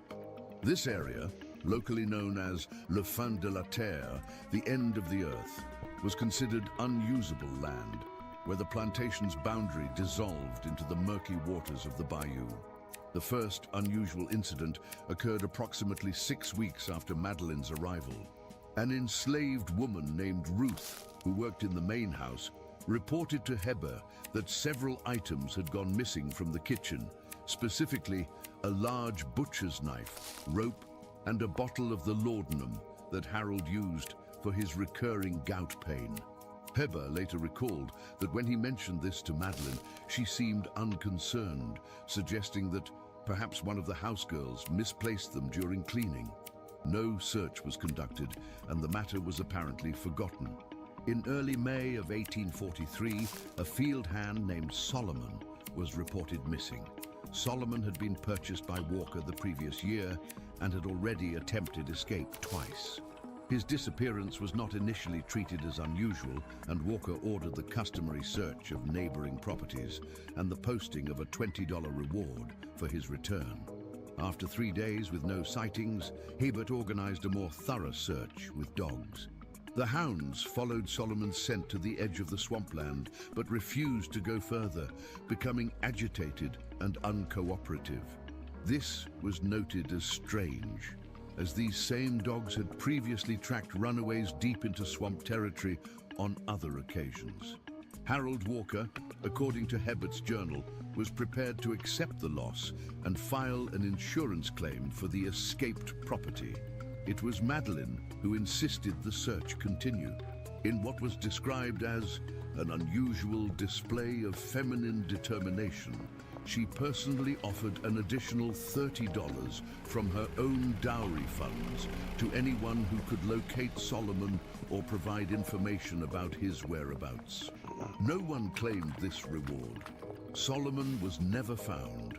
3 weeks later, another disappearance occurred. This time, it was a house servant named Mary who had been attending to Madeline's personal needs. According to kitchen staff accounts, Mary had been summoned to Madeline's private sitting room the evening before she was discovered missing. No one reported seeing her leave the main house. Unlike Solomon, Mary had no history of escape attempts. She had been born on the plantation and had family among the enslaved community, a mother, 2 sisters, and a young child of 4 years. When questioned by Hebert, Madeline claimed she had dismissed Mary early as she had a headache and desired solitude.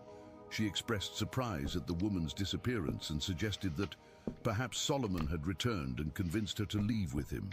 The search for Mary was less vigorous than for Solomon. Without a history of flight, she was initially presumed to be hiding somewhere on the property, possibly afraid of punishment for some unknown transgression. After 5 days, Harold Walker considered the matter closed and assigned another house servant, Esther, to replace Mary in attending to Madeline. It was around this time that the first reports of strange sounds coming from the swamp began to circulate among the enslaved population. Several field hands claimed to have heard a woman's cries coming from deep within the cypress trees after sunset. Hibbert dismissed these accounts as superstition, noting in his journal that the Collards have become excessively agitated by these disappearances and are now finding frights in every night sound of the bayou. By mid-June, the atmosphere at Oak Shadow had changed perceptibly. According to correspondence from neighboring plantations, the field hands were working with unusual silence, and productivity had increased despite the summer heat. Hibbert noted, with satisfaction, that punishment incidents had decreased by nearly half. When Harold's brother, William Walker, visited from New Orleans in late June, he commented in a letter to a business associate that Harold's new bride has brought a remarkable discipline to the operation. The Negroes seem almost fearful of disappointing her, though I have not witnessed her employ any unusual methods of correction.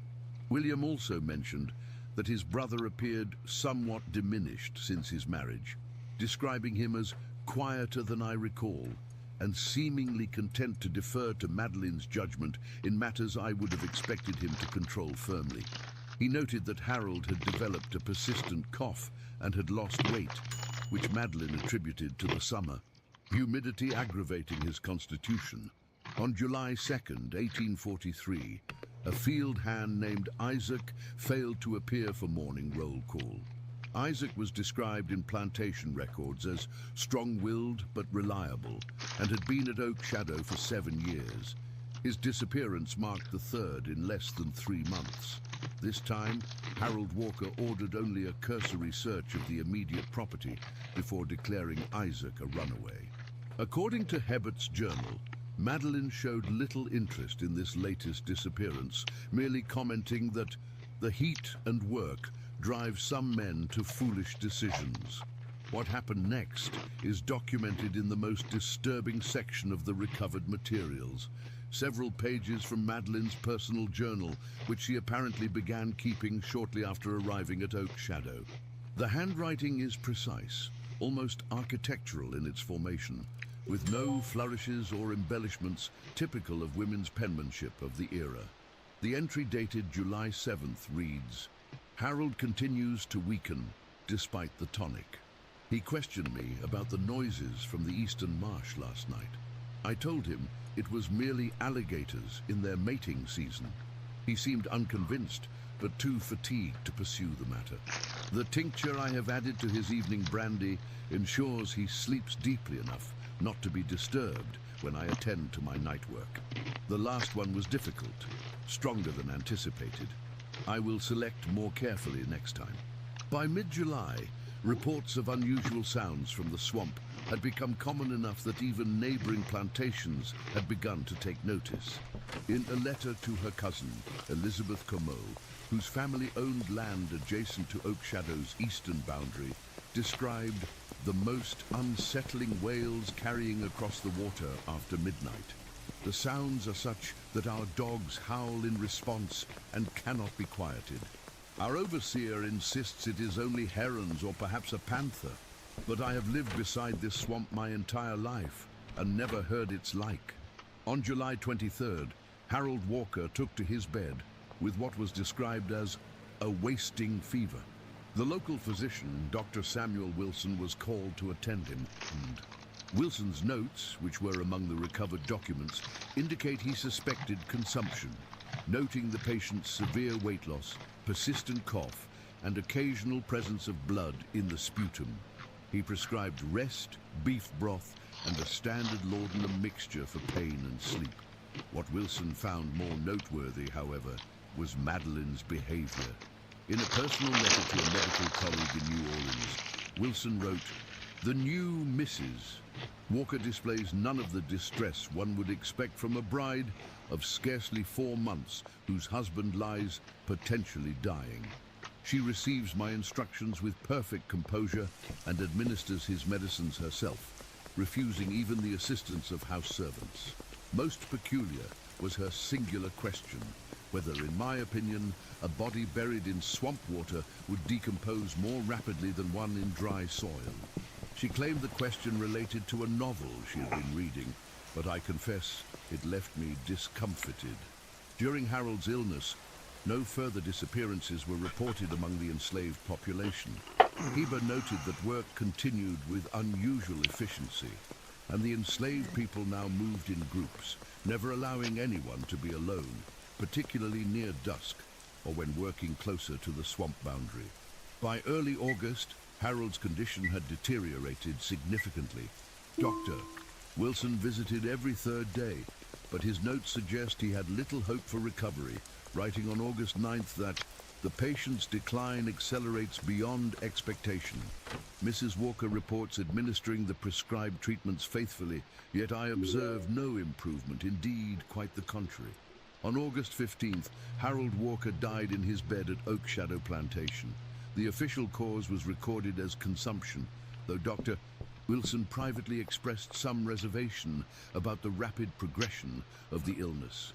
Madeline arranged for a modest funeral, citing her husband's supposed wishes for simplicity, and Harold was buried in the small Walker family cemetery on the plantation grounds. With Harold's death, Madeline inherited full control of Oak Shadow, as the couple had no children and Harold had no surviving male relatives in Louisiana. His brother William, who might have contested the inheritance, had returned to New Orleans and, according to correspondence, had himself fallen ill with what was described as a similar wasting condition shortly after his visit to Oak Shadow. It was after Harold's funeral that the most disturbing pattern of disappearances began. Between late August and early October of 1843, 5 more enslaved people vanished from Oak Shadow. Unlike the earlier cases, these individuals had no history of escape attempts. They included an elderly man who had been at the plantation for over 20 years, a pregnant woman within weeks of her delivery date, and a 14-year-old boy who worked in the stables. Hebbert's journal entries from this period reveal increasing concern not only about the disappearances, but about Madeline's management style. He wrote on September 12th, "Mrs. Walker insists on personally selecting which hands will work the eastern fields each day, a task previously left to my judgment. Her selections seem to follow no pattern I can discern, sometimes choosing the strongest, other times selecting those who have shown the slightest infractions in their duties. Those chosen often return from their day's labor with a strange quietness about them, and I have observed that within a week of such special assignment, they frequently vanish." By October, rumors had begun to spread beyond Oak Shadow. The parish sheriff, James Collins, received an anonymous letter claiming that murder most foul occurs at the Walker plantation, with the enslaved being slaughtered by the mistress's own hand and fed to the creatures of the swamp. Collins dismissed this as malicious gossip, likely from a business rival of the late Harold Walker, but did make an unannounced visit to Oak Shadow on October 10th.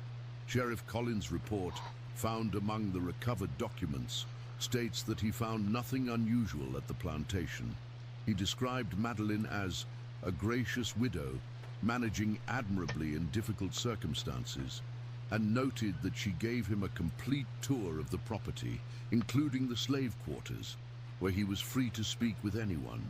He did remark that the Negroes seem unusually subdued, though well-fed and without visible signs of harsh treatment.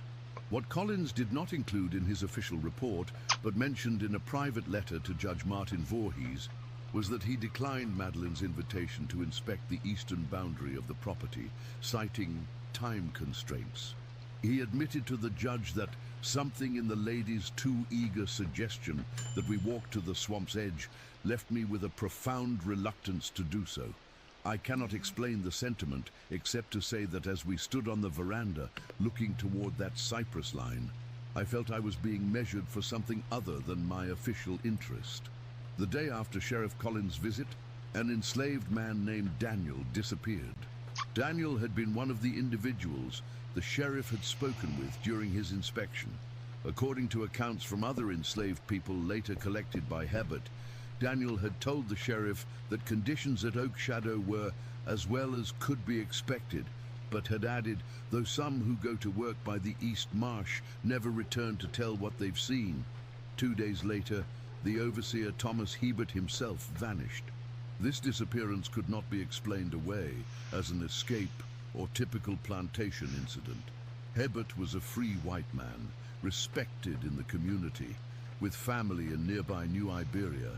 His absence was noted when he failed to appear at a scheduled meeting with cotton factors in St. Martinville on October 14th. When questioned by a hastily formed search party of neighboring planters, Madeline claimed that Hebert had resigned his position following a disagreement about plantation management. She produced a letter, allegedly written by Hebert, stating his intention to seek employment in Mississippi. The handwriting was later questioned by Hebert's brother, though no formal investigation was pursued at that time. The search party, led by Frederick Beauchamp from the neighboring plantation, insisted on examining Oak Shadow thoroughly, including the slave quarters and outbuildings. They found nothing unusual, though several members noted the extreme reluctance of the enslaved people to speak with them, even when Madeline was not present. Beauchamp later wrote to Sheriff Collins, expressing his concerns. "The entire plantation operates under a pall of silence that I have never before witnessed. The field hands worked with their eyes downcast, speaking not even among themselves. Most troubling was our approach to the eastern boundary, where the property meets the cypress swamp. As we neared that line, our guides became so visibly distressed that two women fell to their knees, refusing to proceed further. When pressed for explanation, they would say only, "That's where the mistress takes them." The search party did not venture into the swamp itself, as dusk was approaching, and none were familiar enough with that particular section of bayou to risk darkness there. They agreed to return the following day with boats and additional men. That night, according to statements later collected, strange lights were observed moving in the swamp, and the sounds, described variously as wailing, screaming, and a woman singing in a foreign tongue, were heard by neighboring plantations as far as 2 miles away. The following morning, when Beauchamp returned with a larger party, including experienced swamp guides, they were met at Oak Shadow by a scene of bizarre emptiness. The main house stood with its doors open. No servants attended the grounds. The field hands were not at their morning stations. The entire enslaved population of Oak Shadow Plantation, 39 people at that time, was gone. So was Madeline Walker. The search party proceeded cautiously through the abandoned property. In the main house, they found evidence of hasty packing, drawers left open, certain valuables missing. In Madeline's private sitting room, the searchers discovered a hidden compartment beneath a floorboard containing a small leather-bound book, several unusual implements described as foreign in design, possibly African in origin, and a collection of small cloth pouches containing what appeared to be human teeth, hair, and bone fragments. The journal, which comprises a significant portion of the recovered documents, revealed the true horror of what had transpired at Oak Shadow. Written in the same precise hand as the earlier entries, but now filling page after page with increasingly disturbed content, Madeline's writings detailed a calculated campaign of ritual murder. She described selecting victims carefully, observing them for signs of physical strength or spiritual resistance. She wrote of luring them to the swamp's edge under various pretexts, usually a special assignment from the mistress that could not be refused, and then subduing them with drugged water or, in cases of larger men, having them struck from behind with a weighted club as they worked. The most disturbing passages detail what she called the feeding, elaborate rituals conducted in a small clearing deep within the swamp, accessible only by a narrow, winding trail that she had discovered and widened during her early explorations of the property. Here, according to her writings, she would bring her still living victims and perform a series of ritualized cuts, bleeding them slowly into the dark waters while reciting what she called the old words my grandmother taught me in Charleston. Madeline claimed in these writings that her grandmother had been brought to South Carolina from Haiti during the revolution there and had passed down secrets of controlling spirits and binding human will. She wrote that each feeding made her stronger, while simultaneously weakening those who remained at Oak Shadow, making them more compliant and less likely to flee or resist. The journal's final entry, dated October 15th, 1843, the day after Hebert disappeared, reads, "They know now. I saw it in Beauchamp's eyes today, that flicker of realization beneath his performance of concern. The swamp has whispered to them, or perhaps Hebert did not die as quickly as the others. No matter. I have taken enough to complete what I began. Harold, his brother, 9 of the strongest among the slaves. Their essence flows in my veins now. Tonight, I will call the remainder to the water's edge. Those who are worthy will become my instruments. The rest will feed what grows beneath the cypress roots. By dawn, we will be gone from this place, moving west along the water paths where white men fear to follow. In the territories, we will find another plantation, another master in need of a wife. And we will begin again." The search party, upon reading portions of this journal, immediately formed a larger expedition to enter the swamp area at the eastern edge of Oak Shadow. Local guides and experienced hunters led them through the difficult terrain, following what appeared to be a recently used trail. After nearly 2 hours of careful progress through the cypress and standing water, they reached a small island of relatively dry land. What they found there was described in a sworn statement by Frederick Beauchamp, the only written account of the discovery that survived. The clearing contained evidence of repeated horrific activities. A large cypress at its center had been modified with iron spikes and hooks driven into its trunk at various heights. The ground beneath was stained dark in a wide circle. Personal effects, a shoe, fragments of clothing, a carved wooden pendant known to have belonged to the house servant Mary, were found scattered at the edge of the clearing. Most disturbing was the discovery, partially submerged in a pool of stagnant water, of what our guides identified as a gris-gris of tremendous size, a ritualistic object consisting of a burlap sack containing various items. When examined, this sack was found to hold human remains, specifically severed hands, at least a dozen by our count, in various states of decay. Among them, based on a distinctive gold ring still on one finger, were the remains of Thomas Hebert. The search continued for 3 days, expanding outward from this clearing, but no further sign of Madeleine or the missing enslaved people was ever found. The prevailing theory, as recorded in Sheriff Collins' final report, was that Madeleine had led them westward through the interconnected waterways, possibly heading toward the less settled areas of Texas. A warrant was issued for Madeleine Walker on charges of murder, but she was never apprehended. Reports of similar disappearances and strange occurrences surfaced periodically over the next decade in western Louisiana and eastern Texas, but none were definitively linked to her.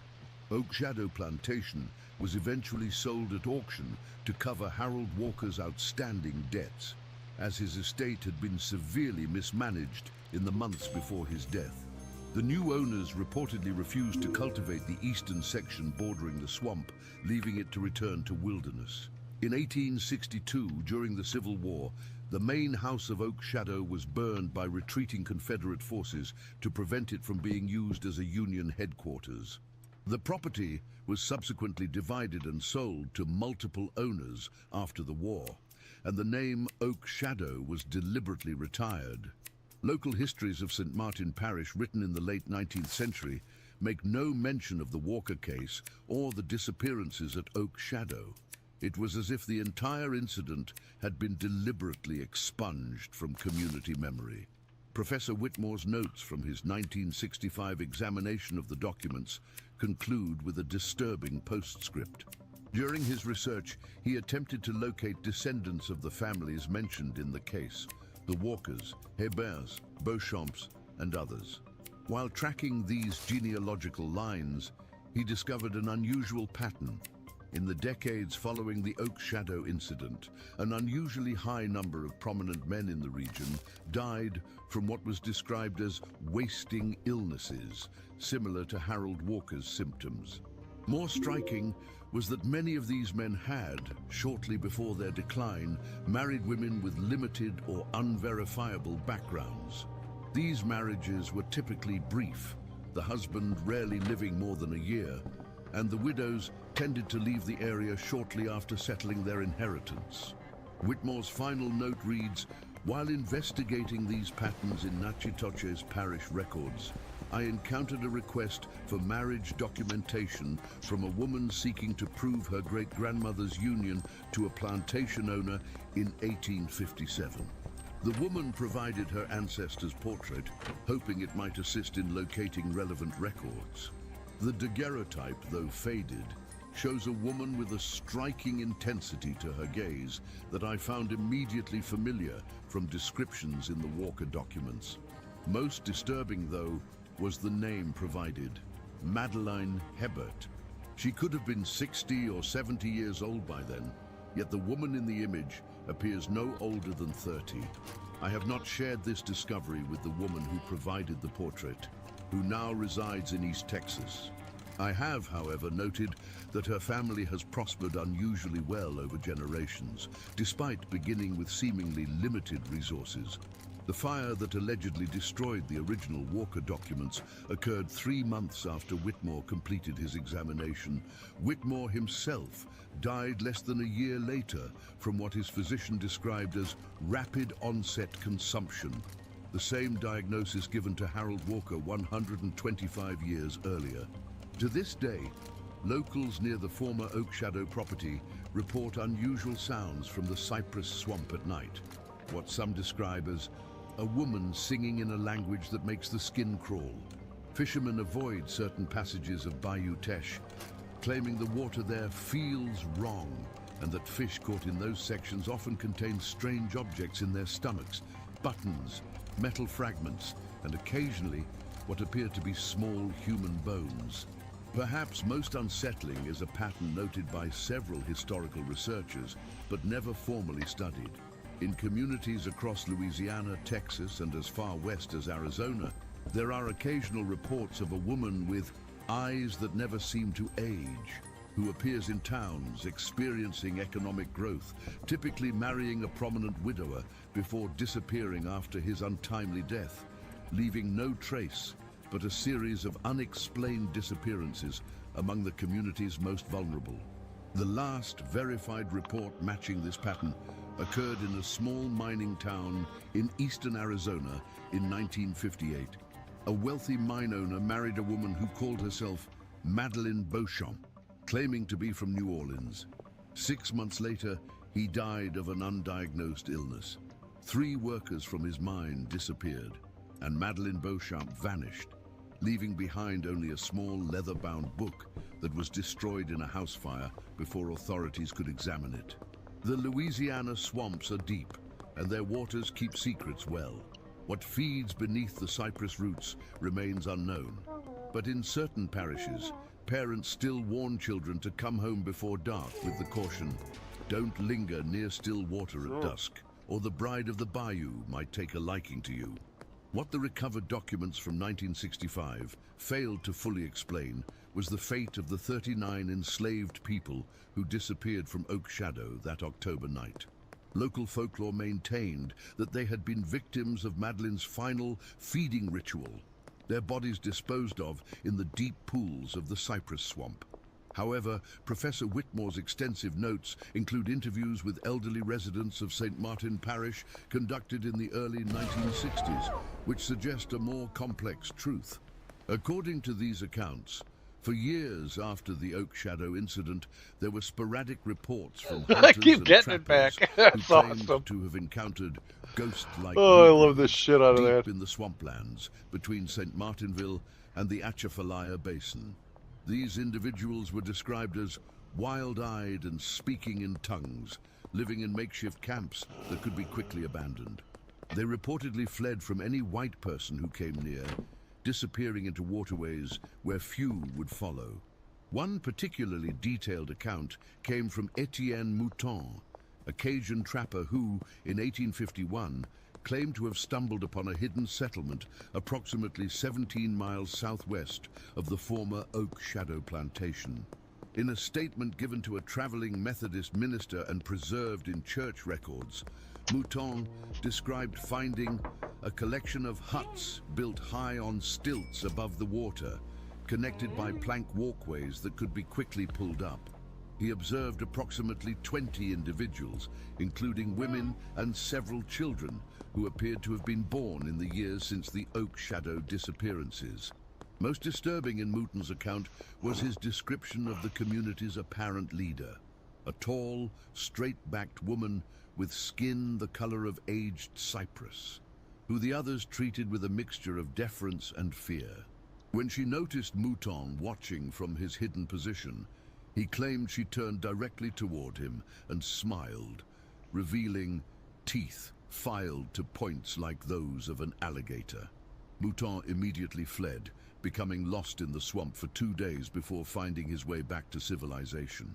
When he later led a small party of men back to the location, they found only the charred remains of stilts protruding from the water and a strange symbol carved into a nearby tree, described as a spiral with small marks like fingers reaching from its center.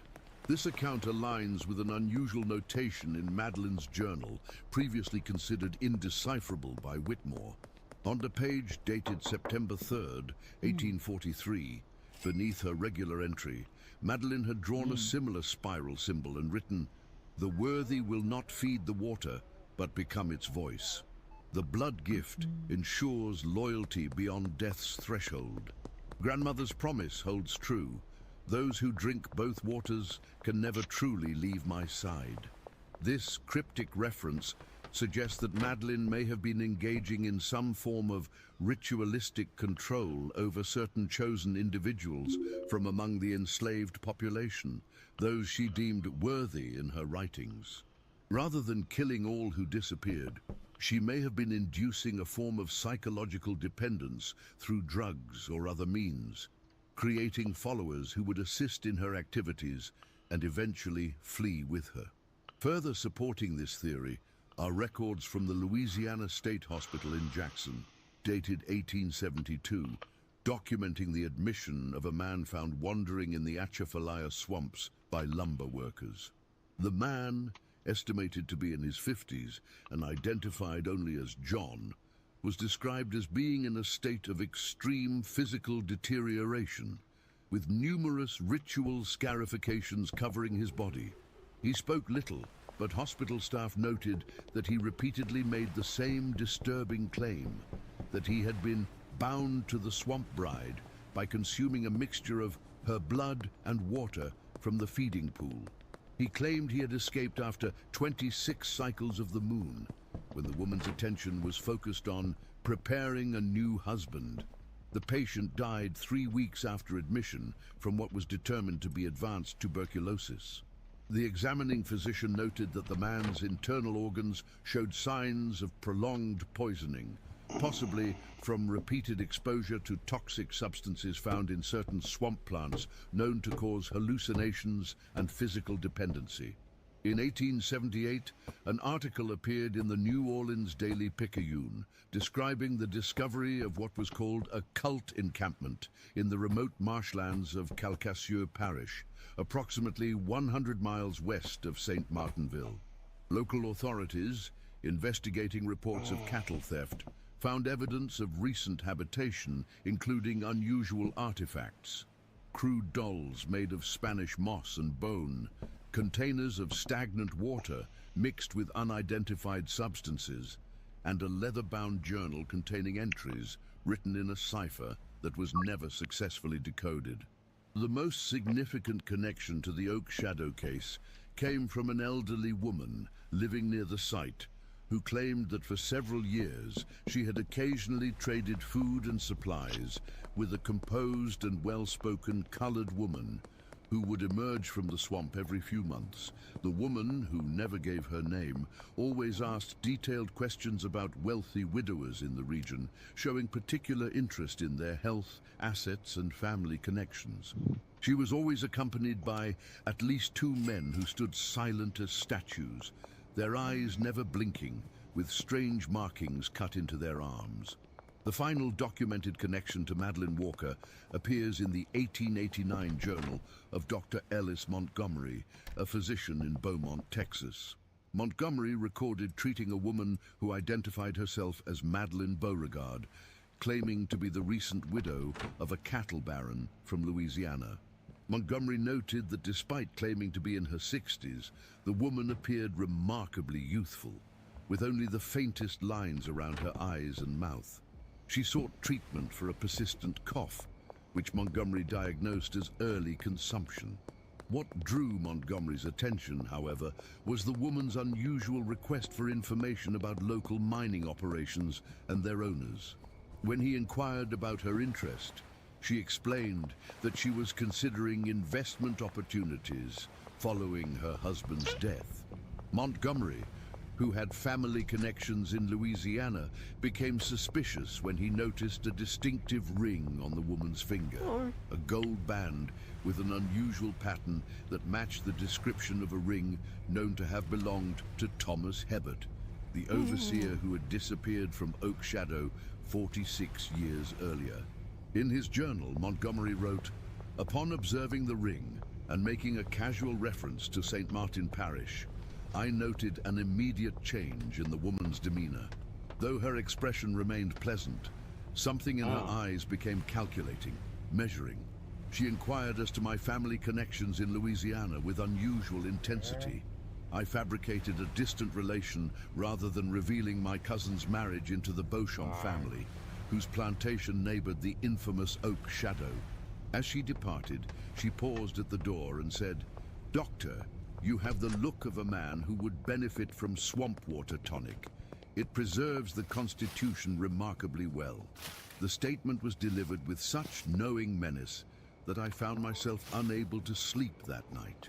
The following morning, I made inquiries about Mrs.